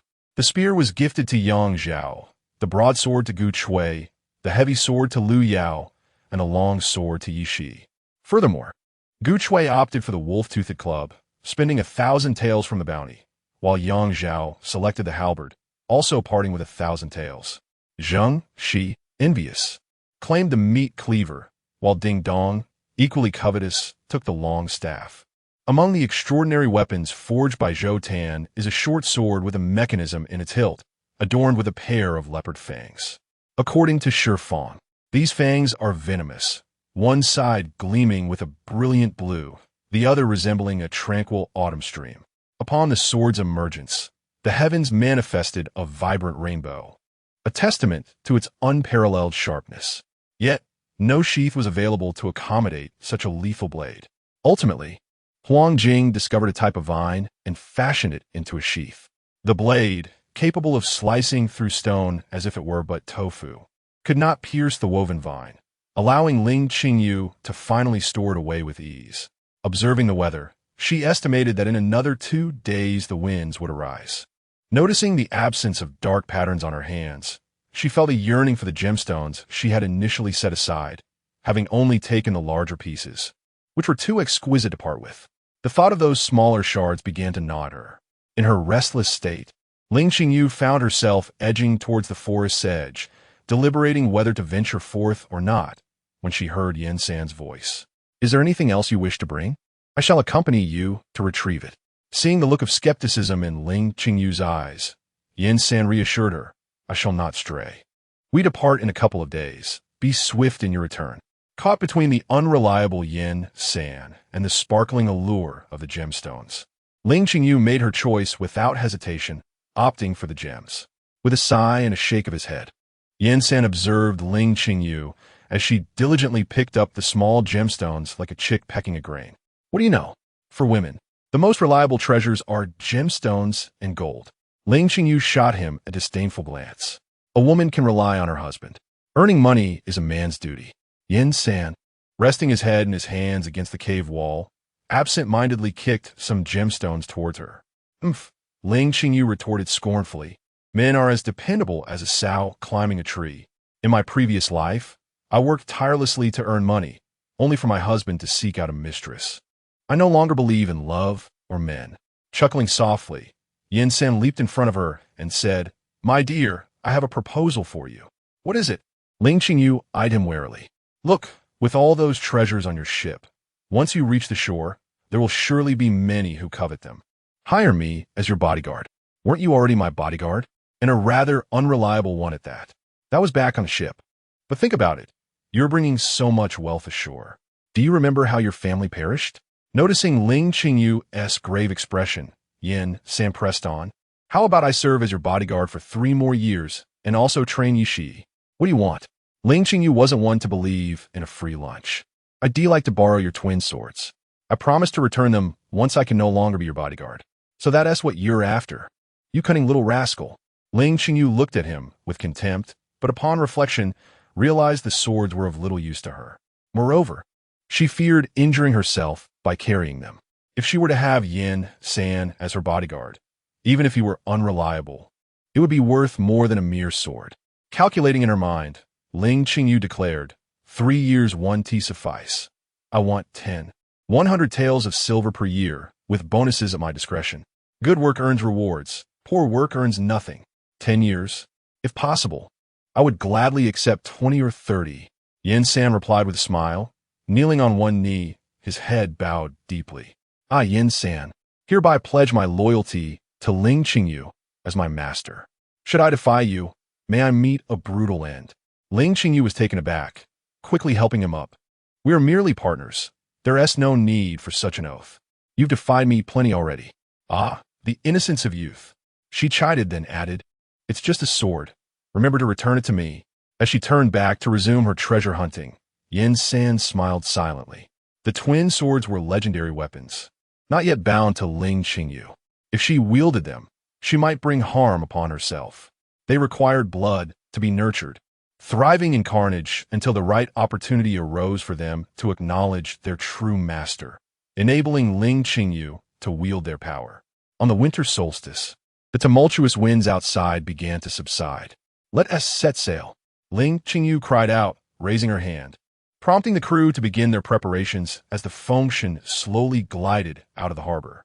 Standing at the bow of the ship, Ling Qingyu suddenly felt a warmth emanating from the pouch hidden beneath her garments, filled with small fruits and green grass. Whirling around, she was greeted by the sight of a white figure on the cliff, ethereal yet real, waving at her. Ling Qingyu waved her hand, a broad smile gracing her face. Until Zheng she called out, "We're heading out. Brace yourselves." "Thank you, Xiaobai." Ling Qingyu silently shouted towards the white figure before entering the helm room and securing herself. These safety straps were a precaution Ling Qingyu had insisted on adding for navigating through turbulent waters. As the ship crossed the boundary, it was met with ferocious winds and towering waves. Even the mighty wind god could not escape the swirling eddies. Port side, 35 degrees. Secure it tight. Ling Qingyu intently observed the water flow, issuing commands to Ding Dong and Zheng Shi, directing the wind god through the narrow gaps in the whirlpool. The tempest was immense, causing the ship to pitch and roll violently atop the waves and whirlpools, while the powerful currents rendered the rudder a challenge for Ding Dong and Zheng Shi to manage. Soon, beads of sweat cascaded down their foreheads. Another colossal wave surged towards them. Ding Dong and Zheng Shi lost their grip, and the rudder swung wildly in the opposite direction. Ling Qingyu's heart raced, just as she was about to leap forward. Liu Yao and Yin San had already dashed to stand behind Ding Dong and Zheng Shi, helping to stabilize the rudder. Ling Qingyu let out a sigh of relief and glanced back, only to find that the island had completely vanished, leaving only an expanse of ocean. Starboard 15 degrees. Ling Qingyu refocused her attention, issuing commands with unwavering determination. Liu Yao and Yin San exchanged a brief glance, then returned their gaze to the task at hand. Firmly positioned behind Ding Dong and Zheng Shi, ensuring that the rudder followed orders precisely. Big sister, you look so cool. Yeshi vispirit beside Ling Qingyu. Ling Qingyu didn't quite catch it and asked, "What did you say?" Port side, 25 degrees. Watch out for the whirlpool ahead. Yishi chuckled softly and stood quietly next to Ling Qingyu, her small hand clutching the sleeve of Ling Qingyu's garment. The crew in the cabin were all secured in their places, patiently awaiting the outcome. Although they weren't directly facing the raging storm above, their spirits remained taut.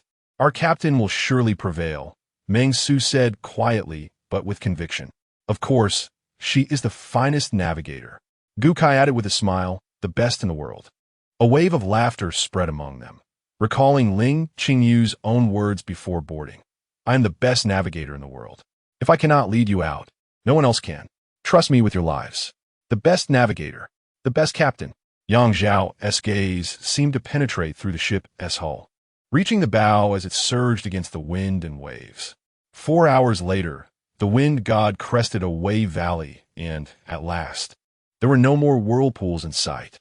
The rolling waves gradually allowed the wind god to stabilize. "We're safe." Ling Qingyu's body relaxed, and she sank to the floor.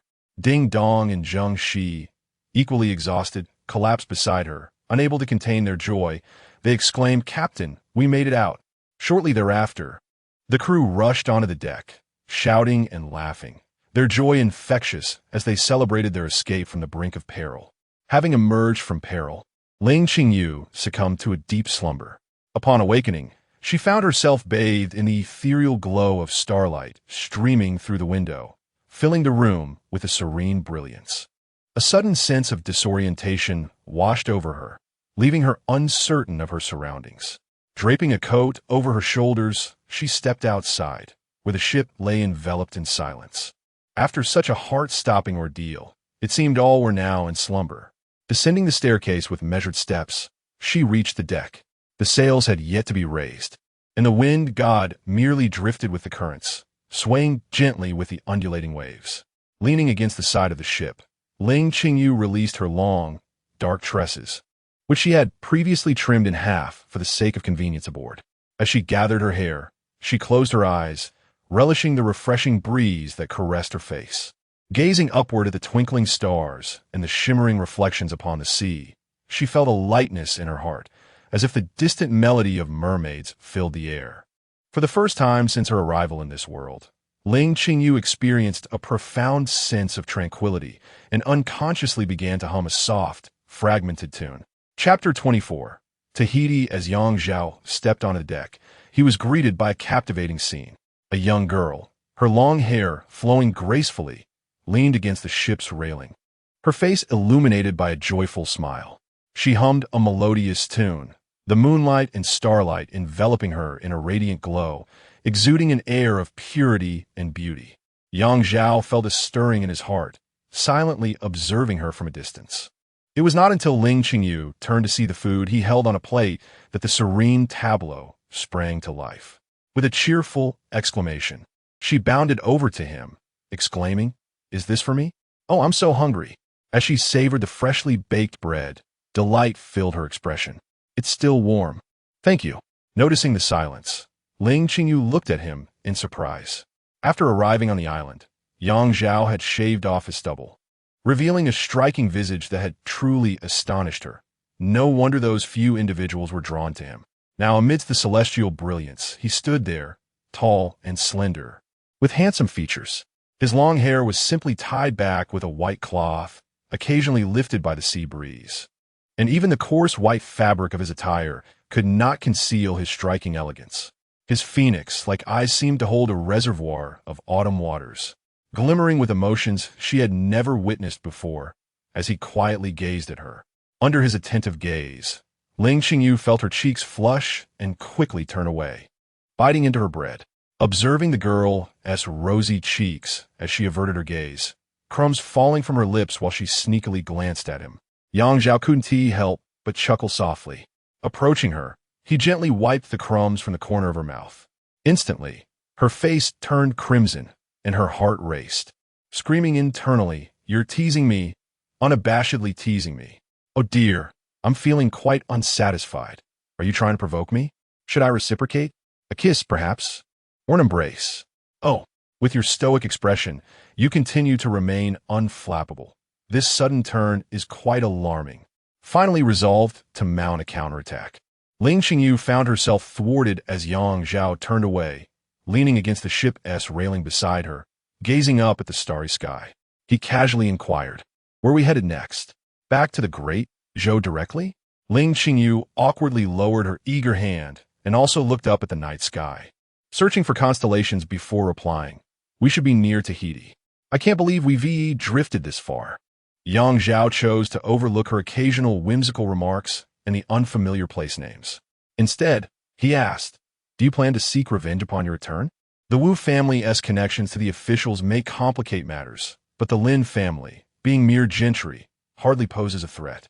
Ling Qingyu understood Yang Zhao's underlying implication. Gazing at the starry sky, her voice gradually softened as she spoke. "When my mother was driven to death before my very eyes, I was indeed consumed by rage, yearning to rush forth and exact vengeance upon them. My mother and I had no further conflicts of interest with them. Why then did they persistently press on, ultimately forcing my mother into her grave? After much contemplation, I have come to realize that this is the essence of humanity. Not only is it steeped in greed and cruelty, but once they have tasted victory, even those who pose no threat must be trampled into the mud. Only then can they revel in their triumph."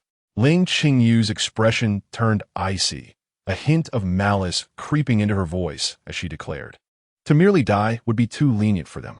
Yang Zhao turned to look at her in astonishment, a side of her he had never witnessed before, cold and resolute, her eyes radiating unwavering conviction.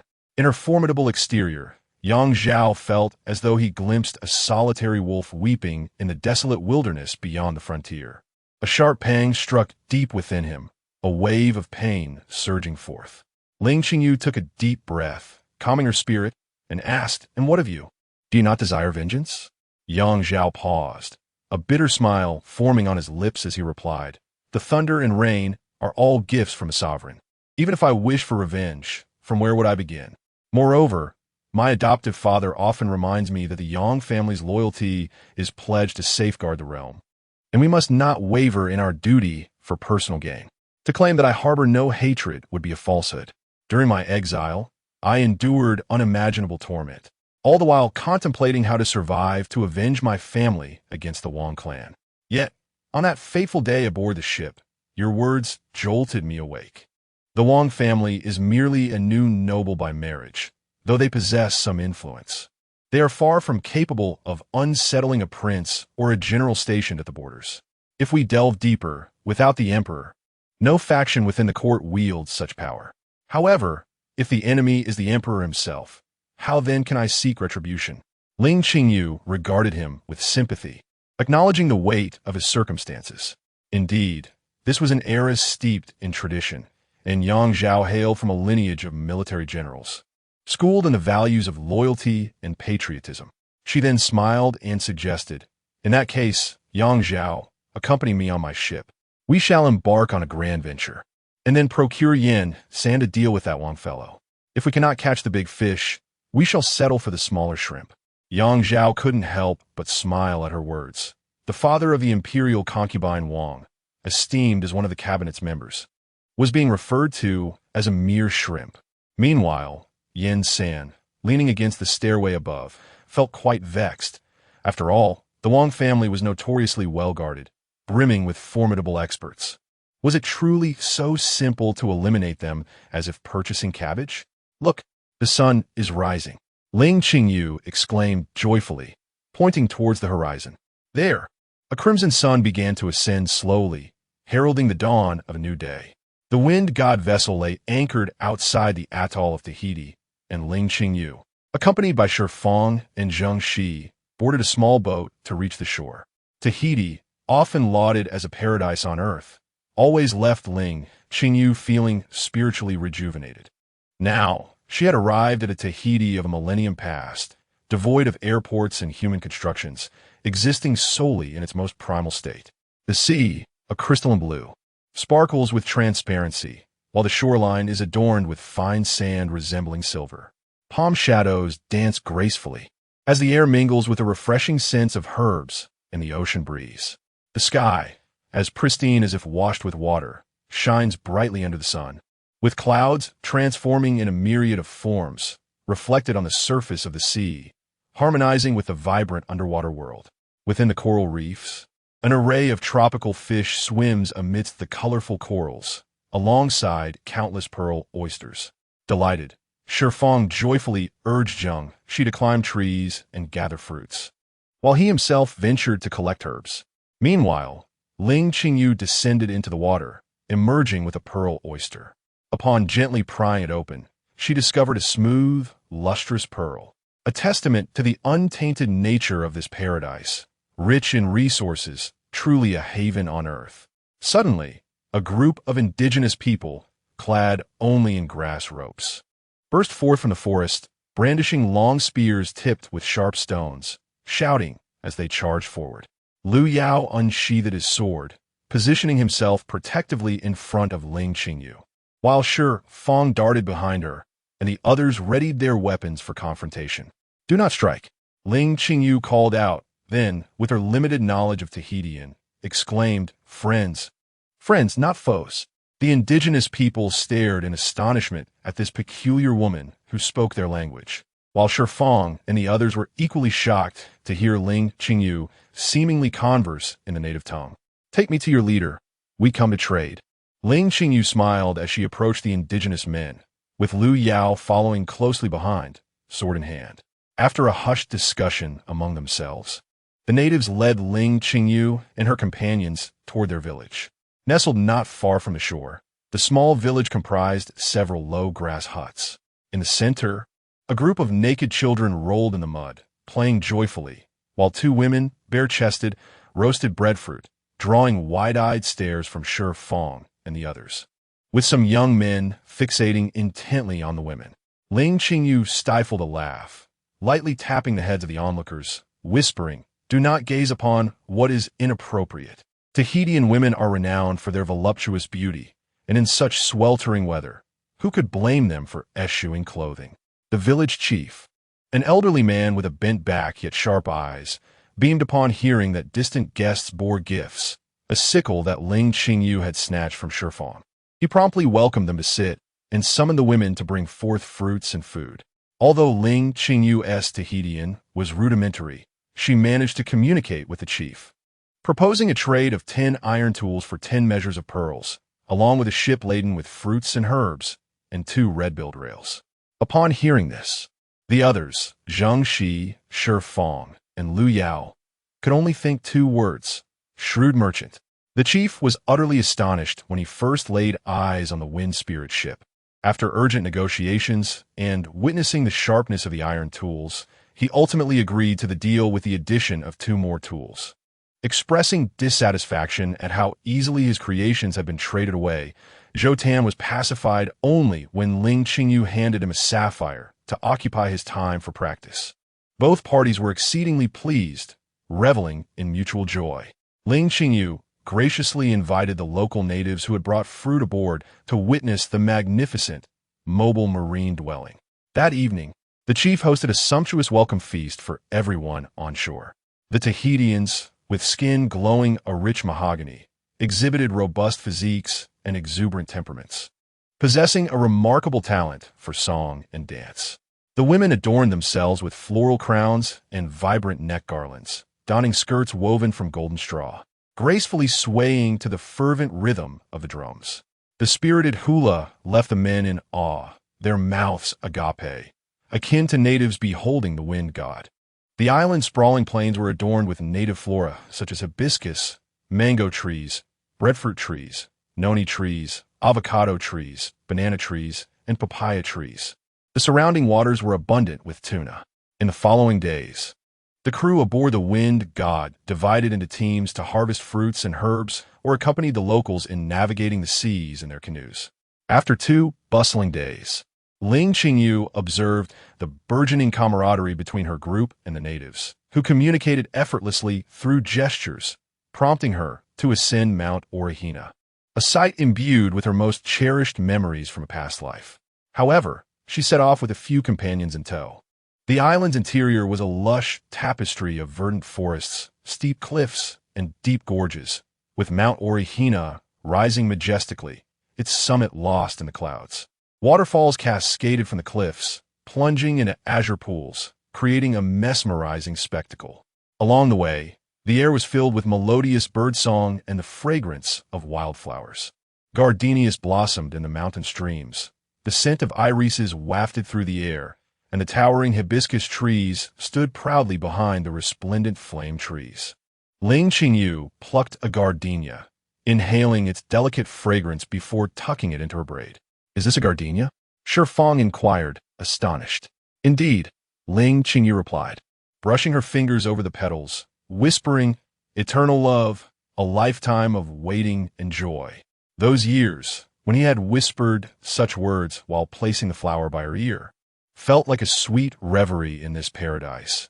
Yet the sweetness was inevitably tainted by future sorrows. "Eternal love, what nonsense!" Ling Qingyu scoffed softly, quickening her pace and leaping onto the stones by the stream to continue her ascent. Her voice was barely audible, akin to a whisper, unbeknownst to her that several individuals behind her possessed keen hearing, catching her every word with precision. They exchanged glances drawn to the resplendent blooms. "I say, have you been here before?" Fang asked, observing Ling Qingyu navigate the woods with an adeptness that sparked his curiosity. More than once, she almost replied casually, but then caught herself, smiling. "Oh no, this mountain is all the same. Just climb higher." "You are lying," they disparaged with their eyes, incredulous that she could traverse such an uninhabited wilderness without losing her way. "You've never been here. You're deceiving us." "Oh no, it seems we are lost." Ling Qingyu glanced up the mountain, her tone betraying her unease. What a jest. A mere girl of 15 or 16 visiting here would be a legend. Yang Zhao and Gu Chui exchanged a knowing smile, for the woman before them harbored countless secrets. Yet, she never delved into their mysteries. Thus, in turn, they refrained from probing hers. Lu Yao and Yishi, however, found it entirely unsurprising that this individual was involved in peculiar occurrences. Only Fang remained perplexed, approaching Yen San and remarking, "I still find it rather strange." Yen San gestured towards the nearly full basket of herbs on his back and replied nonchalantly, "It's almost full. Isn't it heavy?" "Indeed, could you assist me?" Fang inquired, attempting to curry favor. "Dream on." Yen San shot him a sidelong glance before hastening to catch up with Ling Qingyu, trailing just a step behind. Bullying the elderly. Fang stomped his foot in complaint and hurried after them, acknowledging that regardless of who the head of the household might be, accompanying her would surely yield benefits, be it food, wealth, or an abundance of medicinal herbs. Knowing these truths was sufficient. Chapter 25. Pirates 7 days after setting sail. The Wind Spirit was underway. Although it had not reached its intended cargo capacity, lingering any longer risked the possibility of producing mixed blood offspring. Ling Qingyu felt her decision was remarkably prudent. Moreover, she was delighted that the chief had graciously provided a substantial supply of daily necessities, such as tortoise shell and coral, to compensate for the shortage of fruit. "Are you certain our route is correct? We've been sailing for a month." Ding Dong inquired, scratching his head. "I recall it took less than a month to travel from Xuanzhou to Sanyu, and drifting only took 7 days. If the route is indeed accurate, we should have returned to Sanyu by now." "Indeed, we should reach Fiji by tomorrow," Ling Qingyu replied lazily. However, those 7 days were spent amidst fierce winds and tumultuous waves, causing the ship's speed to be far from ordinary. Furthermore, I believe that island is a closed space. Drifting across the Pacific, the entrance and exit points of the Wind Spirit may not even be the same. Regardless, the fact remained that they were thousands of miles away from the Philippines. The Fiji archipelago consists of hundreds of islands, and Ling Qingyu chose an uninhabited island to replenish their freshwater supply. She recalled that Fiji's main island boasted gold and silver mines, but it was also home to ferocious cannibal tribes. After much deliberation, Ling Qingyu decided against exposing her 30 crew members to such peril. Even the thought of one of them getting hurt pained her. Surrounding the island were shallow waters and coral reefs teeming with vibrantly colored fish. Beneath a gentle blue sky and amidst the multicolored sands and rocks, the sunlight refracted through the water, casting a kaleidoscope of colors upon the sea. Besides fish, there were also starfish, small seahorses, and various other marine creatures, dazzling the crew. Thus, when Ling Qingyu announced they would rest for a month, the entire ship erupted in cheers. This month coincides with the peak of tropical storm season. We shall not rush, Ling Qingyu told Zhengxi. This place, like Tahiti, is a paradise. Had Tahiti not been graced with overly exuberant, voluptuous women, I might have wished to linger longer. Here, there are no aggressive animals, making it exceptionally safe. I never imagined such a place existed. Gu Kai sighed as he lay on the beach. Without war, famine, or treachery, if she calls this paradise, then let us forget everything and savor this moment of tranquility, even if we must eventually face the bloodshed and turmoil ahead. After 2 days of revelry, a tropical storm struck. The wind spirit anchored within the coral reef, significantly reducing the impact of the storm, while outside raged fierce winds and towering waves. As the tempest roared outside, Ling Qingyu reclined comfortably in her cabin, humming contentedly. However, after a while, she sensed something was amiss. The lively Yin, San, and others had fallen eerily silent. Rising to investigate, she was met with a deluge of rain that made it difficult to open her eyes. Yet she spotted a line of figures standing both inside and outside the coral reef. They're all practicing that tie to the Azure Sea technique, Shi Feng remarked enviously. That technique indeed enhances one's abilities. Even Ding Dong and his sailors have made progress. Alas, I'm too old to endure such trials. Ling Qingyu gazed at the 4 heads emerging from the cabin door and decided to squeeze inside. She found Shi Feng, Zhu Wei, and Zhou Tan huddled together, engaged in crafting a horse-drawn pulley, while Kai Jingfeng was beside them, diligently keeping accounts. The pulley, fashioned by Huang Jing from rosewood, had a remarkably pleasing texture. As Ling Qingyu observed their work, she began to engage them in conversation. Mr. Huang, Mr. Zhou, since you are idly passing the time, why not create something? We have plenty of wood on the ship and on this island. We could produce more pulleys and such. Master, could you part with that piece of blood amber? I shall carve you a blood lotus. Zhou Tan chuckled, a natural craftsman who felt compelled to transform fine materials into art. He had spent nearly half a month studying a sapphire before commencing his work, and he had only managed to produce a rough draft. Now, he had set his sights on Ling Qingyu's piece of blood amber. Indeed, master, with all we possess, we could easily open a goldsmith shop. If we were to establish one in Chuanzhou, Kai Jingfeng produced an abacus, also crafted from rosewood, an extravagant indulgence, and began calculating the accounts for Ling Qingyu, whose eyes widened in astonishment at his talent. Thus, the group fervently discussed the prospects of opening shop. The storm lingered intermittently for over a month, during which the group practiced their skills, crafted items, fished, and basked in the sun. In that time, Ling Qingyu, accompanied by Yin San, Lu Yao, and Yang Zhao, made a trip to the main island to negotiate with the local chieftains. When diplomacy failed, they resorted to force, overpowering the indigenous people armed with wooden clubs and spears. An unequal treaty was established, stipulating that when the Fengshan ship returned, it would bring textiles and porcelain in exchange for an equivalent amount of gold and silver. Afterward, Ling Qingyu reflected on her actions, realizing she had perhaps overstepped, yet assured them that the locals would not visit too frequently.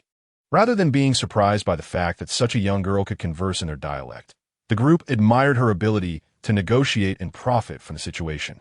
At this moment, Zhengxi finally understood why the girl dared to venture out to sea with those inferior goods. It was all part of her cunning strategy. With the tropical storm behind them, the Fengshan ship reluctantly departed from Fiji. After another month, they arrived in Papua New Guinea, where Ling Qingyu once again opted for an uninhabited island for resupply.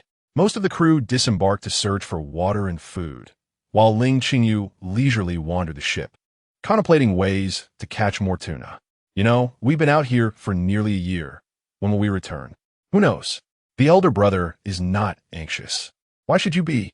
I fear that if we linger too long, by the time we return, circumstances will have changed irreparably. Honestly, I feel quite content with our current situation. It is rather delightful. Even so, the elder brother cannot remain away indefinitely. Their low murmurs drifted toward the lower cabin. But Ling Qingyu found herself lost in thought. Yin San and Lu Yao returned from the shore with a dead crocodile, which Gu Kai skinned. And the meat became the evening meal for everyone. During dinner, Ling Qingyu seized the opportunity to announce that they would be sailing directly back to Chuanzhou, estimating the journey would take 2 months. The group paused in silence before someone remarked, "There's really no need to rush. Foraging for wild food along the way would be quite pleasant. Indeed, my coconut wine is only halfway brewed." "Enough, enough." Zhang interrupted the conversation, his eyes slightly red. How could he have forgotten that the anniversary of the matriarch was approaching? The sails were hoisted, although the winds were not entirely favorable. The speed of the wind spirit had increased significantly. While replenishing fresh water at a small island, Ding Dong informed Ling Qingyu that he had spotted a small boat lurking behind them. Ling Qingyu immediately ordered heightened vigilance. They were now entering a major shipping lane in Southeast Asia, and he had not forgotten the ambush suffered by his family, allegedly orchestrated by foreign pirates. The wind spirit glided slowly through the Philippine archipelago, and the islands on either side bore scars from last year's volcanic eruptions. Just as they rounded an island, a lookout from the bow shouted a warning. "Ship!" From behind the cover of the island, 4 vessels bearing black flags suddenly emerged, rapidly closing in on them. "An enemy attack! Raise the iron plates, man the weapons!" Ling Qingyu shouted below, then turned to Yi Shi and instructed, "You and Old Sure go below." "What about you?" Yi Shi asked, turning back. "I'll be fine." Ling Qingyu saw Yang Zhao and Gu Kai bringing their men up with weapons in hand and waved for Yi Shi to hurry. He then dashed into the wheelhouse and inquired, "Is there time to retreat?" "No, it's too late to lower the sails." Ding Dong was hard at work turning the helm to veer the ship. "No need. Aim directly for the lead ship, lower the mermaid, and prepare to ram." The deck was in chaos. Just as the ram was secured, someone shouted, "We collided." With a thunderous crash, the iron prow of the wind spirit slammed into the bow of the largest enemy ship, penetrating several meters before coming to a halt. Over 100 men aboard the black ship, who had been standing at the bow or on the deck, were thrown off balance by the impact, with many tumbling into the sea. However, others shouted and surged onto the wind spirit. Yang Zhao, armed with a long spear, stood at the forefront. The first wave of attackers stumbled as they approached, only to be swiftly dispatched. Yet, more assailants continued to pour in, shouting as they came. Some swung grappling hooks from the mast, while Gu Kai, positioned beneath the mast, swung his saber, taking down one after another. The other 3 black ships drew nearer, launching a flurry of iron hooks and nets, while agile figures leapt across the ropes. Unlike the earlier ship's crew, these attackers were nimble and fierce with their blades, and among them were skilled fighters. Yin San's expression turned cold as he said to Ling Qingyu, "There are Japanese aboard. You should go to the hold."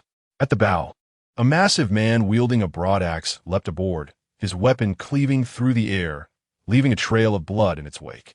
Yang Zhao noticed that within just a few exchanges, 2 men had already fallen to the brute's axe, and his brow furrowed. He dispatched the enemy before him and confronted the giant, their weapons clashing in a shower of sparks as they engaged in battle. Gu Chui was not having an easy time either. A figure clad in black emerged from the black ship, wielding twin blades with an agility reminiscent of a swallow. Descending gracefully from the mast, he launched a series of intricately devised strikes aimed at Gu Chui, targeting his head, throat, and abdomen. Typically, such predictable maneuvers would be quite disadvantageous, yet the black-clad assailants' twin blades shifted with subtlety at every angle. As their weapons clashed, the assailant's blade swiftly maneuvered towards Gu Chui's hilt. Realizing he was outmatched, Gu Chui urged, "Lu Yao, you must go." Observing Lu Yao's hesitation, Yin San interjected, "I shall handle this." Inwardly, Lu Yao scoffed at the moniker of the third master, known for his unreliability. Drawing his sword from its sheath, he leapt forward to intercept the black-clad man's lethal strike. The heavy sword carved an arc through the air, its keen edge aimed deftly at the opponent's torso. The black-clad warrior retreated hastily, wary of the sword's sharpness, his heart pounding with astonishment at encountering such a formidable adversary aboard a merchant vessel. Noticing the man's countenance radiating with vigor and the grandiosity of his techniques, Lu Yao found himself captivated, his focus sharpening.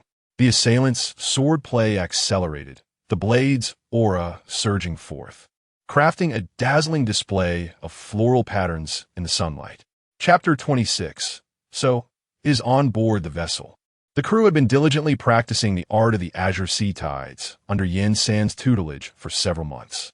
Although most remained at the foundational level, their prowess had significantly increased.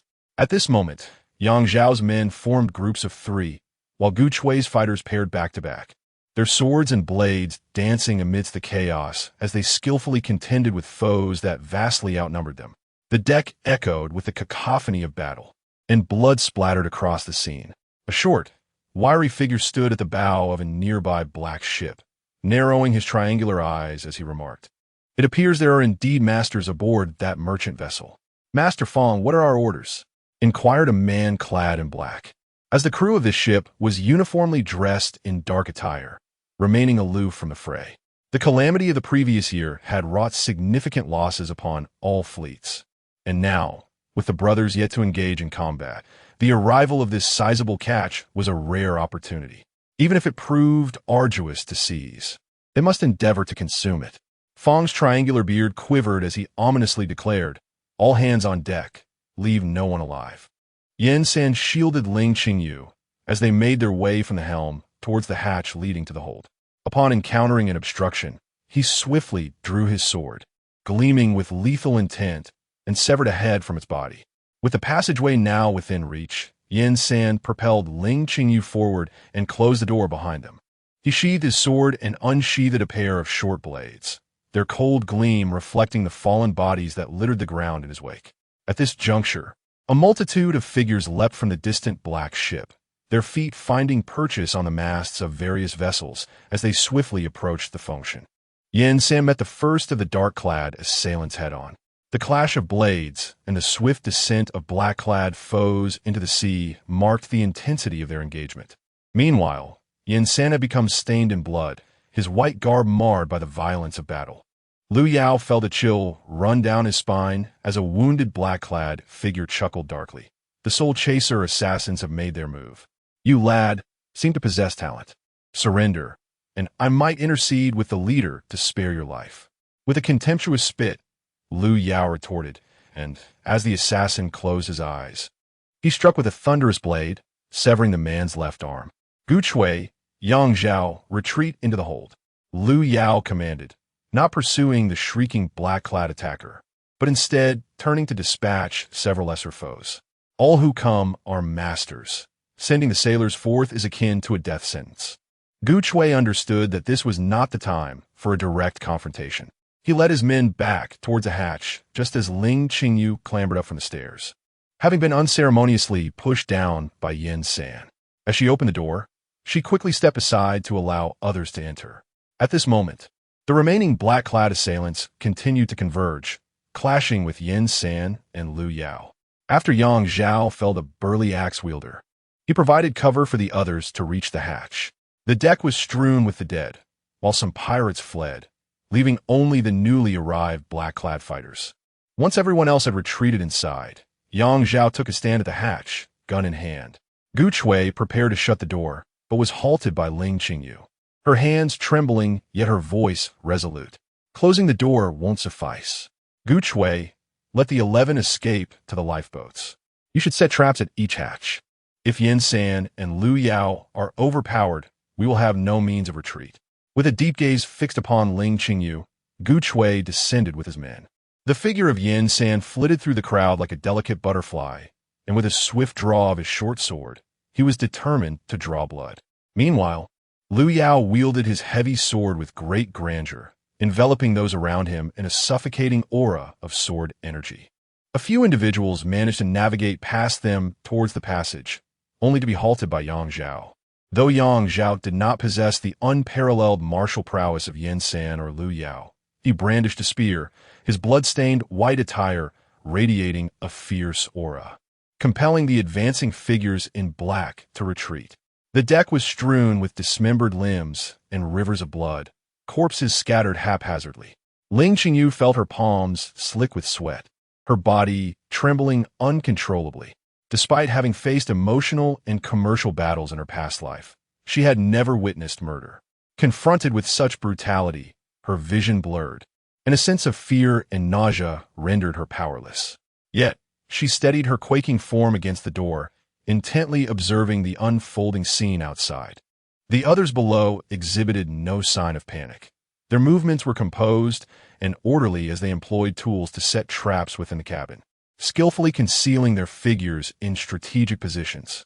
Observing Yang Zhao, now resembling a man drenched in blood, and noting that Yin San and Lu Yao were far less agile than at the outset, she recognized that there were still more than 10 figures clad in black. Moreover, the nearby black ship harbored several pirates who had retreated. Ling Qingyu closed her eyes briefly before stumbling down the staircase and darting into a cargo hold, urging those inside to make way. From a small wooden crate, she retrieved several dark, spherical bombs, small explosives that she had whimsically commissioned from Zhou Tan after discovering saltpeter near the lava. Untried and uncertain of their potency, she pocketed a few and raced back up the stairs. Bursting through the door, she ignited the fuses and called out, "Yin San, Lu Yao, fall back." Heeding her warning, Yin San and Lu Yao instinctively retreated a few steps, creating distance from the assailants in black. Without a moment's hesitation, Ling Qingyu charged out, flinging the bombs one by one. The nearest detonated just before the wind god, while the farthest soared towards the distant black ship. The black-clad figures, noticing Yin San and Lu Yao's sudden withdrawal, instinctively raised their swords to defend against the incoming projectiles. With a series of resounding explosions, the bombs erupted into clouds of crimson mist, creating a gaping hole in the forward deck of the wind god. Injured figures in black tumbled down, only to be swiftly overwhelmed by those lying in ambush below. "I'll kill you filthy bastards," Ling Qingyu spat defiantly. Amidst the swirling smoke, several shadows lunged towards her. Now exposed, Yin San and Lu Yao shouted in alarm, leaping forward to intercept the oncoming attacks. However, two assailants hurled their swords, leaving a fleeting shadow in their wake. "Am I to die?" Ling Qingyu thought as she faced the incoming blades, unable to move, her mind consumed by that singular notion. The sound of blades piercing flesh echoed, and she felt herself topple to the ground, overtaken by an assailant. With a resounding boom, the black ship nearby echoed with several loud detonations. The sound heralded the proud explosions of bombs that had rolled for a moment before finally detonating. The tremendous shockwave sent the pirates aboard reeling, and the blasts tore gaping holes in the vessel's hull. Two of the breaches were at the edges, causing the ship to begin sinking at a discernible rate. "Master Fong," the voice of the cloaked figure trembled. "Have all 30 soul chasers been completely annihilated? Fall back. Retreat. Move. Move." Fong, disregarding his dignity, shouted in a frantic urgency. He recalled the technique, the lethal precision of each strike. It was the work of Yin San, the foremost assassin of the Red Mansion. Hadn't it been said that Yin San was dead? How could he possibly be here? As the black ship turned, a figure darted from the wind god's ship, Yin San lunging forward with a menacing expression, darkly proclaiming, "Thinking of escaping? I will slay you without charge." Ling Qingyu paused, momentarily astonished at her survival, feeling the weight of a person pressing heavily upon her. Her hands instinctively reached out, encountering the warm flow of blood. She opened her eyes to find Yang Zhao's blood-soaked visage, still handsome despite the dire circumstances, two gleaming swords embedded in his lower back. "Yang Zhao," Ling Qingyu cried out, but he merely offered her a faint smile before his head drooped. "Yang Zhao, don't die. Shi Fong, where are you? Show yourself." Two of the attacking black ships had sunk, one vessel's crew annihilated by Yin San, while the remaining half-submerged ship saw its pirates kneeling in surrender. The wind god ship too had suffered grievously, a massive hole gaping in its deck, and its crew bore wounds aplenty, with Yang Zhao sustaining the gravest injuries. The others were mostly superficial, yet the two swords remained deeply embedded in his back. Fortunately, the wind god ship was well stocked with medicinal supplies. Otherwise, as Shi Fong had ominously remarked, one might find it difficult to marry in the future. Gukai interrogated the captured pirates and learned that a nearby island served as their stronghold, recently established due to the lack of merchant ships venturing forth after the calamity. They had launched a full-scale assault upon hearing of a massive merchant vessel's appearance, leaving only a handful of guards on the island. Thus, Ling Qingyu resolved to seek refuge in the pirates' lair to recuperate and repair their ship. Though it was said to be nearby, the pirate guide led them on a convoluted route, navigating through a chaotic array of islands before finally arriving at the pirate stronghold. The island, though not extensive, boasted several fine harbors. One had been transformed into an excellent dock by the pirates. Ascending from the dock, stone houses formed a semblance of a stronghold, and the few remaining pirates on the island were swiftly dispatched by the first to land, Yin San. After surveying the stronghold and confirming its emptiness, he signaled for the others to come ashore. The island was replete with steep cliffs and dense primordial forests, with only the dock area having been cleared. Within the stronghold, they discovered a secret passage leading to a vast cave beneath the cliffs, which also featured a small dock. The cave's entrance to the open sea was exceedingly concealed, rendering it virtually undetectable from the outside. Beneath another precipice lies a water cavern, transformed into a prison of water, where over 20 sailors are confined. Most of them are survivors from last year's catastrophic events, having sought refuge aboard ships that met with misfortune. According to their accounts, the number was once far greater, but many perished under the grueling labor imposed upon them in the construction of the mountain stronghold. Ling Qingyu stood upon the terrace of the main dwelling at the pinnacle of the stronghold, overlooking an endless expanse of ocean. With rolling hills and forested lakes stretching beyond the mountains, all laid bare before her. "My lady, look." Zheng hurriedly approached, extending a letter he held in his hand towards Ling Qingyu. Chapter 27. Affection. Ling Qingyu received the letter, which contained only a few terse words. "Brother Fong, the Lin family's fleet will set sail in 5 days. Not a single soul must remain aboard the Fengshan." The signature was simply a character for Xia. Ling Qingyu instinctively clenched her hand, crumpling the paper into a tight ball. Taking a deep breath, she murmured, "Indeed, those are the very individuals who attacked my father and brother. They are certainly not ordinary men. That is the emblem of the CF family. Yet we have never held any animosity towards them. Why would the CF family target my father?" Zheng, she expressed his confusion. "Indeed." Ling Qingyu turned her gaze towards the Fengshan anchored at the dock below, softly stating, "It matters not. One day, the reason will reveal itself." The master, Shi Fong, emerged from the house with a pained expression, saying, "Please lend a hand. Yang Zhao refuses to take his medicine. If this continues, do not blame me for my medical skills. Even the finest physician requires cooperation from a patient."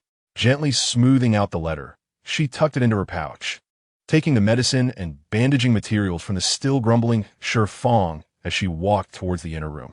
The main house was essentially a large courtyard, consisting of over a dozen rooms. Depending on the severity of their injuries, the wounded from this battle occupied the rooms, starting from the one with the best sunlight. Naturally, Yang Zhao resided in the first room. "I told you, I can manage on my own," Yang Zhao impatiently remarked upon hearing the door creak. "Manage on your own? Can you apply medicine to your own back?" Ling Qingyu effortlessly closed the door, drawing the curtains to block any prying eyes from outside. She then approached the bed where Yang Zhao lay, his bare back messily smeared with salve. Yang Zhao had been in a stupor for 3 days before awakening, and since then, he had refused Shi Fong's treatment. Ling Qingyu had come to the main house at Shi Fong's behest to persuade him. While she was present, Yang Zhao remained silent, leading her to believe he acquiesced. However, once she left, his demeanor remained unchanged. Upon hearing Ling Qingyu's voice and the sound of the door closing, a flush crept across Yang Zhao's face, though he buried his head into the pillow, uttering no further words. Ling Qingyu washed a clean cloth in warm water, gently wiping away the remnants of medicine and blood from his back. The wounds were not as numerous or deep as those in the front. After applying the medicine, she refrained from binding the wounds, allowing them to dry naturally. Then, she frowned at the 2 blood-soaked gauze bandages around his waist. Taking a breath, she reminded herself to remain composed. In recent days, due to the overwhelming number of injured, Shi Fong was truly overwhelmed. She had also assisted in changing the dressings for Yin San and Lu Yao, who were now wrapped like dumplings and left in the adjacent room. As she gently unwrapped the gauze, a surge of blood gushed forth, eliciting a soft grunt from Yang Zhao. Shifeng had mentioned that the two swords had undergone special treatment, not only creating deep gashes but also featuring hooked and serrated tips, to avoid damaging Yang Zhao's kidneys. Shifeng had first incised the outer flesh before extracting the sword tips, resulting in a deep, wide wound before Ling Qingyu, a gaping cavity from which dark blood oozed forth. Ling Qingyu wiped away the blood, the cotton cloth brushing against the wound, causing Yang Zhao's body to tremble involuntarily. Hastily, she sprinkled medicinal powder over the injury, applying a thick layer before covering it with gauze. She repeated the process on the other side, and by the time she finished, beads of sweat dotted her forehead. Seeing the bleeding had stopped, she sighed in relief. Her fingers lightly grazed his waist to wipe away excess powder, but Yang Zhao shuddered violently. She withdrew her hand, puzzled, then tried again, only for his body to tense once more. Frustration flickered through her. Does my touch hurt him that much? How am I supposed to bandage him properly? Bear with it a little longer, she murmured gently. It might hurt, but we can't leave it unbandaged. She picked up the bandage and began wrapping it around him from the left side. When she needed to pass it beneath him, Yang Zhao lifted his waist in cooperation, but the movement sent a sharp jolt of pain through his wounds, drawing a muffled groan from his lips. Ling Qingyu softened her movements, leaning closer against his back as her hand slipped beneath him. Then, her fingers accidentally brushed against something firm. She froze, cheeks instantly burning, but mechanically continued looping the bandage around him. With each lift of his waist, Yang Zhao let out another pained sound, and each time, the hardness beneath her touch seemed to grow more pronounced. A sudden realization struck her. Could his waist be a sensitive spot? And, is our fierce General Yang Zhao actually a masochist? Unaware of the wild conjectures spiraling in Ling Qingyu's mind, Yang Zhao only registered the warmth and softness of her body pressing against his back. The gentle friction of her curves against his wounds sent conflicting sensations through him. The searing pain of his injuries twisted into something far more intoxicating under her tender ministrations. Each time her fingers skimmed over him, the torment intensified until he could bear it no longer. His hand shot out, seizing her wrist and pressing it firmly against the throbbing heat between his legs. Ling Qingyu blinked in shock. Even restrained beneath her palm, the hardened length pulsed insistently, too substantial to fully grasp. She glanced at Yang Zhao, whose face was buried in the pillow, the tips of his ears and nape flushed crimson. Amused, she withdrew her hand and finished securing the bandage before helping him settle onto his side. A flicker of disappointment crossed his expression before he could hide it, and she chided herself inwardly. Ling Qingyu, taking advantage now would make you a complete beast. Yet another voice countered. But isn't this what he wants? Look at that frustrated expression. He got these injuries saving you. How can you ignore his desires? As Yang Zhao shifted, the movement tugged at his wounds. And Ling Qingyu watched in fascination as his body trembled, not just from pain, but with unmistakable arousal. Leaning down, her lips brushed his ear as she whispered wickedly, "Once you've recovered, we'll take our time. But for now," Ling Qingyu grasped the little fellow with both hands, rubbing up and down. Yang Zhao involuntarily tilted his head back, emitting soft moans, and soon his breaths grew heavier, his body tensing up until he let out a cry. Ultimately unable to restrain himself as he released in Ling Qingyu's grasp. Once Yang Zhao's breaths had calmed down, he turned his head away, blushing as he said, "I don't want anyone else to apply medicine for me. If others were to see me like this, wouldn't they faint?" Ling Qingyu mused internally, noticing that the wound before him had indeed been treated by Yang Zhao himself, raising an eyebrow in surprise. "I usually don't do this." Yang Zhao's face turned even redder, his voice barely a whisper. He disliked others touching his body, not due to any peculiar feelings, but rather as a consequence of the traumas endured during his exile. Along the journey, even while constructing the seawall, he had been constantly subjected to the gaze of those who coveted his body. His powers had been sealed, leaving him defenseless, and it was only through the desperate efforts of his subordinates that he managed to avoid violation. On the ship, Unwilling to sacrifice his men any further, he had complied, initially planning to take his own life as long as his subordinates could escape. In the end, he was saved by Ling Qingyu. But even though it hadn't gone far, Chen Eru's actions had already invaded his body. That feeling of humiliation made him uncomfortable whenever a man drew near, especially in such an intimate situation as changing dressings. "I know," Ling Qingyu said, a devilish smile overtaking his features as he leaned closer. "You are mine. From now on, no matter how severe your injuries are, no one but me is allowed to touch you. Do you understand?" To his astonishment, Yang Zhao actually nodded. Ling Qingyu suddenly felt an overwhelming sense of wickedness and quickly added, "This doesn't count if you're unconscious." Ling Qingyu hastily left Yang Zhao's room, not forgetting to close the door behind him. Glancing around the courtyard and seeing no one, he dashed through the main house's courtyard, feeling as if he were being chased by a dog, and entered the woods behind. He walked for quite a distance before stopping by a stream, splashing cool water on his face to cool down the heat, allowing his heart to gradually steady. Ling Qingyu's mind finally cleared. Although Yang Zhao was an adopted son of the Yang family, his biological father, Yang Yin, was renowned for his valor and combat prowess.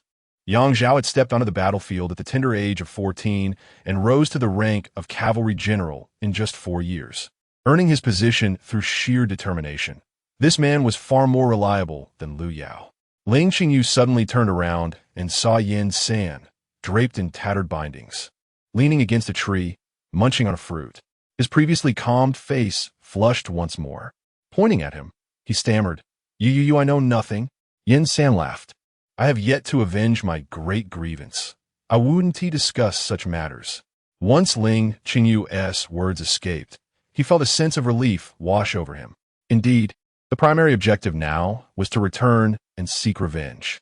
The deaths of his father and brother were likely far more complicated than initially thought, and his own future appeared exceedingly difficult.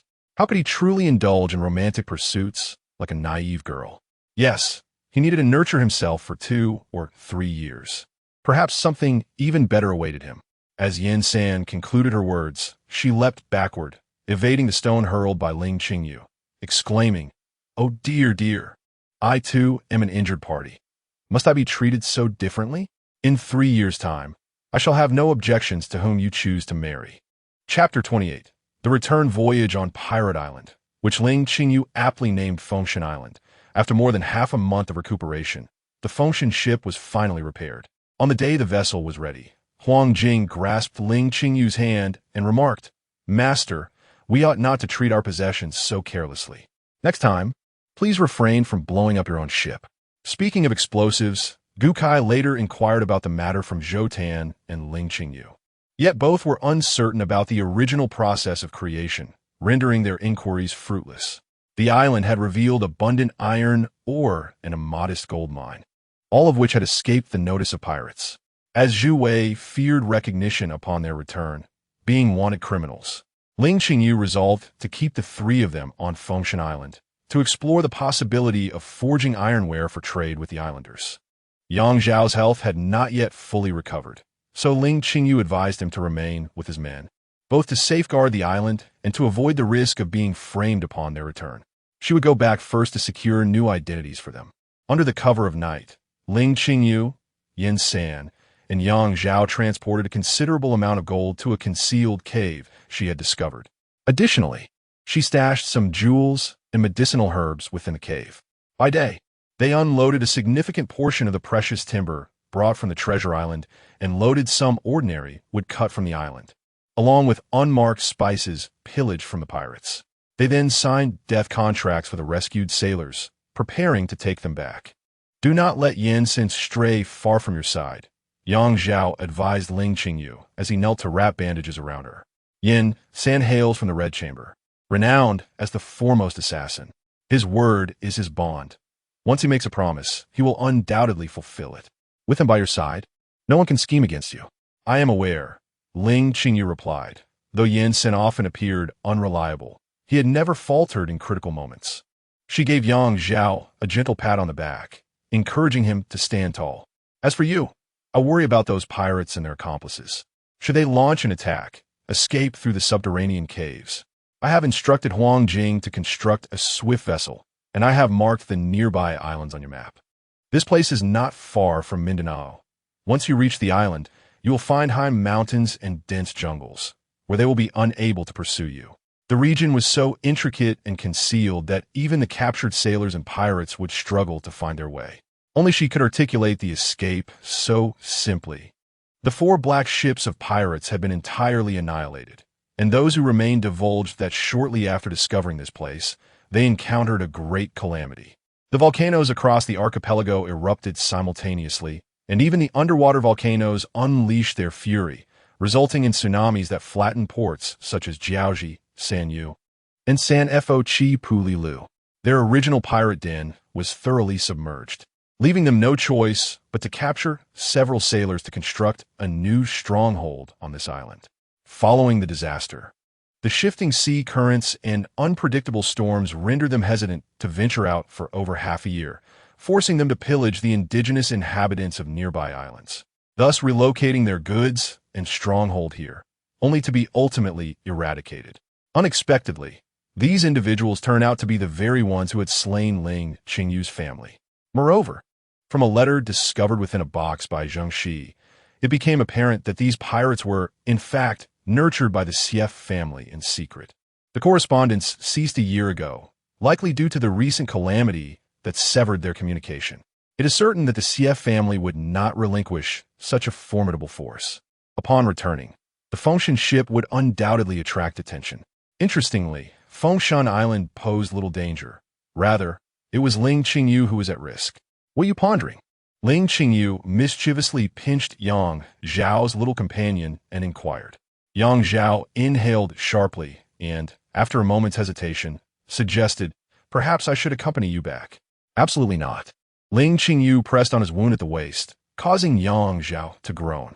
The little companion in his hands sprang back to life, one arm encircling his waist while the other playfully fidgeted with the little creature. "You must first restore your health. Rest assured, I know how to proceed." As they navigated a bend, Fengshan Island lay concealed behind the archipelago. After a few more turns, it vanished completely from sight. Observing the similar landscapes and waterways on either side, Ding Dong remarked to Zheng Shi, "Our captain is truly remarkable. Were it me, I would surely be lost within." The captain, noticing that the Fengshan ship had entered the proper channel, approached Ling Qingyu. After a moment's hesitation, he asked, "Do you still have a medicine you gave Yang Zhao?" Ling Qingyu was taken aback, realizing that Shi Feng was referring to the red fruit she had given Yang Zhao on the day of his grievous injury. "What is it?" "Oh, I was merely wondering if you might have another for Master Yin San. His condition is rather peculiar." Shi Feng stroked his beard, contemplating his words. "I cannot quite articulate it. Although his wound is not deep and did not strike a vital area, the rate of his recovery is alarmingly slow.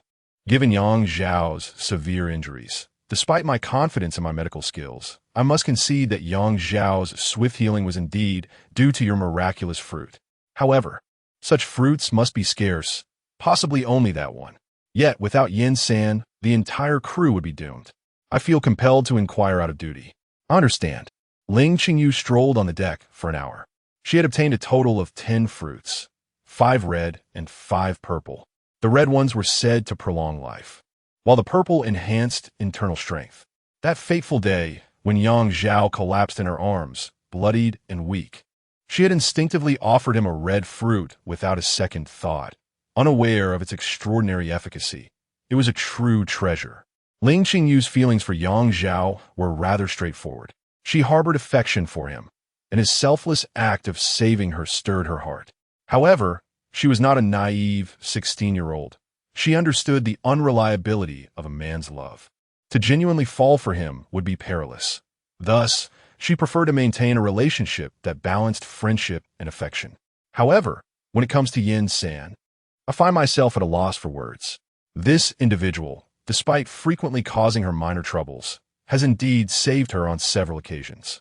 Although she cannot recall the events that transpired during those days at the volcano, her inability to remember only heightens Ling Qingyu's acute awareness that something significant must have occurred. Yet neither Yin San nor she brings it up. After a moment's hesitation, Ling Qingyu finally approached Yin San's cabin. Upon hearing Shifang's remarks, she realized that Yin San was typically an inquisitive soul who enjoyed wandering about. Yet, astonishingly, he had not emerged from his quarters in the 2 days since they set sail. Gently turning the doorknob, Ling Qingyu peered inside, considering Yin San's potential utility in combat. She had arranged for him a cabin adjacent to her own in the newly constructed Fengshan ship, generously providing him with an area of 4 square meters.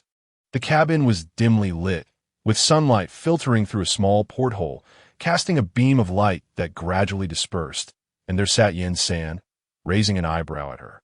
Clearing her throat, Ling Qingyu stepped inside and closed the door behind her. The space was cramped, aside from a bed and a small cabinet. There was little room to maneuver. Standing by the bed, as her eyes adjusted to the dim light, she noticed that Yin San was bare-chested, his body marred by numerous unhealed wounds, some still raw and oozing with pale flesh. "Why hasn't it healed?" Ling Qingyu inquired, feeling an unsettling familiarity upon seeing his body, as if she had encountered it before. Naturally, she took the ointment from his hand and began to apply it to his back. "Did Shifang not inform you?" Yin San casually turned around and said, "Some of them have poison weapons." "Poisoned?" Ling Qingyu paused, a wave of embarrassment washing over her. In recent days, her thoughts had been consumed by strategies to utilize Fengshan Island, and she had spent time teasing Yang Zhao, neglecting to pay adequate attention to Yin San and Lu Yao. How irresponsible of her! Lost in self-reproach and various feelings of shame and regret, she was suddenly startled by Yin San's languid voice. "You're touching the wrong spot." Upon glancing down, she realized that her hand had inadvertently applied a generous amount of ointment to the only uninjured area of his back. "Oh!" Ling Qingyu responded with remarkable composure, withdrawing her hand and retrieving another dollop of ointment to apply it to the wound, dismissing her earlier embarrassment as if it had vanished into thin air. "It's not a particularly potent poison. It's just that Shifang doesn't know the antidote," Yin San remarked, turning to indicate another wound on his chest, suggesting she apply more ointment there. "Do you know the antidote?" Ling Qingyu resignedly continued her ministrations. "I don't. What should we do then?" "Just endure it," Yin San replied with a slight smile, gesturing for her to apply more salve to the wound beneath his chest. Ling Qingyu felt an inexplicable pang in her heart. She set down the ointment, rummaging through her small pocket and producing a red fruit, placing it in Yin San's hand. As she reached for a purple one, she noticed that Yin San had already swallowed the red fruit, prompting her to ask, "Aren't you curious what it is?" "What is it?" Yin San inquired, his curiosity piqued. "Poison." Ling Qingyu bit her lip, exclaiming, "Ah, the poison is taking effect. I'm doomed." Yin San clutched his chest and squinted his eyes. Ling Qingyu looked at him with exasperation as he feigned sorrow, dramatically collapsing onto the bed. A thought of wanting to strangle him crossed her mind, but she reassured herself, "No worries. I am a mature woman. I shall not hold this against you." Taking a deep breath, she retrieved a purple fruit and said, "This one is for longevity, and this one enhances your abilities. They are truly beneficial. However, you should wait until your health improves to consume this one." Yin San sat up, accepting the fruit with a newfound intensity in his gaze. He asked, "Did you find this on the island? How many of such fruits do you have?" "Not many to spare. I only have a few," Ling Qingyu replied cautiously, covering her chest. "Just a few, and you are so generous with me?" Yin San inquired, his tone serious. "Do you not realize this could be a matter of life and death? If I were unaware, would I have been able to stroll outside for an hour?" Ling Qingyu thought to herself, but she watched as Yin San placed the purple fruit on the table, then reached into his mouth to dig around, gagging a few times before expressing his disappointment. "I can't get it out." "What do you mean?" Ling Qingyu felt her frustration rising. Observing her face contorting, Yin San gently patted her hand, saying, "Do not give this to others. Keep it for yourself. This is a life-saving item, and every additional fruit is another chance at survival. The one that enhances your abilities is indeed a waste for you, but do not distribute it carelessly. You should give this one to Yi Shi." Though the words should have been comforting, Ling Qingyu found them irritating coming from Yin San. "Stop the rambling. If you wish to have it, then endure it. Even poison must be swallowed." With a resounding slap on the table, she stormed out. Yin San offered a wry smile. Shortly after swallowing the red fruit, he felt his internal energy surging within, realizing that this fruit was a precious healing remedy. Yet, despite its healing properties, it could not cure the persistent ailment within him. If that were the case, consuming the fruit that enhanced abilities would be wasteful. Observing the unbandaged wounds on Ling Qingyu's body, which were smeared with medicine, Yan-san shook his head and bandaged himself. He then stepped outside to find Yi, leading to the following exchange. "Shi, do you wish to take me as your master?" Yi looked at him with confusion, contemplating for several minutes before responding. "I want to learn your martial arts, but I do not wish to call you master." Yan-san's expression darkened slightly. After a moment's thought, he proposed, "What about calling me head of the household instead?" "Sister." Yishi's face lit up with joy. "Sister teaches me many things, and she says just to call her sister. No need to call her master. That would be inappropriate. If your sister were in danger, would you be willing to rescue her like Yang Zhao did?" Yan-san gently guided the conversation. "If I had been there, he wouldn't have had to save her," Yishi replied defiantly, his youthful spirit evident. Though still a child, he sensed the growing closeness between his beloved sister and Yang Zhao during this time. "Very well. I want you to vow that you will protect your sister well. I will impart all my skills to you, and you need not call me master. Even if you do not teach me martial arts, I will protect my sister," Yishi declared resolutely. Yishi gazed at Yan-san with an expression that seemed to question his intelligence. "I hope you will remember what is said today." Suddenly, Yan-san pinched Yishi's cheeks, compelling him to part his lips. With a deft flick of his finger, he propelled a purple fruit into his mouth. He then lifted him onto the bed, pressed on his mute acupoint, and commenced a session of soothing and revitalizing his muscles and meridians. This lad, truly a prodigy in martial arts, has already mastered the third level of the Bai Hai Chao Shi technique at such a tender age. Coupled with the potency of this fruit, his future is boundless. Chapter 29. Spices. Recently, Fan Yi, the maritime official of Chuanzhou, has been engulfed in concern. Last year, when the port of Chuanzhou first opened, 3 fleets and a single vessel set sail from the Chuanzhou dock, alongside several foreign ships. Their momentum was promising. However, calamity struck at the 3 islets, where it was said that the waves rose to an astonishing height of 100 meters. All vessels navigating those treacherous waters and the surrounding ports met with disaster, severing all shipping routes. For nearly a year now, no foreign ships have docked in Chuanzhou. The major shipping companies have suffered immense losses, with reports indicating that the majority of the Xie family's fleet has sunk. Only recently have new ships begun to venture out to sea. Nonetheless, the royal court and Bianliang's demand for spices remains unabated. A decree arrived from Bianliang, instructing the maritime offices of all ports to gather 100,000 pounds of spices within 2 months for transport to the capital. While Guangzhou and the Xie family possess some reserves, where could Fan Yi possibly find spices in Chuanzhou? His worry had turned his hair gray. "Sir, the lady requests your presence in the backyard," a timid maid announced, observing her master pacing in the study. "Go away.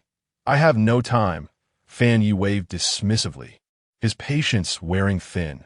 With the official position nearly lost, the women in the backyard still could not remain quiet. "The lady mentioned a visitor has arrived, bringing gifts, including spices. She requests you to take a look," the maid persisted, braving the pressure. Spices. The light of inspiration suddenly flickered in Fan Ye's mind, and he strode towards the backyard, leaving the maid trailing behind. Before he reached the main house, laughter erupted from within. His wife, Madame Yang, chuckled. "Look at you, my girl, speaking so amusingly. You truly will make us laugh ourselves to death."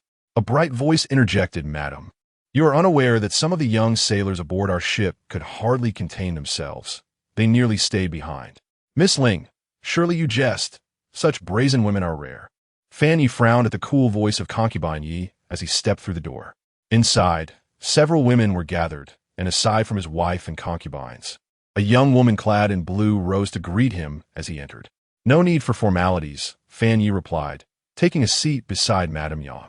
His eyes swept across the gift tray on the table, which held a piece of water agarwood, a chunk of dragon incense, and several other precious resins, eliciting a broad smile.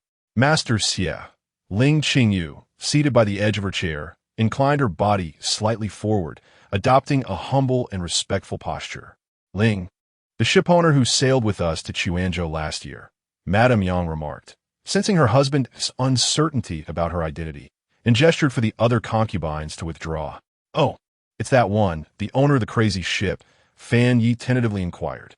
You are the crazy one. Your whole family is mad. Ling Qingyu retorted with an impeccable sweet smile. Master Fan, do you still remember this humble girl? I am truly honored. Didn't your ship sink? Fan Yi began, but was abruptly interrupted by Madame Yang, who coughed lightly, covering her face. Oh, that plate of spices is worth a fortune. Such a substantial benefactor should not be frightened away by this dull husband of yours. Having encountered misfortune, the young lady is fortunate to have drifted to an island, where she was rescued by its inhabitants, who also repaired her ship, replied Ling Qingyu with utmost respect. Oh, then how many spices have you brought back? Fan Yi inwided, leaning slightly forward. Why did your ship arrive without notification at the dock? There are indeed several tens of thousands of pounds of spices, but Ling Qingyu's brow furrowed slightly, a hint of delicate distress appearing on her face. Our vessel was obstructed by the Guangzhou Maritime Bureau's ship after passing Guangzhou, which demanded that we disembark there for inspection. However, I thought to myself, since we set sail from Chuanzhou, why should we disembark in Guangzhou? Hence, I dared not comply, and now our ship remains anchored offshore, not daring to approach the harbor. What audacity! Fan Yi slammed his hand on the table in anger. Their claws have reached my territory. Do not fear. I shall accompany you aboard. A ship that sails from Chuanzhou must naturally disembark in Chuanzhou. Thank you, Master Fan. Ling Qingyu's face lit up with surprise as she hurriedly rose and performed a deep bow. It is my duty as an official. Rest assured, the court is in urgent need of spices, and I shall ensure you receive a fair price. Please wait here. I will gather the necessary personnel. Fan Yi stood and strode outside, contemplating the several tens of thousands of pounds of spices. This time, not only would he retain his official cap, but he might also receive commendation. Madam Ling, please sit. There is no rush. Have a cup of tea first, Yang Shi said with a gentle smile, her mind racing with thoughts. Covering her mouth with a handkerchief, she laughed and said, Madam Ling, you see, I have some silver sitting idle in my dowry. Might I invest it with you? That would indeed be a wonderful opportunity, Ling Qingyu flattered. I have 2,000 taels of silver here. Please take them. Yang Shi gestured for a maid nearby to fetch the money. This time, the majority of what I brought back consists of spices and timber. I will have someone deliver some spices to you later to account for your share, madam. Ling Qingyu accepted the banknote and smiled. Such a clear gift of money. Yang Si Tob, nodding inwardly. She then heard Ling Qingyu continue. Madam, could you arrange for someone to assist me in the official transfer of the ship's shares? Yang Shi was even more pleased. She had no intention of claiming more, as her husband is an official of the Maritime Bureau. She smiled and said, There is no need to visit the office. How could I doubt Madam Ling? However, my husband's position makes it somewhat inappropriate to take shares from your ship, especially since I am here in the inner chamber. Yang Shi's gaze flicked over, and Ling Qingyu immediately responded, I must apologize for my oversight. Once the spices are sold, I shall send you the proceeds. Outside, a maid reported that the master was already waiting. Ling Qingyu, surprised by Fan Yi's promptness, quickly rose to take her leave. Yang Shi warmly escorted her to the second gate, and only after seeing her board the carriage with Fan Yi and the others did she allow herself to feel joy as she returned. Madam, maritime trade carries great risks. It is said that many ships have sunk this time, and after all, Madam Ling is but a woman. Perhaps her success was merely a stroke of luck. Atrusted maid beside Yang Si remarqued. You perceive what is at stake. Observe the spices she has bestowed. And my lord has remarked that due to the scarcity of spices in the capital, prices have surged severalfold. The value of this cargo she has returned with is incalculable. Far exceeding 2,000 taels, she is indeed astute. Yang's expression deepened into a smile, recognizing the complexity of this woman. Fan Yi, accompanied by his men, boarded the merchant ship from the maritime office, trailing behind Ling Qingyu's smaller vessel as they ventured into the open sea. Upon encountering the wind spirit, he was momentarily entranced. He had never laid eyes on such a grand vessel, It was akin to a colossal mansion afloat, its sails resembling clouds descending from the heavens, surely exceeding 10,000 stones in capacity. Upon descending into the cargo hold, Fan Yu was astounded by the abundance of fragrant woods and other treasures such as coral and pearls, prompting him to instruct his men to meticulously catalog the goods. As the clerks began their counting, Ling Qingyu welcomed Fan Yi into the captain's cabin for tea. Fan Yi noted the cabin's two-tiered layout at the ship's stern, elegantly arranged and remarkably comfortable, eliciting a nod of approval. He then observed several officials from the Guangzhou Maritime Office, who, upon their sighting of him, appeared ready to retreat.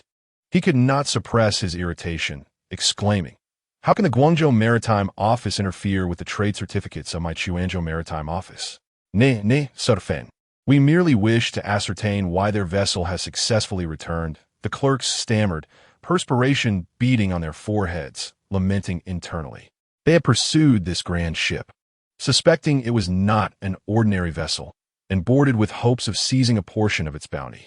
To their astonishment, although the captain was a woman, she had deftly deceived them, subsequently intoxicating them with wine, and had then led Fan Yi aboard. It was common knowledge that the esteemed Sir Fan of Quanzhou and Sir Xie of Guangzhou were at odds, and the clerks feared they would soon become scapegoats. This vessel, hailing from Quanzhou, embodies fortune and exemplifies our shipbuilding prowess, Fan Yi declared, his spirits lifted upon surveying the cargo. "You are of no further concern here. Be off with you." The clerks promptly bowed and departed.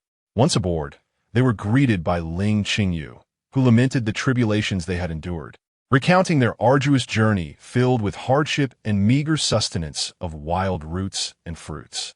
Their plight evoked pity even among the most unscrupulous clerks. Seeing Fan Yi's jubilant demeanor, they mused that with only wild fruits aboard, Quanzhou's maritime office could hardly expect to receive anything of value. Fearing his wrath upon discovering the lack of substantial goods, the clerks hastily retreated to their own vessel, eager to escape. Ultimately, the clerks tallied the cargo: 5,000 units of timber, 100,000 pounds of spices, including agarwood, sandalwood, and frankincense, along with another 100,000 pounds of herbal remedies such as sarsaparilla, cardamom, and myrrh, not to mention pearls, coral, tortoise shell, agate, emeralds, and numerous gemstones. Upon reviewing the extensive list, Fan Yi was so taken aback that he spilled his tea, his eyes widening in disbelief. Sir, a clerk leaned in closely, whispering, "If we wish to negotiate a purchase of 1/3, we simply lack the funds. The value of the goods is substantial. The 50,000 pounds of frankincense alone amounts to 600,000 taels of silver, adding in the 10,000 taels for dragon's brain. The total silver comes to 400,000 taels. The 2,000 pounds of agarwood equate to 90,000 taels, while the 2,000 pounds of sandalwood contribute 50,000 taels. Altogether, these spices sum up to 1,140,000 taels of silver. The tax on this is negligible, and the cost to purchase 3/5 would exceed 300,000 taels of silver. The revenue from a Quanzhou Maritime Office would only be 200,000 taels, not accounting for the other precious goods and medicinal materials." Coughing slightly, Fan Yi wiped away the tea stains that had splattered, leaned towards Ling Qingyu, and kindly said, "Master Ling, the court is currently in dire need of spices. Might I propose that I take a 1/10 tax on your spices while purchasing 7/10? The precious goods would only incur a 1/10 tax without purchase." Ling Qingyu understood that in the Great Zhou, all major maritime offices imposed a 1/10 tax on fine goods and a 1/15 tax on coarse goods. Furthermore, the official price for mandatory purchases was set at 3/10, with the manager's purchasing price being at most half of the market price. Now, with Fan Yi suggesting a 7/10 purchase for spices, it could be deemed quite exploitative. However, it mattered little. They possessed ample stock in their secret warehouse, and granting him a favor would not be a burden. Thus, she smiled and said, "I truly appreciate your generosity, Master Fan. I have a small request. I wonder if you could assist me?" "Ha ha, as long as it is within my capacity," Fan Yi replied, relieved. If it were not for the court's pressing demands, he would not wish to engage in such unscrupulous dealings. The young lady, being inexperienced in many matters, had noticed that foreigners greatly favored silk and porcelain. Unfortunately, she lacked a source for these goods and wondered if part of the purchase money could be exchanged for some items. I'm not in a hurry. I can accept them in installments. Fan Yi was overjoyed. If he were to purchase 7/10, even at a reduced price, it would still require 700,000 taels of silver, leaving a surplus of 500,000 taels. However, if they were to exchange silk and porcelain, that would pose no issue. Yet, how much silk and porcelain would equal 500,000 taels of silver? No matter, urgent matters took precedence. If necessary, he could seek assistance from his uncle. He chuckled and said, well, conveniently, the government has recently renovated many warehouses at the south gate of Xuanzhou. You may rent them. That sounds excellent. Might these warehouses be available for purchase? She inquired. Could the cost also be deducted from the purchasing funds? Fan Yi smiled. For those warehouses had been constructed for the sake of his reputation, yet nearly a year had passed with no ships arriving, leaving them vacant. The construction cost of 10,000 taels had yet to be recouped. With a twinkle in his eye, Fan Yi amiably responded, then, how about 50,000 taels? Thank you, sir. I must express my gratitude. Many crew members I brought on this voyage perished due to the recent storm. I wish to purchase some land to provide for their families. Might you lend your assistance? Ling Qingyu observed Fan Yi's momentary surprise and continued with a smile. If you could help procure some fertile land, I would be willing to contribute 1/10 of the spices to the court. Fan Yi's expression brightened instantly, saying, your noble intentions are commendable. Not long ago, I heard of an official estate being sold, approximately 120 acres. If you are willing to offer 150,000 taels of silver, I can assist you in negotiating. Then, on behalf of my subordinates, I express my heartfelt thanks to you, sir. Your kindness shall never be forgotten. Ling Qingyu, with tears of gratitude streaming down her face, repeatedly bowed in appreciation. Fan Yi's vanity was greatly satisfied. He mused that indeed, such humble origins could not elevate themselves even after accumulating a substantial fortune. The land in the official estate, priced at a mere 100,000 taels, had lingered unsold for over half a year, making it an opportune matter to cultivate a personal favor, allowing the governor to realize that Xuanzhou was not solely the domain of the Xie family. The conversation between both parties was lively and the atmosphere exceedingly warm. Behind Ling Qingyu, her companions, Yin Sanlu and Ding Dong, stood dutifully, maintaining a straight posture as the backdrop. As Zheng Shi accompanied the minor official to secure the spices for unloading once the ship docked, Fan Yi, upon rising to take his leave, found a favorable impression of the female shipowner's subordinates. He reflected that given her limited perspective and obsequious demeanor, the substantial cargo she managed to bring back was likely attributable to her capable crew. Thus, this shipping venture held promise. Once Fan Yi's ship vanished from sight, Ling Qingyu finally lowered her weary hand and commanded, prepare to enter the port. Miss, the price offered by the government is 2/3 below the market rate. If you let them negotiate for 7/10 and offer an additional 1/10 along with a further deduction, we will incur significant losses, Zheng Shi lamented. That is a considerable sum of silver, at least 1,000,000 taels gone, and shockingly, we must offset that with other goods. You're unaware, aren't you? Ling Qingyu lightly tapped his head. The quantity of spices we have brought back is substantial. If we were to disembark with such a bounty, there would be too many envious eyes, and we could easily fall prey to scheming. By engaging with the authorities, we not only repay a favor to Fandaron, but we also secure a future supply line and storage facilities without exerting much effort. Otherwise, we may find it nearly impossible to procure goods on our own. And what purpose does the land serve? Ding Dong inquired, trailing behind. The fields in the official estate are generally poor in quality and hardly worth their price. That land is for Ding Laoda, Uncle Wu, and yourself. Having land is preferable to merely sailing, providing some assurance for the family, Ling Qingyu replied, stifling a yawn as she headed toward her bedroom for a brief rest.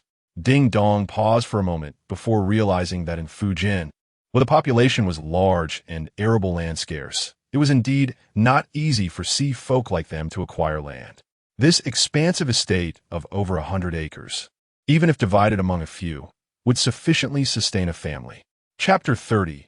Docking on the following morning, the wind god's ship docked, and as the fragrant spices were unloaded, The entire port erupted in excitement. Fan Yi sat at the study in the official residence by the dock, utterly captivated by the bustling scene outside. His mind wandering to the memorial he had hastily drafted the previous night, wondering if he had overlooked anything.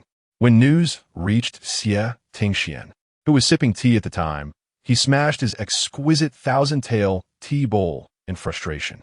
After the spices were deposited into the official treasury, Fan Yi promptly transferred 200,000 taels of silver to Ling Qingyu, along with a written agreement promising to deliver goods valued at 300,000 taels within a year, including silk, fabrics, and porcelain. He then dispatched someone to accompany Ling Qingyu to the magistrate's office to finalize the transfer of the official estate and the storage facility. Elated, as if years had been shed from his appearance, Fan Yi returned to his courtyard, only to find his wife presenting him with the silver note he had just given to Ling Qingyu that morning. "This, quickly return it. You are putting me in a precarious position," he exclaimed anxiously. He could coerce Ling Qingyu but dared not accept such a bribe. "What are you saying, my lord?" Young, covering her mouth with a handkerchief, laughed softly. "This is from that young lady who visited me before her departure. Seeing her plight as a girl, I invested my own dowry in her venture, and this is the dividend she provided." She then produced the receipt and the dividend note written by Ling Qingyu.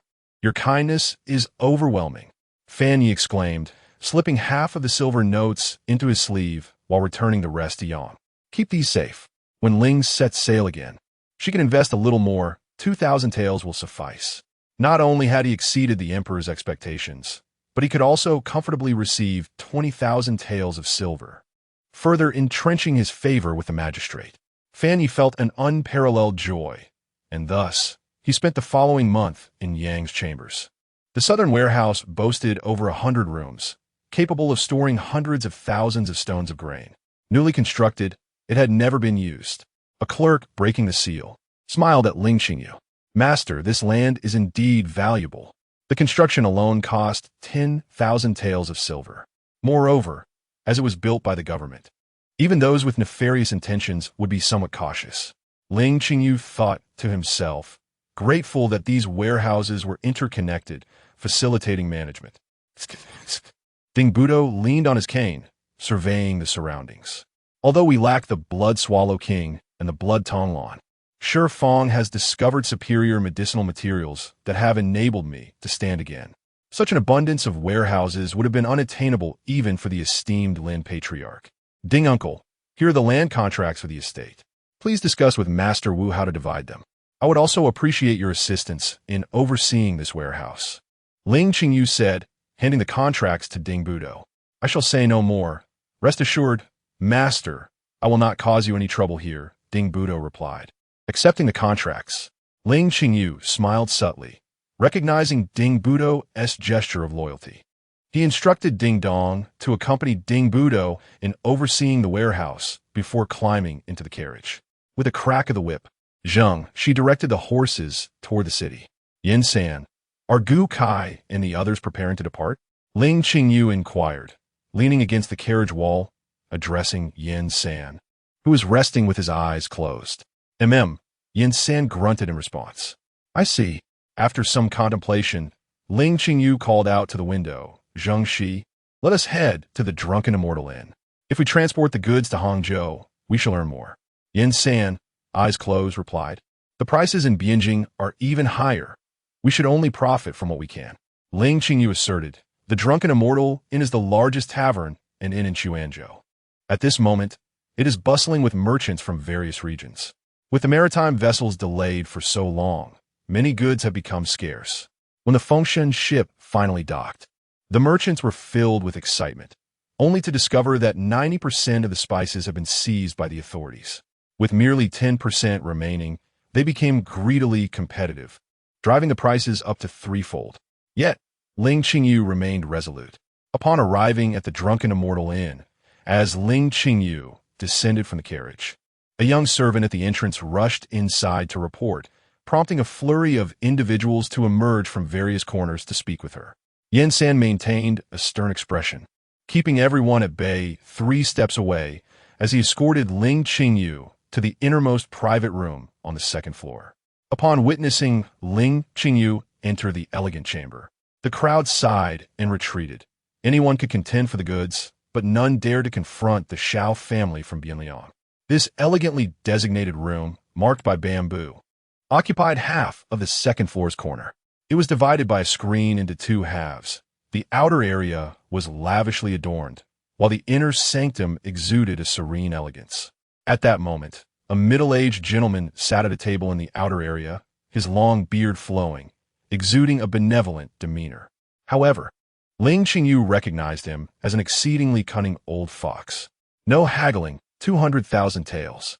I shall offer you 60% of the remaining spices, along with 500,000 taels worth of precious goods and 100,000 taels in medicinal herbs, she stated directly from across the table. Rude, came a crisp voice from within the inner chamber, followed by vulgar, ignorant, imbecilic. The middle-aged man hastily coughed a few times and, with a smile, said, "Please excuse my childish indiscretion, Miss Ling." Just then, the curtain of the inner room was drawn aside, revealing a young nobleman clad in a resplendent robe made of flowing cloud satin, adorned with a white jade belt and a small white jade crown atop his head. With rosy lips and pearly teeth, his striking features belied his tender age, already exuding an air of potential calamity. "Master Rome, you offer 50,000 taels for all of your spices, yet you refuse, merely intending to use the remainder to curry favor with those merchants. As a woman, you venture out to show your face, speaking so rudely," the young nobleman remarked, casting a sidelong glance at Ling Qingyu's posture. "You sit improperly and dress inappropriately." "Umph. Young master," Shao Rong called out helplessly, "one must not speak so bluntly. Should Master Shao agree, you may collect your goods this afternoon. If not, please state your position clearly. I do not wish to waste time." Ling Qingyu pointedly ignored the young nobleman and fixed her gaze on Shao Rong. "Very well. It is a deal," she declared, preempting the agitated young nobleman. Shao Rong responded, "We have a deal." Ling Qingyu promptly stood and departed, entirely denying the young nobleman the opportunity to interject. "Uncle Rong," Shao Se exclaimed in frustration. "Ha, young master, let us not stoop to the level of that boorish individual. What do you say we venture somewhere tomorrow?" Shao Rong chuckled, noting that the price of spices in Bianliang had surged tenfold, marking the most opportune moment for trade. If they were to wait for Fan Ye's spices to arrive in the capital, the prices would surely plummet. Now was the time to seize the opportunity, especially since the prices of medicinal herbs and precious goods were also relatively lower than usual. Such a lucrative business deal would be foolish to pass up.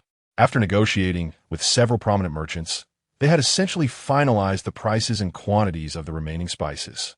As Ling Qingyu and Yan San exited the Zue Xianlu and boarded their carriage, she inquired, "Who is that person?" "That." Yan San paused and then replied, "Are you referring to the young master of the Shao family?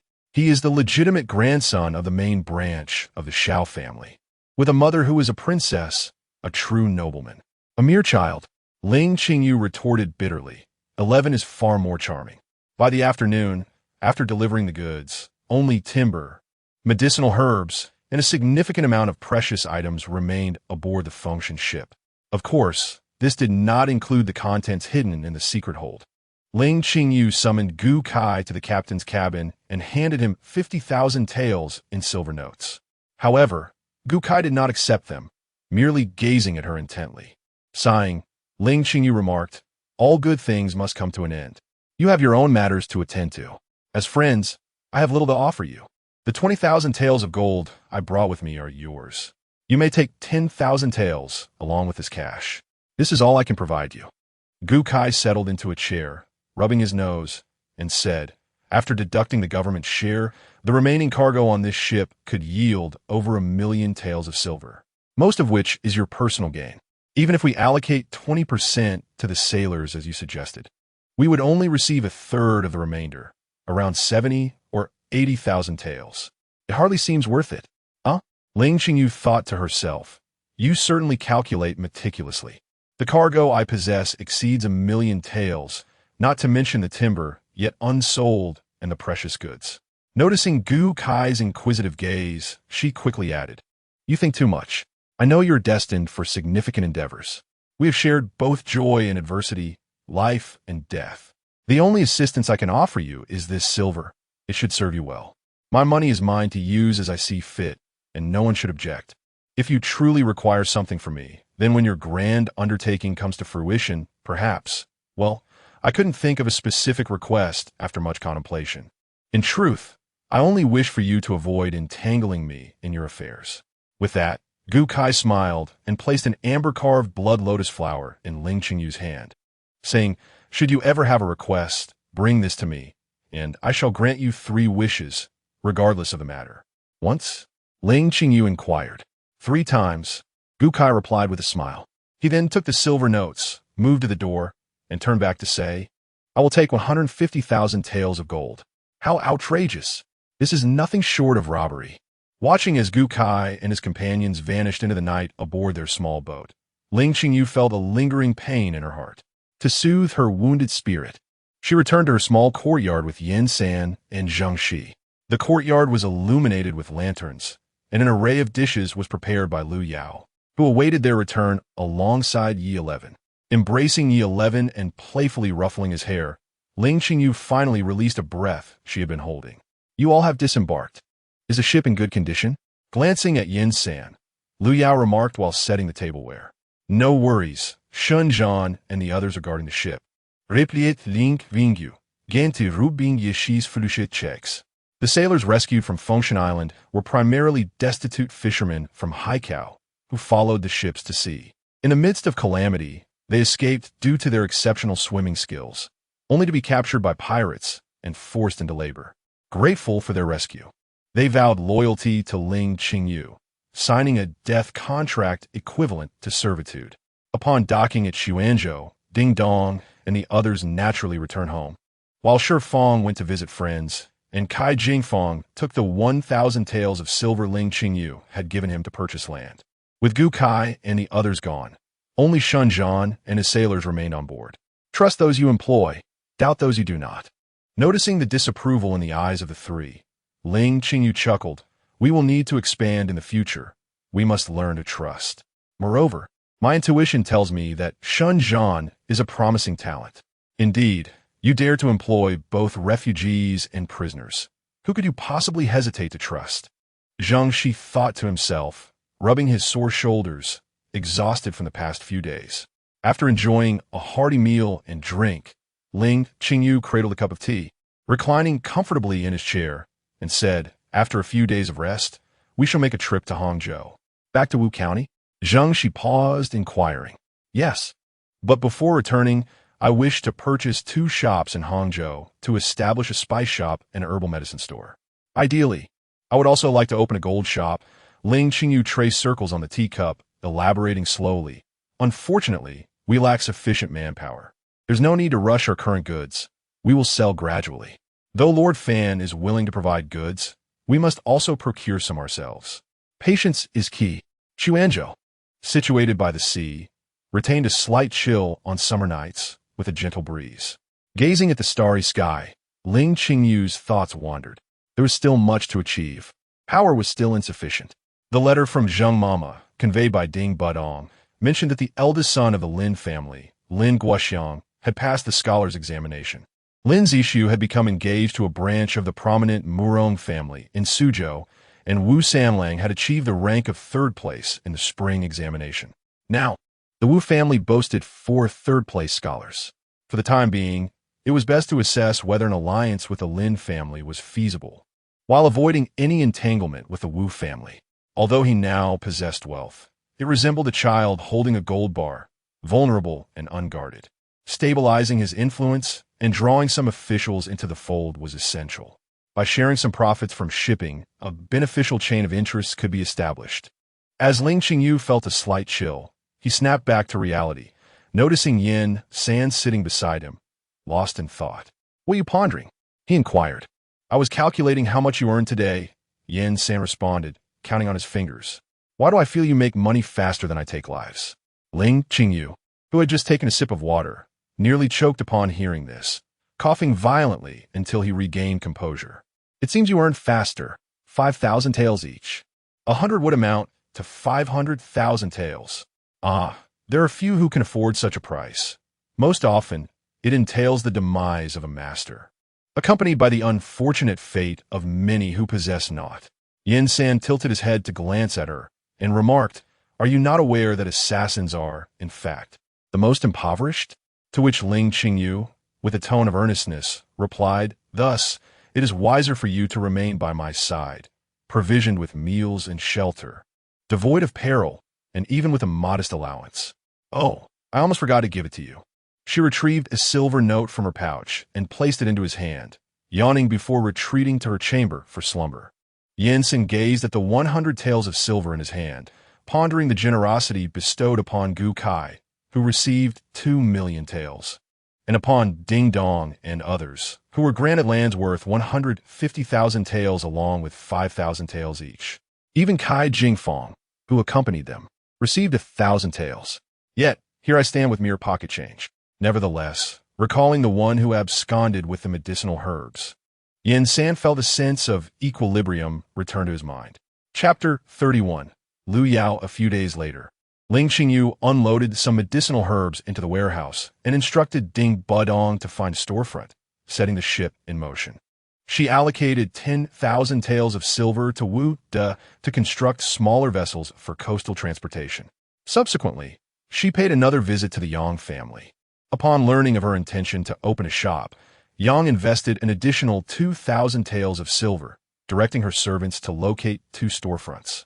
Agreeing on a profit-sharing arrangement of 60-40, Ling Qingyu appointed Yang's steward as the shopkeeper, intending to oversee the delivery of goods, with accounts to be settled every 3 months. Naturally pleased with these terms, Yang wrote a letter to her cousin in Hangzhou, requesting Ling Qingyu to deliver it. As time passed, the Fengshan ship prepared for departure in early July, when the weather had turned quite warm. At this juncture, the monsoon winds blew towards Hangzhou, allowing the Fengshan to travel from Xuanzhou to Hangzhou in a remarkably short time. Upon arrival, Yishi and Lu Yao were awestruck by the city's grandeur, their eyes darting in every direction.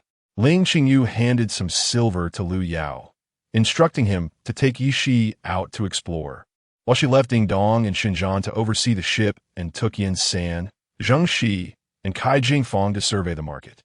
In Hangzhou, the buildings stood in vibrant succession, and the streets thronged with a continuous stream of pedestrians. The various shops lining the streets displayed an array of wares, representing a multitude of trades. Ling Qingyu first sought out a tailor shop, purchasing a long gown in male attire, and styled her hair atop her head, securing it with a wooden hairpin.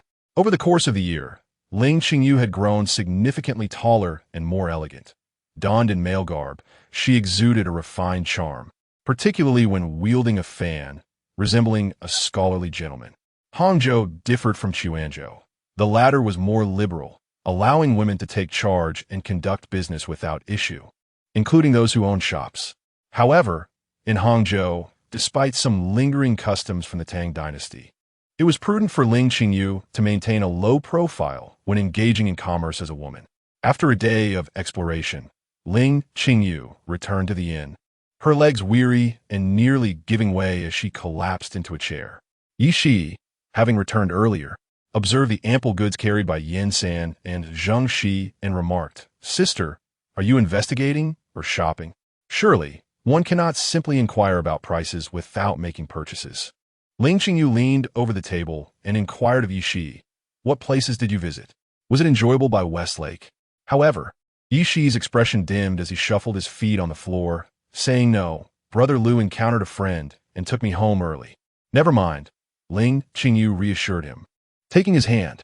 "Tomorrow, I shall take you to Lingyin Temple to offer incense. You can take a look at the clothes I bought for you and try them on." "Okay," Yishi exclaimed happily, rushing over to take the garments from Yin San and retreating to his room. They had rented a quaint little courtyard within the inn, comprising 5 guest rooms and a private kitchen.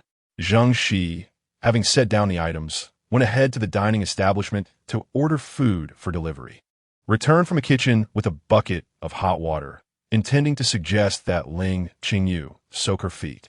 However, upon noticing her utterly exhausted demeanor, he decided to close the door and place the bucket before her. He removed her shoes and socks, revealing several blisters and some swelling on her feet. Gently, He submerged her feet in the warm water, massaging them tenderly.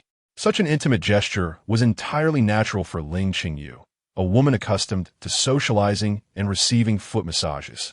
It felt fitting for her to reciprocate such comfort to a man. She sighed contentedly, a little more pressure over there. That feels wonderful. Her feet were delicate and soft, with toes that resembled lustrous pearls, and Yin San found himself somewhat entranced. Miss, dinner is ready. Zheng, she called from outside, pulling Yin San back to reality. He lifted her feet from the water, dried them with a towel, and said, "First, let us eat. Afterward, I shall tend to your blisters." Ling Qingyu, unwilling to don her shoes again, slipped into a pair of wooden clogs and walked into the courtyard. Following the Ling family's custom, Zhangxi had set the meal outside on the table, and upon seeing her barefoot, he shook his head and firmly closed the door.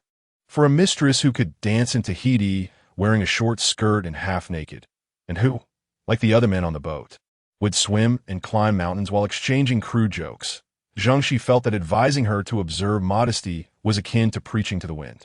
As night fell, Lu Yao had yet to return, and Ling Qingyu, too fatigued to tidy up, simply ate and went to bed, oblivious to Yin San's intention to treat her blisters. In the middle of the night, an uncomfortable stickiness awakened her, reminding her that she had gone to bed without a bath. She rose, put on her clogs, and headed to the kitchen for some water to wash. Opening her door, she was startled to see a figure sitting outside, almost letting out a gasp. Upon closer inspection, it was Lu Yao. "You startled me." Ling Qingyu lightly kicked him as she walked past, continuing towards the water. After a few steps, she heard Lu Yao call softly from behind, "Mississippi." His voice was husky, tinged with something unspoken. Ling Qingyu paused and turned back, asking, "What is it?" "Let's marry tomorrow," Lu Yao replied, gazing up at her. The youth's body had fully matured, and in the moonlight his striking features shone with a faint glow, his expression solemn and earnest. Ling Qingyu sighed and sat beside him on the stone steps, saying, "My parents passed away just over a year ago. I must observe a 3-year mourning period." "My father has also been gone for a year," Lu Yao replied, lowering his gaze. "My surname is Lu Yao. Last spring, my father took me to visit Master Ning. They were sworn brothers, inseparable in life and death. My mother passed away when I was young, and I spent much of my time at the Ning family home. That night, enemies attacked, and the entire Jinghua Mountain villa was engulfed in bloodshed. My father and Uncle Ning ensured that Yi and I escaped." "Yeah?" "No, he has 11 and bears the Ning surname." "Ah." Ling Qingyu gathered her hair, saying, "Do not bring him along. He is still too young." Lu Yao's body trembled slightly, and he forced a smile, acknowledging, "I know I cannot hide anything from you." "Have you discovered who your adversary is?" Ling Qingyu gazed at Lu Yao, a spark igniting in her eyes. Pausing for a moment, she murmured, "Surely there are many enemies." She absent-mindedly touched her body, realizing she had neither bathed nor changed her clothes today. With her pouch still on her, she withdrew a stack of silver notes and placed them in his hand. Giving his shoulder a gentle pat, she said, "Young man, your burdens are heavy and your journey long. Take care." She then rose and made her way to the kitchen, feeling uncomfortable without a bath. The stove in the kitchen had grown cold. Ling Qingyu touched it and decided to fetch cold water from the well in the yard. "I'll do it," Lu Yao said, taking the bucket from her, filling it with water, and then igniting the stove. Ling Qingyu watched his figure with a bittersweet feeling in her heart. Although she was aware that all gatherings must eventually disperse, after a year of shared trials and tribulations, it would be a lie to say there were no feelings involved. Lu Yao moved a large wooden tub into her room. The inn in Hangzhou was indeed well equipped, even providing 2 wooden tubs specifically for bathing. After preparing the water and checking its temperature, Lu Yao informed Ling Qingyu, "It's ready." She thanked him and began to undress, but noticed he lingered at the doorway, resting a hand on his belt and gazing at her with a puzzled expression. "I may not return after I leave," Lu Yao said, lowering his head. "I'll leave 11 to your care." "I understand. 11 is like my younger brother," she replied. "And what about me?" Lu Yao lifted his head, his eyes fixed on her, asking, "What am I to you?" Ling Qingyu was momentarily taken aback. Reflecting on the past year, they had often teased him as a suitable son-in-law, something she had taken lightly and never denied. Coupled with the incident by the stream, it felt insincere to now claim they were merely friends. Observing the slight flush in Lu Yao's eyes, she found herself unable to voice her thoughts. Closing the door behind her, Lu Yao's face turned crimson, like a monkey's rear. Moonlight streamed through the window, casting an indescribable ambience in the room. "Without marriage, I cannot tarnish your honor," Lu Yao said, stepping closer. His trembling hands helped her untie her belt. Gritting his teeth, he added, "If it happens like last time, then even if I die, I will have no regrets." "Young man, your actions alone have already compromised my honor," Ling Qingyu screamed internally. Noticing her prolonged silence, a shadow of disappointment crossed his youthful face. He took a step back and said, "I have overstepped. I shall take my leave." "Wait." Ling Qingyu instinctively grasped his hand and asked if you know you might die. "Why do you still wish to go?" "On that fateful night, over 500 souls perished at Jinghua Villa, including my father, Uncle Ning, Aunt Ning, my fellow disciples, my family, and friends. They all perished that night, and I cannot forget. Do you understand?" Lu Yao turned back, tears glistening in his crimson eyes. "Even in the realm beyond, I am haunted by nightmares." Uncle Jean said there was a great fire at the villa, and everyone's bodies were reduced to ashes. My father's remains were so unrecognizable that we could only identify him by his weapon. If I do not go, I will never forgive myself for the rest of my life. Ling Qingyu silently embraced him. The young man had grown tall, surpassing her by a head. This path was fraught with thorns, yet it was a road that had to be traversed, much like her own journey. Some memories could be forgotten, while others were indelibly etched in one's heart. Lu Yao lifted her chin and leaned down to kiss her, his approach unrefined and primal, akin to a beast. A raw act of passion. Sighing inwardly, Ling Qingyu parted her lips and gently nibbled on his full, sensual mouth, her tongue pushing through to explore. Lu Yao's body tensed, and he held her tighter, instinctively reciprocating with his warm, robust tongue, their mouths intertwining in a tumultuous dance. Just before the edge of suffocation, Ling Qingyu managed to break free, gasping, "Don't move." Lu Yao traced his tongue around her lips, a motion that unexpectedly imbued his stoic face with a hint of allure. Goodness! Even Ling Qingyu's countenance, akin to a fortress, flushed with warmth. Clad only in a thin garment, Lu Yao's bronze skin was revealed upon shedding his clothes, displaying a strong and powerful physique. As she slowly pushed him back onto the bed, Ling Qingyu mischievously inquired, "Just like last time?" With a crimson face and a racing heart, Lu Yao replied earnestly, "We aren't married. I cannot tarnish your purity. Must you gaze at me with such innocent, bunny-like eyes?" Ling Qingyu screamed internally, then pounced, seizing his solid chest muscles and biting down. A soft moan escaped Lu Yao as her teeth playfully tugged, sending ripples of exquisite pleasure coursing through him.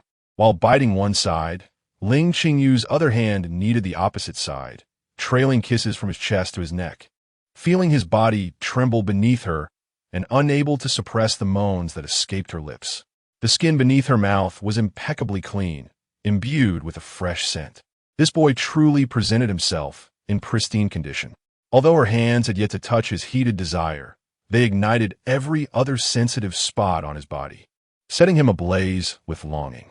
Each gentle bite and tender suck drew forth one mark after another, eliciting waves of increasingly intense pleasure. "Ah, you," Lu Yao moaned, his large, glistening eyes pleading with her. "Call me master." Ling Qingyu raised her head, a mischievous grin gracing her lips. "Your contract of servitude is still with me." "Master." A surge of pleasure coursed through the place her hands gripped, causing Lu Yao to arch his back and involuntarily cry out. "Shoo!" "Will be overheard." Ling Qingyu leaned down, sealing his already luscious lips with hers, as soft moans escaped from the corners of his mouth. Ling Qingyu released Lu Yao.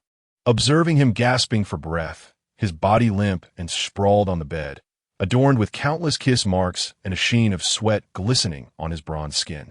Only his hands remained obediently resting atop his head, an undeniably tempting sight. While Ling Qingyu was still in a mental struggle, Lu Yao had already managed to rise, ready to make his way outside. "What are you doing?" Ling Qingyu asked in astonishment. "Are you certain you wish to venture out armed and in the nude? I fear I may lose control, Lu Yao replied, lowering his head. I do not know if I will return alive. I cannot endanger you. Ling Qingyu's heart softened instantaneously as he pulled Lu Yao back down onto the bed and kissed him. After just 2 kisses, Lu Yao grasped the rhythm. Their bodies pressed closely together, the heat between them enveloping them like a tight embrace. Soon enough, Lu Yao succumbed once more. I must take my leave. Lu Yao reluctantly released Ling Qingyu, his body still clamoring for more, yet he recognized his limits and the impending journey that required him to conserve his strength. That jade sword is our family heirloom. As he donned his clothes, Lu Yao tenderly stroked the ends of Ling Qingyu's hair and said, If I survive this duel, you will not perish. Ling Qingyu interrupted, silencing him with a kiss, then retrieving a purple fruit from his small pouch and placing it in Lu Yao's mouth. You will undoubtedly achieve renown throughout the land. With a gentle kiss on Ling Qingyu's cheek, Lu Yao replied, Do not forget me too quickly. After saying this, he stepped back, turned, and picked up the heavy sword in his bundle resting on the stone steps at the entrance. Wait, Ling Qingyu hurried after him, slipping a silver note into his hand. Take this. Even a hero needs resources. Lu Yao smiled, and in the cool moonlight he seemed as if surrounded by blooming flowers, before he leapt over the wall and departed. Once his figure had vanished, Ling Qingyu suddenly realized he left like that, without even a wash. The bath. I hope the water hasn't gone cold. As Lu Yao scaled the inn's wall, he spotted Yin Sen standing by the tree that secured his horse. A pair of phoenix eyes raised in amusement as he observed Lu Yao's disheveled attire, fluttering in the wind. Lu Yao quickly gathered his garments, feeling a twinge of discomfort. Revealing such marks in front of the woman he adored might be playful, but before another man, it felt indecent. Are you heading to Mount Hua to duel with Chu Qingho? Yin Sen inquired, retracting his gaze. Indeed, Lu Yao stated, ducking behind the tree to hastily put on his trousers. You can win, Yin Sen leaned against the tree, remarking. Though this lad may not possess the same talent as Yi, he is an industrious young man, diligent in his practice to the point of making even me feel inadequate. I must thank you for the by high tides technique. As Lu Yao adjusted his attire and untied his horse's reins, he hesitated before adding, Please look after she and her. The first request is reasonable, but what about the latter? Yin Sen shot him a disapproving glance. Take care of yourself. If you die, she will grieve. Lu Yao chuckled softly twice and said, Not at all. I will fiercely protect those who are by my side. Yet once they depart, I release them more swiftly than anyone else. But matters not, as long as I do not let go. Gazing intently at Yin Sen, Lu Yao resolutely declared, I shall return. The youth clad in azure garments, astride a spirited steed with a formidable sword, vanished into the distance, and their next meeting would be after many years. Chapter 32. The treasures of heaven and earth also play tricks. Ling Qingyu's body was currently in a rather vexing state, aroused yet unfulfilled, simmering with pent-up desire like a smoldering flame. Sinking into the now-cooled water, the heat within her gradually subsided. With a sigh of relief, she leaned against the wooden tub, drowsiness creeping over her. Resting her head against the rim, she hummed a tune about the impermanence of all gatherings. A chill slowly emanated from her body, causing the water in the tub to crystallize into delicate ice particles, spreading inch by inch. By the time Yin Sen entered, Ling Qingyu had already slumped unconscious against the tub, the water now thinly frozen over. Ling Qingyu. Yin Sen swiftly lifted her from the icy water. Her skin was dusted with frost, yet beneath it burned with feverish intensity. Placing his fingers on her wrist, he detected a pulse that was at once frenzied and eerily still, as if life and death warred within her. Alarmed, Yin Sen glanced at the disheveled bed, clenched his jaw, and kicked the door shut. Settling her onto the bed, he pressed his palm against a vital point on her back, channeling his inner energy into her. Having cultivated his Bihai Chao Qigong to the 3rd level, Yin Sen's inner force was exceptionally refined. Yet now, it dissipated the moment it entered her body, like a drop vanishing into the ocean. Perplexed, he traced the meridians within her, one side scorching like fire, the other frigid as death. A memory surfaced. Gu Sui and Lu Yao once spoke of encountering an ancient serpent, a 1,000-year-old king among snakes. Legends held that the core of such a beast was a priceless treasure. Consuming it granted immunity to poisons, enhanced strength, and accelerated healing. But there was a catch. For men, it was a boon. For women, a curse. The serpent's essence was profoundly Yin, as was a woman's nature. On the day when Yin energy peaked each year, the serpent's influence would erupt. Without absorbing sufficient Yang essence, the body would succumb to the serpent's cold, draining vitality until death claimed its host. Yet the 14th day of the 7th month was still tomorrow. Why had it triggered early? His gaze fell upon the telltale stains on the sheets, and understanding dawned. Lu Yao had satisfied her, stoking her desire prematurely. But without Yang essence to balance it, the serpent's Yin had run rampant, leaving her in this dire state. Just how fortunate, or unfortunate, are you? Yin Sen stripped the soiled sheets, replaced them with fresh ones, and shed his own garments. His lean, powerful frame pressed against Ling Qingyu as he explored her body, half aflame, half frozen. There was no time to hesitate. With a single thrust, he buried himself to the hilt. A faint moan escaped her lips as her unconscious body instinctively arched to meet him. Each movement elicited a fiercer response from Yin San, the pleasure mounting until, with a shuddering cry, her body tensed in climax. Beneath him, warmth spilled forth, and with a guttural groan, he surrendered to his own release. After several encounters, even the resilient Yin San found himself somewhat overwhelmed, yet the demands within persisted. Resolved to embrace the moment, he thrust himself forward once more, and in unison, both released sounds of pleasure, their bodies tensing together. Yin San felt an intense contraction around the tip of his member, as if a powerful force sought to draw his very soul within. A cry escaped Yin San's lips, and he found himself collapsing onto Ling Qingyu, his heart racing as if it might burst. He gasped for breath, sensing that her movements had finally ceased, and he exhaled in relief, fearing that even if he were to exhaust himself, the serpent-like desire would not relent. Ling Qingyu's complexion glowed with a soft pink hue, her lips curling into a satisfied smile as she continued to slumber.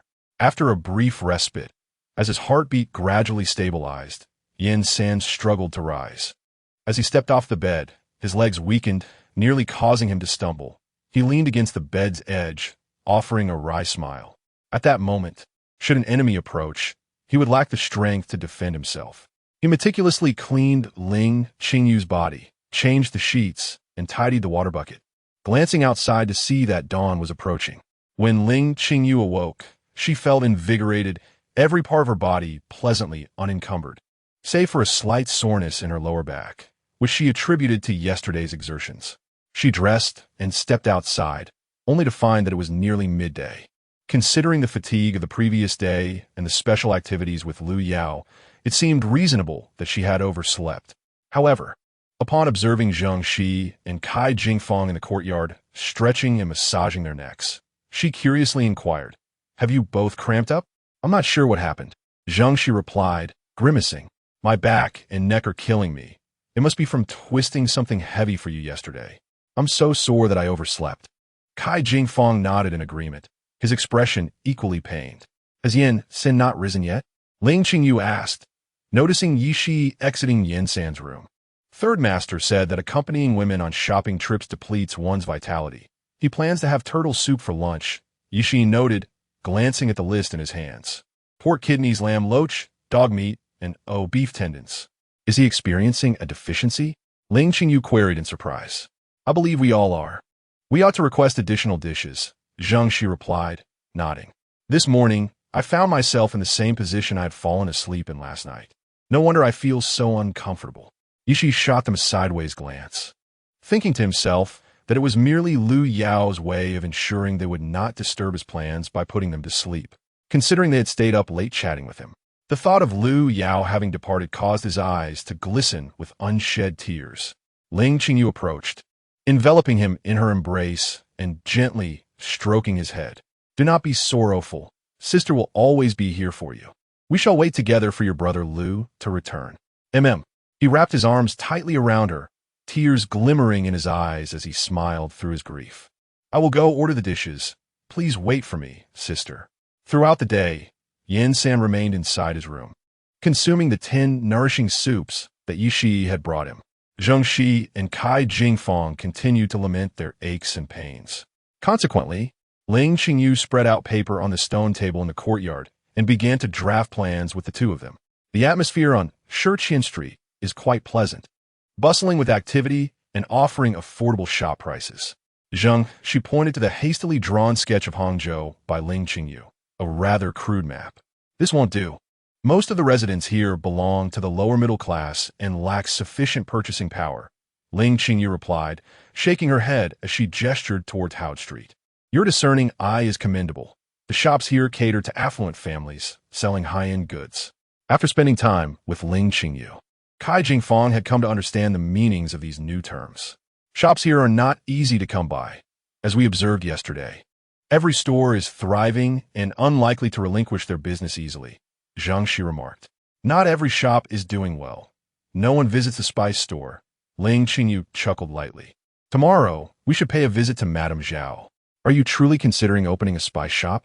I believe a gold shop will be more advantageous, Kai Jingfang suggested. Zheng Shi, tomorrow you will seek a suitable and spacious shop on Shiqian Street, one with both front and back courtyards. We shall establish a pharmacy there. Little Kai, you should explore Howard Street and the adjacent streets tomorrow as well, Ling Qingyu decisively stated while examining a map. Noticing that Yin San had not emerged for dinner, Ling Qingyu, with a sense of care and affection for her subordinates, especially those who had contributed significantly, entered his room to check on him. Yin San was sound asleep, his exposed eyes bearing dark circles. Ling Qingyu's mind wandered, pondering the unusual state of Yin San, who was typically quite alert. Could it be a sign of true exhaustion? After all, countless tales of assassins and brothels abound in various novels. You should bring 11 along tomorrow. Yin San's voice emerged from beneath the thin blanket, deep and laced with a hint of laziness.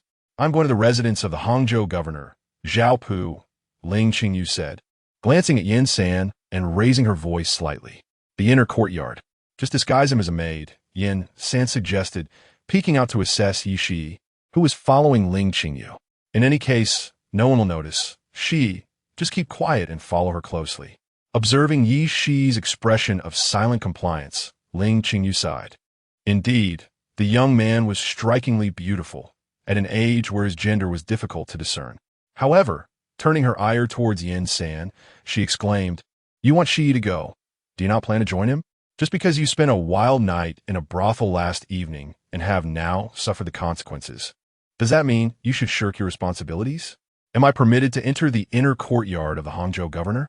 Yin San replied, half sitting against the headboard, languidly. Or do you think I can disguise myself as a woman? Ling Qingyu scrutinized him, reluctantly admitting that despite his handsome features, he was unmistakably masculine.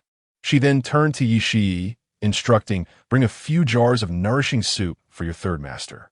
Once Ling Qingyu departed, Yi Shi approached Yin San and inquired, Did you really go to the brothel yesterday? Didn't T's sister only give you 100 taels and silver notes? Was that enough? He shook his head, sighing. No wonder you often say that assassins are destined to be poor. Utter nonsense, Yin San retorted, laughing despite his irritation, playfully giving him a light smack on the head. Chapter 33. A humbling experience. The residence of the Hangzhou governor is situated by the picturesque West Lake, adorned with pavilions and towers, a sight of unparalleled beauty. Leaning against the couch in a lakeside pavilion, Madame Nia, of the Zhao family, accepted a cup of sour plum soup from her maid. After tasting it, she casually handed it back. The maid placed it on a tray, while another maid, having prepared a chilled cloth, gently wiped the sweat from her forehead. On either side stood a maid fanning her, while another knelt to massage her legs. It is indeed sweltering, Madame Nia remarked impatiently, turning to her young daughter-in-law, who had been standing by for some time. Is that woman still waiting over there? Yes, she has been waiting without uttering a word. The young daughter-in-law replied, bowing her head. Humph, a mere woman dares to seek an audience with me? Madame Nia frowned, continuing, my cousin married into the Fan family. I had hoped she would have matured somewhat, yet she remains so petty, entangled with merchants. How shallow-minded. Indeed, how could a mere young lady compare to you, madam? Another matron, smiling broadly, stood behind her and began to massage her shoulders. The Fan family is of modest prestige, with many members. Just a branch your cousin married into has 6 young masters and 4 young ladies. Moreover, the cousin's husband is rather old-fashioned and indulges in frivolities, leaving her with several illegitimate children.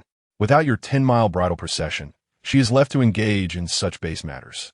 True, reflecting on her cousin's humbling predicament, Madame Ye chuckled. I ought to grant her some semblance of dignity. Zhao Lin, tell your husband to accompany her to the Yamen and assist her in obtaining a trade certificate. Consider my acceptance of her gifts. Such kindness from you, madam. Zhao Lin smiled, offering her compliments as she stepped back. Once out of Madame Ye's sight, the matron discreetly felt the silver hidden in her sleeve, spitting in contempt, musing to herself, look down upon others, yet readily accept their gifts. With business and silver at their doorstep, the Nye family is nearly on the brink of ruin, yet they still maintain this lofty demeanor of a noble family. Observing the composed smile on Ling Qingyu's face as she scrutinized the calligraphy and paintings adorning the walls, Yishi felt a surge of frustration. The matrons had left them in this corner chamber after ushering them in, and now 2 hours had passed without a sip of water. Recalling the lavish gift worth thousands of taels of silver that Ling Qingyu had bestowed, Yishi felt a pang of regret. How many nourishing soups could that have purchased? Here they were, not even offered a cup of tea. While he could endure the standing, his sister, unaccustomed to such exertion, must be weary from sitting. Oh dear, Ling's family, I sincerely apologize. Zhao Lin entered with a broad smile, saying, the madam has guests and is unable to attend to you. It's no matter. Ling Qingyu replied with a smile. If the madam is preoccupied, I shall take my leave for now. The madam has also instructed me to have my husband escort you to the Yamen to obtain a trade certificate. As you see, Zhao Lin added. Thank you very much for the madam's kindness. Sister-in-law, shall we go now? Ling Qingyu smiled, assisting Zhao Lin and discreetly placing a piece of silver into her hand.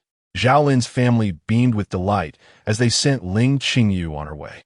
Just before she stepped out, they whispered, the spice shop on Howd Street is owned by the Mo family. It is rumored they are in the midst of a division, and the shop has run out of supplies. As they reached the door, Ling Qingyu bowed respectfully to Zhao Lin's family, and then to a man who appeared to be a steward standing at the entrance. With a smile, she said, I appreciate your assistance, steward. Upon seeing the expression on his wife's face, the man replied with a smile, it is merely the lady's instruction. There is no need for thanks from you. Ling Qingyu gestured graciously, and Zhao Lin took his place in the carriage beside Yen San. Ling Qingyu brought along Yi Shi into the carriage as well. Once Zhao Lin's family retreated inside and closed the side door, a little maid approached, saying, Mother, did you see that little maid? She is truly beautiful. Mind your own business and get to tidying up, Zhao Lin's family playfully scolded her. After the girl ran off, she adjusted her hair and thought to herself, that little maid from Ling could remain perfectly still for 2 hours. It is evident that Ling is quite a formidable figure. Indeed, how could someone engage in maritime trade not be impressive? The lady may be aloof, but the second master is not. If he could partner with her, perhaps my husband might even secure a managerial position. Zhao Lin's family entertained her own calculations. Meanwhile, sitting in the carriage, Zhao Lin felt an acute sense of caution. The young man beside him, despite appearing somewhat drowsy, wielded each whip with remarkable precision. Zhao Lin, a seasoned practitioner who had accompanied the second master in trade, found himself breaking into a cold sweat sitting next to this man. He was undoubtedly an expert. As Yen San noticed Zhao Lin moving increasingly close to the edge of the carriage, he furrowed his brow, suppressing his murderous intent. Zhao Lin exhaled in relief and shifted back into his seat. Upon arriving at the government office, Zhao Lin's demeanor became considerably more respectful, and he spoke little, swiftly attending to the formalities alongside Ling Qingyu. Ling Qingyu, clutching the Hangzhou commercial permit she had not originally intended to procure, exited the office and slipped a note of 100 taels into Zhao Lin's hand. However, Zhao Lin promptly returned the note, bowing respectfully, My lady, I cannot accept this. You're quite mistaken. Ling Qingyu replied, no longer feigning modesty, and chuckled. This is not a tip for you. Should you ever find it unbearable to stay in the Zhao residence, or no longer wish to remain, use this to find me, and, I assure you, you will not be treated poorly.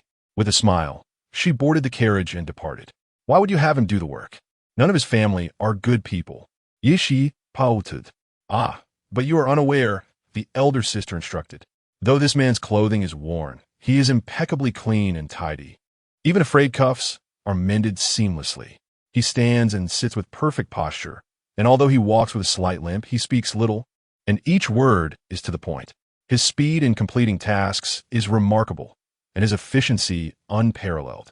Embracing Yishi and gently caressing his puffed-up face, Ling Qingyu chuckled. His attire, worn and patched, indicates that he has not been valued within the Zhao household, hence his meager finances. His posture reveals that he has undergone training, yet the limp signifies he has sustained injuries. A trained individual, yet impoverished, suggests not only a lack of recognition, but also the likelihood of ostracism. Nonetheless, this person possesses talent, and as your sister, I am in dire need of such talent. He has practiced martial arts and displays commendable skills. Yen San remarked ahead. In Zhao Lin's hand, a silver note stirred ripples in his stagnant heart. As a child, he and his brother had been sold into the Zhao residence, serving as minor attendants to the second master, where they learned the arts of combat and literacy. Unlike the first master, who favored literature, the second master had a penchant for martial prowess and often masqueraded as a merchant to conduct trade.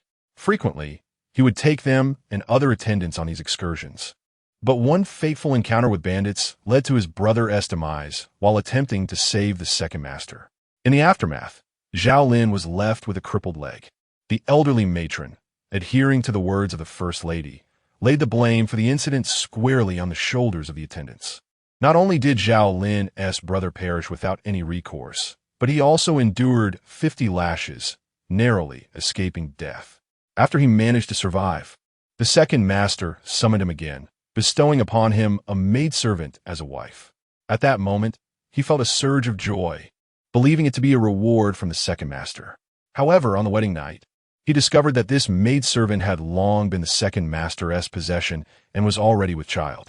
The second master, about to marry a woman from a prominent family in Bianliang, devised this ruse to conceal the situation by marrying him to the maidservant. To further display his magnanimity, he even returned Zhao Lin's nearly expired contract. Zhao Lin managed a bitter smile, recognizing that Ling, the head of the household, ought to be a commendable master.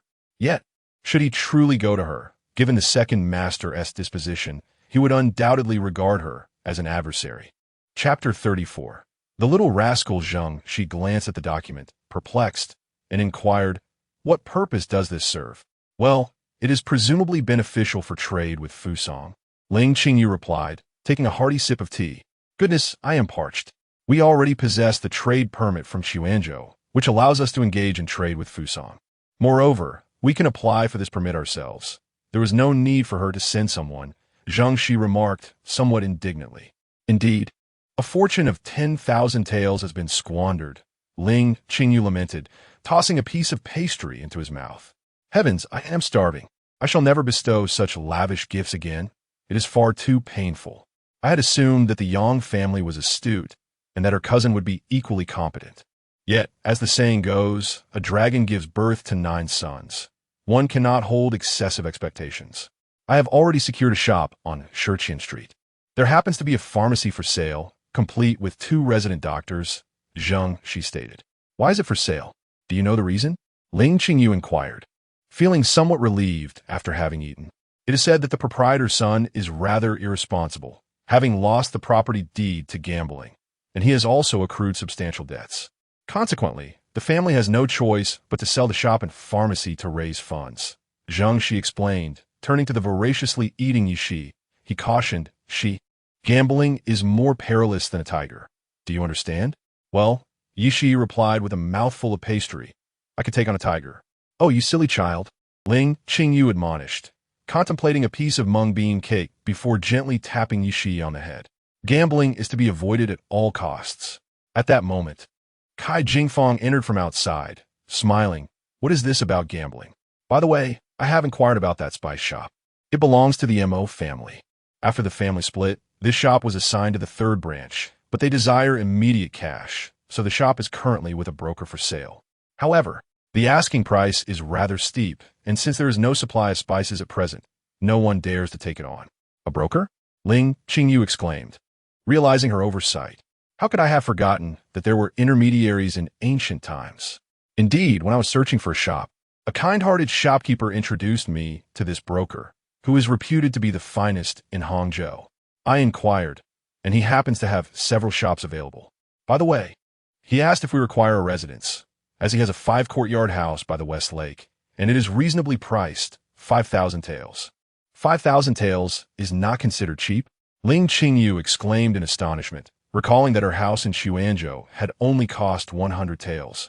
That residence also includes a lakeside garden, so it is not overly expensive, Kai Jingfong quickly added. And how much is the shop? Ling Qingyu asked. The spice shop is pricier. However, it is devoid of any stock, just the storefront, and I estimate it could be acquired for around 2,000 taels. The other shops are comparatively cheaper, ranging from 300 to 800 taels, Kai Jingfong responded, pouring himself a cup of tea to drink. The pharmacy and shop together amount to 900 taels. She realized he had neglected to mention something important. Ling Qingyu lightly tapped the table, and the others remained silent, recognizing this as her habitual gesture when deep in thought. Very well, let us proceed with the purchases. As Ling Qingyu extended his hand, he instructed Xiao Kai, remain in Hangzhou. Once the shop is acquired, promptly open the pharmacy and spice store. You may initially retain the original manager. Should he prove unsuitable, we shall reconsider. Keep a vigilant eye, for that sandalwood abacus must yield profit for me. What about the courtyard? Kai Jingfong inquired once more. It is secured, Ling Qingyu replied, recalling the painful expense of the gift intended for the Nye family. Let me console my troubled heart with the thought of owning a villa by the West Lake. Master, a booming voice interrupted as Ding Dong stepped into the courtyard, beaming with joy. A lucrative business opportunity has presented itself. What is it? Ling Qingyu asked, as Ding Dong poured himself a cup of tea and took a sip before responding. Someone has approached us, expressing a desire to purchase the birds aboard our vessel. The birds? Ling Qingyu mused. What about the red-billed rails brought back from Tahiti? Are they still alive? Indeed, they are. Dr. Schur has been keeping them in the kitchen, along with some parrots. He mentioned that if provisions run low, they could serve as sustenance, Ding Dong explained. Since Dr. Schur disembarked, the others have forgotten about these creatures. Some managed to escape and catch fish, which caught the attention of a passing ship, prompting them to send representatives to negotiate. What price are they offering? Ling Qingyu queried, pondering whether they might also consider raising a pig on board. They are willing to pay 1,000 taels of silver for each bird. By the way, the individual is waiting for you in the tavern ahead. Would you like to meet him? Ding Dong chuckled. Have you already handed over the birds? Ling Qingyu scrutinized him, asking, how many did you give them? All of them. One has already been consumed by Dr. Schur, leaving us with just 8, Ding Dong replied, scratching his head with a grin. Isn't this a fortuitous occasion, bringing someone to deliver money to you? What else can we do but change our attire and collect the payment? Ling Qingyu felt a measure of relief at the prospect of recouping some losses. The inn was situated right in front of the tavern, which was both opulent and pristine, albeit at a steep price. Ling Qingyu changed into a blue mail outfit and instructed Zheng Shi and Kai Jingfong to finalize the acquisition of the property, before proceeding with Ding Dong and Yin San to the tavern. As they approached the elegant private room on the second floor, an unsettling premonition washed over Ling Qingyu. He hesitated momentarily, but raised his hand to knock, only for Ding Dong to push the door open first, announcing, Mr. Rong, our master has arrived. The interior was tastefully adorned and spacious, partitioned by a screen into 2 sections. At a table in the outer room sat 2 middle-aged gentlemen, one of whom was a familiar face. Ah, it is indeed Master Ling. What a pleasure. Xiao Rong rose, clasping his hands and smiling. The other middle-aged man merely smiled in return without standing. Master Xiao? Ling Qingyu expressed surprise, quickly regaining composure. during his previous visit to the drunken immortal building in Xuanzhou. He had inquired about the Shao family and learned they were a prominent clan in Bianliang, their businesses flourishing throughout the region, truly among the wealthiest of the wealthy. Xiao Rong was somewhat astonished. He was aware that the wind god had returned to Xuanzhou with a plethora of spices. Yet he had never visited the dock to see the vessel. Upon arriving in Hangzhou and spotting the grand ship anchored offshore, even the young master was taken aback by its immense size, only to realize it belonged to Ling Qingyu. This thought made Xiao Rong feel a twinge of guilt as he glanced toward the inner chamber. Indeed, a child's voice echoed from within. "I don't want this bird. Such a despicable thing. Throw it away." That little brat. Ling Qingyu cursed silently, raising a hand to shield Ding Dong and saying, since the young master finds it unsatisfactory, "Let's have it back." A cool voice emerged from the inner room, and the curtain fluttered gently, revealing a pale figure seated by the window. In that fleeting moment, the sight was utterly breathtaking. "Have I not taught you that one must not be untrustworthy?" the figure remarked calmly. The man beside Xiao Rong had already risen when the figure spoke, now presenting 8,000 taels in silver notes to Ling Qingyu. "If you dislike it, you may as well dispose of it," the figure continued, their voice soft and refined, akin to a melody from the heavens. A chill crept down Ling Qingyu's back, and cold sweat began to bead on his forehead.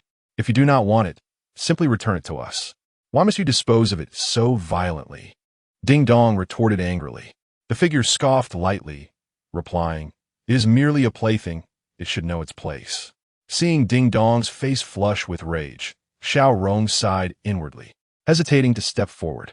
Ling Qingyu, however, restrained Ding Dong and smiled, saying, "Since the transaction is complete, we shall take our leave." He pulled Ding Dong away, but the figure's icy words trailed after them. "Sir, this is but a chicken. No matter how one adorns it, it can never become a phoenix. A chicken is meant to be consumed. Let us go," Ling Qingyu urged, hastily guiding the two down the stairs. "Gugum." A lively girl sitting across from the white-clad youth remarked with a smile, "Indeed, Brother Murong is formidable. Little Sayer, you need not concern yourself with such a lowly woman."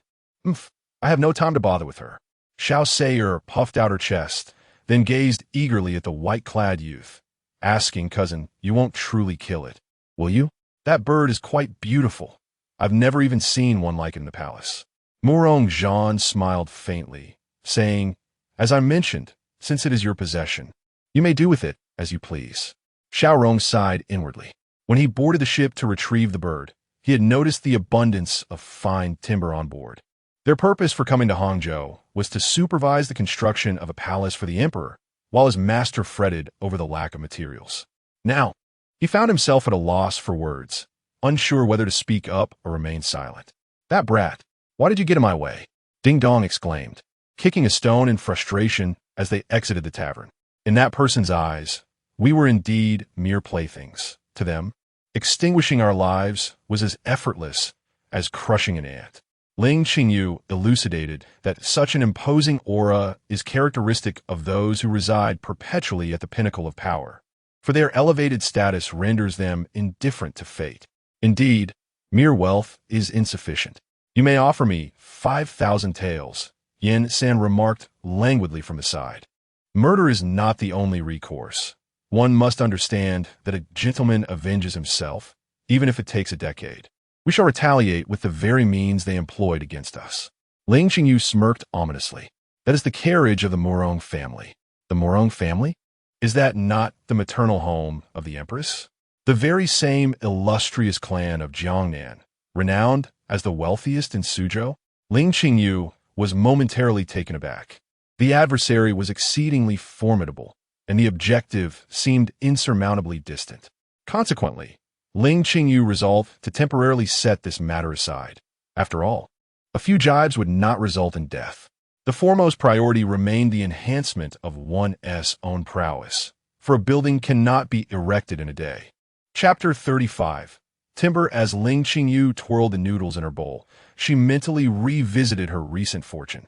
Throughout this journey, she had acquired a significant amount of unexpected wealth and easily received assistance from Fan Yi and Xuanzhou. Indeed, her ego had swelled beyond measure. In this era, a woman operating independently was relegated to the lowest echelons of society.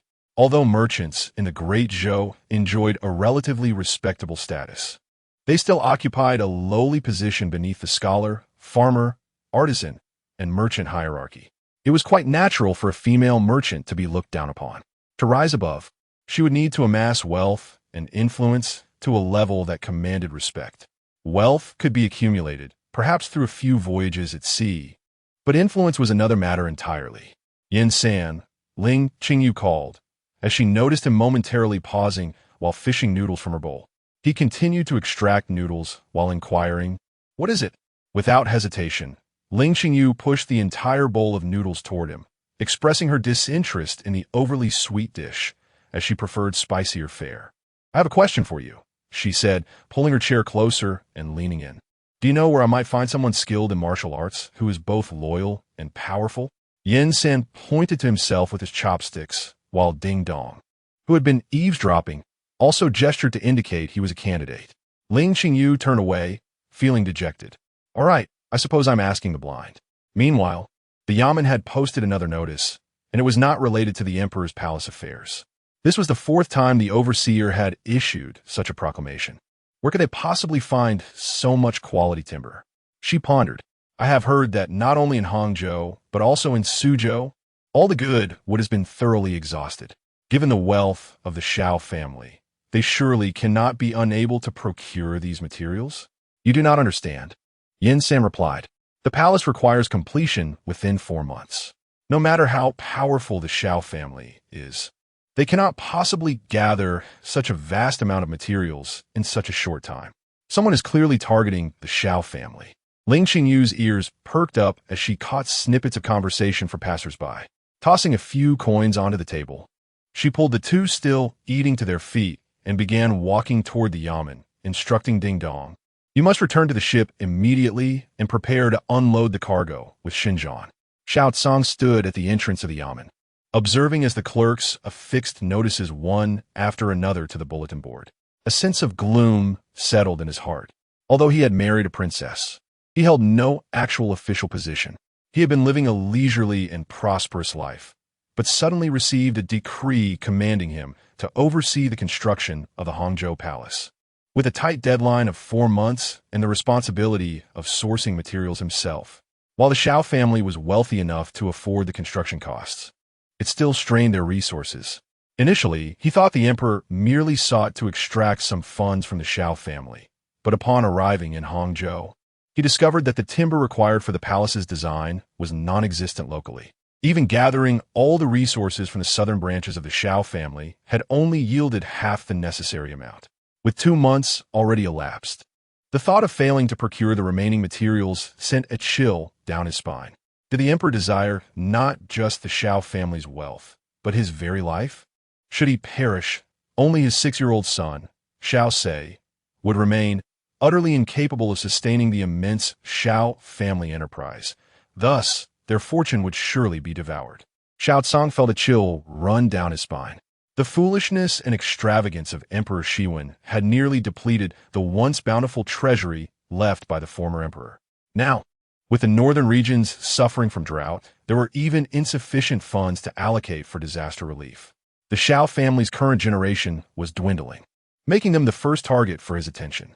This official, Xiao Tsang glanced at the notice board and saw a woman dressed in men's attire bowing to a minor official. "I have just returned from the outskirts with a considerable amount of timber. I wonder how much the steward requires?" Her voice resonated like celestial music. Xiao Tsang hurriedly approached, and before the official could speak, he grasped her arm and exclaimed, "How much do you have? What kind of wood?" Noticing her astonishment, he quickly released her. Taking a couple of steps back, "I apologize for my rashness. No harm done." Looking at the youthful figure before him, as if she had stepped out from a traditional ink painting, Ling Qingyu responded softly, "There are many varieties: sandalwood, ironwood, and wrongfully. You may come aboard to inspect. We have a total of 5,000 pieces." 5,000 pieces? I'll take them all," Xiao Tsang exclaimed excitedly, gesturing for Ling Qingyu to enter. "Please, let's finalize the contract." Ling Qingyu looked at Xiao Tsang with a bemused expression. Her master, Xiao Rong was a cunning old fox. How could this master be so naive? She then suggested, perhaps you should send someone with me first to count the timber? Yes, indeed, we must count them first. Xiao Tsong turned to his attendant. Xiao Ku, take a few men to assist in the counting. Understood. So, Kiskevik replied, promptly leading several attendants in blue uniforms to stand beside Ling Qingyu, gesturing for her to proceed. Ling Qingyu observed the agile and capable demeanor of the attendants and couldn't help but feel a twinge of envy. Indeed, the servants of noble families were a cut above. My lord, the chief steward has returned. The voice of the attendant outside halted Xiao Tsong's pacing by the desk. Quickly, invite him in, he urged. As the door swung open, a young boy in splendid attire bounded in, exclaiming, Father! Father! With a mix of exasperation and affection, Xiao Tsong scooped him up. Sia, you followed Uncle Rong out again. Aren't you afraid of upsetting your grandmother? Grandmother has gone to pray with the Empress. Xiao Se snuggled closer, adding, it was grandmother's permission. Xiao Rong then entered. Bowing respectfully, I greet my lord. Your presence is a delight. Xiao Tsong responded jovially. The old servant has failed in his duties. During my time in Fujian, I could only procure less than 1,000 pieces of timber, Xiao Rong said, lowering his head. Not to worry. This afternoon, a maritime trader brought 5,000 pieces of timber to Hangzhou and has agreed to sell them all to us, Xiao Tsong replied, sitting down with Xiao Se in his lap. Once Xiao Ku returns, we will know which can be utilized. Feeling a stir of excitement, Xiao Rong recalled that the only ship currently docked outside Hangzhou was the Fengshan. My lord, Xiao Ku, come quickly. Xiao Ku entered with a beaming smile. I report to my lord that we have confirmed the count. It is sufficient. Not only do we have enough for the renovation of the palace, but we also have plenty spare. There are even over 100 pillars measuring more than 60 meters in length. Blessings from our ancestors. Xiao Tsong clasped his hands in gratitude. Father, sire, you must be weary. Please go rest for a while. Once I have attended to my affairs, I shall join you. Gently soothing Xiao Se, Xiao Tsong entrusted him to the maid. Uncle Rong, I must trouble you to make a quick trip. Let us finalize the contract without delay. Xiao Ku, arrange for the unloading of the goods. A faint blush graced Xiao Tsong's cheeks as he spoke. Do not rush. My lord, Xiao Rong urged, assisting Xiao Tsong to a seat, then inquired of Xiao Ku, have the terms been negotiated? The master stated that since you have conducted business with the chief steward before, the price is to be determined by us, as he has faith in the Xiao family. Xiao Kiskivi replied.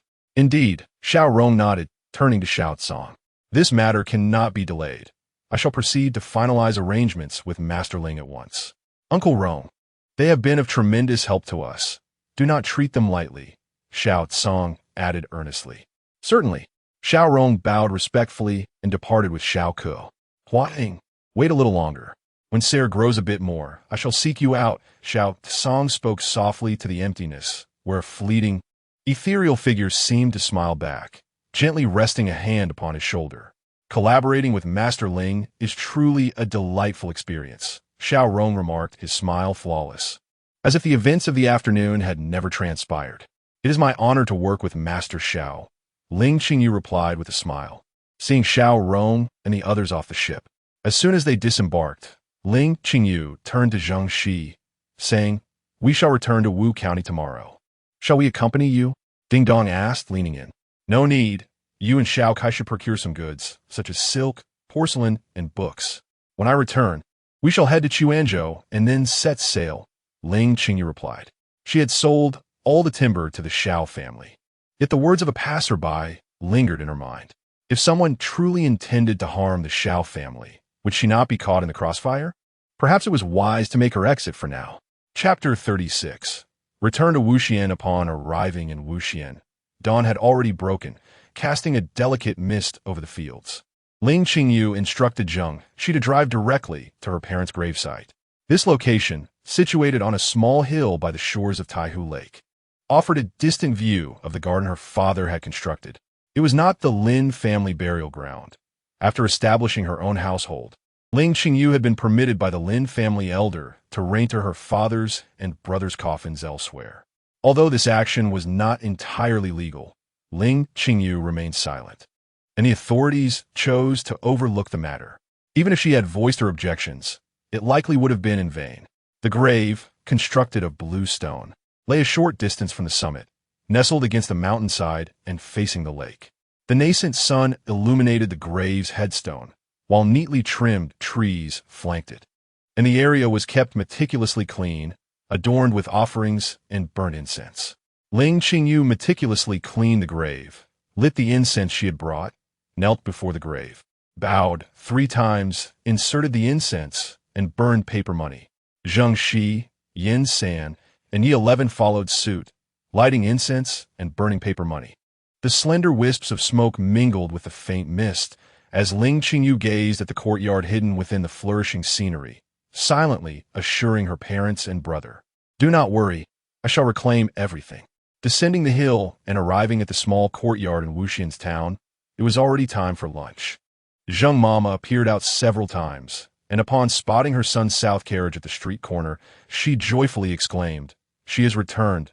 The young lady has returned." Ling Qingyu was warmly welcomed inside. The wisteria in the courtyard had blossomed, draping purple clusters of flowers.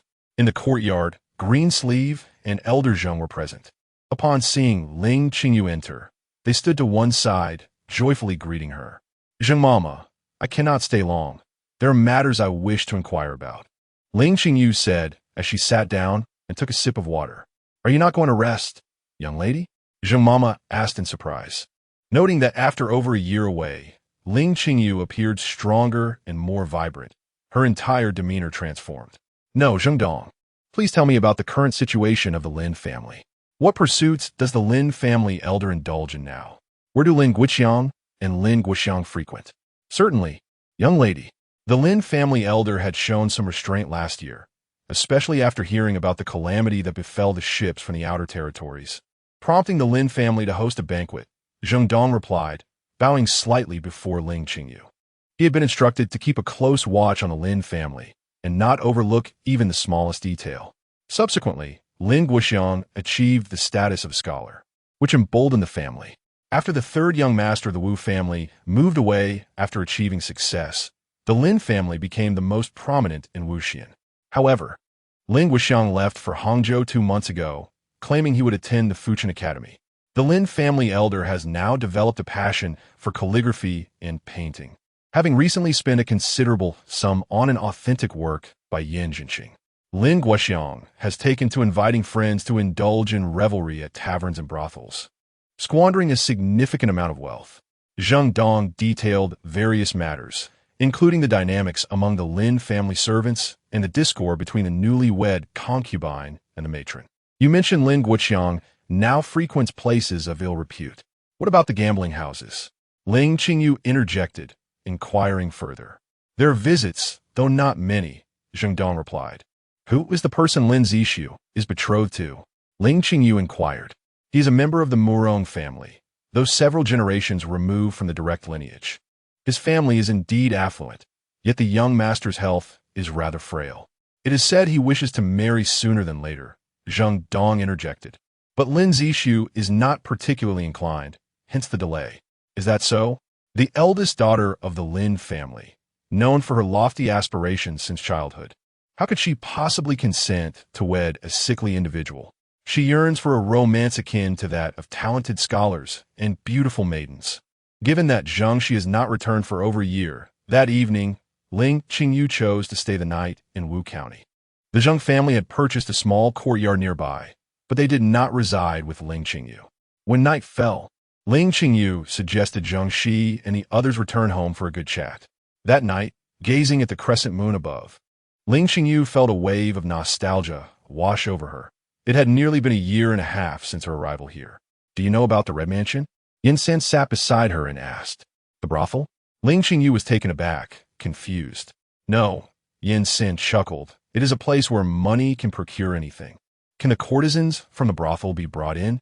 Can one entice a virtuous woman with a performer?" Ling Qingyu's interest was piqued. "Ahem. The Red Mansion is most famous for its murders." Yin San coughed, realizing what she was hinting at. "I do not wish for murder. I desire a beauty to seduce Ling Guoqiang and a handsome man to charm Lin Zishu." Ling Qingyu's eyes began to sparkle. "Yes, I want Ling Qingyu to become a complete wastrel and for Lin Zixu's engagement to be annulled. The Red Mansion only requires money. As long as the price is right, someone will take up the task. Yin San counted on his fingers, saying, if it were Yin Wu, you would need to offer 3,000 taels. And she would surely captivate Ling Qingyu to the point where he wouldn't recognize his own mother. For a pretty boy, 2,000 taels would suffice for Yin Shi. Ling Qingyu exclaimed. So the Red Mansion belongs to your Yin family. Not quite. The people of the Red Mansion are orphans, merely ranked according to their training duration. We have all trained in the Yin class. That's all. Yin San replied nonchalantly. Wow. Are the people from the Red Mansion very loyal? Ling Qingyu's eyes sparkled with intrigue. Forgive her martial arts-obsessed heart, as girls her age were raised on Gulong's tales. Loyal? Yin San looked at her and suddenly sneered, saying, the Red Mansion teaches one to kill for profit. It never instills loyalty. During training, survival hinges on defeating others for food and skills. Once out, one must rely on oneself to undertake missions for sustenance. After completing 100 tasks, one can gain freedom, but the missions assigned by the Red Mansion are never simple. Therefore, do not presume that engaging the Red Mansion is easy. Without sufficient funds, they will not even acknowledge you. Master Yin San, do you not know that I currently lack nothing but money? Ling Qingyu laughed genuinely this time. The following morning, she did not set off as previously decided, but instead summoned Zheng Shi and Zheng Dong into her room. Here are 50,000 taels in silver notes. Ling Qingyu placed a stack of notes upon the table. No, my dear girl, the 10,000 taels you gave to Zheng Shi.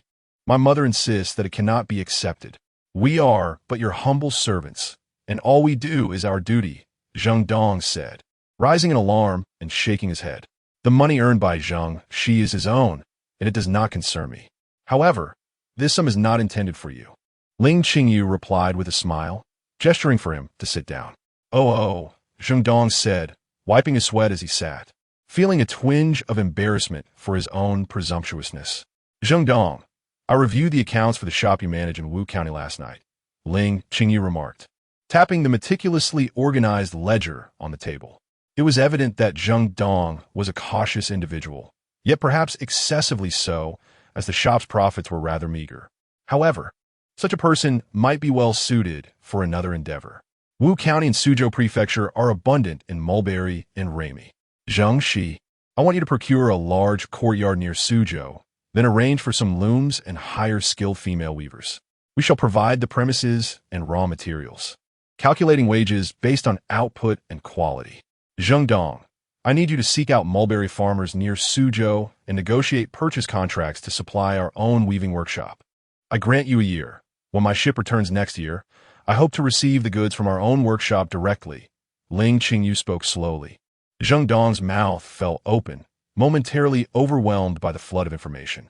Zheng Shi, however, calculated swiftly in her mind and remarked, my lady, this won't require much silver. A few thousand taels will suffice. Ling Qingyu nodded inwardly and continued, of course, it's not just the workshop. If any of the Lin family's land becomes available, we should acquire it, and it would be prudent to purchase additional land elsewhere as well. You may slightly increase the wages for the weavers based on their skill level.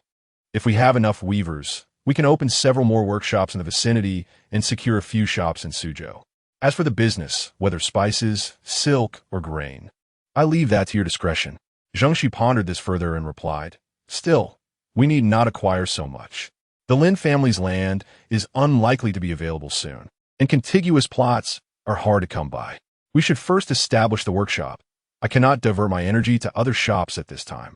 With that, she pushed back the 40,000 taels. Isn't 10,000 taels insufficient? Ling Qingyu inquired, looking at her. I have 10,000 taels here, which my mother insists I return to you. However, I know you would not accept it, so I request a 20% stake.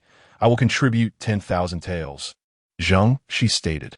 On this voyage, Ling Qingyu generously provided funds to Ding Dong and others, including herself. Everyone understood that the earnings were rightly hers alone, especially given her life-saving grace towards them.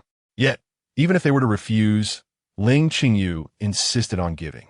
Consequently, when Ding Dong and the others handled the estate, they still used Ling Qingyu's name. After each received some funds to settle in, they pooled a substantial sum in her name to purchase a large courtyard.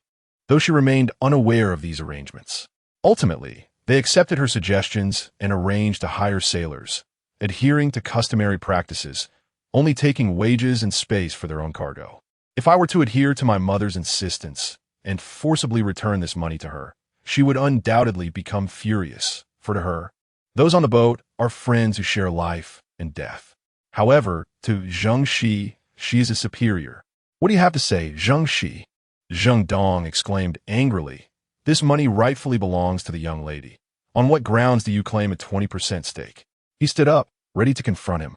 Look, young lady, Zheng Shi said, rolling up his sleeves to reveal the scars on his arms. Yesterday, my father and mother were beaten.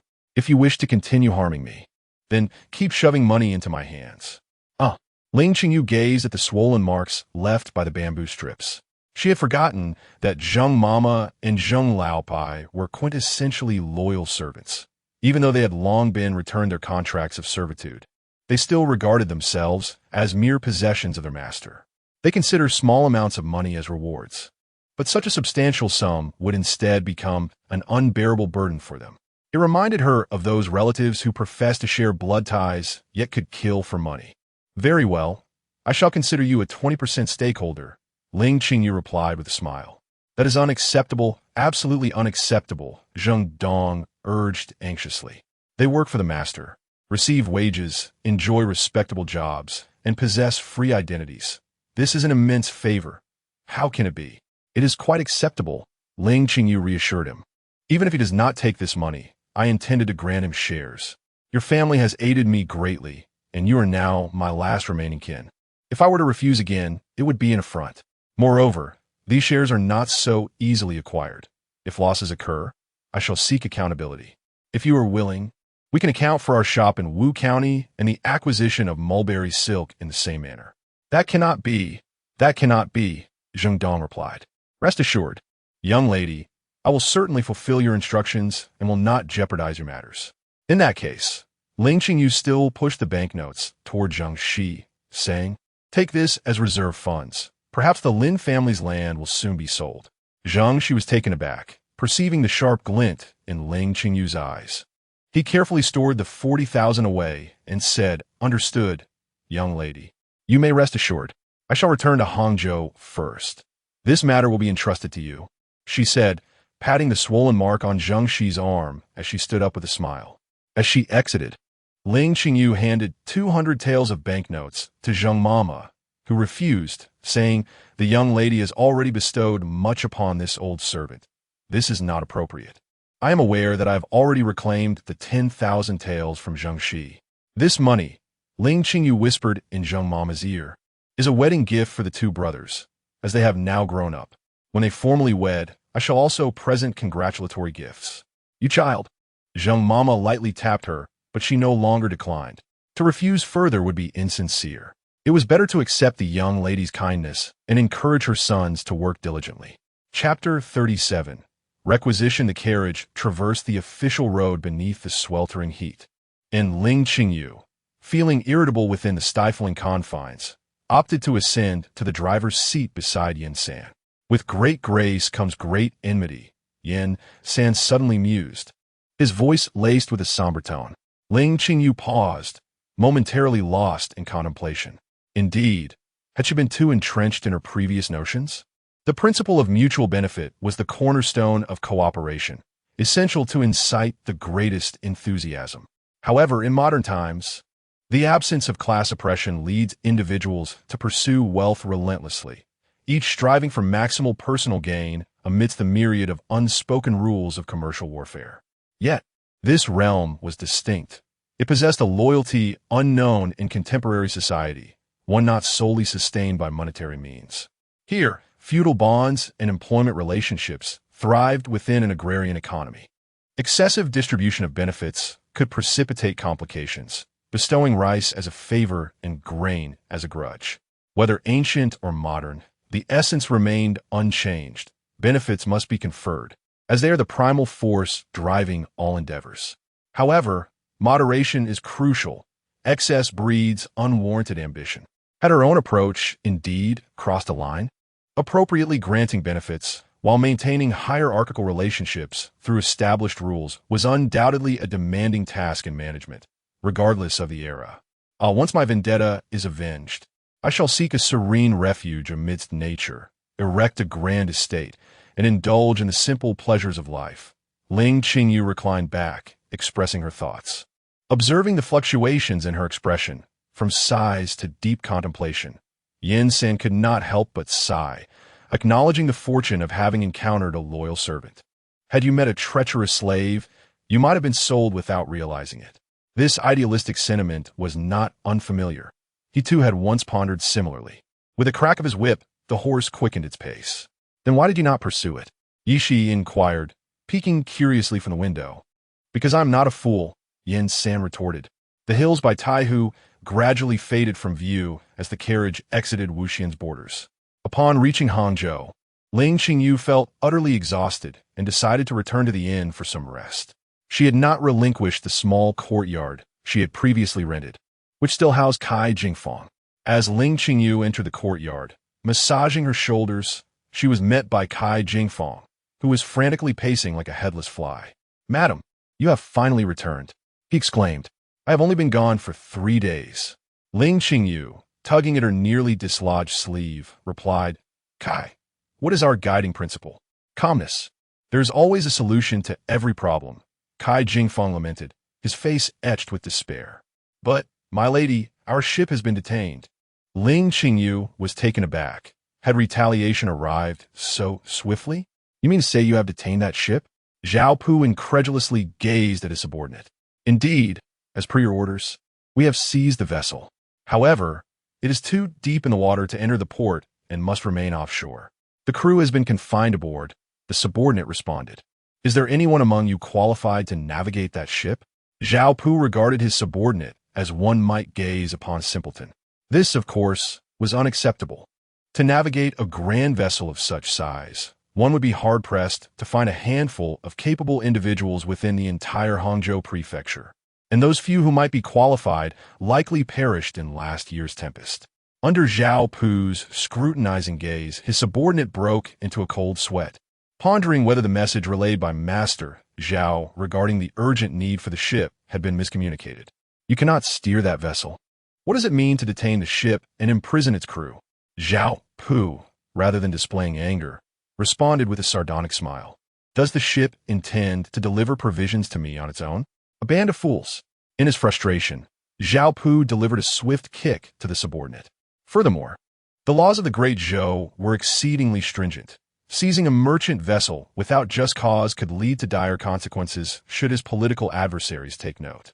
"My lord, the owner of the Fengshan ship seeks an audience," announced a clerk at the door, observing Zhao Pu's grim expression. "Quickly invite them in." Zhao Pu contemplated for a moment, then seated himself at the head of the table, his demeanor serious. "Your humble servant, Ling Qingyu, pays his respects to the illustrious governor." Ling Qingyu paused momentarily before entering, steadying her emotions, and then bowed deeply, noticing that she was not in the courtroom but rather in the study behind the yamen. Zhao Pu inferred that this matter might hold promise. "No need for formalities. Please take a seat," Zhao Pu replied, casting a glance at her before delicately sipping from his tea bowl. "I dare not, for I have come to offer my apologies," Ling Qingyu said, remaining bent over and her voice laced with trepidation. "What transgression have you committed?" "I know not, but since the governor has detained my ship, it must be due to my fault. I merely seek the opportunity to rectify my error." Zhao Pu slightly raised his gaze, surveying the figure before him, who remained hunched in deference, his eyes revealing a hint of scrutiny. Just days prior, his wife had mentioned a merchant from Xuanzhou who sought to engage in trade with the Zhao family. At the time, his wife, with her air of superiority, had mocked the notion. Zhao Pu had found her attitude profoundly foolish, as the profits from maritime commerce were well known. However, the major merchants operated from Guangzhou, under the control of the Xie family, making it nearly impossible for lesser officials to gain entry. The prospect of a deal presented to him, only to be dismissed, seemed a grave oversight. Upon further investigation, he discovered that the owner of the ship was, in fact, a woman which led him to abandon any ambitions. Regardless of the potential profits, without a capable captain to navigate the vessel, any monetary gains would be rendered futile. A woman in charge was merely a stroke of luck. And thus he let it go. Yet, a series of urgent missives received subsequently compelled him to reconsider the ship's owner. "Ah, you have misunderstood," Zhao Pu said, a faint smile gracing his lips as he recalled the importance of his own official status. "I have not seized your vessel. I merely require it temporarily. Please, have a seat." Ling Qingyu secretly exhaled in relief, maintaining an appearance of anxiety as she replied, "I dare not presume, my lord. Should you have any commands, please do not hesitate to convey them. I shall exert myself to the utmost." "Very well. I shall not beat around the bush." Zhao Pu set down his tea bowl and stated, "This spring, the eastern and western regions of Hebei, as well as the eastern and southeastern areas of Jing, are experiencing severe drought. Are you aware of this?" "I am not aware, for I have only just returned." However, Ling Qingyu responded solemnly, "In the face of such a calamity, I wonder what little I can do. Currently, the Hangzhou prefecture has mobilized 500,000 stones of grain to transport to the eastern route for disaster relief. And I require the rental of your vessel for several trips to Haizhou." Upon hearing her, Zhao Pu's tone softened, shifting from requisition to rental. The severe drought across the northern regions had led to widespread crop failure, prompting even Emperor Shiwen, who typically disregarded the previous dynasty's affairs, to express concern. He had issued several edicts demanding the southern provinces gather resources for disaster relief. Yet, the drought also impacted the south, as the canal waters were too shallow for anything but small boats, making transportation of the gathered grain impossible. Recent official documents began to carry reprimands, and Zhao Pu was acutely aware that failure to deliver the grain would likely cost him his head. "To serve the court is our honor. I shall return to prepare and be ready to set sail at any moment." With that, he expressed his gratitude to the shipowner. Zhao Pu stood and remarked, "The disaster victims will surely be grateful to you." Zhao Guang was exceedingly pleased. The ship was not only grand and beautiful, but also boasted a remarkably comfortable captain's cabin. Though not lavish, every detail was thoughtfully considered, providing a sense of convenience. Zhao Guang couldn't help but dream of sailing this vessel far across the seas, envisioning the elegance of such an adventure. "Second Master, Su Zhizhou has arrived." A young servant rushed into the captain's cabin and informed Zhao Guang, who was leisurely sipping tea. "Second Master Zhao?" Observing Zhao Guang's relaxed demeanor, Su Chong could not help but harbor a sense of disdain. "Su Chong." Zhao Guang was somewhat taken aback. The two had never quite gotten along, though Su Chong, being a subordinate of Zhao Pu, had always been somewhat deferential. Could it be that he had also set his sights on the ship? Upon noticing that Su Chong was followed closely by the elder brother's personal attendant, who was signaling at him insistently, Zhao Guang felt even more perplexed. "May I inquire what Second Master Zhao is doing aboard this vessel?" Su Chong asked. "This is my ship. What right do I lack to be here?" Zhao Guang retorted, prompting Zhao Pu's attendant to darken in countenance. He hurriedly stepped forward to grasp Zhao Guang, saying, merely jesting, "Esteemed Su, please do not take offense." As Zhao Guang attempted to free himself, Su Chong coolly remarked, "Oh, so it is just a jest? I thought Second Master Zhao had developed the audacity to seize a civilian ship." "Second Master, the old matriarch is not feeling well. Please return to the residence immediately." The attendant, now sweating profusely, thought to himself, "Oh, my Second Master, you are courting disaster for the Master."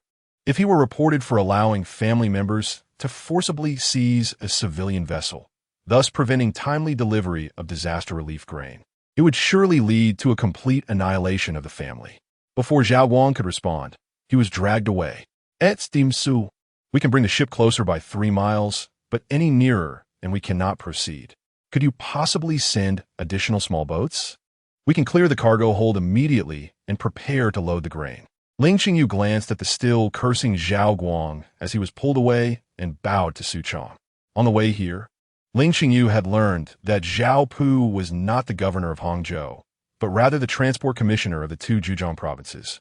While the governor of Hangzhou prefecture was this Su Chong, Ling Qingyu secretly resolved that, Once she had the opportunity, she would diligently enrich her knowledge of the political arena. However, those around her were all from the working class, and they hardly knew who the officials were. They only recognized the current authorities. She could seek out Zhu Weili. That night, the lanterns outside Hangzhou port illuminated the seaside as if it were broad daylight, with laborers bustling back and forth along the shore. Various small boats were tirelessly ferrying grain onto the wind god ship. Observing the orderly loading of the grain into the ship's hold, Su Chong nodded slightly. He had been meticulously observing this woman throughout their journey. As a female merchant capable of commanding such a large vessel, she must possess exceptional qualities. Noticing her modest demeanor yet bright gaze, and the swift efficiency with which she managed affairs, he was impressed by her decisiveness, ensuring that amidst the multitude of people and tasks, there was no error in her commands. Indeed, she was a talent. Ding Dong, she whispered to Ding Dong, who was leaning in close. Rest assured, he replied softly. Sometimes we can't even find our own way. If others can, it would be a miracle. The entrance to the hidden chamber was concealed within the pig pen of the kitchen. Who would have thought? Moreover, the design of the wind god ship was so ingenious that one would hardly suspect the vast capacity of the hidden compartment below. Remembering how Ling Qingyu had instructed them to move nearly all the remaining valuables into the hidden chamber, he couldn't help but admire her foresight. Are the brothers severely injured? Ling Qingyu inquired, as they stood downwind amidst the bustling crowd. Shenzhan is more gravely hurt, Ding Dong said with admiration. That lad is quite fierce. He charged in with an axe when they attempted to enter your cabin. Given the overwhelming numbers of their adversaries, all of whom were officials and soldiers, it was understandable that they nearly lost the ship. Next time, don't be so reckless. We can always rebuild a ship, but if we lose our lives, we lose everything. Ling Qingyu frowned. The ship is nearly loaded. You should take a rest, Ding Dong suggested. The thought of the loathsome Zhao heir having lain in her bed made Ling Qingyu reluctant to do so.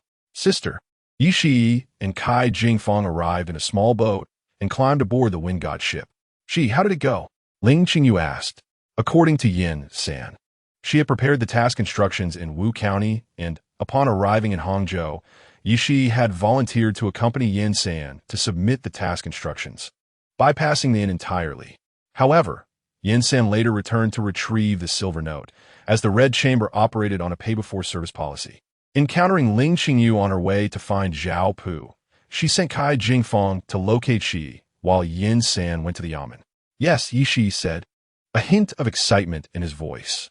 This is my first time executing a task alone, although the little dish followed along as a third wheel. He continued, the ladies were all very welcoming and insisted I stay for some fruit. Observing the rosy lipstick marks on Yi Shi's cheeks, Ling Qingyu cast a glance at Yin San, who remained fixated on the lanterns ahead. Well, the people taking on task for the Red Chamber are actually beggars from near the brothel.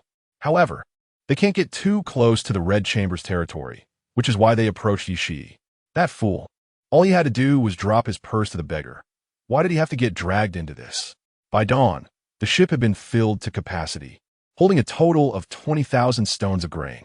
Upon hearing the report, Su Chong could not help but gasp in astonishment.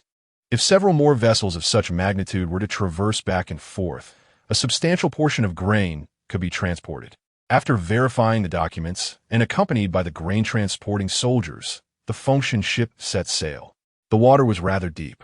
Ding Dong glanced at the buoy along the ship's edge, which indicated the vessel's load capacity. Exceeding this limit posed certain risks. However, at present, that buoy had already dipped considerably.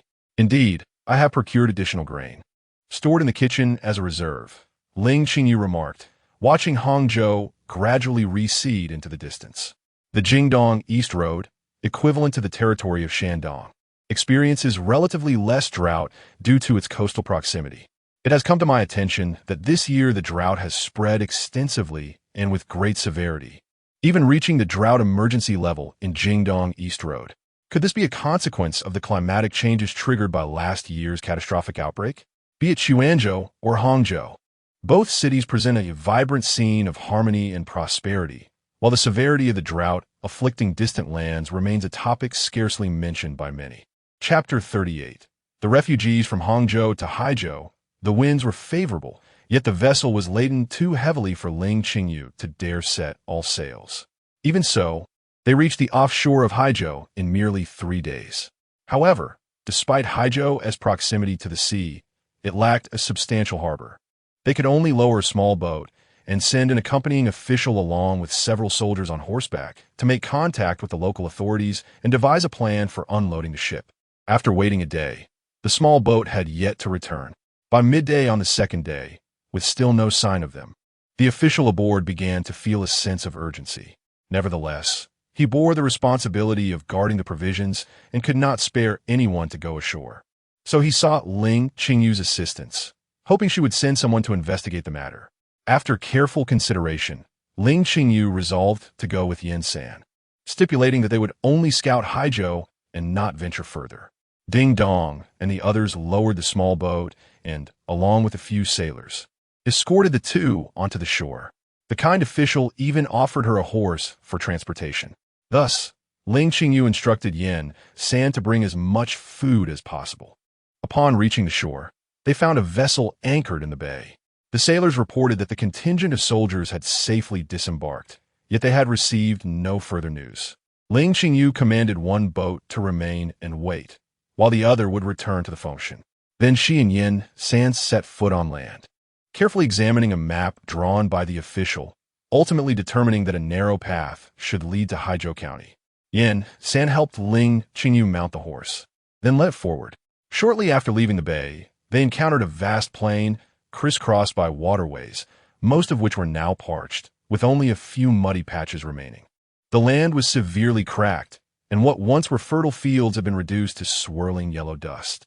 This situation posed not only a threat to their grain supplies, but likely to their access to water as well. Ling Qingyu and Yin San exchanged glances, with Yin San gripping the hilt of his sword tightly. Turning past a small earthen mound, they arrived at what appeared to be a river bend, where a few remnants of water lingered in the deeper turns. The riverbank was crowded with makeshift huts, a somber congregation of refugees. A group of them, foraging for roots on the hillside, caught sight of the approaching figures. Upon recognizing that someone was riding a horse, one of them shouted, "A horse!" from the grass shelters along the riverbank. Many people surged forth, their eyes fixated on the horse and its riders, gazing with an insatiable longing akin to that of a feast laid before them. Ling Qingyu felt a wave of trepidation wash over her as it became apparent that there were perhaps hundreds of these emaciated souls, their tattered garments hanging loosely upon gaunt frames. Their faces, pale and hollow, revealed stark hunger, with the children resembling mere shadows, their heads disproportionately large upon frail bodies, epitomizing desperation. "Kind sir, have mercy, and spare us something to eat." My child, a woman, her emaciated breast exposed, staggered towards them, cradling an infant in her arms. In a swift motion, Yin San drew his sword, its blade glinting with a blinding brilliance in the sunlight. "Su Dong's family, retreat," he called out, and the crowd instinctively took a few steps back at the sight of his drawn weapon, while an elderly woman anxiously attempted to pull the woman away. The woman, however, broke free from her grip and resolutely approached the two, pleading, "Just a morsel of food will suffice. Save the child, and I will serve you like a beast of burden, whatever it takes. Do not advance any further, or do not blame me for my merciless blade." Yin San pointed his long sword at her throat, compelling her to retreat a couple of steps. Despite the glinting blade before her, the woman remained motionless, yet extended her arms forward as far as she could, attempting to hand the child to Ling Qingyu. "Perhaps you could purchase him. As long as he lives, I implore you, save him." The infant, still in swaddling clothes, appeared emaciated, leaving Ling Qingyu uncertain of the child's survival. "Third sister." A man stumbled towards them from afar, shouting the woman's name. Upon seeing the sword poised at her throat, he exclaimed, "My lord, spare her. We mean no harm. Truly we bear no ill intentions." Ling Qingyu tugged at the reins, causing Yin San to step back 2 paces, though the sword's tip remained fixed on the woman. "Third sister, let us return. We have just received news from Haizhou. The court has dispatched relief grain. We shall soon have provisions, and Sanner will be safe. He will be all right." The man supported the woman, joyfully proclaiming, "Everyone, the officials have announced that we can collect relief grain in Haizhou County. Let us hurry." A voice called out from the riverbank, and the crowd, previously glaring at Ling Qingyu and Yin San, suddenly turned and scrambled to grab bags for the grain. Much of the riverbank emptied, with those capable of running hastily departing, leaving only a few elderly individuals and some children behind. Ling Qingyu furrowed his brow deeper. The relief grain was still aboard the Fengshan ship. Could it be that Haizhou had received another shipment of grain? "Little sister, stay here and do not move. I will go fetch the grain, and soon we shall have something to eat." A small boy placed a girl of about 2 years on a tree stump and instructed her, "Do not wander off, all right?" Ling Qingyu dismounted and approached the siblings, inquiring, "Are you not from Haizhou?" "We are from Daming Prefecture," the boy replied, gazing at Ling Qingyu. "How did you arrive in Haizhou?" Ling Qingyu asked, softening his tone. "Father said Haizhou is by the sea, where there might be water and food, so we came along." "And your parents?" Seeing the girl's gaunt cheeks, Ling Qingyu pulled a steamed bun from his pack and offered it to her. "They starved. Father passed away half a month ago, and mother died 3 days ago." The boy snatched the bun from his sister's hands and tore a small piece to feed her, saying, "Eat slowly, do not choke." "Are there no others?" "No, just the 2 of us from our village, along with Eru and Dainyu over there." The boy pointed to 2 other boys standing at a distance, eagerly watching the bun in his hands. Ling Qingyu stood up, beckoning the remaining children to come over, distributing the buns from his pack. Seeing some of the children shove the food into their mouths, he hurriedly cautioned, "Do not rush. Eat slowly, do not choke. Let us depart." Yin San reminded Ling Qingyu from behind, "If those starving people return and see this food, who knows what may transpire." Ling Qingyu rose to her feet, acutely aware that a mere couple of steamed buns would not provide lasting salvation for these children. Biting her lip, she proclaimed, "Stay here and wait for me. I will return to take you away." A slightly older child timidly inquired, "Are you here to buy us, sir?" A multitude of hopeful yet fearful gazes were fixed upon her. "Indeed, I, the master, will purchase you, providing for your sustenance and shelter. However, you must obey me henceforth. Should you disobey, I shall cast you back." Ling Qingyu asserted with great authority, "I will obey." The children chorused, kneeling in unison, bowing their heads in reverence. It was not merely obedience. Their very lives would belong to the master. "Can you truly accept this?" Yin San's voice drifted coolly from behind Ling Qingyu. She turned abruptly, eager to clarify that she had no intention of trading a single bun for their lives. Yet the expression on Yin San's face stifled her words. "If the master does not save us, we will surely perish from hunger," a young boy declared, cradling his sister in his arms. "I will do anything to save her." "So will I. So will I," echoed the others. "Remember your words. Should you ever betray the oath made today, you shall experience a fate worse than death." Yin San warned coldly. "Oh dear," Ling Qingyu urged the children toward a sheltered nook, saying, "Find a secure place to wait. I shall return once I have completed my tasks." "No need to go there." Yin San gestured towards the riverbank, stating, "The people have already returned." Ling Qingyu turned to see a cloud of dust rising in the distance, a cavalcade approaching swiftly. She shielded the children behind her as the riders drew near, recognizing the leading figures to be the same soldiers who had departed for Haizhou. A sigh of relief escaped her lips. "Master Ling, what brings you here?" The leading soldier inquired, taken aback. "Your lord became concerned after you did not return for 2 days, fearing something amiss, and sent us to check," Ling Qingyu explained. "Fortuitously, we encountered one another here. There are many refugees ahead. If you proceed, it may be perilous. Let us return to the ship. The governor of Haizhou has dispatched personnel to facilitate the grain transport," the soldier replied kindly. "The ship awaits in the bay. You should go ahead, and we shall return shortly. Then we shall take our leave." The soldier observed the children hiding behind Ling Qingyu, his heart softening as he spoke gently. "Now, come along with me," Ling Qingyu said, lifting the 2 youngest children onto the horse's back. After a moment's contemplation, she unfastened the grain bags from the horse and set them by the roadside before leading the children toward the bay. Shortly after their departure, several elderly individuals, who had been watching from a distance, approached, picking up the grain bags and clasping their hands together in gratitude, saying, "Amit Ba, what kind-hearted souls." Ling Qingyu instructed the sailors to bring the children aboard while she and Yin San took their time, observing the soldiers as they constructed a makeshift shelter along the shore. Looking around, she noticed the absence of other vessels and curiously asked the leading soldier, "Sir, are there no boats in Haijo? Not even fishing boats?" Hizu has recently suffered from a severe drought, with most fishing boats having ventured out to sea, leaving little hope for their swift return. The official narrative, however, disguises a grimmer truth. An influx of refugees has stirred unrest as some opportunists gathered to seize the fishing vessels, resulting in violent clashes that have inflicted heavy casualties upon both refugees and fishermen and left the boats utterly destroyed. The abundance of refugees, originally drawn by the prospect of fishing along the coast, has only exacerbated the situation as the local water sources have nearly run dry. The resentment among the locals towards the refugees has intensified, particularly following the theft of boats, compelling the governor to dispatch troops to quell the chaos, which ultimately led to the expulsion of the refugees from the county seat of Hizu. Several massacres ensued, but they only succeeded in temporarily suppressing the uprising, allowing the troops to reach Hizu safely amidst the starving populace. Thus, they relied solely on the lifeboats from the wind god vessel for their escape, a task that would prove to be long and arduous. The beleaguered officials of Hizu constructed makeshift facilities along the bay, unloading the grain supplies which were then stacked on the shore, subsequently transported away by handcarts. The governor called upon laborers, promising a wage of 3 dough of rice every 3 days.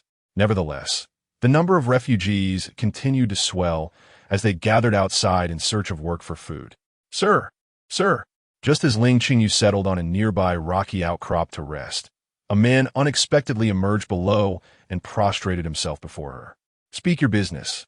No need for such bowing," Ling Qingyu exclaimed. The man lifted his head, already bloodied from the bowing, and pleaded, "Please, sir, hire me. I am strong and can do anything for just a dough. No, half a dough, even a bowl will suffice." Ling Qingyu furrowed her brow, surveying the heavily guarded bay before responding. "You have mistaken your audience. I am not a government official. Moreover, hasn't the government begun distributing disaster relief grain?" The man replied, "The officials have stated that they will prioritize the local victims of Hizu. We, the outsiders, must wait for the next batch of relief grain. Even laborers are being recruited from among the locals first, but my family cannot wait any longer. They are on the brink of starvation." Tears streamed down the face of the 8-foot-tall man. Ling Qingyu felt a great conflict within her. While she sympathized with his plight, she recognized her limitations. First, her sole responsibility was to deliver grain, and she could not involve herself in other matters. Second, if she were to provide grain to one, many more would come seeking her aid. The dire situation, already precarious, could easily escalate into chaos, threatening the safety of the bay. "We do not hire workers, but I am willing to purchase some menial labor," Ling Qingyu contemplated before saying, "Consider this carefully. If you choose to sell yourself to me, you must leave your homeland aboard my ship, likely never to return. Furthermore, you must not share this information with anyone else. I will only take you. If you divulge it to others, I will not acknowledge our agreement." I am willing. The man exclaimed, ready to bow again. "Do not bow again." Ling Qingyu hastily assisted him to his feet, noticing that someone across the bay had already taken notice of them. She added, "Our ship will set sail tomorrow. If you can endure until then, come here at dawn. You must not speak a word of this before then." "Understand, I will not cause any trouble, sir." The man bowed his head once more and quietly retreated from the shoreline. Suddenly, Ling Qingyu pulled out a steamed bun from her bosom and tossed it to him. "Your kindness will one day bring you harm," Yin San remarked coldly from beneath the cliff. Ling Qingyu was taken aback, pondering silently. "How does it seem like you're a professional eavesdropper? I know my capabilities are limited. I cannot save everyone," Ling Qingyu said, lowering her gaze. "However, since fate has brought us together, any assistance I can provide is worth offering. Everyone faces adversity at some point, and if that time..." Ling Qingyu fell silent, reflecting that if that time had come, her mother would not have passed away. The mere fact that this man crossed paths with her was a kind of destiny. Nevertheless, a greeting was still in order. Ling Qingyu leaped down the cliff and made her way to the bay, where the official responsible for transporting grain was present. The official was in the midst of finalizing the transfer with the officials from Haizhou, as the grain had already been unloaded and handed over to the Haizhou government. Once this was settled, he would have no further involvement. Ling Qingyu observed the grain in the bay, estimating that it would all be transported away in a few hours. She addressed the official. "Lord Zheng, are we nearly finished?" Yes, we will set sail tomorrow." "I must thank you." Lord Zheng replied in high spirits. Upon arriving at the shore and witnessing the dire situation, he had felt anxious, well aware that such conditions could easily incite civil unrest. Fortunately, the transfer was completed without incident. "I wish to purchase some servants. What is the current price here?" Ling Qingyu inquired with an understanding smile. "Why, there is no need for money now. 1 dough of grain for a strong young laborer, half a dough for a beautiful girl." Lord Zheng chuckled. He was aware that Ling Qingyu intended to buy some children to board the ship, considering the wind god would return with hundreds of passengers if sold in Hangzhou. They could fetch between 2 to 10 taels of silver per person. "This girl will surely be profitable. We could collaborate on this venture. It could yield thousands of taels of silver on the round trip." Lord Zheng rubbed his hands together and whispered, "Since we have some time, I could assist you in selecting a few people," but he kept winking at Ling Qingyu. Ling Qingyu was momentarily stunned before realizing that Lord Zheng had misunderstood her intentions, thinking she wanted to engage in human trafficking. After some contemplation, she decided that she did not need the money and that saving even one person was worthwhile. Pulling out 1,000 taels in silver notes, Ling Qingyu quietly said, "Then I will trouble you, Lord Zheng. This is for your drink. I will have the crew send down the grain shortly." Lord Zheng exchanged a few whispered words with the local officials from Haizhou. The official glanced at Ling Qingyu, accepted a note for 100 taels, and departed with Lord Zheng. Ling Qingyu sighed. Her private stock of grain had dwindled from several hundred stones to less than 200. She needed to ensure that the soldiers' rations were not compromised, with each stone of rice weighing approximately 120 jin. If Lord Zheng were to help her acquire several hundred people, the grain required for their sustenance would amount to several dozens of stones. They would have to subsist on porridge. As dawn broke, the morning glow painted the horizon in fiery hues of crimson. "Your family has quite the population," Ling Qingyu remarked, gazing at the dozens of individuals, young and old, standing below the cliff. The man rubbed his hands together and, with an air of embarrassment, said, "My lord, there is simply no way around it. We are all from the same village, all relatives." He had no intention of breaking his word, but upon seeing a glimmer of hope, his wife immediately informed her parents, and soon the news spread like wildfire throughout their village. Fortunately, their village was somewhat isolated due to its discord with others, so not everyone was alerted.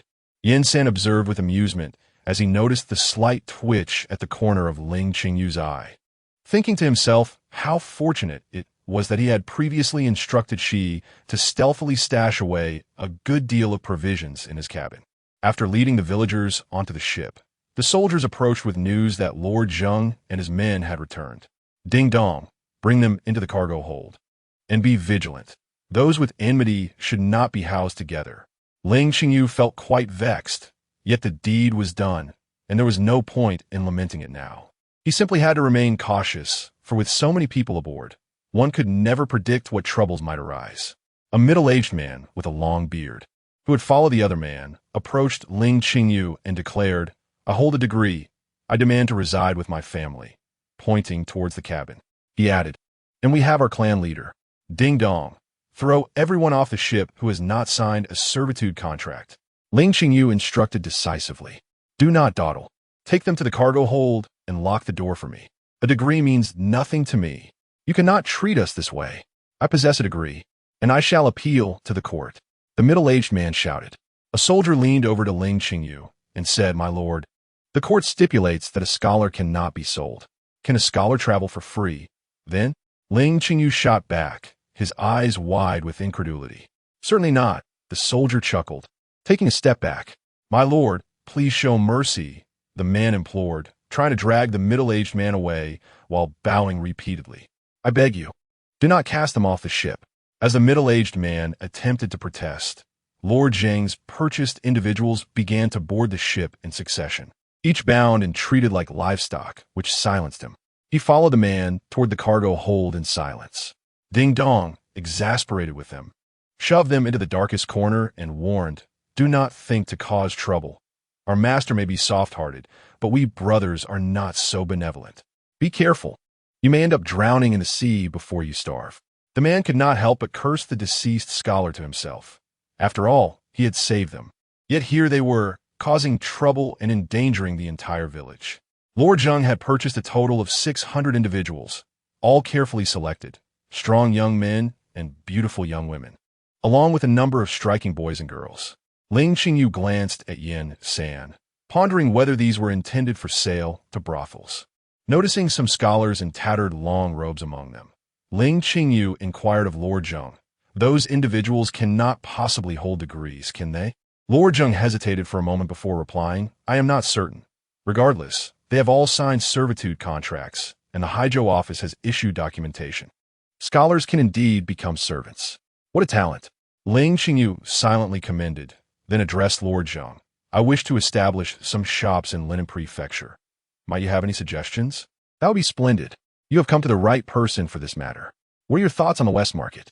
"The business of opening a wine house and a fragrant soup restaurant there seems to be thriving."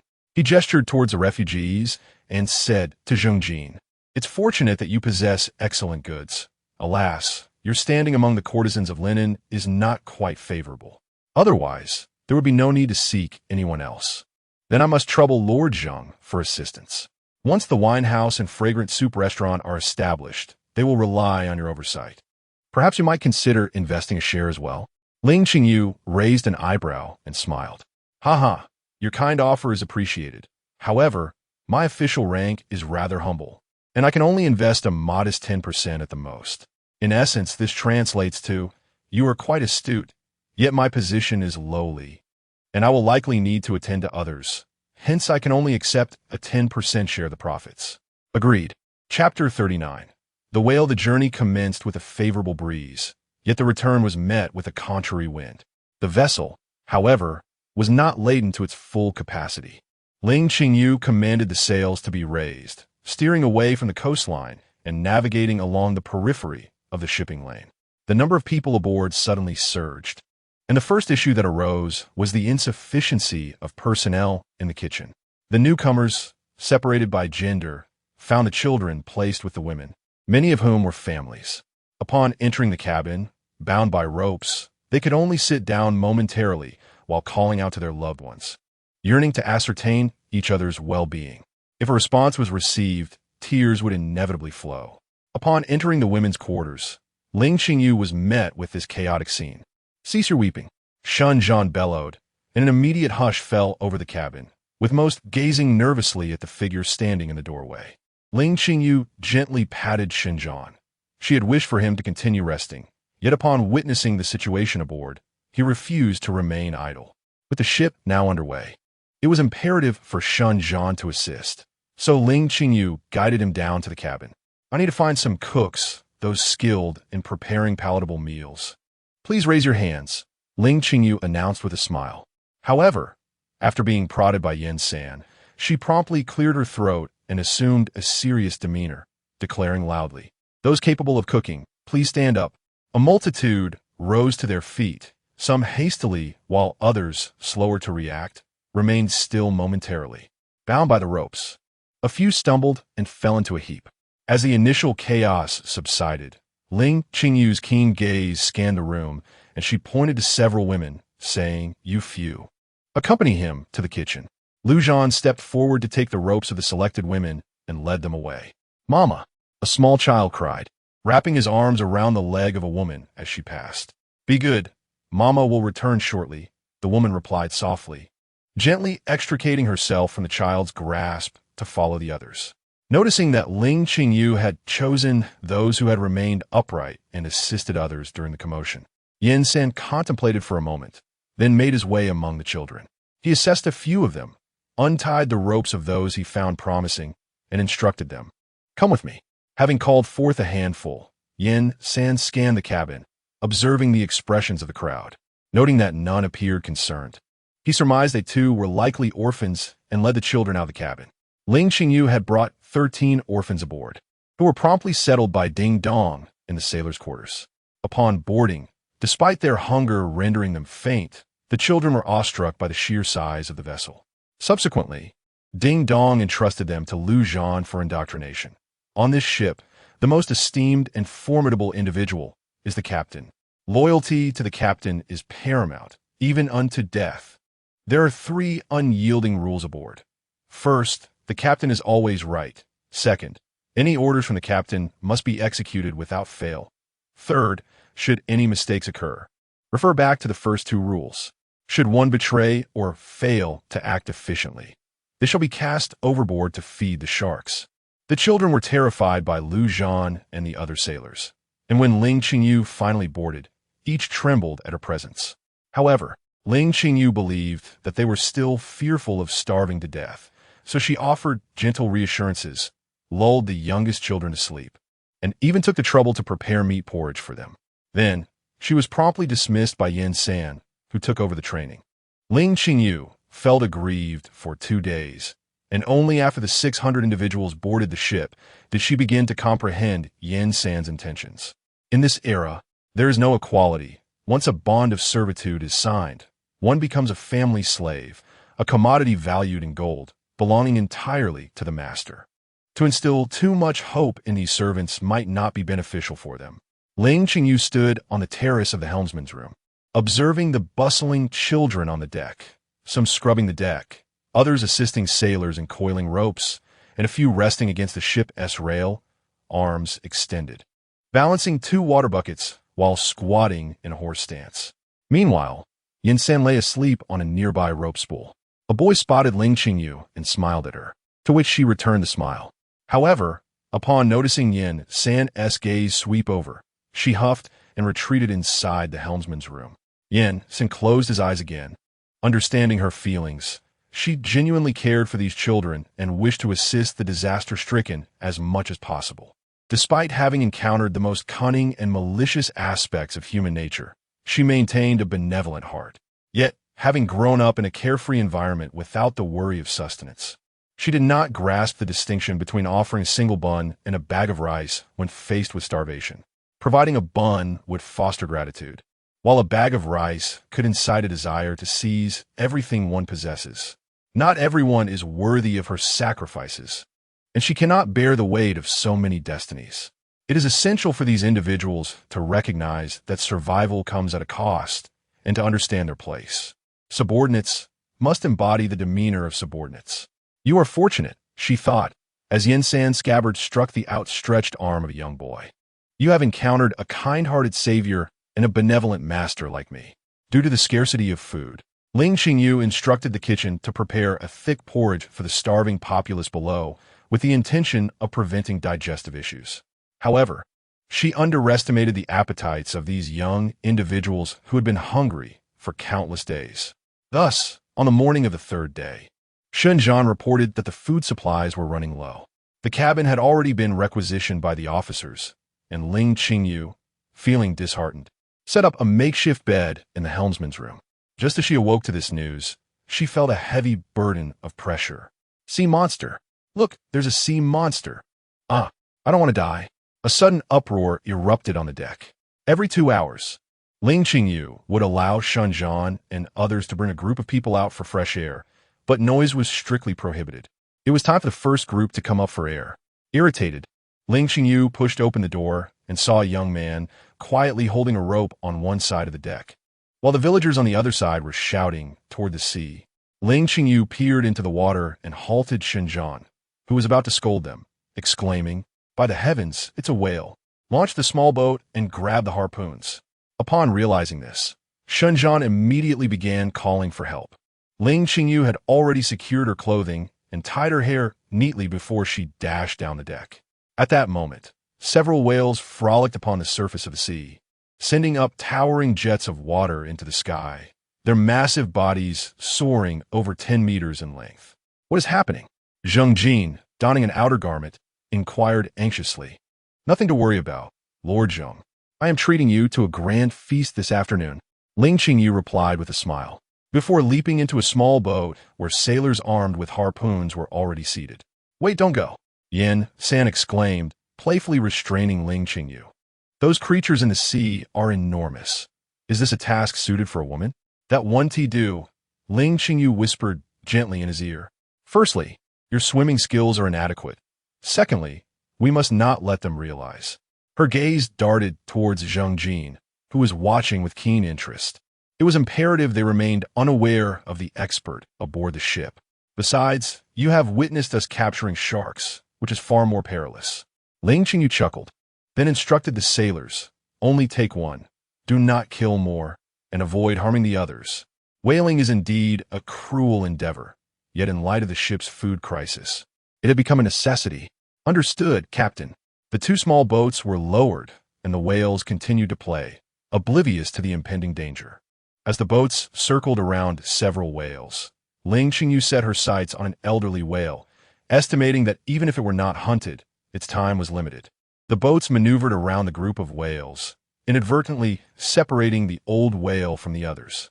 However, sensing the peril posed by the two strange vessels, the aged whale charged at one of the small boats, its powerful tail striking the water with tremendous force, nearly capsizing the craft.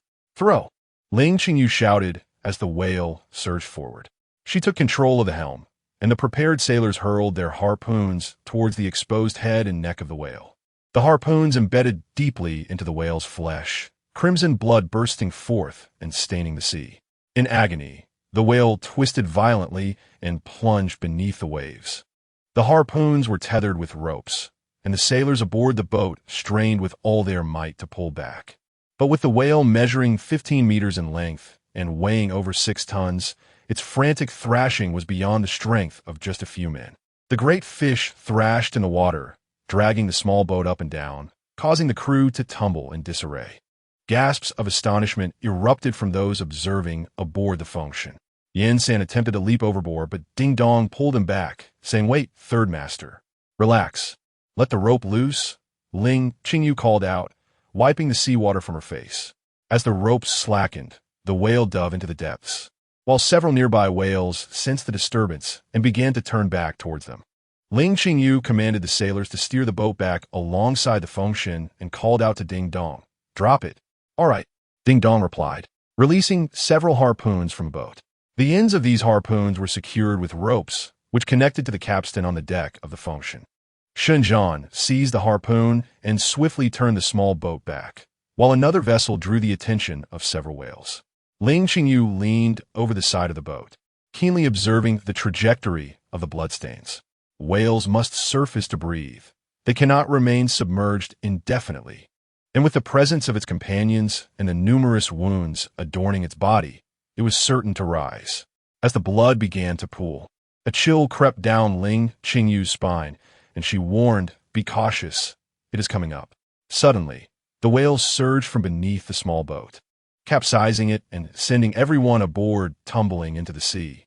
Upon catching sight of the dark shape below, Ling Qingyu gripped the harpoon tightly.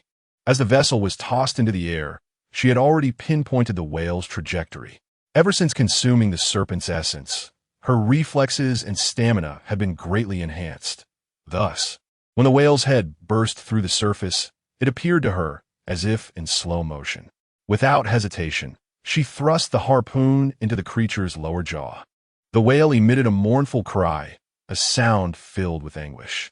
Startled, Ling Qingyu found herself plummeting into the depths alongside the whale, which then dragged her beneath the waves. The whale thrashed in pain, and if she were to release her grip, she feared she would be crushed.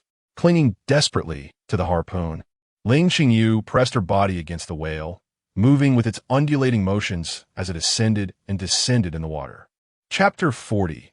Ruthlessness. The Fengshan vessel lay enveloped in a haunting silence, as a shadowy azure form undulated in the depths, accompanied by a colossal marine creature. Yin Sen clutched tightly, acutely aware that he could offer no assistance. His swimming skills were woefully inadequate, and should he plunge into the sea, he would sink to the abyss without the chance to wield any martial prowess. All he could do was fixate on the surface of the water. Another ship hastened to approach, rescuing the remaining individuals from the water.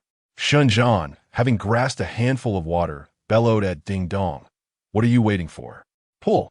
Ding Dong, snapping back to reality, hurried to the winch, turning the crank with urgency. Help! Yin Sin shouted to those on deck.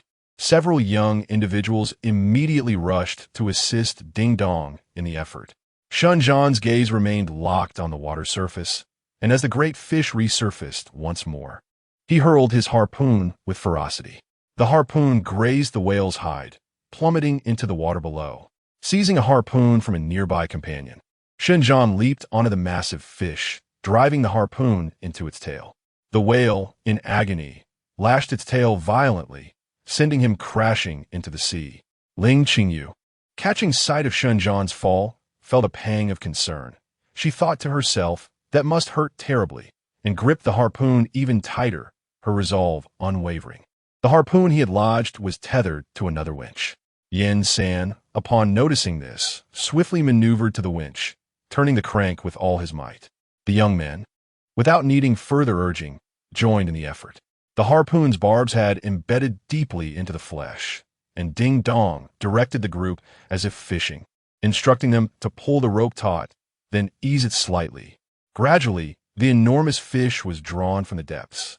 The whale, having exerted itself nearly to exhaustion, struggled more fiercely, causing the barbs to pierce deeper. The surrounding waters stained crimson. At last, the whale succumbed to fatigue, ceasing its struggles. Ling Qingyu exhaled a sigh of relief, ready to release her grip and rise. However, the moment she moved, a sharp pain shot through her hand, and she involuntarily gasped, discovering that her skin had been severely abraded.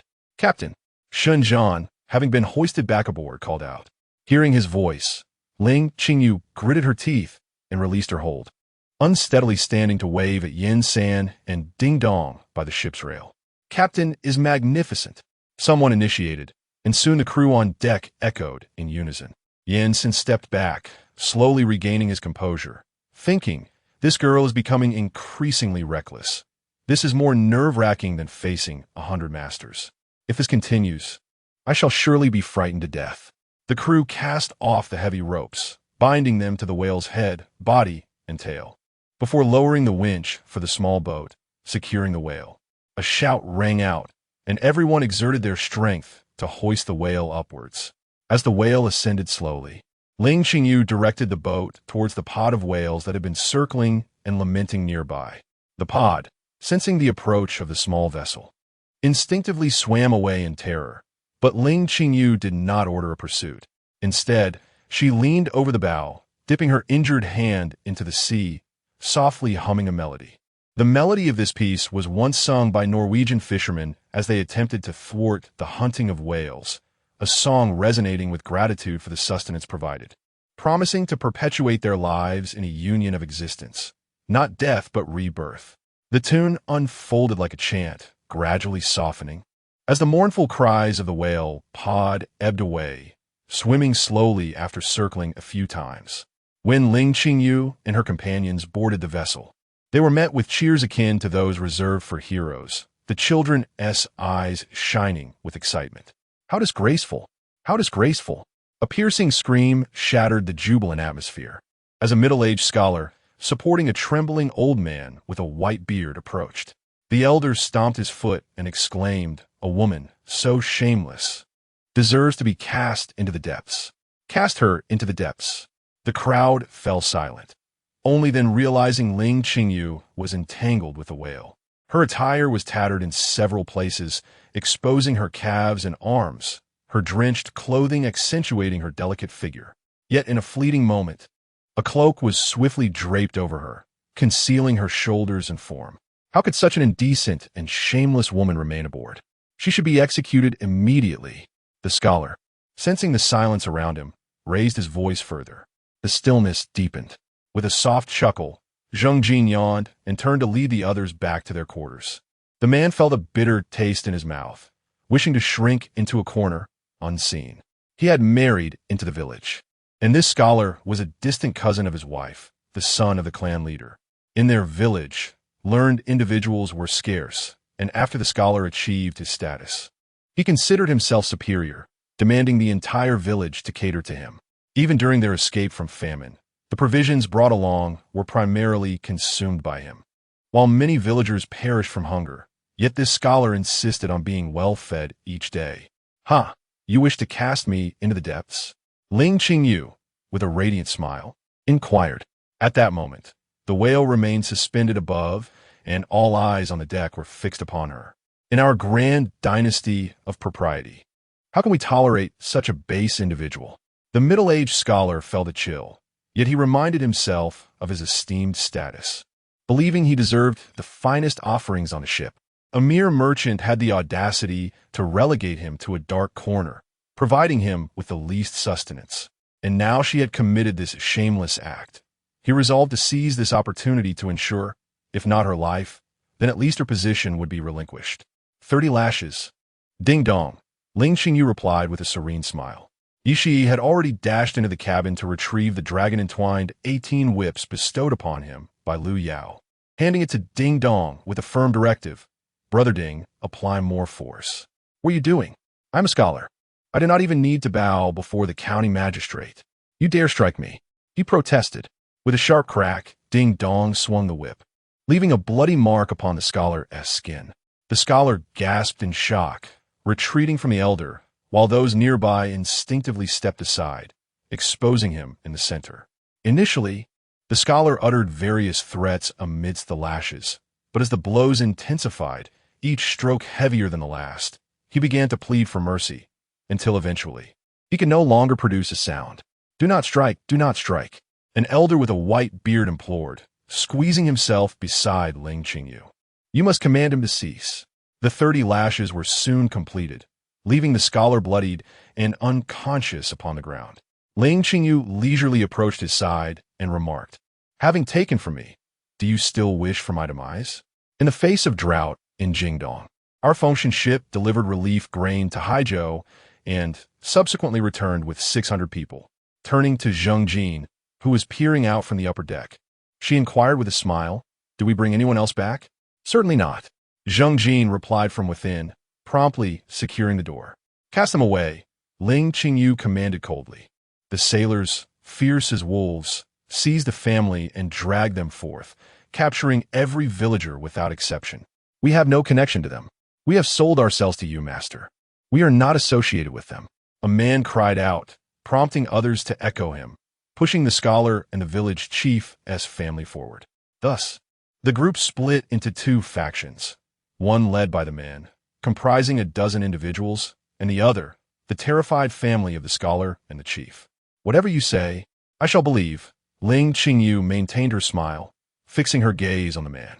A path opened on the deck leading to the ship's edge, as sailors urged them toward it. "I will kill you, Demonis." A man sprang from the group, brandishing a dagger and shoving aside the sailors as he charged at Ling Qingyu. Yet, as he moved, a flash of sword light appeared, and blood erupted forth. As the blade was slowly withdrawn from his chest, he attempted to speak, but could utter nothing before being kicked off the ship by Yen San. "Shark!" someone on the deck shouted. Looking at the sea, the blood from the man's corpse stained a vast area of the water, attracting numerous sharks. The body plummeted below the surface, where it was instantly beset upon and torn to shreds by the ravenous creatures. The man felt his legs tremble uncontrollably, a warm liquid trickling down his trousers. Seeing Yen San's hands unblemished, the surrounding sailors, now incensed, brandished their clubs. With a clenched jaw and a cry, they hurled the old chief overboard. A moment of shock passed among the others, but soon they reacted, pushing both the scholar's family and the chief's family off the ship's edge. The sea roiled beneath them, blood and debris floating upon the surface. "Master, forgive us. Spare our lives, and we shall serve you like cattle." The man led the others, and they all knelt, bowing their heads. One among the others on the deck followed suit, and soon, a sea of dark figures knelt in submission. "I am capable of saving you. Provided that you remain loyal and serve me diligently, you shall not be wronged. However, should there be any betrayal or deceit, should you disregard my commands." Ling Qingyu paused, her gaze sweeping slowly across the faces of those gathered on the deck. "I vow that in this life, I shall lead with unwavering determination with no divided loyalties. Should anyone transgress, they shall face dire consequences. The first to speak were several young men kneeling beside the gallows, followed by a chorus of oaths echoing around them. Take them down, Ling Qingyu commanded, pointing to the men, and then added, lower the fish. Ding dong, do you recall how to do it? I have yet to try my hand at this. You shall teach me, esteemed leader, Ding dong replied. Ling Qingyu meticulously explained the process, then returned to Yi Shi's quarters to freshen up. The whale lay upon the deck, its massive form occupying a significant space, while Ding Dong untied the ropes binding the young men and instructed them to assist in the butchering of the fish. How impressive our leader is, a young boy exclaimed, holding his sister's hand in admiration. Our leader is formidable, yet I find her to be quite beautiful, the little girl remarked, nibbling on her finger. At noon, everyone was served whale meat, and the servants received boxes of oil to soothe their chapped skin. Elder brother? A man inquired, noticing another who was holding fish meat without partaking. Huzang, when have we ever labored for others without a master striving for our sustenance? The man asked, is that even possible? Huzang chuckled, but suddenly recalled that the female captain must have hunted the whale not for her own benefit, scratching his head as he confessed. To be honest, I wish to serve this captain earnestly. What else do you wish to do? We have not only signed our lives away, but also sworn oaths. The man replied, patting Huzang on the back. This master is indeed worthy of our trust. Ah, be gentle. The heroic Ling Qingyu, furrowing her brow and shedding tears, glared at Yin San, who had been harshly rubbing her hand. Sister, with so many men present, is it necessary for you to risk your life? Yishi said, fanning her gently. I had not anticipated that the whale would be so cunning. Returning to ram the ship, Ling Qingyu lamented, her expression pained. Such occurrences should have been managed by Shan Zhan and the others in her meticulously crafted plan. With so many relying on you for their livelihood, what will become of their futures if you perish? Yin San applied the ointment forcefully to her hand. And what are the other ships? Who truly cares? Seeing the displeasure on Yin San's face, Ling Qingyu chose to hold her tongue. Do you understand what it means to lead? Yin San questioned. Ling Qingyu shook her head, and upon noticing the intensity in his gaze, quickly responded. It means guiding everyone toward a future of happiness, leading by example, and sacrificing oneself if necessary. If you alone lead by sacrifice, what need is there for subordinates? Yin San retorted, scratching her palm in frustration. A true leader emerges only when all their followers have perished. A supreme boss? Ling Qingyu responded. As he observed the increasingly unfriendly expression on the man's face, he swallowed hard and turned to Yi Shi, asking, Shi, the whale meat is delicious, isn't it? Gazing at the fragrant whale meat before him, Zheng Jin remarked to the accompanying officials, Brother Fong, I was not mistaken, was I? Do not underestimate that woman. She truly embodies the spirit of a heroine, and her methods are quite ruthless. Brother Fong took a bite of the meat and replied, however, this matter does not concern him. The head of the household has always shown them great respect. I believe it is they who are courting disaster. Zheng Jin narrowed his eyes, reflecting, it appears she does not intend to engage in human trafficking, but rather genuinely seeks individuals. Otherwise, she could simply deal with them privately. Why go to such lengths to establish her authority? A woman operating independently is already deemed of low status, especially as a merchant, and particularly as a maritime trader, which carries the highest risks. One cannot sustain themselves without considerable skill. That pedantic scholar has likely become foolish from his studies. Reputation and success mean nothing in the face of life, death, and hunger. They are akin to refuse. Brother Fong, Zheng Jin said, gazing out the window with a calm demeanor, we have executed this mission commendably and shall undoubtedly receive commendation from our superiors. Not only has the grain been safely transported, but we have also alleviated some of the resettlement issues for the disaster victims in Haizhou. Wouldn't you agree? County Magistrate Fong felt a thin sheen of sweat break out on his forehead and hurriedly replied, Indeed, this time. The head of the Ling family has been of great assistance to us. Upon our return, we must never mention the events aboard this ship, should word get out. While the people of the Ling family only dealt with those who attempted to assassinate Ling Qingyu, the rest were actions taken internally. Ling Qingyu may escape unscathed. But as overseers, we cannot evade responsibility. Chapter 41. Expansion nourished by the bounty of whale meat. When the ship arrived at Hangzhou Prefecture, the crew appeared rosy-cheeked and radiant, which aroused the skepticism of the officials welcoming the vessel. Are you certain these individuals are indeed the disaster victims purchased from Hangzhou? Indeed, Zheng Jin produced the official seal from Hangzhou as proof. It seems the calamity in Hangzhou is not as severe as reported, the official muttered, casting a glance over the group and roughly counting their numbers. He then instructed Ling Qingyu to make arrangements promptly, as the second batch of grain needed to be loaded. Do we have sufficient space for so many people? Ling Qingyu inquired of Cai Jingfang, who had accompanied the official. A few days ago, I noticed a weaving workshop along with a dyeing establishment was up for sale at a reasonable price, so I took the liberty of purchasing it. They can stay there for now, although it is somewhat distant. Walking them may take some time, Cai Jingfang replied. With so many individuals, if they were to run away, it would be challenging to pursue them. If they choose to flee, so be it. We only need those willing to stay, Ling Qingyu remarked, understanding Cai Jingfang's implication. Master, I have already arranged for a small courtyard by West Lake to be cleaned up. However, we have yet to prepare adequate furniture, though the rest is on order. Cai Jingfang added, glancing at the people on the ship. You also need a few days to rest. That works, Ling Qingyu nodded. This route was close to the coastline, and Ding Dong could manage it independently. Since her cabin had been requisitioned by the officials, she had been uncomfortable aboard the ship for several days. With no pressing matters at hand, she thought it best to let Ding Dong and Shenzhen lead the team while she took a much-needed respite. Lord Zheng, when do you estimate the grain will be ready for loading? Ling Qingyu approached Zheng Jin with her inquiry. Approximately 2 days, Zheng Jin replied, having just conferred with the officials. He too desired a moment of rest and did not wish to set sail immediately. That's good to hear. I wish to send a few individuals to escort these people to the workshop below. I shall not accompany the ship this time. I have instructed them to follow your orders, Ling Qingyu said with a bow and a smile. Indeed, it is wise for you to take a break, Ling. I have also received notification that it has rained in the past 2 days, raising the canal water level slightly.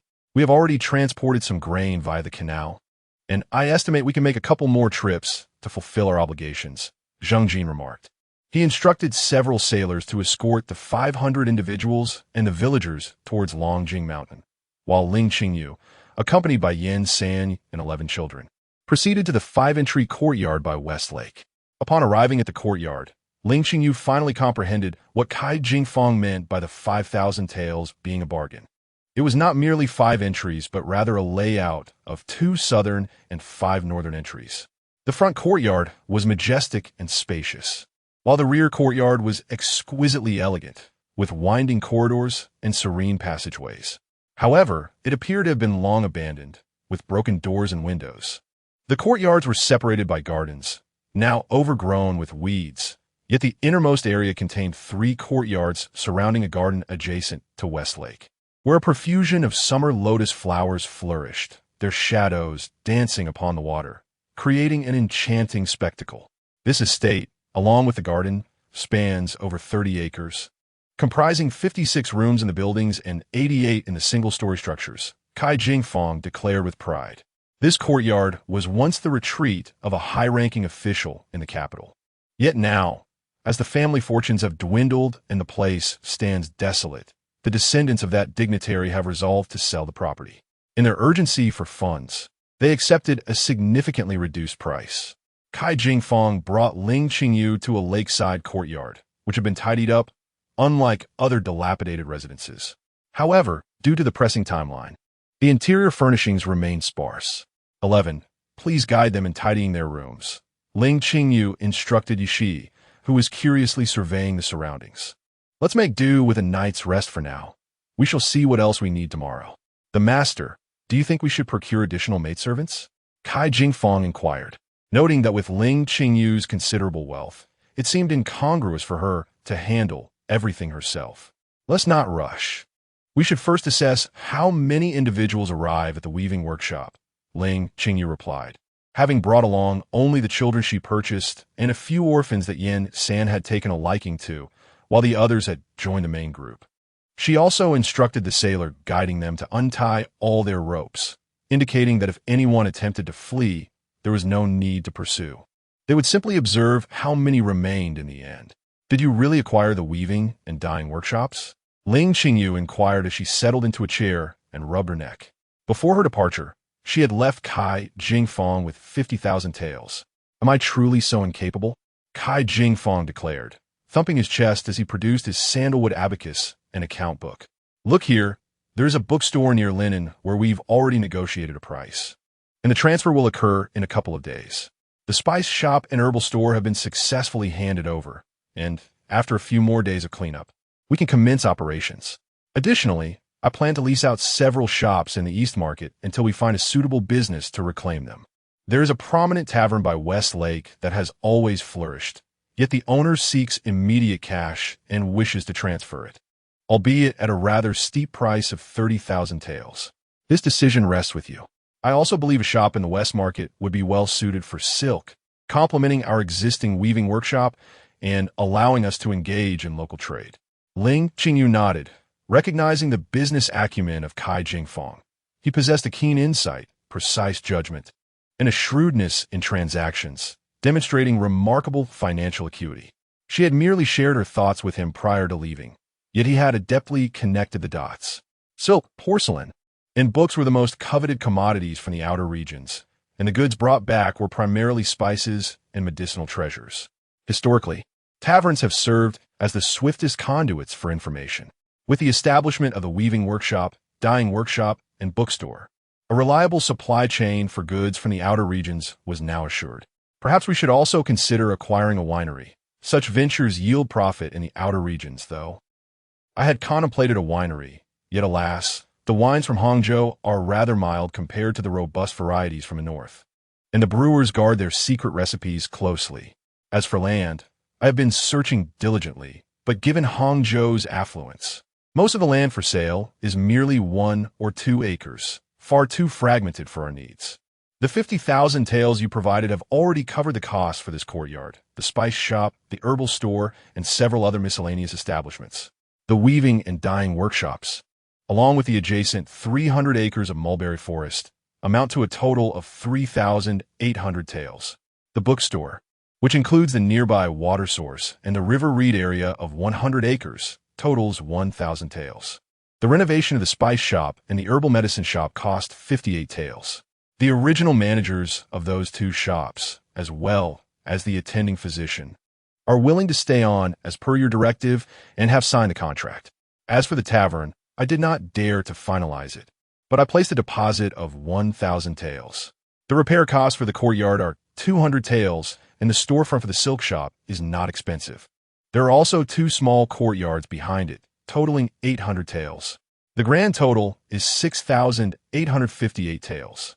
Kai Jingfong clacked away on the abacus.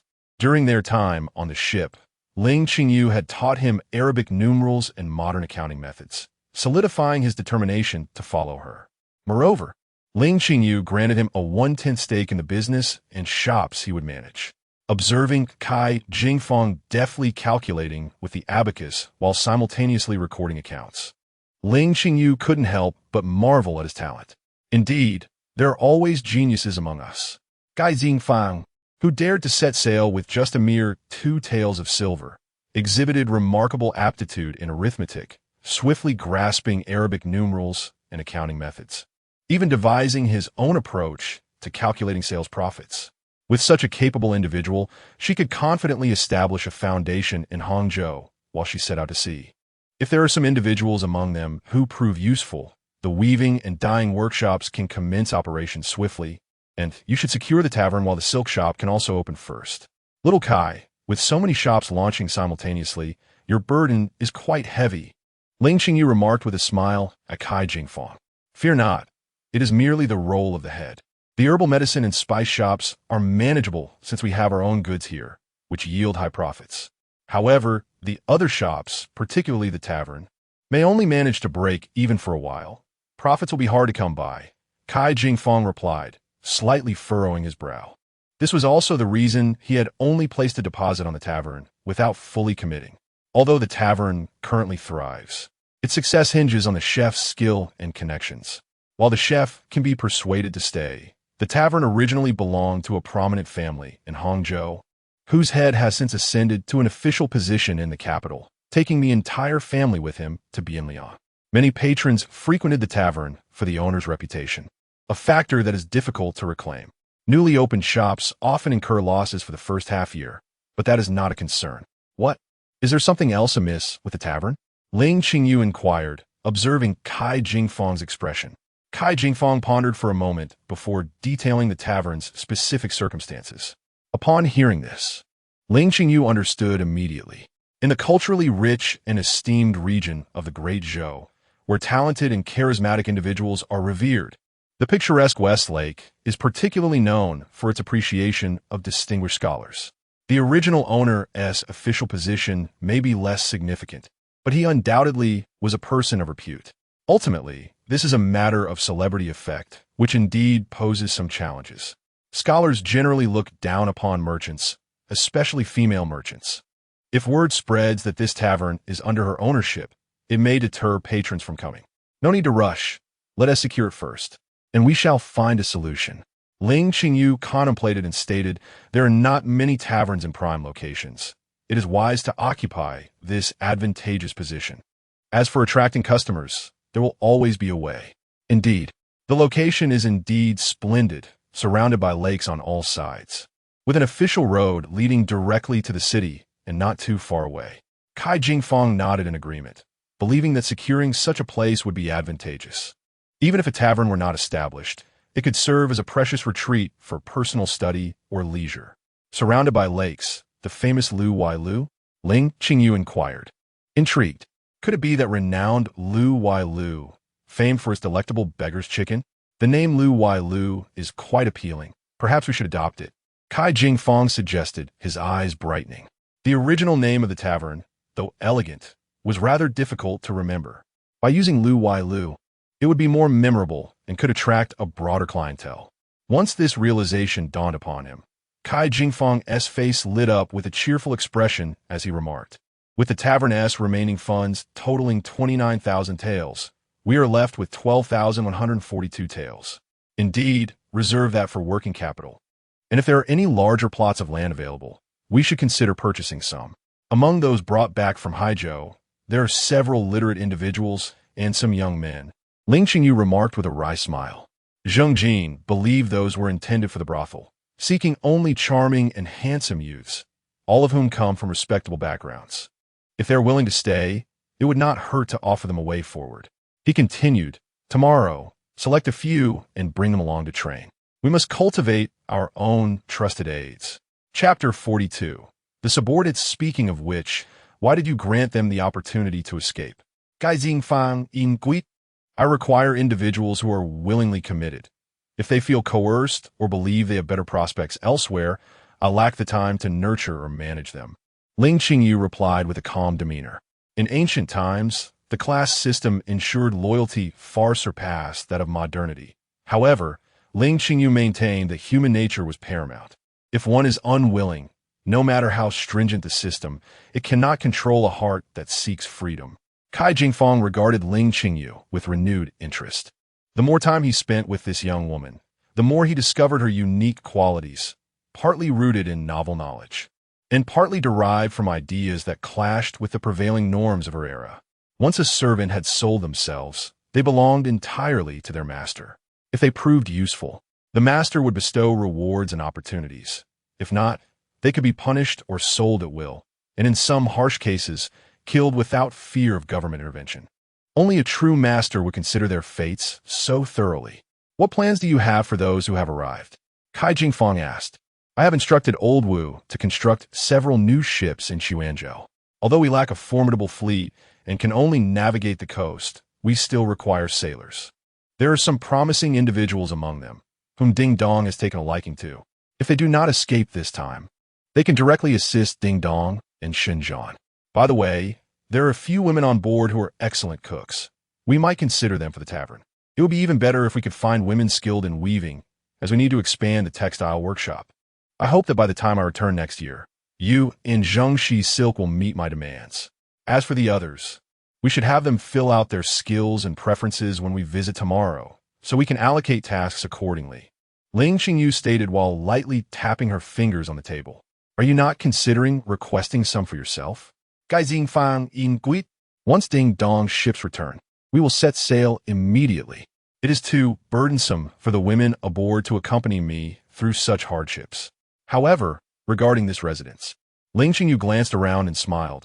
I find it quite pleasing. Please arrange for repairs and have someone assist me with maintenance. When I next visit Hangzhou, I shall reside here. Also, see if there are any ready-made small courtyards available in the city, preferably a few in close proximity, so we can move there together and manage affairs more easily. Staying here gives me an uneasy feeling. Ha ha, Kai Jingfang chuckled awkwardly, refraining from mentioning that this house remained unsold due to rumors of it being haunted. What we have to fear from ghosts? Who are we? We are individuals worthy of respect from heaven and earth. What are mere spirits compared to us? As darkness fell, Ling Qingyu suggested, "It is getting late. We should rest early. There is much to attend to tomorrow, and Ding Dong and the others will depart the day after." She stifled a yawn. Understood. Gai Fang Ziplit, tucking the abacus and account books into his robe before stepping out. Having spent several days aboard the ship, the most frustrating aspect was the lack of a proper bath. Once Kai Jingfang left, Ling Qingyu opened the door to call for someone to heat water. Adjacent to her main room, there was a small chamber that had been transformed into a bathing area. At that moment, several young servants were, under Yi Shi's direction, boiling water and pouring it into a large tub. Now, this is what one calls living. Slow down, Zizi, stop right there. Ling Qingyu called out to the little girl, barely 2 years old, who was straining to drag a wooden bucket. Don't do that, those children are too young. Let them rest for now. Noticing Yin San's slight nod of agreement, Yi Shi summoned the younger children, who were more of a hindrance than help, to one side. The courtyard boasted 5 main rooms, flanked by 4 side rooms on each side, along with 5 rear and 5 auxiliary rooms. Kai Jingfang had arranged for the servants to sleep in the common quarters of the rear and auxiliary rooms, while the 5 main rooms were designated for living quarters and study. The east side room was simply furnished with a bed, a table, 2 chairs, and a wardrobe, nothing more. After glancing at Kai Jingfang's head peering in, Yin San leaned back against the bed, indicating his satisfaction. This prompted Kai Jingfang to merrily make his way to the west side room. That night, Ling Qingyu enjoyed a restful sleep. Upon waking, she found the day had already brightened, and soft voices mingled with birdsong filled the courtyard. For a moment, she felt a sense of disorientation, as if she were back at her quaint countryside villa. She donned her robe and opened the door, finding several children at work, some tidying the courtyard while others tended to the plants. A little girl, spotting her, hurried to fetch a basin of warm water and dental tools from the kitchen. Where are the others? Ling Qingyu inquired as she washed her face with the water.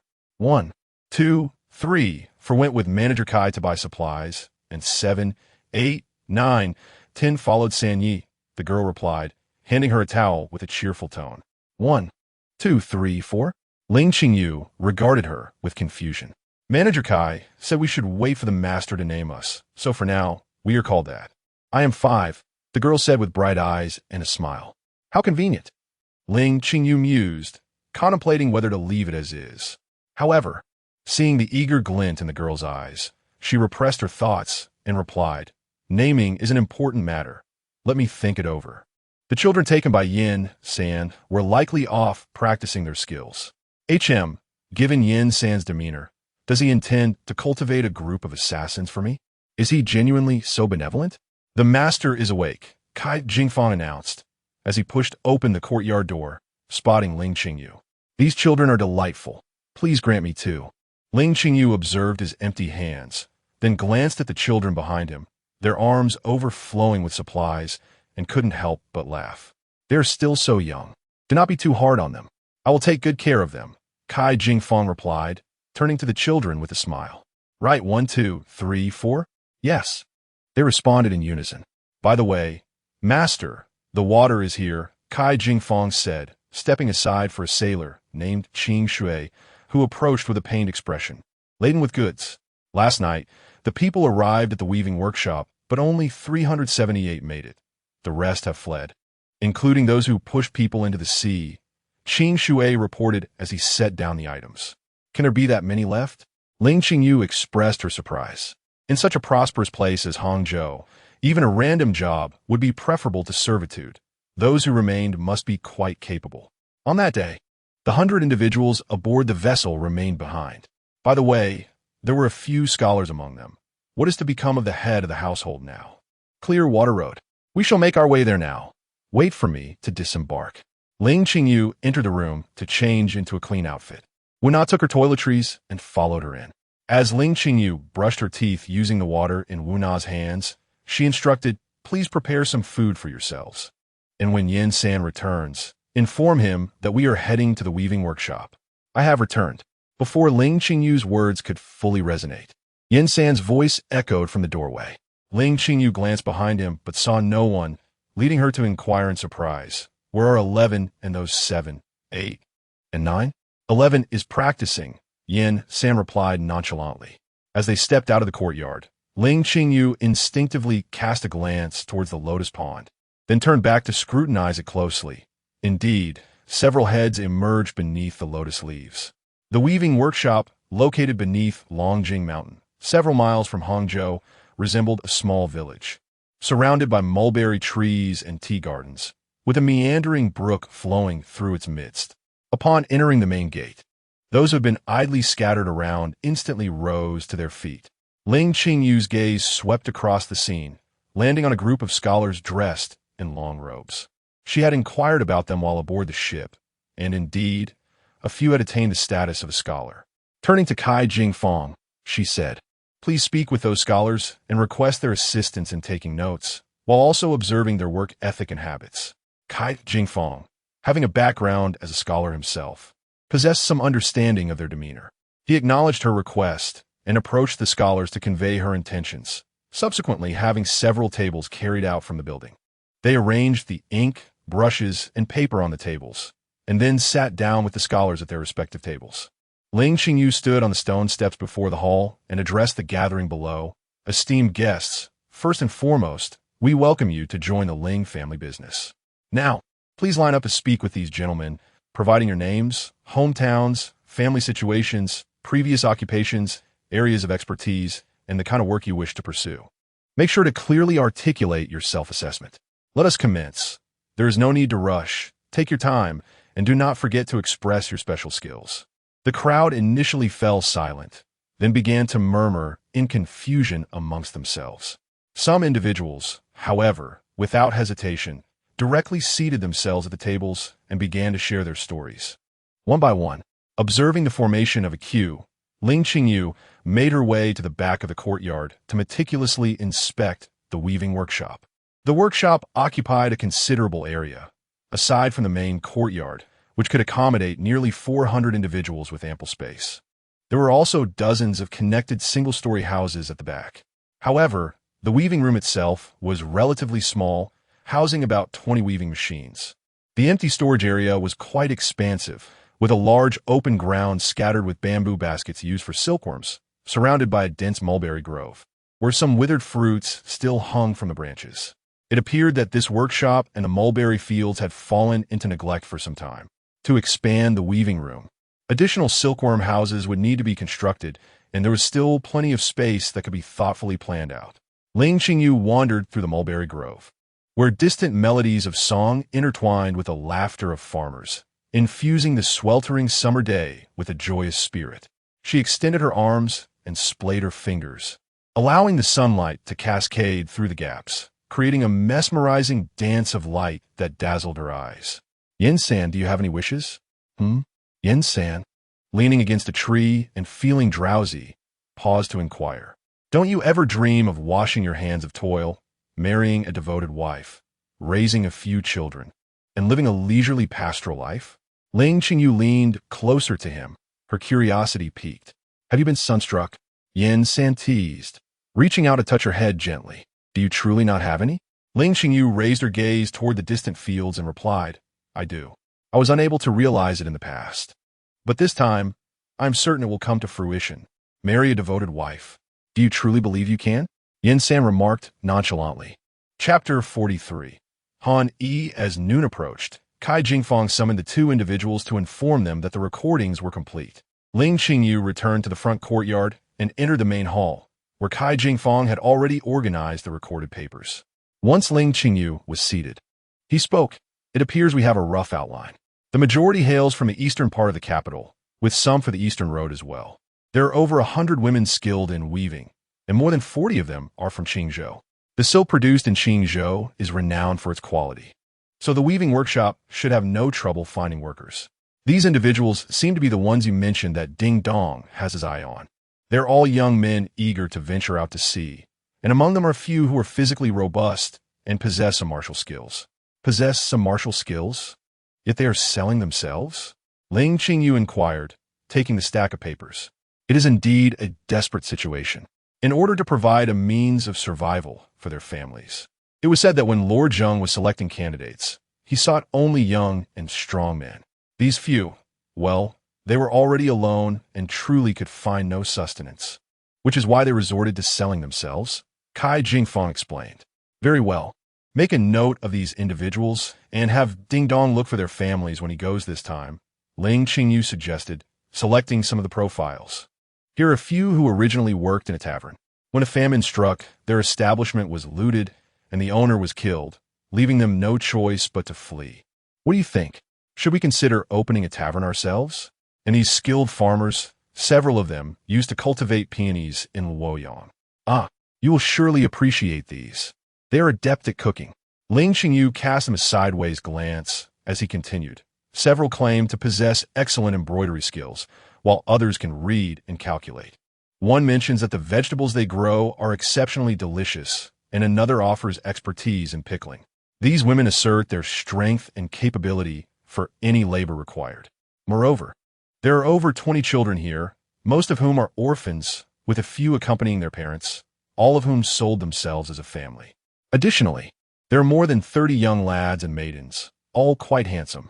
How do you propose we arrange them? Let those skilled in cooking and pickling work at the restaurant. As for the tavern, we should indeed establish one since we have a master already. The higher alcohol content typical of northern wines makes them suitable for external sale. The literate and numerate individuals can be entrusted to you to learn under the guidance of the former shopkeeper. Those with capability can be promoted to manager in the future. You may directly assign this group to Ding Dong. As for the others, it would be wise to have them remain by the West Lake in that courtyard's guards. The embroiderers can initially be placed in the weaving workshop to assess their skills. If their work proves to be truly exceptional and we find a suitable shop, we might consider opening an embroidery store, as Hangzhou undoubtedly has many highly skilled embroiderers. Acquiring more embroidered goods will be beneficial. As for these robust women, do you think they would be better utilized in the weaving workshop for miscellaneous tasks, or should they remain in the courtyard? Children, those accompanied by their parents, should stay with them. Those without parents may follow Yin San. Additionally, find a few teachers and arrange a place to establish a school. Some of these children are still quite young and should begin their education. As for these young girls, please help me find a suitable governess to guide them. Ling Qingyu rubbed his forehead and said, You and Yin San should part ways. Furthermore, since we are one family, let us try to keep everyone together. As he stepped out of the hall, a crowd gathered outside, eagerly awaiting Ling Qingyu's words. Clearing his throat, he addressed them. Everyone, regarding the tasks assigned to you. Manager Kai will provide detailed explanations shortly. I want to clarify something. We believe in rewarding those who work diligently. Each month will feature evaluations, and your wages will be determined by your actual performance. Those who excel may earn extra, while those who do not will regrettably receive nothing. If anyone consecutively receives 50 favorable reviews, I shall return their contract of servitude. However, after 10 consecutive unfavorable reviews, I must regretfully sell them off. Do you all understand? We understand, came the enthusiastic response from the crowd, their faces alight with unexpected joy at the prospect of regaining their freedom. What if we all receive good reviews? Will you return our contracts then? Someone jokingly inquired. Naturally, I have never gone back on my word, Ling Qingyu assured them. But if our contracts are returned, does that mean we cannot work here anymore? You could simply sell us again, someone nearby teased. All right, step forward if I call your name, and line up according to your assignments. Kai Jingfang announced, holding a stack of lists. Watching as everyone orderly lined up, Ling Qingyu approached the scholars and greeted them. "Gentlemen, how do you do?" "Greetings, master," they all bowed in response. These gentlemen were scholars, and had it not been for the natural disaster, it was likely that several would have achieved the status of Jinshi this year. "Please take your contracts back. For those who wish to continue their studies and examinations, the Ling family business is willing to provide support. If you are interested in collaborating with me, I have several shops in need of management. May I inquire about your intentions?" Ling Qingyu smiled. "Since I have already signed my contract, I cannot engage in such a deceitful act. It would be better to follow what the master has just outlined. If I receive 50 favorable reviews, will you then return my contract?" asked a tall young man, whose tattered clothing could not conceal his refined demeanor. "I, Tang Tiansheng, share the same sentiment as Brother Han," another added. "I, Zhou Hao, echo the sentiments of my two esteemed brothers," said yet another. The remaining three pondered for a moment before reclaiming their contracts. One spoke up. "I have some knowledge of accounting and could assist in managing the shop." Ling Qingyu turned to the other two, noticing their silence, which suggested they wished to continue their studies. He smiled and said, "If you two wish to pursue further examinations, you will need a place to stay. I plan to establish a school for the children. May I request that you teach them for now?" The two exchanged glances before responding. "That would be excellent. What is your name?" Ling Qingyu inquired of the first man. "Han-yi," came a reply. "Han Nexin." "No, it is Han, which means tree leaves," Han replied. "Indeed." Ling Qingyu glanced at Han a few more times, recalling what Kai Jingfong had mentioned about this name, noting the beauty of his calligraphy and his commendable character, though it remained to be seen what his actual capabilities were. Once Kai Jingfong had categorized the individuals, Ling Qingyu reviewed each one, cross-referencing their profiles before appointing the first batch of managers. The performance and wages in the weaving workshop were determined by the specific quantity and quality produced by each individual, and the same principle applied to the dyeing workshop.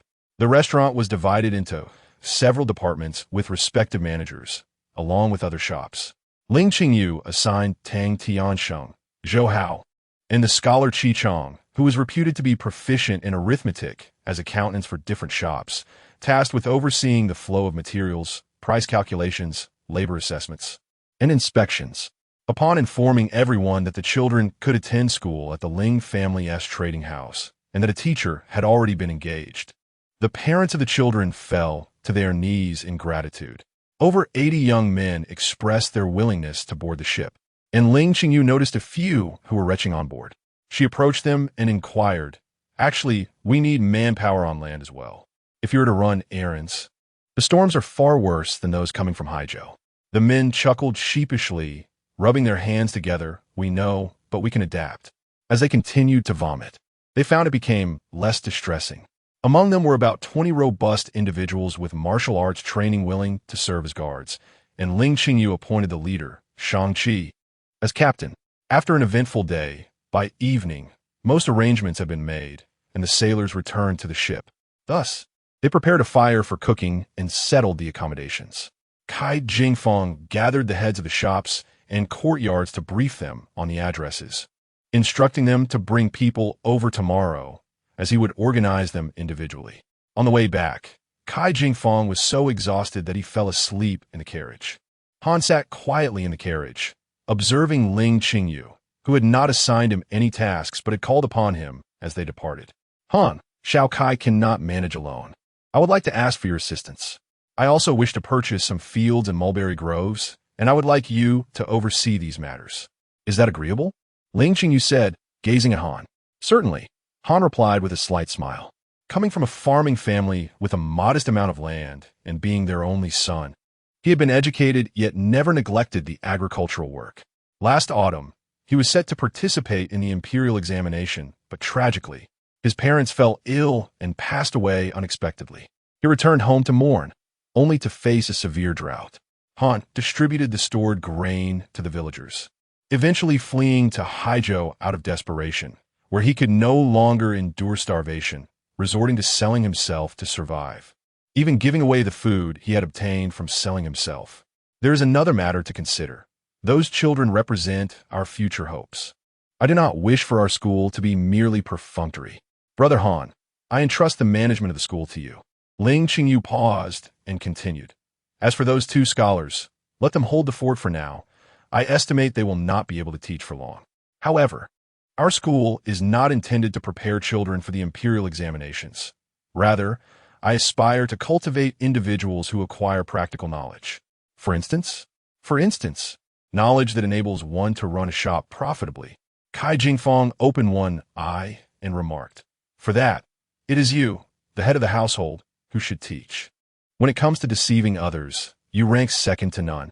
Xiao Kai, you and Brother Han must collaborate effectively. When I return next year, I wish to see that our Ling family business, our shops, weaving mill, distillery, restaurant, and soup hall are all thriving." Ling Qingyu blinked and added, "The courtyard by West Lake will require careful management. There is no rush. Let us see if we can purchase adjacent houses in the city. You all must have a place to reside." Understood. Kai Jingfong nodded, leaning to the side to continue sleeping. Thus, a foundation has been laid. Hangzhou is a metropolis with a population exceeding 1 million, an extraordinary figure in ancient times. Given my unfamiliarity with this era, I find myself fortunate to possess wealth and to have someone as talented as Kai Jingfong to help plant these seeds. Perhaps none of these seeds will sprout, and all may result in losses, but if even one succeeds or a few emerge from this group, my commercial empire will no longer be a mere dream. Maritime trade can yield substantial profits, yet these profits must take root and deeply integrate with the local economy, thereby creating greater opportunities. Ling Qingyu sensed that if she were to pursue her vision, it might lead to greater crises, but for now, with everything just beginning, such concerns were beyond her reach. In the following days, the shop, weaving mill, and school were set to commence operations, and goods needed to be procured for the Fengshan ship's voyage. Ling Qingyu, Kai Jingfong, and Han Fu were constantly on the move, only gathering in the evenings to share a meal and discuss progress. During this time, Ling Qingyu would engage Han Fu in discussions about agricultural matters.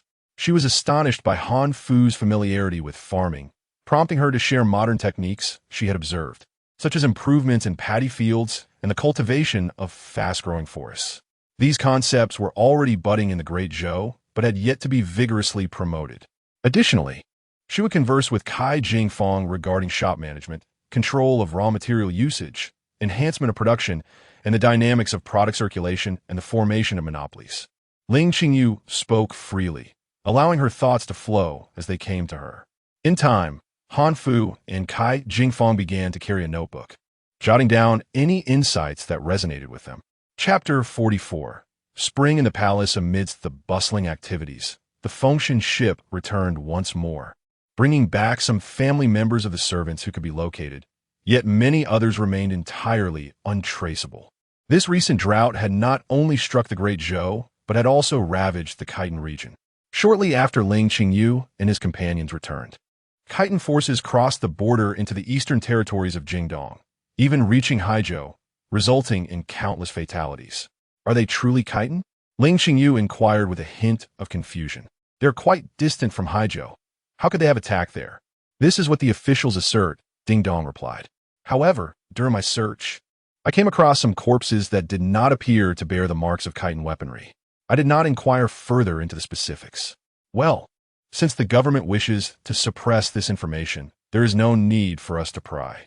Whatever lives we can save is a blessing. Beyond that, there is little we can do, Ling Qingyu remarked. Indeed, due to the ongoing conflict, Lord Zheng has stated that we need not transport any more grain. What do you think? Ding Dong asked, clearly reluctant to make another trip. Anyone in his position would find the state of affairs unbearable. He refrained from telling Ling Qingyu that the grain they had transported had not been distributed to the disaster victims. In fact, cannibalism had already begun in Haizhou, and many of the corpses they had seen bore signs of having been consumed, rendering any Khitan incursion unnecessary as the locals were perishing in droves. Yes, over the past few days, our shop has opened, and we have gathered nearly all our goods. If we load the ship today, we shall return to Chuanzhou tomorrow. Alas, even if the winds are unfavorable, we must set sail. You are in charge. I am out of funds, Ling Qingyu said, patting his purse with a grimace. Money truly does not last. A little here and a little there, and it is all spent. I will first take Song Yu and the others aboard to acclimate them. Ding Dong said, as he stood to leave. Ah, and do unload some precious goods for Shao Kai, Ling Qingyu added. Understood. After Ding Dong departed, Ling Qingyu sat for a while in the room before stepping into the courtyard. He was swift in action. Seizing the opportunity before Song Yu and the other laborers boarded the ship, he constructed several houses in the vacant lot beside the weaving workshop. Within days, he had established a school and brought the children there, while progress continued steadily in other areas. Quietly, 7 or 8 new shops had opened in Hangzhou. Yan-san chose only orphans, excluding those with parents or siblings. However, on the day the children were to be sent away, a diligent older brother, a boy named Gu Mengchen, knelt before Yan-san, pleading to be taken in. Ling Qingyu was unaware of what transpired between them, but ultimately, the boy changed his name and followed Yan-san. Finally, Ling Qingyu bestowed names upon the orphans. On the day they were named, a torrential rain fell upon Hangzhou, dark clouds enveloping the sky, rendering the world as bleak as midnight.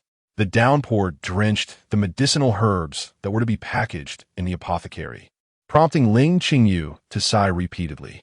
Thus, those who followed Yan-san were all given names beginning with Yi, while the subsequent names were inspired by thunder and lightning, fierce winds and sudden rains, and the delicate dance of snow and mist, totaling 16 in all. The remaining individuals were identified by their medicinal names: Ma Huang, Zi Su, Si Ni, Bai Zi, Gegen, Huang Lian, Sang Lu, Qing Gao, Bai Wei, Zeki, Ganzhu, Jing Xiang, Tian Xiang, Mo Yao, Zui Xiang, Zan Shen, Qian Gao, Ai Yi, and Su He Xiang, totaling 20. The younger children were sent off to school, with a few elder women assigned to care for them. Those who were slightly older and not chosen by Yan-san either accompanied Kai, Jingfeng, or Hanyu. Ling Qingyu selected 6 individuals: Xian Yi, Huang Lian, Zi Su, Zhe Qi, Song Zhu, and Su He Xiang, to remain by her side, intending to teach them the ways of boatmen. A few young girls were engaged with 2 nurturing matrons while also hiring a female teacher to instruct them in the arts of music, chess, calligraphy, and painting. Once the arrangements were made, the number of people in the courtyard diminished significantly. The girl referred to as Wu was given the name by Wei by Ling Qingyu, who took the remaining girls to the courtyard to study while attending to her needs. As August approached, the weather in Hangzhou grew increasingly sweltering. Upon stepping outside, Ling Qingyu was immediately met by a wave of heat. Bai Wei had just returned from outside with a block of ice and greeted Ling Qingyu with a smile, saying, "Miss, the third master has bought some ice. Now it won't be so hot." Once the arrangements were confirmed, Ling Qingyu instructed them to address her as Miss, as being called Madam by the caretakers felt rather awkward. "That sounds splendid," Ling Qingyu replied joyfully, then inquired, "Where is Yan-san?" "The third master is outside training with Yi Dian and the others. He said that if they do not meet the requirements, they won't be allowed on the boat." Bai Wei explained with a smile. "Yi Dian? Ah, why did I ever choose such a name?" Ling Qingyu lamented for a moment before saying, "I will stroll around the back courtyard for a while. If Shao Kai arrives, please tell him to wait inside and provide him with plenty of ice." On this sweltering summer day, a gentle breeze graced the banks of West Lake. In the garden behind, tall trees had already been planted, and a ring of willows lined the lakeside. Ling Qingyu had also instructed the planting of numerous large flowering trees and seasonal plants. Though the garden was not yet fully restored, it was adorned with lush foliage and vibrant blossoms. After a brief stroll, perspiration beaded on her skin, prompting her to seek refuge in a grove. She spotted a large tree with abundant branches and clean, sturdy limbs, and after moistening her palm, she embraced the tree and began a climb. The branches were 5 or 6 meters above the ground, offering a splendid view of the surrounding beauty, complemented by a refreshing breeze that brought a delightful chill. Ling Qingyu settled comfortably against a branch, gently closing her eyes. Suddenly, she sensed a gaze fixed upon her, stirring a flicker of unease within her. Upon opening her eyes, she saw a head peering down from several meters above, none other than Yan-san. As she prepared to speak, Yan-san suddenly hushed her, and then they heard voices approaching. "Ren, I have heard that someone has already purchased this courtyard. Is it appropriate for us to enter? One voice queried. What does it matter? It is merely a women's residence, with hardly any servants, another replied. Look at this back garden. We have entered without encountering a single soul. Indeed, but Run, why the impatience? It has been many days since we last saw Qingdi. Does he not miss his brother? Of course I do. Yet, with my brother newly married, it would be rather inappropriate to disturb him at this time. Chuckles that woman is no match for Qingdi. Hearing their conversation, Ling Qingyu was startled. Curious, she parted the leaves beneath her and peered downward. Beneath the tree walked two scholarly-looking young men, both dressed in pristine white robes, their appearances strikingly handsome. The taller one was broad-shouldered and dashing, while the other was slender and exquisitely beautiful. Both carried an air of effortless grace. As they reached the tree, the taller man grasped the smaller one's wrist and pressed him against the trunk. Slow down, brother, let me undress first, Qingdi murmured, his breath already uneven.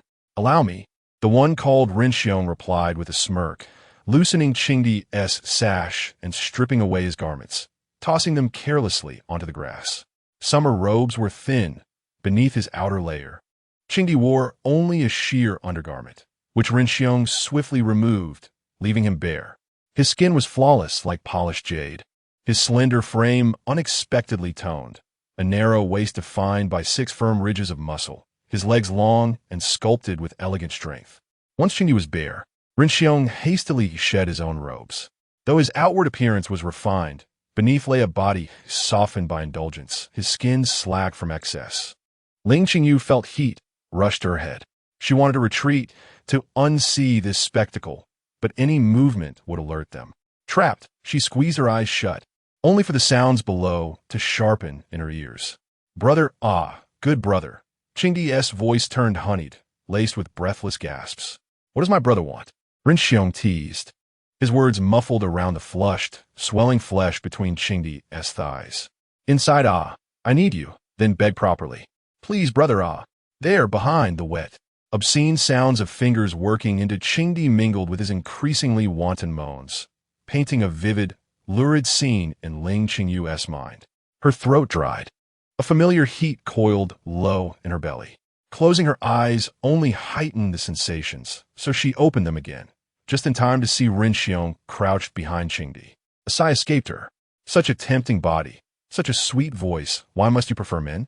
Her pulse roared in her ears, the raw intensity of the scene overwhelming. Then, a drop of blood escaped her nose, drifting lazily downward. With a guttural groan, Rinxiong tensed, spilling his release between them. As the crimson droplets of blood trickled from Ling Qingyu's nose, they fell beside the alluringly beautiful visage of Qingdi.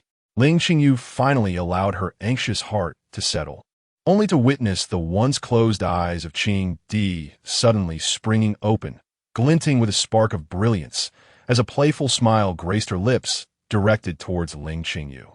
In that moment, Ling Qingyu felt as if her mind had short-circuited, yet her gaze remained steadfastly fixed below. She observed as Qingdi, after casting a flirtatious glance, leaned back, revealing her entire form to Ling Qingyu's view. It was then that she beheld the once robust little bird nodding gently at her before succumbing to relaxation. A belated thought crossed Ling Qingyu's mind. He had not climaxed? Run, panting after his release, embraced Qingdi and remarked, Qingdi, you are the most delightful, but alas, I have an appointment this afternoon. Otherwise, I would insist on battling with you for 3 more rounds. Qingdi pushed him away and proceeded to retrieve her clothes, pulling out a towel from within to clean herself, saying, Ren, are you meeting Lord Wang this afternoon? Congratulations on your promotion. Your future is indeed promising. As Ren watched her don her garments, obscuring her exquisite figure, he regained his composure and suggested, Qingdi, why not accompany me to Bianjing? With your intellect, you are bound to flourish. I think not, Qingdi replied, shaking her sleeve with a smile. You know, I am accustomed to freedom and cannot abide by constraints. Besides, your tavern is about to change hands. Why not treat me to another drink this afternoon? Ren hesitated for a moment, aware of the significance of the afternoon meeting and the inconvenience of bringing outsiders. Yet, Seeing the displeased pout on Qingdi's lips, he conceded, "Very well. While it is indeed inappropriate for anyone else to be present during my meeting, you may wait outside for me with a drink, and I shall join you once I am done. You think I crave your meager drinks? It is merely because you are departing soon," Qingdi retorted, waving her sleeve in irritation as she strode towards the exit. "Do not be upset, Qingdi. We shall go together. Rest assured, I will wait for you outside. Once I conclude my business, we shall reunite." Ren's voice faded into the distance, leaving the surroundings enveloped in silence once more. Chapter 45. Acquiring land. Ling Qingyu felt her entire body tense. Yet within her, a flame seemed to burn, leaving her in a state of despair, akin to wanting to weep without tears. Witnessing such fervent scenes on this summer day, she was not an inexperienced girl. She understood all too well that this sensation within her was desire. Unexpectedly, a voice floated beside her. "Did you enjoy that?" Yin San's voice broke through her thoughts, causing Ling Qingyu to startle and instinctively inquire, "Enjoy what? Do you relish watching men engage in such acts?" Yin San leaned closer, whispering in her ear, "Last time, on the boat, when you saw Yang Zhao, you nearly lost your composure."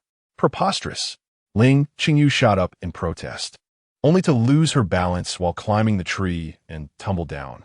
Yin San shook his head, nimbly leaping down to catch her mid-fall, landing gracefully on the ground. "Is that so? Then what else with your excitement?" Yin San regarded her with a sidelong glance, noting the remnants of blood around her nostrils. "Such fervent passion and yet no reaction? That is quite peculiar." Ling Qingyu's face flushed crimson, and she pointed an accusatory finger at him. "As my bodyguard, you witness someone trespassing into my residence, engaging in such disgraceful behavior, and you do nothing to intervene?" "Intervene?" Yin San scratched his nose, his gaze somewhat evasive. "I saw you enjoying the spectacle. How could you possibly see me enjoying it?" Ling Qingyu retorted, exasperated before spitting in disdain. "Two men together, engaging in such scandalous acts. Do they not fear the repercussions? They could be condemned for it. Why should that be strange?" Yin San replied, a hint of surprise in his expression. "There are many who appreciate male beauty in this world. Wealthy families often keep young men as companions, merely for amusement." Ling Qingyu felt a wave of melancholy wash over her, recalling that ancient China did not prohibit male affection.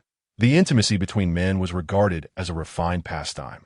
It was not uncommon for close brothers or friends to indulge in such encounters. "We should return. This courtyard is too expansive, and we lack sufficient manpower. With Shang-Chi and the others having gone to the ship these past few days, we must prioritize safety." Yin San observed her flushed face and shifting gaze, prompting a smile from him. "Indeed, we should head back. Shao Kai and the others should have arrived by now," Ling Qingyu replied, attempting to mask her embarrassment as she walked toward her courtyard. "When do you plan to set off?" Yin San inquired, following closely behind. With her birthday approaching, he worried she might forget. "We should depart as soon as possible. The situation in the north is dire. Hostilities may arise again." As the conversation turned serious, Ling Qingyu's expression normalized, her brow furrowing slightly. "During my recent trip to Chuanzhou, I utilized Fan Yi's connections to alter the identities of Yang Zhao and the others. However, if war breaks out into Zhou, we may need to gather these soldiers once more. It's best to leave swiftly while nothing has transpired. This way, it won't be considered concealment." Upon reaching the front courtyard, Kai Jingfong and Han Yi had just arrived, both wearing expressions of concern. "What troubles you?" Ling Qingyu took the damp cloth soaked in icy water from Bai Wei, washed her face, and inquired, "Has Ding Dong mentioned it to you?" "There have been reports of cannibalistic incidents in the Jingdong Road area," inquired Kai Jingfong. Ling Qingyu paused for a moment, recalling Ding Dong's words, and sighed. "Even so, what can we do? If war erupts in the north, it is likely to affect Hangzhou. What do you think? Should we consider scaling back?" Han Yi pondered for a moment before responding. Such a substantial investment could become troublesome if the authorities decide to intervene. "No need for that. The situation in the north will not impact Hangzhou, and our investments are not extensive," Ling Qingyu replied as she settled at the table, her fingers instinctively tapping on its surface. "In fact, the north will have a surplus of idle land available. If we could acquire some. If it's about purchasing land in the Jingdong Road area, I can accompany Shang-Chi and the others, Han offered. Yes, but it is somewhat perilous at present. We shouldn't venture too far. The Jingdong Road region is suffering from severe drought, leading to an inevitable rise in grain prices in Bianliang and Huainan. Unfortunately, we cannot engage with grain at this time. Instead, take Shang-Chi and the others, ensuring you have adequate protection, and venture to Huainan to acquire some fields and woodlands. Subsequently, we can consider resettling some disaster victims, providing them with farming tools and seeds for the next planting season. As for the rent, we can collect 3 or 4 dough in the first year. However, if the situation deteriorates, return promptly. Safety is paramount. Ling Qingyu contemplated for a moment before continuing. Rain has begun to fall recently, so it is likely that conditions in the north will improve. If we can procure land to resettle disaster victims, it would be a tremendous act of benevolence, Han remarked with a hint of a smile. The north differs greatly from the south. It is dominated by wealthy clans that heavily exploit the tenant farmers. Typically, a mu of land demand a rent of 6 or 7 dough or more, leaving tenants barely able to sustain themselves. During this severe drought, many affluent landlords have callously insisted that tenants pay rent despite their inability to harvest anything, which has, in a sense, exacerbated the disaster. If Ling Qingyu successfully acquires farmlands, resettles disaster victims, supplies them with tools and seeds, and lowers the rent, it would indeed be a godsend for those affected. Let us not speak of great benevolence. We are merely doing what we can. And I also have my own interest in the farmlands. Ling Qingyu chuckled lightly. After all, these matters should be addressed through the machinery of the state. As a modest merchant, how much could she truly accomplish? Moreover, she preferred not to act without some personal benefit. Given the current situation, lands in the north would undoubtedly be quite affordable, but the wealthy clans would also be vigilant. It was not guaranteed that they could acquire the land. Even if successful, sufficient labor would be necessary. Ultimately, it is a matter of mutual benefit, and she did not consider her actions as particularly altruistic. Ling Qingyu produced a banknote worth 100,000 taels and handed it to Han saying, "Brother Han, there is no need to force the issue. If affluent families begin to contend for the land, simply withdraw. We can focus on areas that are currently of lower quality but are adjacent to forests and water bodies. By constructing our own irrigation systems, we could enhance the productivity of the fields." Upon receiving the banknote, Han Yu felt a tremor within him. He had anticipated that Ling Qingyu would offer no more than 30,000 taels. The current land prices in the north were remarkably low, with an acre costing merely 1 tael of silver. 100,000 taels. What a monumental sum that represented. The drought in Huainan was not as severe as one might think. Thus prices wouldn't plummet drastically. Moreover, expenses for farming tools, plowing oxen, and seeds should not be overlooked. In essence, one must act accordingly to the circumstances. Observing Han Yu's expression, Ling Qingyu surmised his thoughts, yet acquiring land from affluent families was inherently a challenging endeavor. Having more funds would certainly facilitate the process. Han Yu rose, adjusted his garments, and bowed deeply without uttering further words, securing the banknote and stating, "Time is of the essence. I shall gather my men and proceed immediately." "Yes, bring Shang-Chi along. You shall traverse via the canal." Ling Qingyu instructed Shang-Chi, who stood at the door. "Shang-Chi, accompany Mr. Han and ensure his safety." "Understood," Shang-Chi replied, and together with Han Yu, they departed. "You seem quite at ease with him." Without offering further instructions, Kai Jingfang remarked once Han Yu and the others had left. "He possesses far greater knowledge about agricultural matters than I do. No instructions are necessary." Ling Qingyu responded with a smile. Each has their own expertise. She understood that in feudal times, land was of paramount importance. However, the specifics of managing it, while she had encountered organic farms and modern agricultural practices, none of those were suitable for the present context. Even if they were, her knowledge was superficial. Who could fathom the myriad complexities involved? Such matters were best left to professionals.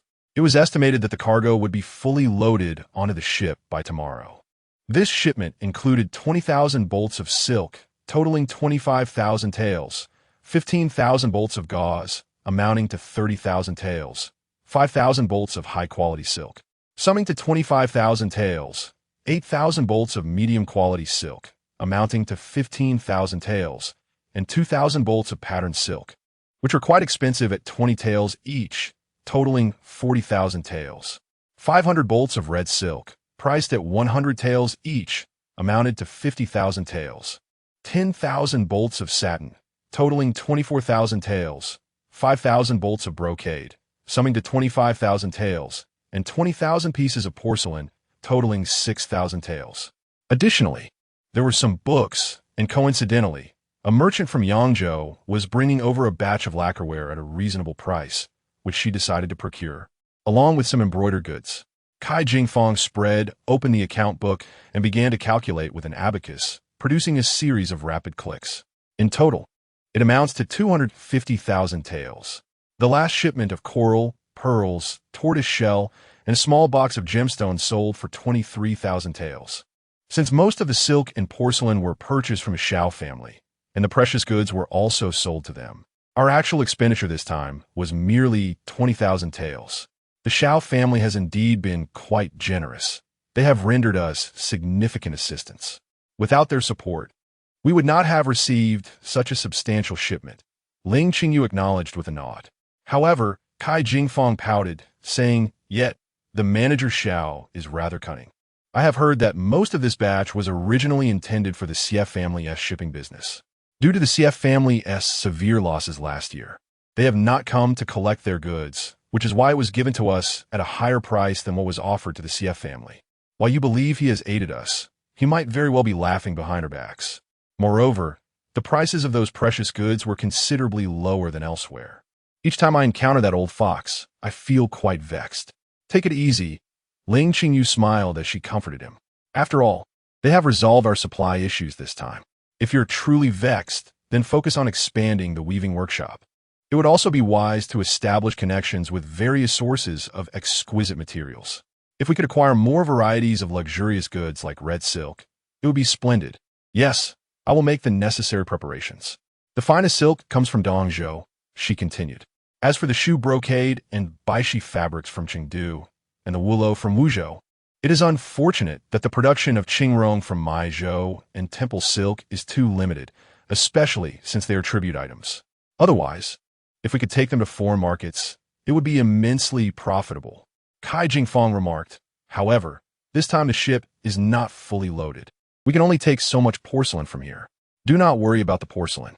Lord Fan has already sent word that a new batch of official kiln porcelain has arrived. The empty space in the hold is perfectly suited for it." Ling Qingyu calculated quietly in her mind. "Well, over 1,000,000 taels of silver have dwindled to less than 100,000. It seems we must bring back some goods without any cost. Let's load the ship tomorrow and set sail. By the way, Xiao Kai, we should secure a small courtyard in the city," Ling Qingyu said with a pained expression, lamenting how the money flowed like water. "Understood. I shall take my leave then," Cai Jingfang replied, gathering his belongings to prepare for their departure the next day. "Are all the children coming along?" Ling Qingyu turned to inquire of Yin San. "Yes." Yin San nodded. "The tide of the Azure Sea can only be mastered amidst the waves, and Fengshan Island is an excellent location. Shall we stroll through the streets, then? Let's see if there is anything else we need to bring along." Chapter 46. Yin Shi strolling through the streets under the blazing sun was indeed a laborious task. By the time Ling Qingyu returned to the courtyard, burdened with an array of packages, she felt utterly exhausted. Yin San observed Ling Qingyu sprawled on the bed, refusing to move an inch, and remarked, "I will take the items to the ship. You stay put and do not wander off." Ling Qingyu shot him a sidelong glance, gesturing toward her waist, indicating that she had no intention of moving. Yin San chuckled softly, shaking his head as he approached the bedside and gently massaged her from shoulders to feet. After hearing her contented hums, she drifted off to sleep. He then released her, exited the room, and casually closed the door behind him, addressing by way, "I will assist she and the others with the cargo. You all tidy up tomorrow. Manager Kai will send someone to take you to the weaving workshop." "Yes, third master," Bai Wei replied, half crouching in a respectful gesture. Once Yin San and his companions departed, she stood up, discreetly wiping the sweat from her forehead. Whenever third master Yin was alone without the young lady beside him, He exuded an icy demeanor that instilled an involuntary sense of trepidation. Ling Qingyu did not sleep for long. The oppressive heat stirred a restless feeling within her, as if a wave of warmth surged through her body. Alas, it was indeed the fault of that morning's activities.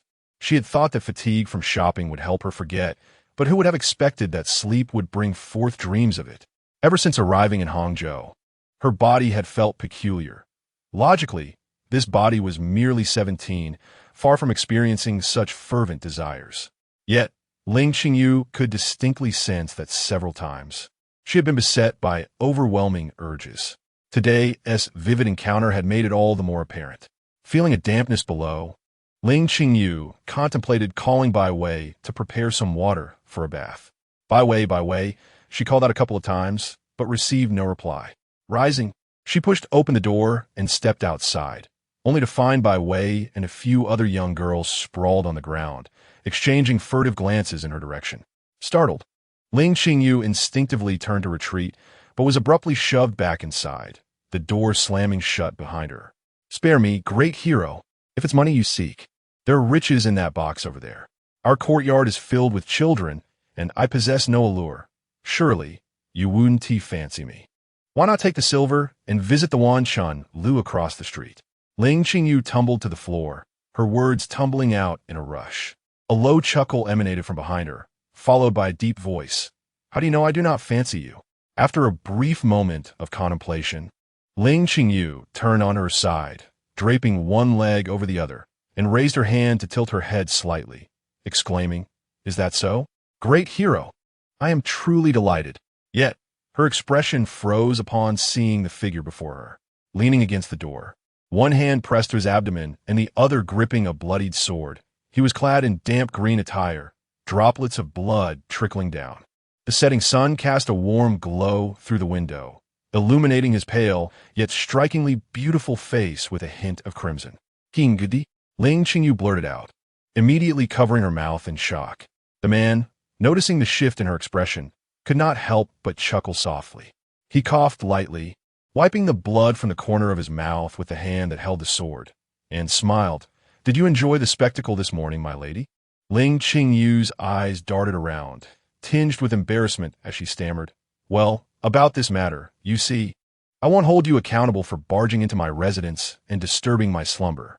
Let's consider this settled, shall we?" Noticing the man remained silent, she tentatively called out, "Hero Qim, I am Yin Qi. Please refrain from calling me that." Yin Qi shot her a sideways glance. "Yin Qi?" Ling Qingyu sprang to her feet, inquiring, "What is your relation to Yin-san? You know Yin-san?" Yin Qi responded, astonished. As she leaned closer, he brandished his sword and warned, "Do not approach." Indeed, there was a connection. Ling Qingyu scrutinized him and remarked, "If you do not tend to your injuries soon, you may meet your end. Release the pressure points on my maidens, and I shall kindly assist in your treatment. Rest assured, as a friend of Yin-san, I harbor no ill will towards you." A friend of Yin-san? Yin Qi regarded her as if she were a curiosity, only to witness her fearless act of pushing aside his sword and placing her hand on his shoulder, supporting him with a firm grip. "Keep your sword away, lest you harm someone," Ling Qingyu said disdainfully, taking the weapon from his grasp and placing it upon the table, then half supporting, half carrying him to the couch by the window. "The pressure points on those girls will be released shortly," Yin Qi remarked as he reclined on the couch. He had merely escaped here on sheer willpower. His vital energy was nearly depleted from the pressure points, and he had only been able to lean against the door to keep himself upright. Whatever this woman intended to do, he found himself unable to resist. Yet, he was astonished that someone who had seemed so terrified at the outset could manage to overpower him in such a manner. Did women not typically scream in terror at the sight of a sword? As Ling Qingyu observed him collapse onto the couch, the pristine white mat was immediately stained with a large patch of red. Frowning, she removed his hand from his abdomen and gasped in horror.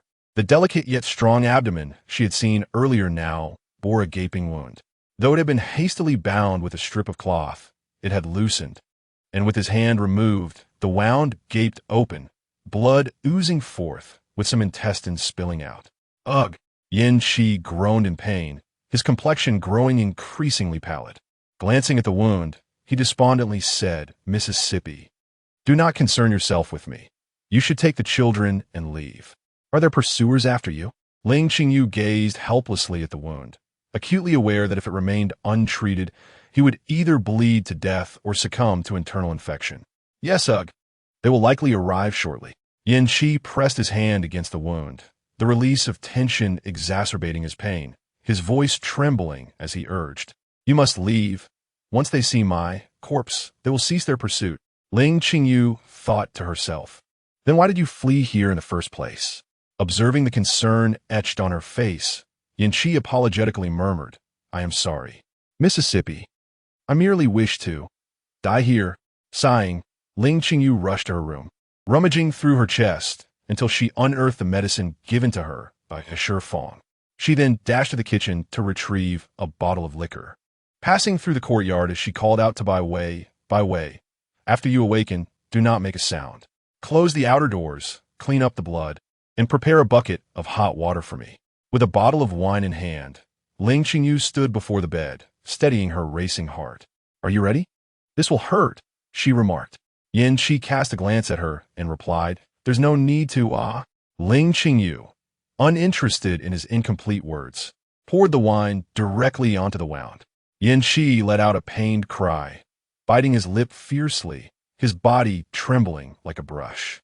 Ling Qingyu retrieved a bottle of what was said to be a miraculous healing potion, effective for minor cuts and needle pricks, as per He Fong's claims. She emptied the entire contents onto the wound, and then took out a box of ointment, recalling that Yin San and the others had previously used it.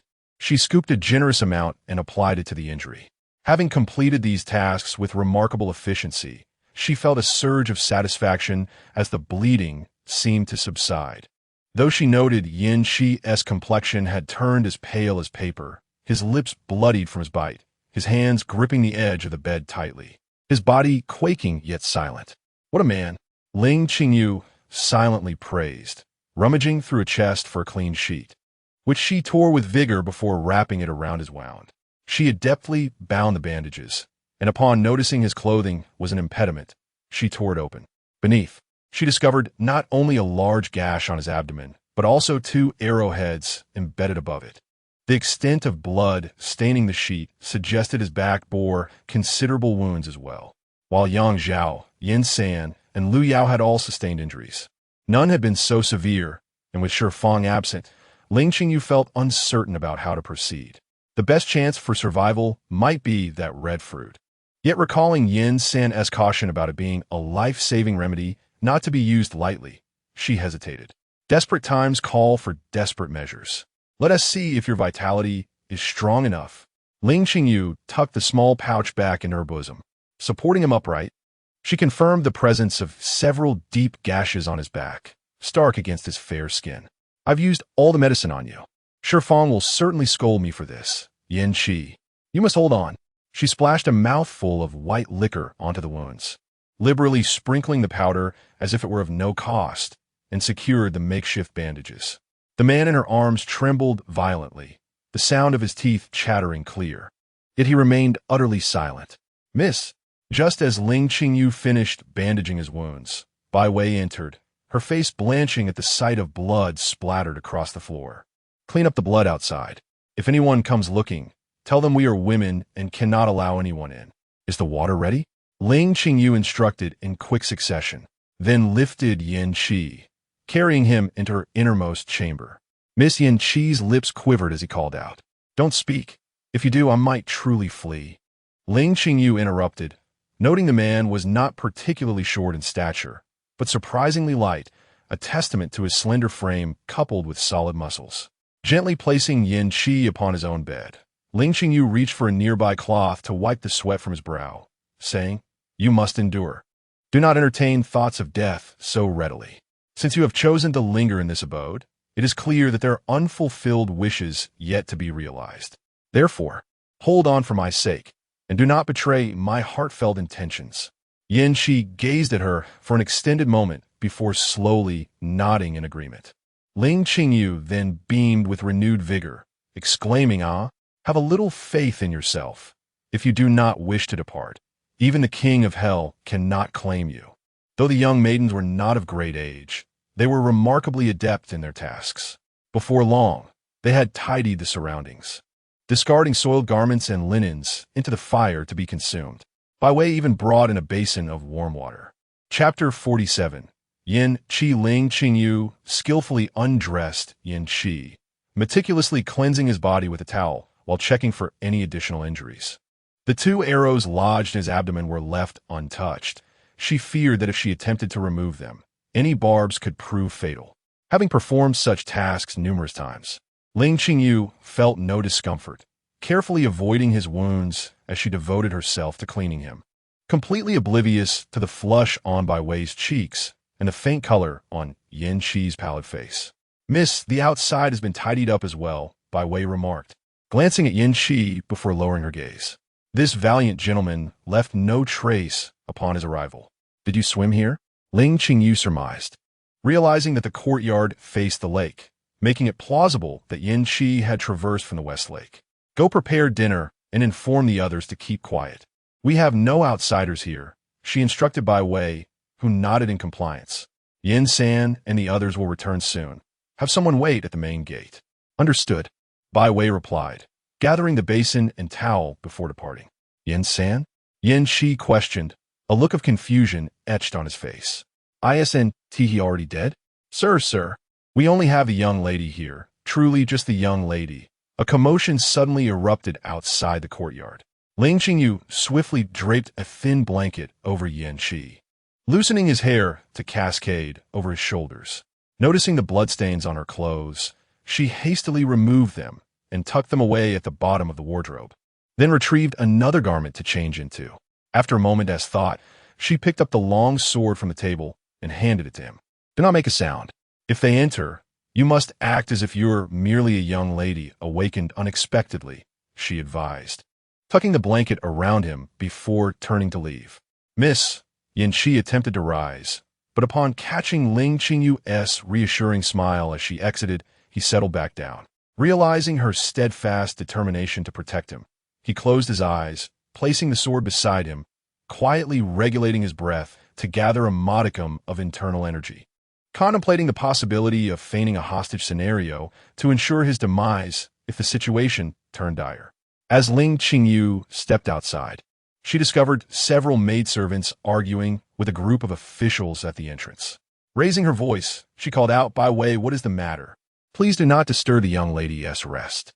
The maidservants paused momentarily, and the door swung open, revealing a leading official who entered and declared, "If you continue to obstruct official business, you shall all be taken into custody." "Sir, we are unaware of your intentions for intruding upon our private residence," Ling Qingyu interjected, positioning herself before the official. "Our young lady has connections with Lord Zhao. Do you not fear that we might report your actions?" "Hey, you little girl." The official began to raise his hand to strike her, but was halted by another official who had just entered. That official scrutinized Ling Qingyu and inquired, "Who are you? Where is the owner of this household?" "I am Huang Lian, a maidservant attending to our young lady. She is currently resting, having just returned from assisting with the grain transport for the Hangzhou government, and is quite fatigued," Ling Qingyu replied, lifting her chin defiantly. The officers had also heard of the incident regarding the Fengshen, nodding in acknowledgement as they stated, "We are on official business. This afternoon, someone attempted to assassinate Lord Wang, and we are tasked with pursuing the culprit. We must search this residence." Ling Qingyu's expression turned to one of shock, and exchanging glances with Bai Wei and the others, they all displayed a collective look of bewilderment. Ling Qingyu then said, "Esteemed officer, we are but women here. The men of our household have gone to prepare for tomorrow's sea voyage. It may not be appropriate for you to search the premises." A household of women. What is there to be so particular about? Who knows how many men are hidden away in the shadows? Everyone understands the implications. There is no need for pretense. One of the officers scoffed. Ling Qingyu's face darkened at this remark, which implied that a household of women was akin to a den of ill repute. Gritting her teeth, she changed her tone and said, "Officer, although our young ladies are merchants, we still uphold our dignity. Might you grant us some leniency?" The officer, blocking the others who were about to speak, smiled and replied, "Lord Zheng has praised your family's integrity. However, we are ordered to pursue the culprit. Given your proximity to West Lake, should the assailant land and disturb your young ladies, it would not be ideal. Therefore, it is best that we assist you in this matter." Realizing that the search was inevitable, Ling Qingyu bit her lip and declared, "Very well, by way. You guide the officer through each room, but be cautious not to disturb the young ladies." In no time, the back courtyard had been inspected, and the leading officer pointed toward the main house, indicating that Ling Qingyu should lead the way. As they walked toward the main room, Ling Qingyu pleaded, "Officer, please consider our young ladies. Should they be awakened, I would surely be punished." The leading officer merely smiled, offering no response, and followed her into the main room. They passed several adjacent chambers, and upon reaching the master bedroom, he lifted the curtain, intending to enter. "Ah, Yongbyon?" A languid voice emerged from within, delicate and sweet, causing one's heart to flutter. The officer paused, peering in. Within the half-drawn curtains, a figure lay on the bed, long black hair cascading over the pillow, the thin blanket revealing the graceful curve of her form. Beneath the veil of her hair, a lovely profile could be seen, her long eyelashes fluttering like the wings of a butterfly, as if she were on the verge of awakening. The officer promptly withdrew his foot and stepped back, addressing the others outside. "There is no one else inside. Let us proceed to another location." Once the others exited the courtyard, Ling Qingyu contemplated briefly before rushing back inside to fetch a silver note, then turning to pursue them. The officers were moving slowly, having not gone far. Ling Qingyu feigned breathlessness as she caught up to the lead officer, saying, "Officer, please wait." The officer halted and regarded her with a smile.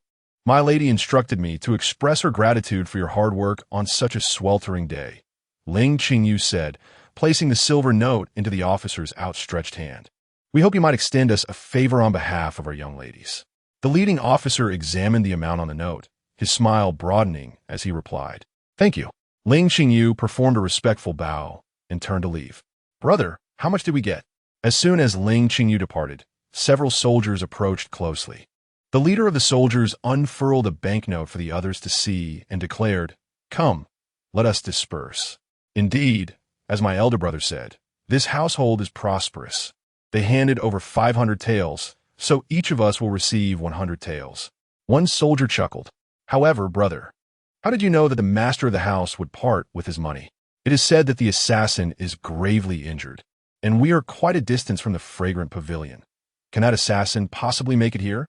What if that woman informs Lord Zheng?" Another soldier questioned, puzzled. "Naturally, he can't swim over. However, that woman, having been seen by our elder brother in such an undignified state, would never dare to disclose this matter, even if it meant her life. Besides, she is likely to pay us to keep our silence." Another soldier replied with a laugh, "Let this matter end here. We must remain discreet. The master has some formidable subordinates and good relations with Lord Zhao and Zheng. Today, we are fortunate that their men are absent. Remember, once the money is in hand, this matter must be buried deep within our hearts," the leader of the soldiers advised earnestly. As they exited, others wished to enter and search. Upon seeing them come out, one inquired, "Have you searched inside?" "We have searched. Only a few young maids were present. I suspect the assassin fled towards the east," the leader of the soldiers responded. "Indeed, he couldn't have run too far. Let us search in that direction," came the reply. Ling Qingyu closed the door, her heart racing. The individuals in her courtyard were unskilled in martial arts, while the soldiers were armed. If they had discovered anything, she feared none would escape. In the moment of action, she was driven by adrenaline, but now a wave of dread washed over her. "Miss," observing Ling Qingyu's pale complexion as she patted her chest, Yanqi felt a warmth surge in his long, cold heart. He gently called out, "Ah!" Ling Qingyu was taken aback, raising her eyes to find Yanqi gazing at her, his eyes like pools of azure, their meaning elusive.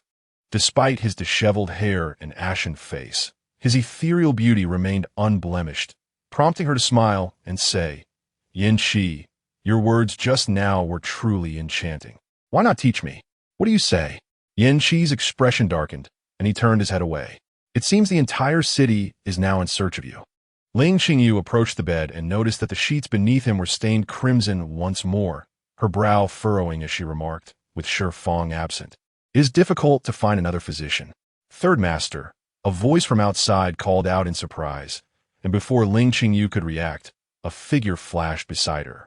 Yin San stood nearby, initially casting a relieved glance her way, then coldly surveying the person on the bed. Yin San? Yin Shi exclaimed in astonishment at the sight of the man clad in black, who stood as sharp as a drawn sword. Yin San? Ling Qingyu called out in confusion, feeling the formidable aura emanating from him, reminiscent of the terror she felt during the pirate attack, leaving her trembling. Yin San glanced at Ling Qingyu, retracting his murderous intent. On his way back, he heard that an assassin had attempted to assassinate Wang, the newly appointed transport envoy of Jiangnan East Road, at the Fragrant Pavilion. At that moment, Kai Jingfang, who was in the carriage, exclaimed how perilous the situation was, for the Fragrant Pavilion was situated by West Lake and, ironically, was the very establishment Kai Jingfang had purchased at a bargain, albeit only having paid a deposit as the handover from the previous owner, the Rin family, had not yet occurred. Upon hearing this, Yin San was struck with alarm and leaped back from the carriage, employing his utmost agility as he raced towards a small courtyard. There, only a few young girls and Ling Qingyu remained. If the assassin was indeed Yin Shi, he would undoubtedly return to the old courtyard known as Tuyan Garden by West Lake. Consumed by anxiety, he did not find solace until he stood within the room and saw Ling Qingyu still standing there, appearing somewhat dazed, which finally eased his troubled heart. Chapter 48. Yin San approached the bed, lifted the covers, and surveyed the disheveled sheets entangled with Yin Shi's bare body. He clicked his tongue in disbelief, exclaiming, "In such a dire state, you managed to swim all the way here. Are you still alive?" Yin Shi's eyes were clouded with an inscrutable expression as he chose to disregard Yin San's words, fixating his gaze upon him instead. "Yuan Ti survived these injuries. It's futile," Yin San remarked, turning to Ling Qingyu. "Given that they are searching for him everywhere, perhaps we should simply dispose of him in the lake." "Excuse me?" Ling Qingyu, somewhat perplexed, inquired. "Isn't he your brother?" "Who is his brother?" Both Yin San and Yin Shi retorted simultaneously. "Didn't you both grow up in the Red Mansion's Yin training class? If you were raised together, wouldn't that make you brothers?" Ling Qingyu questioned, observing Yin Shi's weakened, yet disdainful expression mirroring Yin San's. "Am I mistaken in my understanding? In the Red Mansion, there are no brothers, only those who eliminate one another to ascend." Yin San shot her a glare and continued, "This little rascal has been up to mischief since childhood, using his feminine looks to deceive and swindle at every turn. Nobody can compare to you, Yin San," Yin Shi interjected, taking a breath before adding, "Wasn't he that time when you beat someone to pulp? Well, isn't that's still brotherly?" Ling Qingyu remarked, observing the two glaring at each other. "Enough of the past. Let us discuss this calmly over some seeds later. What should we do now? If tossing him in the lake is ill-advised, we could dig a pit instead. Your garden could use some fertilizer," Yin San suggested, raising an eyebrow as he glanced at Yin Shi. "Miss." Yin Shi ignored him and addressed Ling Qingyu. "You don't have to concern yourself with me." "TSK, TSK, TSK. Yin San shook his fingers, saying, "Here we go again. If you truly wished to spare her from trouble, you would have ended your own life long ago. Wouldn't you? Afraid to take matters into your own hands. Are you? Coward." A crimson tide surged in Yin Shi's eyes as he grasped the sword beside him, turning the blade towards his throat. "Wait!" Ling Qingyu exclaimed in alarm, lunging forward to seize the sword's edge. With a clang, Yin San directed a burst of energy into the middle of the long sword, causing the blade to snap where Ling Qingyu held it, leaving a cut across her palm that dripped blood onto the floor. Ling Qingyu, unable to halt her momentum, fell atop Yin Shi, eliciting a pained cry from him. Yin San swiftly snatched the short sword from Yin Shi's grasp and discarded it on the ground, pulling Ling Qingyu up. Noticing the wound on her palm, he retrieved some medicine from his pocket and sprinkled it onto her injury. "Have you lost your mind?" "Ouch, ouch, ouch." Ling Qingyu winced, her face contorting in pain as she hopped about. "Be gentler."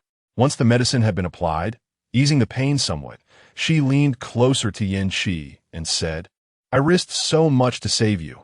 If you die now, wouldn't all my efforts be in vain? Turning back to Yin San, she declared, regardless of his past, I've saved him now, and his life belongs to me. Oh, are you certain of that? Yin San raised an eyebrow, a smile playing on his lips. Ling Qingyu immediately turned her gaze towards Yin Shi, causing a faint flush to creep onto Yin Shi's previously pallid cheeks. In a low voice, she remarked, Yin Shi, your life is but a worthless one. Enough. Your clandestine actions have already betrayed the Red Mansion. Even if you survive this ordeal, you will forever be hunted by them. Her desire to save you transcends the present moment. It encompasses the future burdens you may impose upon her. Yin San replied coldly, Are you not in the same predicament? Yin Shi retorted, her irritation rising. You, Yin San, are still the foremost target on the Red Mansion's bounty list. Are you not concerned about her being implicated? Suddenly recalling Yin San's demeanor upon entering, she shuddered and uncertainly inquired you. Enough. Blood oath? What blood oath? What pursuit? Ling Qingyu glanced between them, clearly dissatisfied with their half-revealed truths. As Yin San turned his head away, Yin Qi suddenly laughed. If you, Yin San, can manage it, why can't I? Noticing Yin Qi reaching for the broken blade, Ling Qingyu hurriedly restrained her, saying, Wait. Let's set aside the talk of blood oaths and pursuits for now. Yin San, let us first determine our course of action. Is the Fengshan ship ready for tomorrow? I have already reported to Suzhizhou.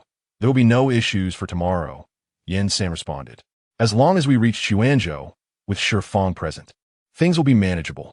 Ling Qingyu then addressed Yin Shi. For the next few days, I cannot procure a physician for you, so you must rely on your own resilience.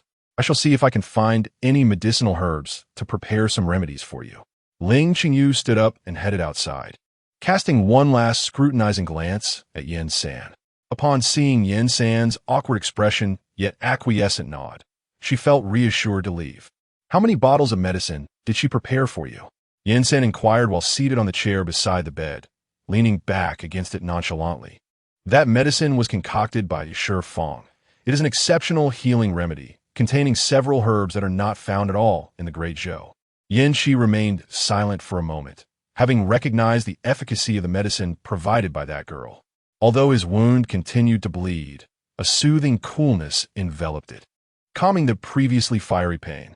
If you genuinely wish to remain by her side, then both the Red Mansion and the Wu family from Qinjia must be entirely forgotten. Yin San gazed intently at Yin Shi and spoke slowly.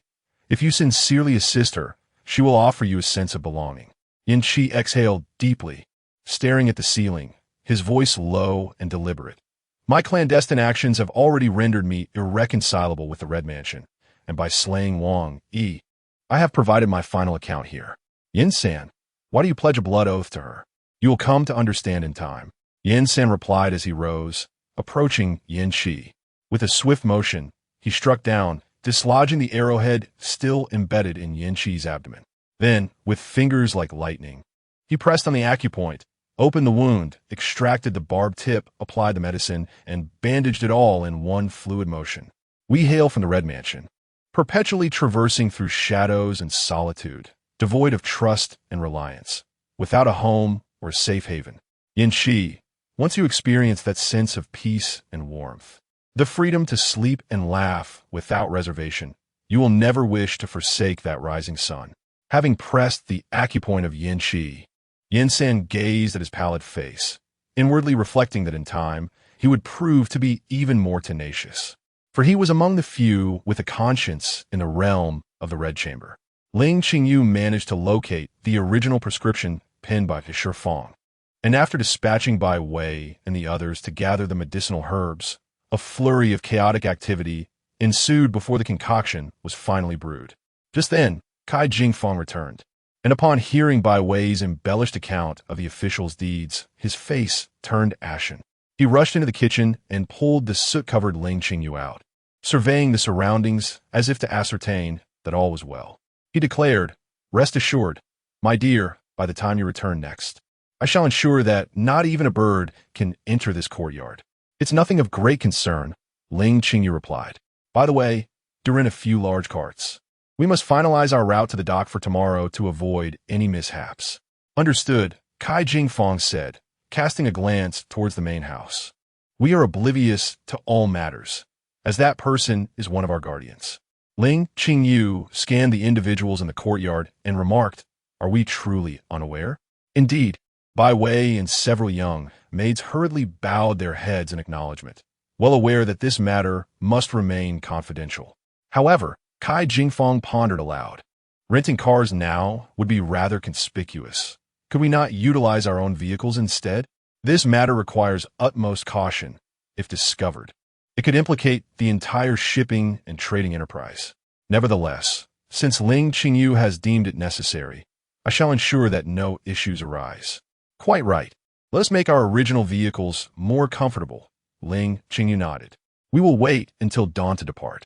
Although the city is under search, the gates have yet to be closed. Ling Qingyu agreed, noting that traveling in darkness would only draw attention. In the tavern, Kai Jingfang frowned. Even though we have merely paid a deposit, I fear. Forget about it. Consider the deposit lost, and let us see how the authorities adjudicate the matter. Ling Qingyu interjected. Very well, I shall attend to this. Good. Tell Bai Wei to keep an eye on the fire. Ling Qingyu entered the bedroom, observing Yin Qi sleeping soundly on the bed, his wounds having been tended to anew. Stepping forward, she took Yin San's hand and reassured, Do not fret. He shall surely pull through. Did your keen eye detect my worry? Yin San chuckled, choosing not to expose her concern. His constitution is robust. And with the ample dosage of Shi Fang's medicine you have administered, by the way, did you know that should Shi Fang's medicine be sold in the marketplace, a single vial would fetch a fortune? Ah! Ling Qingyu's mouth fell agape in astonishment. No wonder Shi Fang had been so miserly with his supply, despite his own considerable contributions. Clenching her fist, she vowed, Upon reaching Chuanzhou, I shall demand every last drop from him.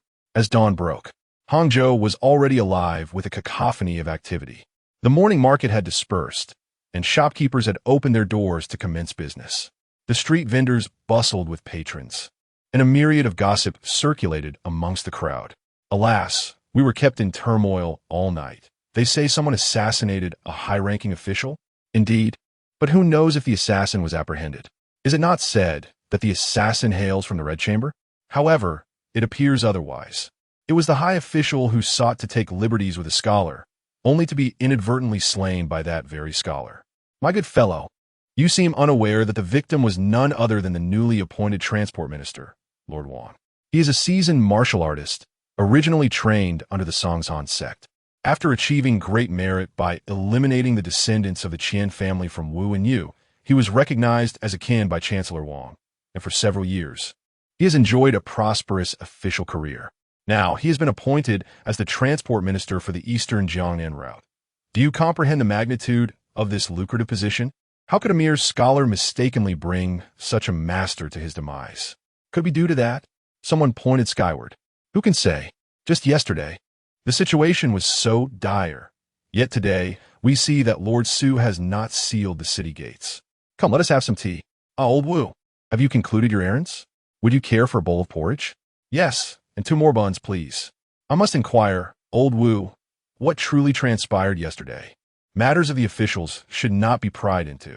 We are merely curious. After all, there are no outsiders present. TSK, you remain oblivious, in my view. Lord Wang sought his own demise. Come, old Wu, this meal is on me.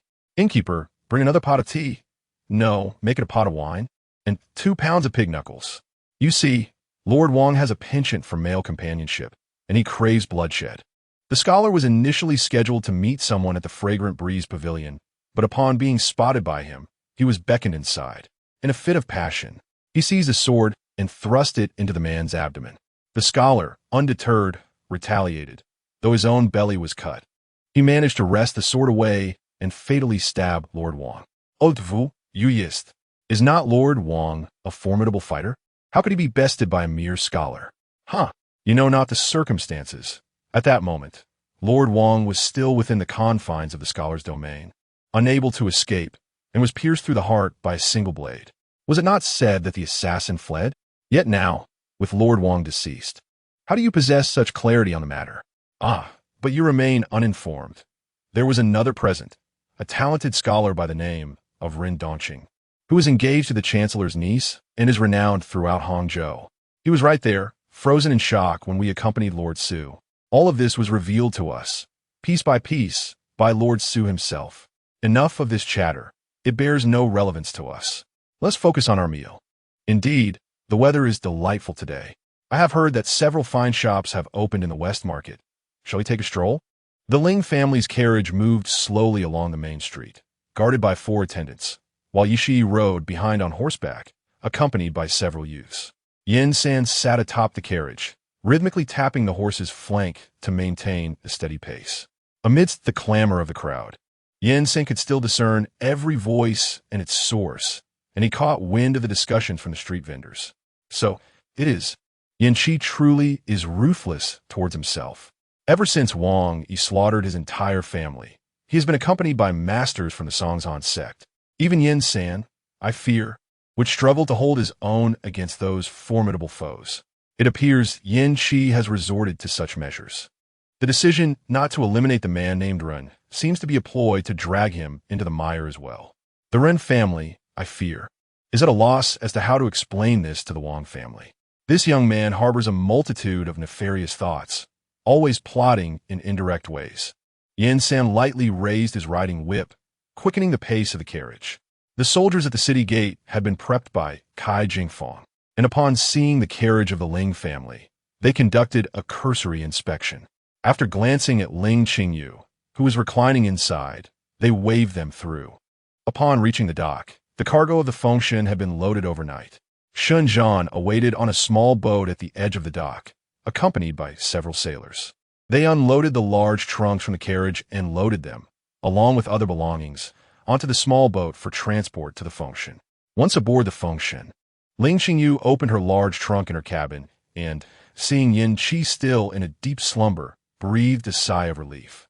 She and Kai Jingfang meticulously reviewed the situation in Hangzhou, roughly outlining the subsequent course of action, and then spoke of the communication with Zheng Shi from Suzhou and the future establishment of trade routes. Ling Qingyu clapped her hands and declared, "All right, that should suffice. Xiao Kai, once we establish a foothold here, bring your family over. It's about time you sought a bride." Kai Jingfang blushed and replied, "Yes, yes. You've mentioned it several times, head of the household. Be cautious this time, since Zheng Shi is absent." Noticing the not-so-pleased expression on Ding Dongye's face, he added, "However, there's no need to be overly cautious. There are plenty of us around." Chapter 49. Consumed Ling Qingyu smiled as she sent him down to the small boat, calling out, "Let us set sail. We are departing."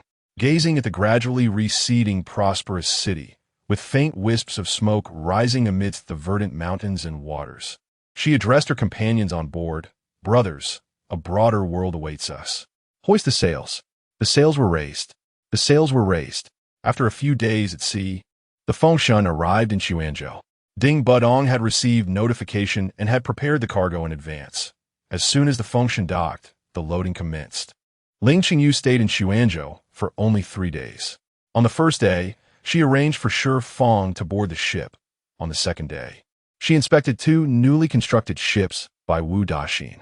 Although these vessels were smaller than the Fengshen, they were better suited for coastal transport. Ling Qingyu entrusted the management of these 2 ships to Ding Budong and commissioned Wu De to build 2 more ships of equal size to the Fengshen, insisting that training for the sailors commence immediately. On the third day, the Fengshen departed Xuanzhou, with Ling Qingyu setting her sights on Africa as the next destination.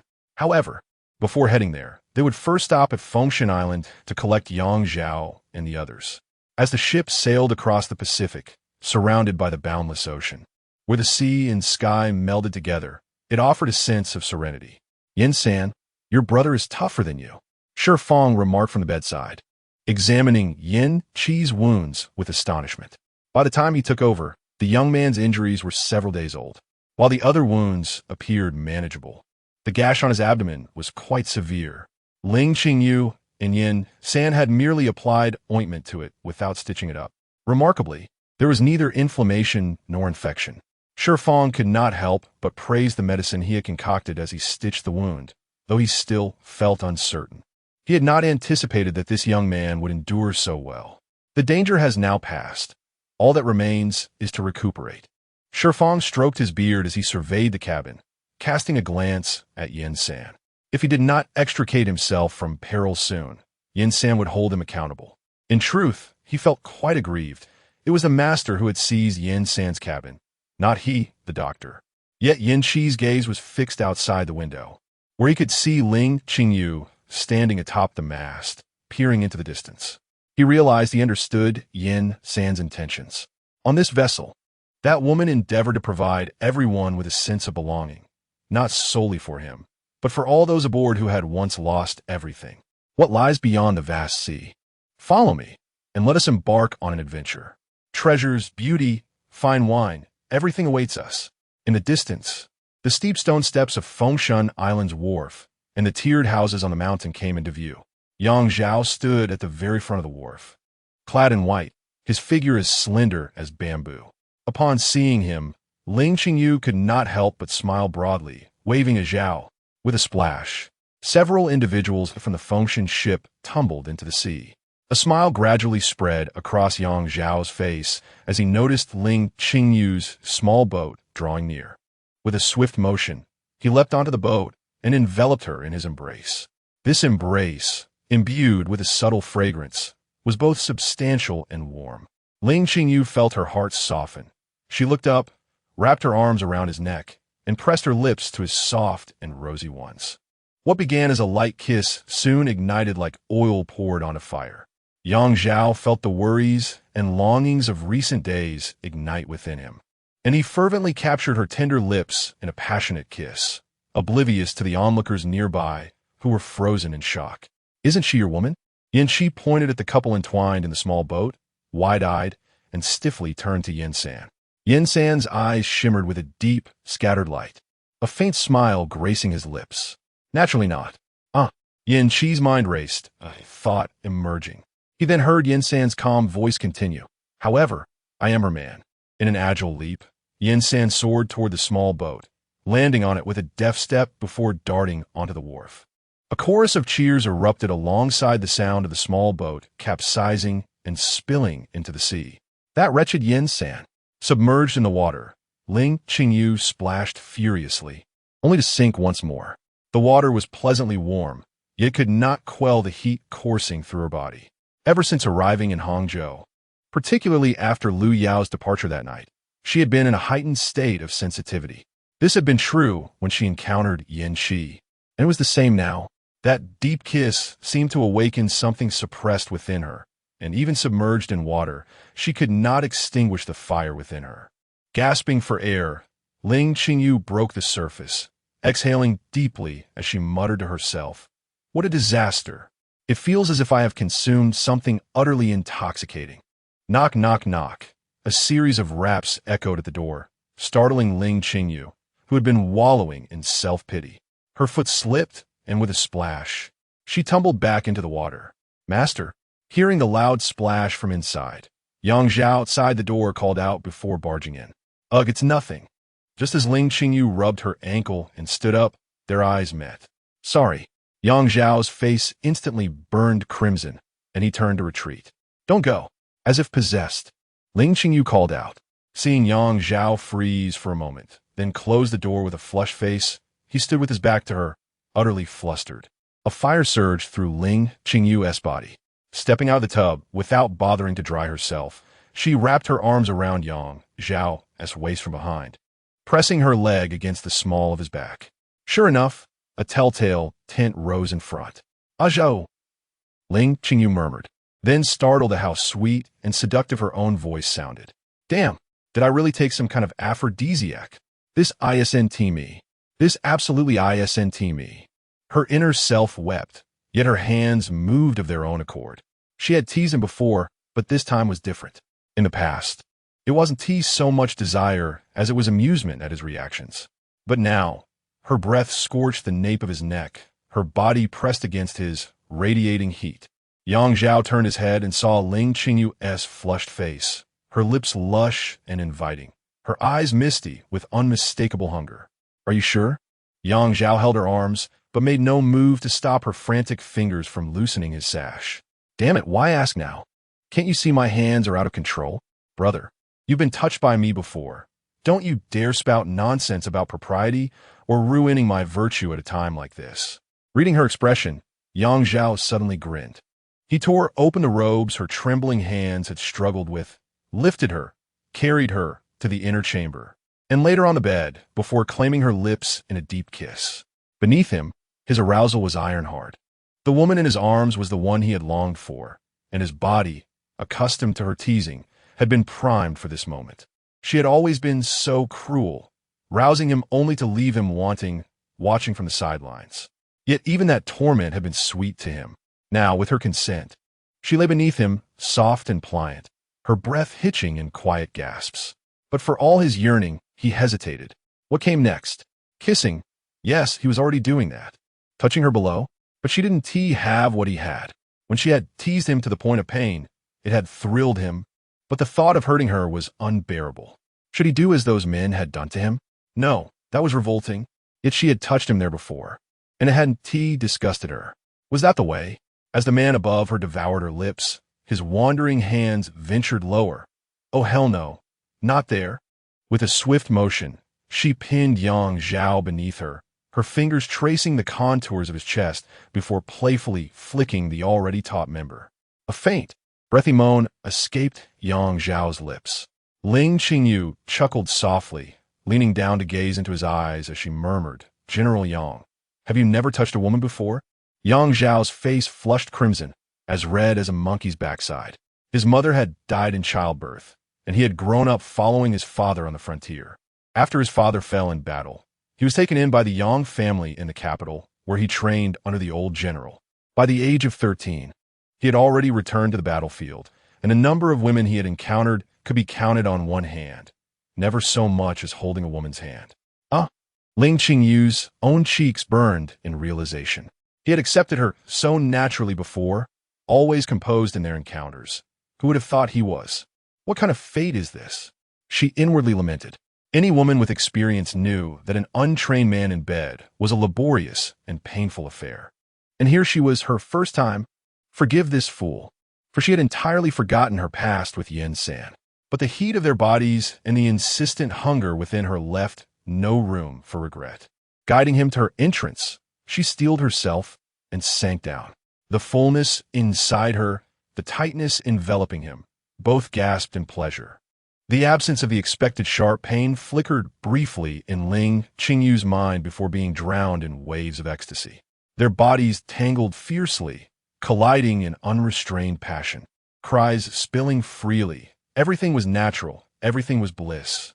Yang Zhao rolled her beneath him once more, burying himself deep inside her.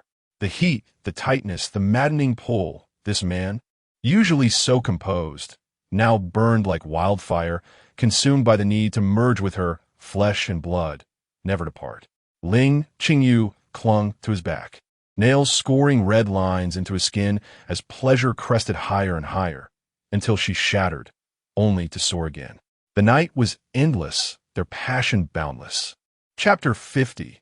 The indigenous people. When Ling Qingyu awoke in the morning, her body ached and felt weak. Just as she attempted to move, she encountered a face pressed against hers. Turning her head, she noticed the sunlight streaming through the window, casting a halo around the man beside her, enhancing his already striking features. His eyes were closed in slumber, devoid of the usual sternness. His facial lines softened, and a contented smile lingered on his lips. In that fleeting moment, Ling Qingyu felt an overwhelming sense of happiness fill her chest. It was as if her heart, which had long wandered since arriving in this world, had finally found its home. Here was someone who devoted himself entirely to her. This sensation rendered her existence in this world tangible and real. As she embraced her youth and a heart that seemed rejuvenated, Yang Zhao's long eyelashes fluttered, and he opened his eyes, bestowing upon Ling Qingyu a radiant smile. A blush crept onto her cheeks as she realized she was nestled in his arm, pressed against his chest. Startled, she hurriedly sat up, causing the thin blanket to slide off, revealing their bare bodies. Ling Qingyu's gaze fell upon the myriad of marks, scratches, bite marks, and kisses adorning Yang Zhao's skin, and she felt her neck heat up as if it could fry an egg.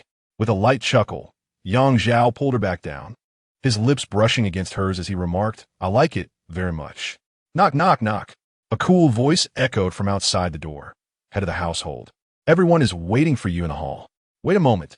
Ling Qingyu, her face flushed to the limit, found herself oddly emboldened, exclaiming, "Let us discuss matters in an hour." Despite her declaration, she quickly sprang from the bed, donned her clothes, and opened the door slightly.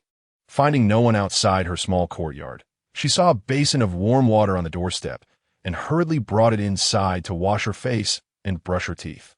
Yang Zhao had also risen. Noticing a set of men's clothing draped over a chair by the bed, he furrowed his brow and glanced toward the outer room, where the water bucket had already been cleaned. Slowly, he dressed, thinking to himself that the world's foremost assassin was indeed intolerable. Ling Qingyu and Yang Zhao entered the hall one after the other. Ling Qingyu had anticipated encountering a myriad of curious gazes, yet to her surprise, no one exhibited any odd expressions. Instead, Ding Dong pursued Yang Zhao with questions, eager to know who won his early morning duel with Yin San. Competing with Yin San? Isn't that inviting defeat? Yin Shi remarked, perched on the windowsill. The grand house nestled atop the mountain, offering a splendid view. "All right, let's review our recent progress." Ling Qingyu coughed lightly and stated, "The major ports of Sanyu Ma-I and Jiaoji were utterly devastated in last year's calamity, and they remain unreconstructed. Not a single item from the Fengshan ship has been sold, and I suspect Luoyue and Sanfoki are no better off. On the other hand, Fengshan Island is rich in resources. Huang Jingzhou and his team have discovered a coal mine and have even constructed a smelting plant. Not only are they refining gold and forging iron, but they have also produced countless boxes of copper coins, indistinguishable in quality and appearance from those of the Great Zhou. Additionally, out of sheer boredom, Huang Jing has even built several small boats, which, despite being termed small, can accommodate hundreds of people. As the tale unfolds, Huang Jing and Zhou Tan, akin to treasure bearers, presented a grand chest. Upon opening it, one could behold layers upon layers of resplendent jewels, an abundant collection of ornaments crafted from gold, gemstones, amber, beeswax, ebony, and fragrant woods, manifesting as hairpins, bracelets, necklaces, earrings, and tassels, among others. The variety was so vast that it dazzled the eye. Who could resist such opulence? Even the previously commanding Ling Qingyu, who had been pointing out the landscape with authority, gasped in astonishment at the sight of this treasure trove and nearly drooled in excitement. "We missed the birthday celebration, so this is a small token of our appreciation," Huang Jing and Zhou Tan remarked with smiles. The materials had originally belonged to Ling Qingyu. They had merely contributed their labor, finding joy in the freedom to create at will. "Huh? Birthday?" Ling Qingyu momentarily appeared bewildered before recalling her oversight. After her initial excitement, she resumed counting. The copper coins from a side story were indeed valuable, as they were favored in Southeast Asia and India, holding a worth tenfold that of the Great Zhou's currency. With the cargo hold of the wind god brimming, it was essential to trade some goods to make room for more. Now that we have a smaller vessel, perhaps we should consider trading directly with the indigenous people? At this time, the region known in later years as Mindanao was still referred to as Shea, abundant in minerals and rich gold mines. The area was still cloaked in dense, primordial forests, with towering trees obscuring the sky. Various insects buzzed about, eager to bite at any opportunity. With a swift clap, Ling Qingyu crushed a sizable mosquito against her arm. Despite being clad in tightly wrapped garments, the audacious mosquitoes managed to pierce through, which was truly infuriating. I must discuss with Shi Fang about researching the concoction of cooling oil. Before her sat an indigenous man on a tree stump, holding a porcelain bowl, who began to speak fervently to Ling Qingyu. As she nodded in agreement, her amiable demeanor elicited a few encouraging words from her. Yin San, standing behind her, whispered, "Were they saying?" "I have not comprehended a single word." Ling Qingyu replied softly, "Prepare yourselves. It seems we might have to engage in a struggle. Yet you appear so astute despite not understanding them." Those standing behind her trembled slightly. The indigenous man, while speaking, revealed a broad grin showcasing his white teeth and suddenly smashed the bowl onto the ground. The porcelain shattered with a crisp sound, prompting several men adorned with peculiar paint to emerge from the nearby thatched huts of the tribal encampment. The indigenous man gestured wildly towards them, shouting, and then retreated. I understood that. Ling Qingyu stood up and remarked with a smile. It implies that they demand we surrender all our possessions and eliminate all of us. Truly, how ungrateful. We extend our goodwill, yet they do not appreciate it. Having been so forthright, we cannot reject their generosity. Let us eliminate those who resist and take what is ours. Before her voice faded, the indigenous people had already rushed forward, brandishing their weapons. Yi Shi and Yin Sanyi flanked Ling Qingyu, while Yang Zhao wielded a spear, clashing against Yin Qi's sword, leaving trails of crimson under the scorching sun. The battle was overwhelmingly one-sided. Not only were Yang Zhao and his seasoned men formidable, but even Song Yu and his companions were robust, not to mention the presence of Yin Qi. Within the span of a mere incense stick, the indigenous warriors fell one after another, some surrendering, while the once arrogant and imposing chieftain, seated on a tree stump, now lay prostrate, hands outstretched in supplication for Ling Qingyu's mercy. Please do not harm my father. A young woman suddenly burst forth from a thatched hut, calling out to Ling Qingyu in broken Mandarin. You speak Mandarin? Ling Qingyu inquired. I once worked in Malalan, the young woman replied, rushing to kneel beside the chieftain. My lord, please forgive my father's rudeness. We are willing to comply with any orders you may have. Ling Qingyu contemplated, recalling that Malalan was a small port located southeast of Shea, seemingly devastated in the recent calamity. She helped the young woman to her feet and said, We come with no ill intent. We merely seek to exchange goods, yet your father met us with hostility. The young woman turned to question the chieftain, who bowed his head in response. After a few exchanges, her face flushed as she said, It was my father's fault. Please spare my people. Are there any dead? Ling Qingyu asked Yang Zhao, who shook his head, confirming her thoughts. She then smiled at the young woman. If that is the case, shall we consider it a misunderstanding? Our demands are modest. Some tree resin, sand gold from the river, and a bit of copper. If you can provide these, I can arrange for our doctor to assist you. Upon hearing this, the young woman turned back to survey the fallen tribesmen in the camp, who, though wounded, were all alive, and her heart soared with joy. Thank you, my lord, she exclaimed. The ever-cautious Shi Fong, accompanied by Yin Qi, went to receive treatment, while Song Yu and the others were led by the young woman to their storeroom to gather supplies. The chieftain, still with his head bowed on the tree stump, dared not raise his gaze to meet the serene countenance of the woman before him, who leisurely poured herself a drink and savored it. Why did my goodwill in trade turn into an act of robbery? Ling Qingyu pondered, glancing at the men beside her, secretly contemplating, perhaps I should change my profession? Being a pirate has its allure. After all, it is a risk-free venture. The gathered spoils formed a substantial heap in the center of the camp, and the young woman, Agon, approached Ling Qingyu, saying, My lord, this is all we possess at present. If you could grant us a little more time, we could procure more gold. We are not thieves, Ling Qingyu retorted, eyeing the mound of gold and swallowing hard. We did not come to rob you. We came to trade. Agon silently surveyed the armed men around her, then looked down and replied, Yes, my lord, as you say. Shi Fong, come here. Ling Qingyu beckoned Shi Fong over and said to him, Select some medicinal herbs that they require and impart to them some methods for treating common ailments. Agon's eyes immediately sparkled with excitement. Her tribe resided deep within this jungle, where the silk and porcelain held little value. Indeed, the utility of resin and gold was negligible as well. It was solely the medicinal herbs and physicians from the Central Plains that were of paramount importance to them. The jungle was fraught with peril, and once illness struck, treatment was often unattainable, leading to a persistently high mortality rate. Her journey to Malalan was also motivated by a desire to learn medical skills from the people of the Great Zhou in order to save her kin. Observing Agon's expression of profound gratitude, Ling Qingyu couldn't help but silently commend Shi Fong's insistence on bringing a substantial quantity of medicinal herbs from the Great Zhou. Indeed, she might consider granting him a larger share of the profits. Chapter 51.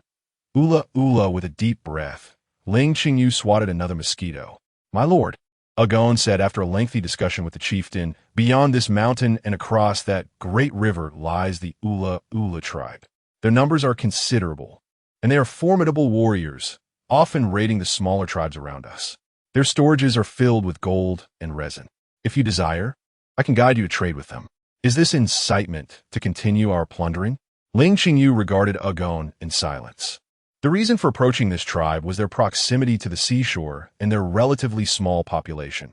Even if trade failed, escape was feasible.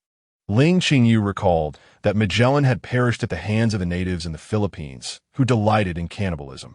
Venturing deep into the heart of a large tribe posed numerous dangers. Given their combat prowess, it would be challenging to retreat unscathed.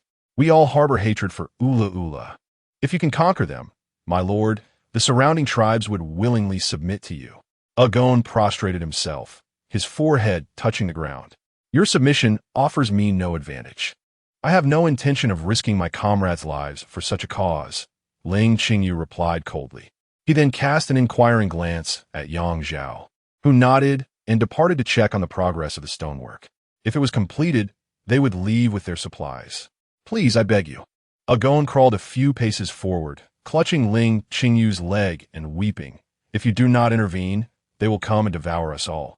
Ling Qingyu stood, and Yen San seized Agon's clothing, tossing him aside. The supplies in the center of the camp had already been packed and were being shouldered by Song Yu and his men. Just as they prepared to vacate the camp, a sailor burst from the jungle, adorned with several wounds. Upon seeing Ling Qingyu and the others, he cried out, Master, Master, what has happened? Ling Qingyu recognized this man as one who had been guarding the ship by the shore, accompanied by several young boys. A multitude has come. Too many for us to fight off. The children have been taken. The sailor collapsed into the arms of another sailor, who rushed to assist him. They keep shouting Ula Ula. Ling Qingyu's heart sank. According to Agon, the Ula Ula should be deep within the jungle. Why had they come to the shore? The children were likely in grave danger.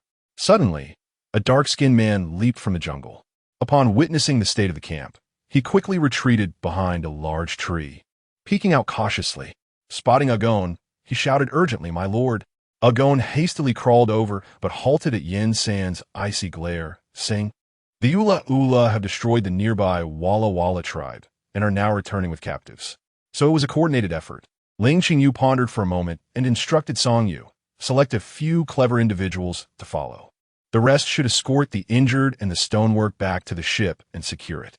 Upon receiving the command, Song Yu reallocated the 30 or so individuals he had brought along, selecting around 10 with notable martial prowess. He understood that the head of the household issued this directive not out of disdain, but rather to avert any unnecessary losses. Agon, crouching down, addressed Agon. Have your father and kin swear an oath that if we vanquish the Ula Ula, they shall henceforth pledge their loyalty to me. Should they breach this vow, well, you understand. Agon, filled with fervor, bowed his head, then delivered an impassioned speech to his father and kin. Afterward, a group of fervent tribesmen knelt before Ling Qingyu, swearing an oath, their words laced with fervor. Even the man hiding behind the tree leaped out to join in their exuberant display. Once they finally ceased their energetic performance, Song Yu's group had already departed, laden with their belongings. Ling Qingyu wiped his nose, swatted a mosquito, and instructed Agon to lead the way. The primordial forest here proved far more challenging to traverse than the woods of the treasured island, though thankfully devoid of the treacherous venomous snakes. Benefiting from the agility bestowed by consuming the snake elixir, Ling Qingyu deftly maneuvered amidst the roots, boulders, and trees, his movements fluid and graceful. Were it not for the occasional snag from branches or the bothersome bites from mosquitoes, it would have been a truly delightful sight. Agon led the way, with Yen Shi closely trailing within 3 steps, followed by Yen San and Ling Qingyu, while Yang Zhao brought up the rear, guiding Yishi. The party advanced swiftly and silently towards the encampment of the Ula Ula. The Ula Ula camp was situated on a flat expanse upstream from a massive waterfall, a small clearing formed by the river winding through the forest. On one side flowed the rushing river, while on the other lay a dense thicket.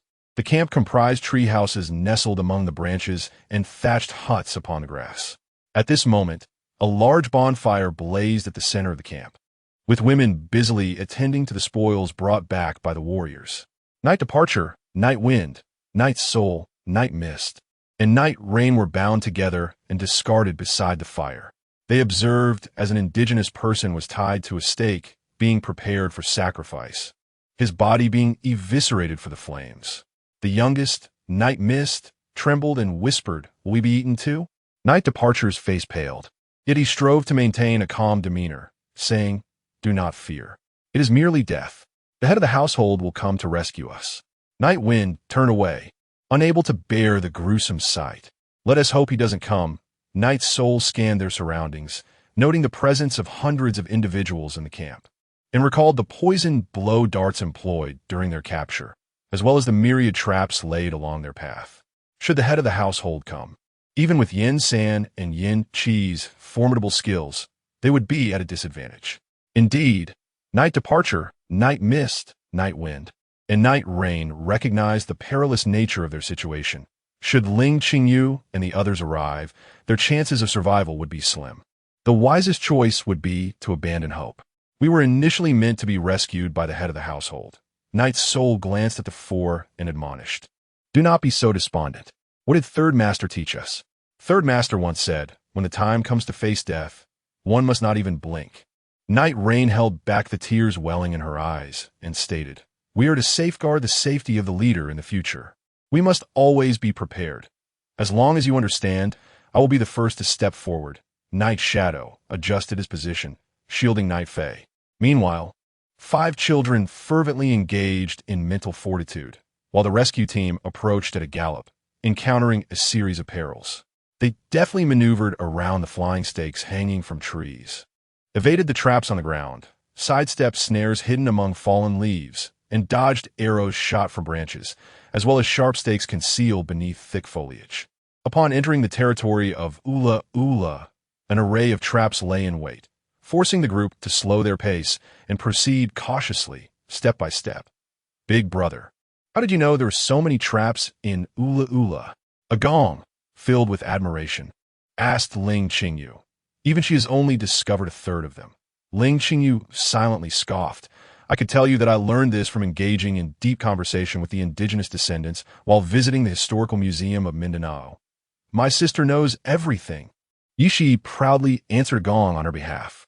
By the time they reached the Ula Ula campsite, dusk had settled in. The sky was ablaze with a fiery sunset, casting a vibrant glow on the central bonfire of the camp. The terrain they occupied was slightly elevated. Yansan led Ling Qingyu and Yang Zhao up to a branch of a large tree, providing a panoramic view of the scene below. Tree houses were built among the towering trees surrounding the grassy area, where thatched huts sprawled across the ground. And in the central region stood several large structures made of brick and stone. A vast open space was illuminated by a towering bonfire, around which the dark-skinned natives gathered, dancing and singing to celebrate their great victory. As Ling Qingyu observed the billowing black smoke rising from the bonfire, a wave of anxiety washed over her. Had they arrived too late? Were the captives already being burned? It is an adult, not a child. Yinsan's keen eyesight far surpassed Ling Qingyu's. He discerned that the fire pit held the body of a grown man. Scanning the terrain below, Ling Qingyu's gaze shifted to Yang Zhao, who had emerged from countless battles. This tactical situation should rightly fall to him. Sensing Ling Qingyu's scrutiny, Yang Zhao furrowed his brow and whispered, "The situation here is complex. There are watchers in the tree houses, and over 100 people are concealed in the periphery. The number of individuals in the center and those inside the structures combined could easily exceed 1,000. This is the heart of the dense forest, and beyond lies the river. Unlike the Northwest, we cannot charge in on horseback, and their combat capability is thus restricted." Ling Qingyu glanced at the subordinates hiding among the underbrush, counting fewer than 30. To challenge such a formidable force would likely be a death wish. Assessing the surroundings, she noted that although it was the rainy season and typhoon season, today the wind blew favorably toward the riverbank. When Agong and the others departed their camp, Yang Zhao had deliberately taken oil and torches. Noticing the vibrant mandrake flowers blooming nearby, a thought began to take root in her mind. Beneath the trees, many innocents, women and children alike, lingered. Ling Qingyu quietly questioned herself. Is it truly necessary to take so many lives? She then softly answered herself. No stranger can compare to one of my own. To kill one is to kill, and to kill 1,000 is still to kill. I cannot concern myself with the fates of others. She closed her eyes, and when she opened them again, all hesitation had vanished from her gaze, replaced by a chilling resolve. Yin San, is it difficult to sever these trees from their roots? Ling Qingyu inquired. A mere gesture, Yin San responded, casting a glance at the towering trees that required 2 people to encircle them. He passed the renowned blade to Yin Qi. Very well, let us proceed along this line. Ling Qingyu instructed, tracing an arc with her arm towards the grassy riverbank. Cut down the trees, ensuring they all fall in that direction. Yang Zhao, did you bring the oil? Upon Yang Zhao's nod, she continued, as the trees collapse. Douse them with oil, igniting a blaze that spreads in that direction. She then pointed at the nearby mandala flowers, cautioning, carefully collect the flowers and roots, and cast them into the fire. Before we begin, ensure everyone covers their mouths and noses. Understood? As the group nodded in agreement, Ling Qingyu commanded act. Figures leapt down from the trees, Yin San and Yin Qi gliding along the arc she had drawn. They separated slightly, weaving through the thicket, each severing the trunks of the trees halfway. As they turned back, their feet swiftly brushed against the bark, causing the towering trees to crash down in unison. Yang Zhao followed, closely behind, the initial group pouring oil over the fallen trunks while others lit torches and tossed them into the blaze. Flames erupted with a roar, instantly transforming into a raging inferno that surged towards the grassy riverbank. Song Yu and the others tossed the uprooted mandalas, leaves, flowers, and roots alike, into the fire. Though the individuals acted independently, their coordination was seamless. In an instant, along that arc, the vast trees descended upon the camp, some towering dozens of meters high, toppling and dragging down the trees that had been fashioned into tree houses, which fell to the ground with agonizing cries. Indigenous patrols in the forest were also disoriented by the crashing trees. Having narrowly avoided one, they suddenly found 2 figures darting down the trunk, swiftly claiming the heads of the panicked. Alarms blared outside the camp, and after an initial wave of chaos, a group of warriors rallied to fend off the 2 assailants. Yet, just as those specters retreated, the voracious flames surged forth, indiscriminately engulfing everything in their path, including the mandalas planted for defense around the camp, which ignited fervently. The wind fueled the fire, and the toxic smoke from the burning mandalas billowed towards the camp. As the inferno encroached, thatched huts blazed like blooming flowers, filling the air with screams of terror and furious shouts. When Yang Zhao returned, he found Ling Qingyu pale, her eyes reflecting the turmoil of women and children rolling about in the camp. You are not mistaken. Yang Zhao embraced her softly, saying if we do not act, those innocent children will be consumed. There will be retribution. Ling Qingyu murmured, since we are responsible for this, let the consequences befall us first. Turning her face, Yang Zhao gently kissed her, declaring, if we must descend into hell, I shall go. Then releasing her, he added with a smile, I have taken more lives than these. I fear not the addition of another. Ling Qingyu held Yang Zhao tightly, her eyes regaining clarity as she said, I understand now. Do not worry. As she leads these individuals, she knows that more challenges lie ahead, distinguishing between kin and strangers with utmost clarity. The scene below was already a chaotic tangle. Ling Qingyu donned a black scarf over her head, signaling Yang Zhao and the retreating Yin San and Yin Qi, saying, we shall enter and rescue them. Just as Ling Qingyu moved, Yin San obstructed her path, asserting, you need not go. Yin Qi and I will handle it. It is far too perilous. Ling Qingyu would not allow him to continue, stating, we will advance in formation. You and Yin Qi will infiltrate from the sides. Seeing Yang, Zhao nodded in agreement. Yin San pursed his lips, and with Yin Qi, they turned and slipped in from either flank. The leader of the Ula tribe was rallying his men towards the riverbank, gathering those warriors still in possession of their senses, preparing for a fierce struggle. Suddenly, from the flames, over 20 figures clad in black emerged, wielding glimmering weapons, led by one who brandished a long spear, cutting a path through the chaos. It was the head of the clan.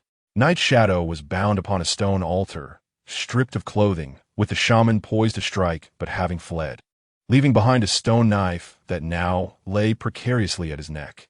Yet, all his focus was captured by the figure emerging from the flames, a woman enshrouded in layers. Her eyes the only feature visible. While Yang Zhao drew most of the combatants' attention, Yin San and Yin Qi effortlessly located the children by the campfire, along with Night Shadow, who had nearly been served as dinner. They untied the ropes binding the 5 of them, instructing them to be cautious before turning back to plunge into the fray. Ling Qingyu could not bring herself to take a life, yet this did not hinder her from wielding a sturdy wooden club, sweeping it at anyone in her path. Having consumed the serpent's elixir, she found herself not only swifter but also significantly stronger. Her strikes, though lacking in finesse, carried an impressive force. The raging flames, having consumed the thatched huts of the camp, were gradually extinguished as the river's waters impeded their advance. Chapter 52. The colony Agon cautiously traversed the ruins, a chill settling heavily upon her heart. The formidable Ula warriors, who had instilled terror in her kin just yesterday, lay scattered upon the scorched earth, some writhing in agony, others reduced to charred remains, and still others dismembered and slain. Such a powerful tribe had been utterly annihilated. Ling Qingyu sat upon a stone pedestal in front of the largest stone dwelling, her hair singed in patches, the rest frizzed wildly. Her face was smeared with soot, her palms raw from friction against wooden sticks, and her legs bore several cuts. Compared to Yin San, Yin Qi and Yang Zhao, who fought valiantly at the forefront, she appeared most disheveled. Yang Zhao tended to her wounds, observing her grimace in pain, and sighed without uttering a word. Yin San, however, was less compassionate, remarking coolly, "I told you to stay back and watch, yet you insisted on seeking discomfort. How does one express this? Is 11? 2 words?" Yishi pondered, then replied, "Deserved it? You. Ling Qingyu pointed her inky finger at him, gesturing for a considerable time before exclaiming in frustration, "Little Shi, refrain from following him in the future. He is a poor teacher." Yin Qi stifled a laugh and inquired, "The remaining individuals have gathered here. How shall we proceed?" He had never witnessed their leader in such disarray. Despite her apparent ineptitude, her willingness to lead from the front struck him as the most beautiful sight he had ever encountered. "Agon," Ling Qingyu called, beckoning her over. "Please check on the remaining members. How are our brothers faring?" She turned back to inquire of Songyu. "They're all right, just some minor injuries." Songyu replied with a smile. He finally understood the meaning behind Ding Dong's words when they disembarked. Being alongside Yin San, Yin Qi, and Yang Zhao guaranteed a feast. Yin San was truly a harbinger of death.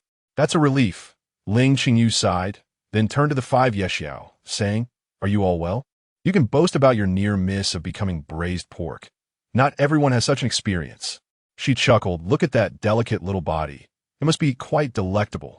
Could you refrain from speaking such horrifying things with that soot-covered face and that lecherous grin?" The youngest, Yeshi, turned pale.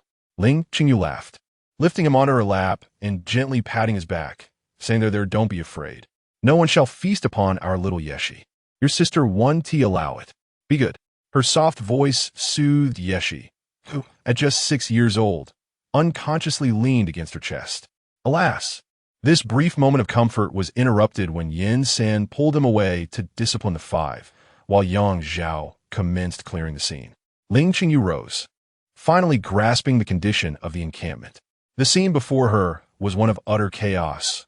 Corpses littered the ground, dismembered limbs scattered about, and blood had stained the grass a deep, dark purple. A sudden wave of nausea surged within her chest, an overwhelming confrontation with the consequences of her own actions. Closing her eyes, she fought to suppress the queasy sensation as Ling Qingyu slowly approached the group of captives. "How are they?" she inquired of Agon. Most of them had been captured and were not from the Ula tribe. They expressed their gratitude for being saved, stating that their tribes were willing to serve her. Agon nodded respectfully. Is that so? Then have them assist. Ling Qingyu gestured towards Yang Zhao, who was busy gathering the bodies for proper handling. If this area is not cleaned up, a plague could ensue, affecting your tribes as well. Agon acknowledged her words and spoke briefly to the captives, prompting several to rise and follow him to aid Yang Zhao. You should rest, Yin Sen said, handing over 5 night watches to Yi Shi as he grasped Ling Qingyu's hand. Noticing her pale complexion, he felt a pang of concern in his chest. You have no further business here. Go sleep. We will call for you once we are finished. Help me to the riverbank, Ling Qingyu murmured, her gaze falling upon a charred corpse nearby, intensifying her urge to vomit. Yin Sen glanced at Yang Zhao, knowing that he was far more adept at handling battlefield matters, and thus supported her waist, leaping to the riverbank. Upon arrival, Ling Qingyu could no longer contain herself and doubled over, retching violently. The fear and dread she had suppressed since the moment she made her decision suddenly erupted, causing her body to tremble uncontrollably. Having lived in an era of peace, she could hardly bear to look at accident photographs, and despite having faced a harrowing experience during the pirate attack, that had been a matter of self-preservation. This time, however, it was entirely her own decision, compounded by the presence of so many women and children who had suffered such horrific fates. How could one not be deeply affected? Having just exhibited such strength, Yin Sen sighed softly, wrapping his arms around her from behind. His warm embrace, imbued with a faint scent of gunpowder, enveloped her, and the world around seemed to fade into silence, save for the steady, powerful rhythm of his heartbeat, synchronized with her own. Slowly, Ling Qingyu began to find solace. Do not be afraid. Rest for a while. Yin Sen's voice, gentle and alluring, resonated like his words to Yi Fei. He cradled her in his arms, softly patting her back. Ling Qingyu leaned against his chest, stifling her tears. No matter how terrifying the reality, it was her choice, and she resolved not to regret her actions. Even if she were to face the same circumstances again, would she choose to act or refrain? She posed the question to herself, hearing a resolute answer within. Yes, I will not regret it. I do not regret, Ling Qingyu murmured softly. Indeed, you are the most responsible leader, Yin Sen replied, gently massaging a pressure point on her head as he watched her gradually calm and succumb to slumber. Adjusting her position for comfort, Ling Qingyu nestled into his embrace, while Yin Sen leaned against a stone by the riverbank, gazing at her darkened visage beneath the starlight. A pang of sorrow intensified within him as he lowered his head and placed a gentle kiss upon her shadowy lips, whispering softly, "Do not be afraid. Wherever you go, I shall always be by your side." Yang Zhao directed the others to tidy the camp before dawn, digging several large pits to dispose of the bodies separately, dousing them with oil in preparation for a fire to be set after their departure. The Ula tribe's storeroom was also cleared out. Being a prominent clan, they possessed a considerable number of items, some of which were valuable artifacts plundered from other tribes. Yang Zhao instructed that these treasures be set aside, subsequently organizing the captives by clan, revealing a surprising count of over 10. A few surviving Ula tribesmen stood to the side as well. By the time all was arranged, dawn was beginning to break. Noticing Yi Shi and 5 others huddled asleep nearby, Yang Zhao strolled along the riverbank and behind a large stone. He indeed found Yin San cradling the slumbering Ling Qingyu.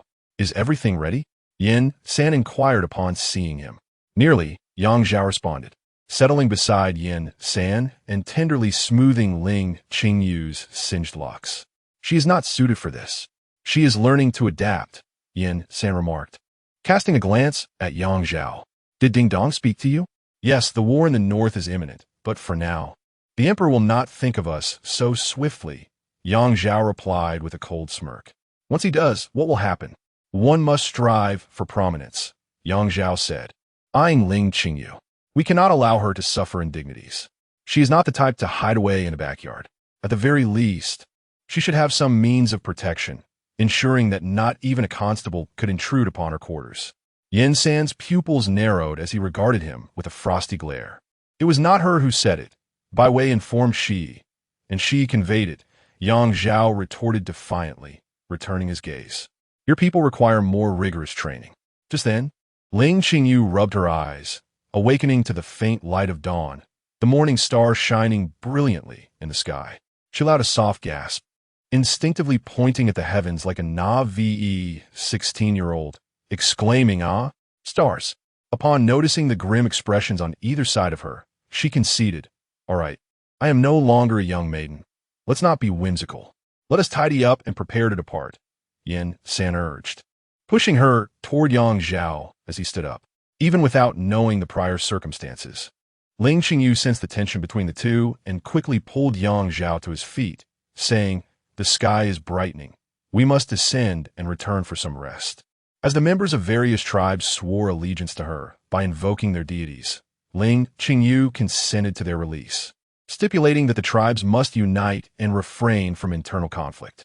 Additionally, she requested that while hunting, they gather certain resinous plants and gold-bronze materials, promising to send representatives for collection.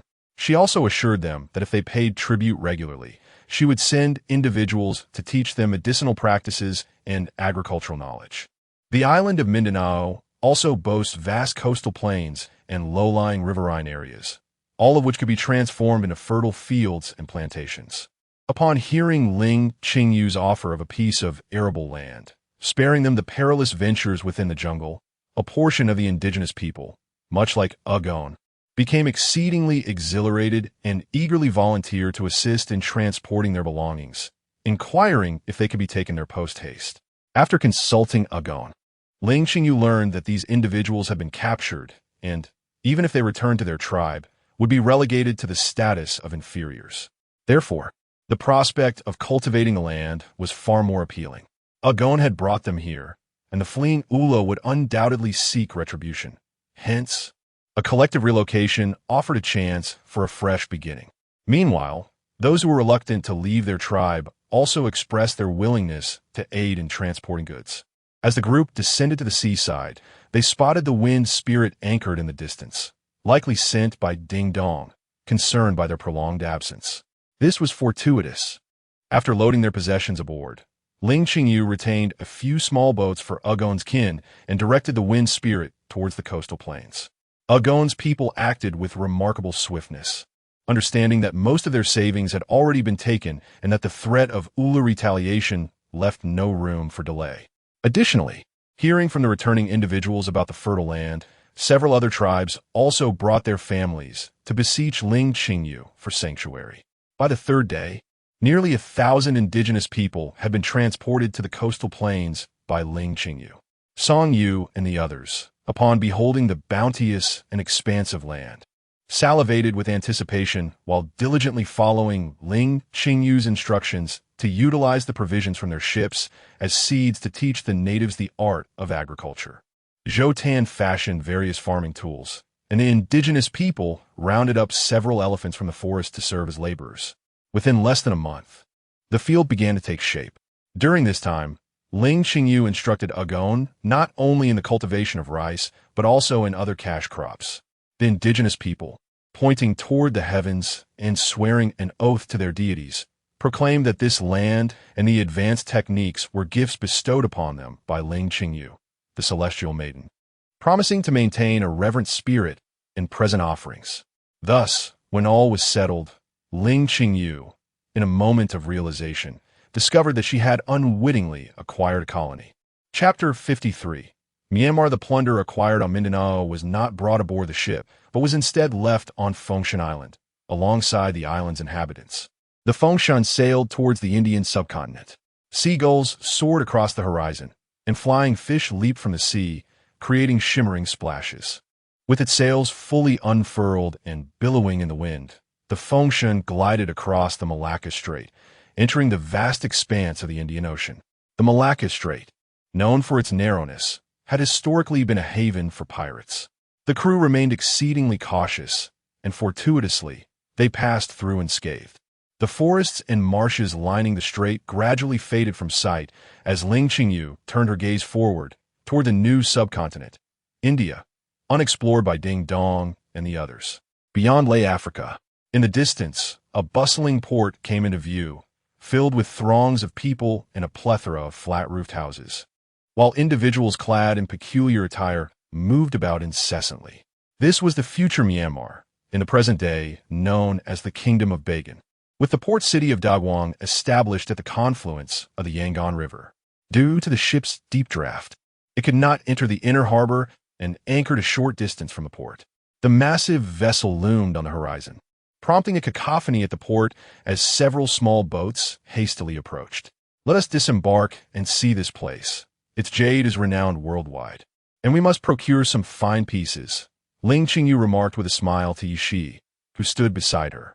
Her singed hair had been trimmed to shoulder length, with her bangs reduced to half, and she had styled the remaining hair into a high ponytail. She wore a garment crafted by Zhou Tan at her request, short-sleeved, with a knee-length hem, cinched at the waist with a white ribbon, accentuating her figure. On her feet were sandals made of leather straps that wound around her calves, presenting a fresh and alluring appearance. "Can we join you?" Yi Fei asked enviously from aside. Since returning from Ula Ula, Yi Fei had taken to following Ling Qingyu.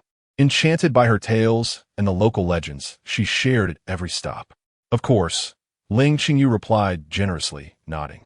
Turning to her 6 disciples, she instructed, "Each of you take 2 companions, but do not wander off." The eldest among them, Huang Lian, responded with a smile understood. Initially, they had believed they would be sold into servitude, but to their astonishment, they were fortunate enough to learn from Ling Qingyu, acquiring knowledge on navigation, the use of compasses, star maps, and solar observations.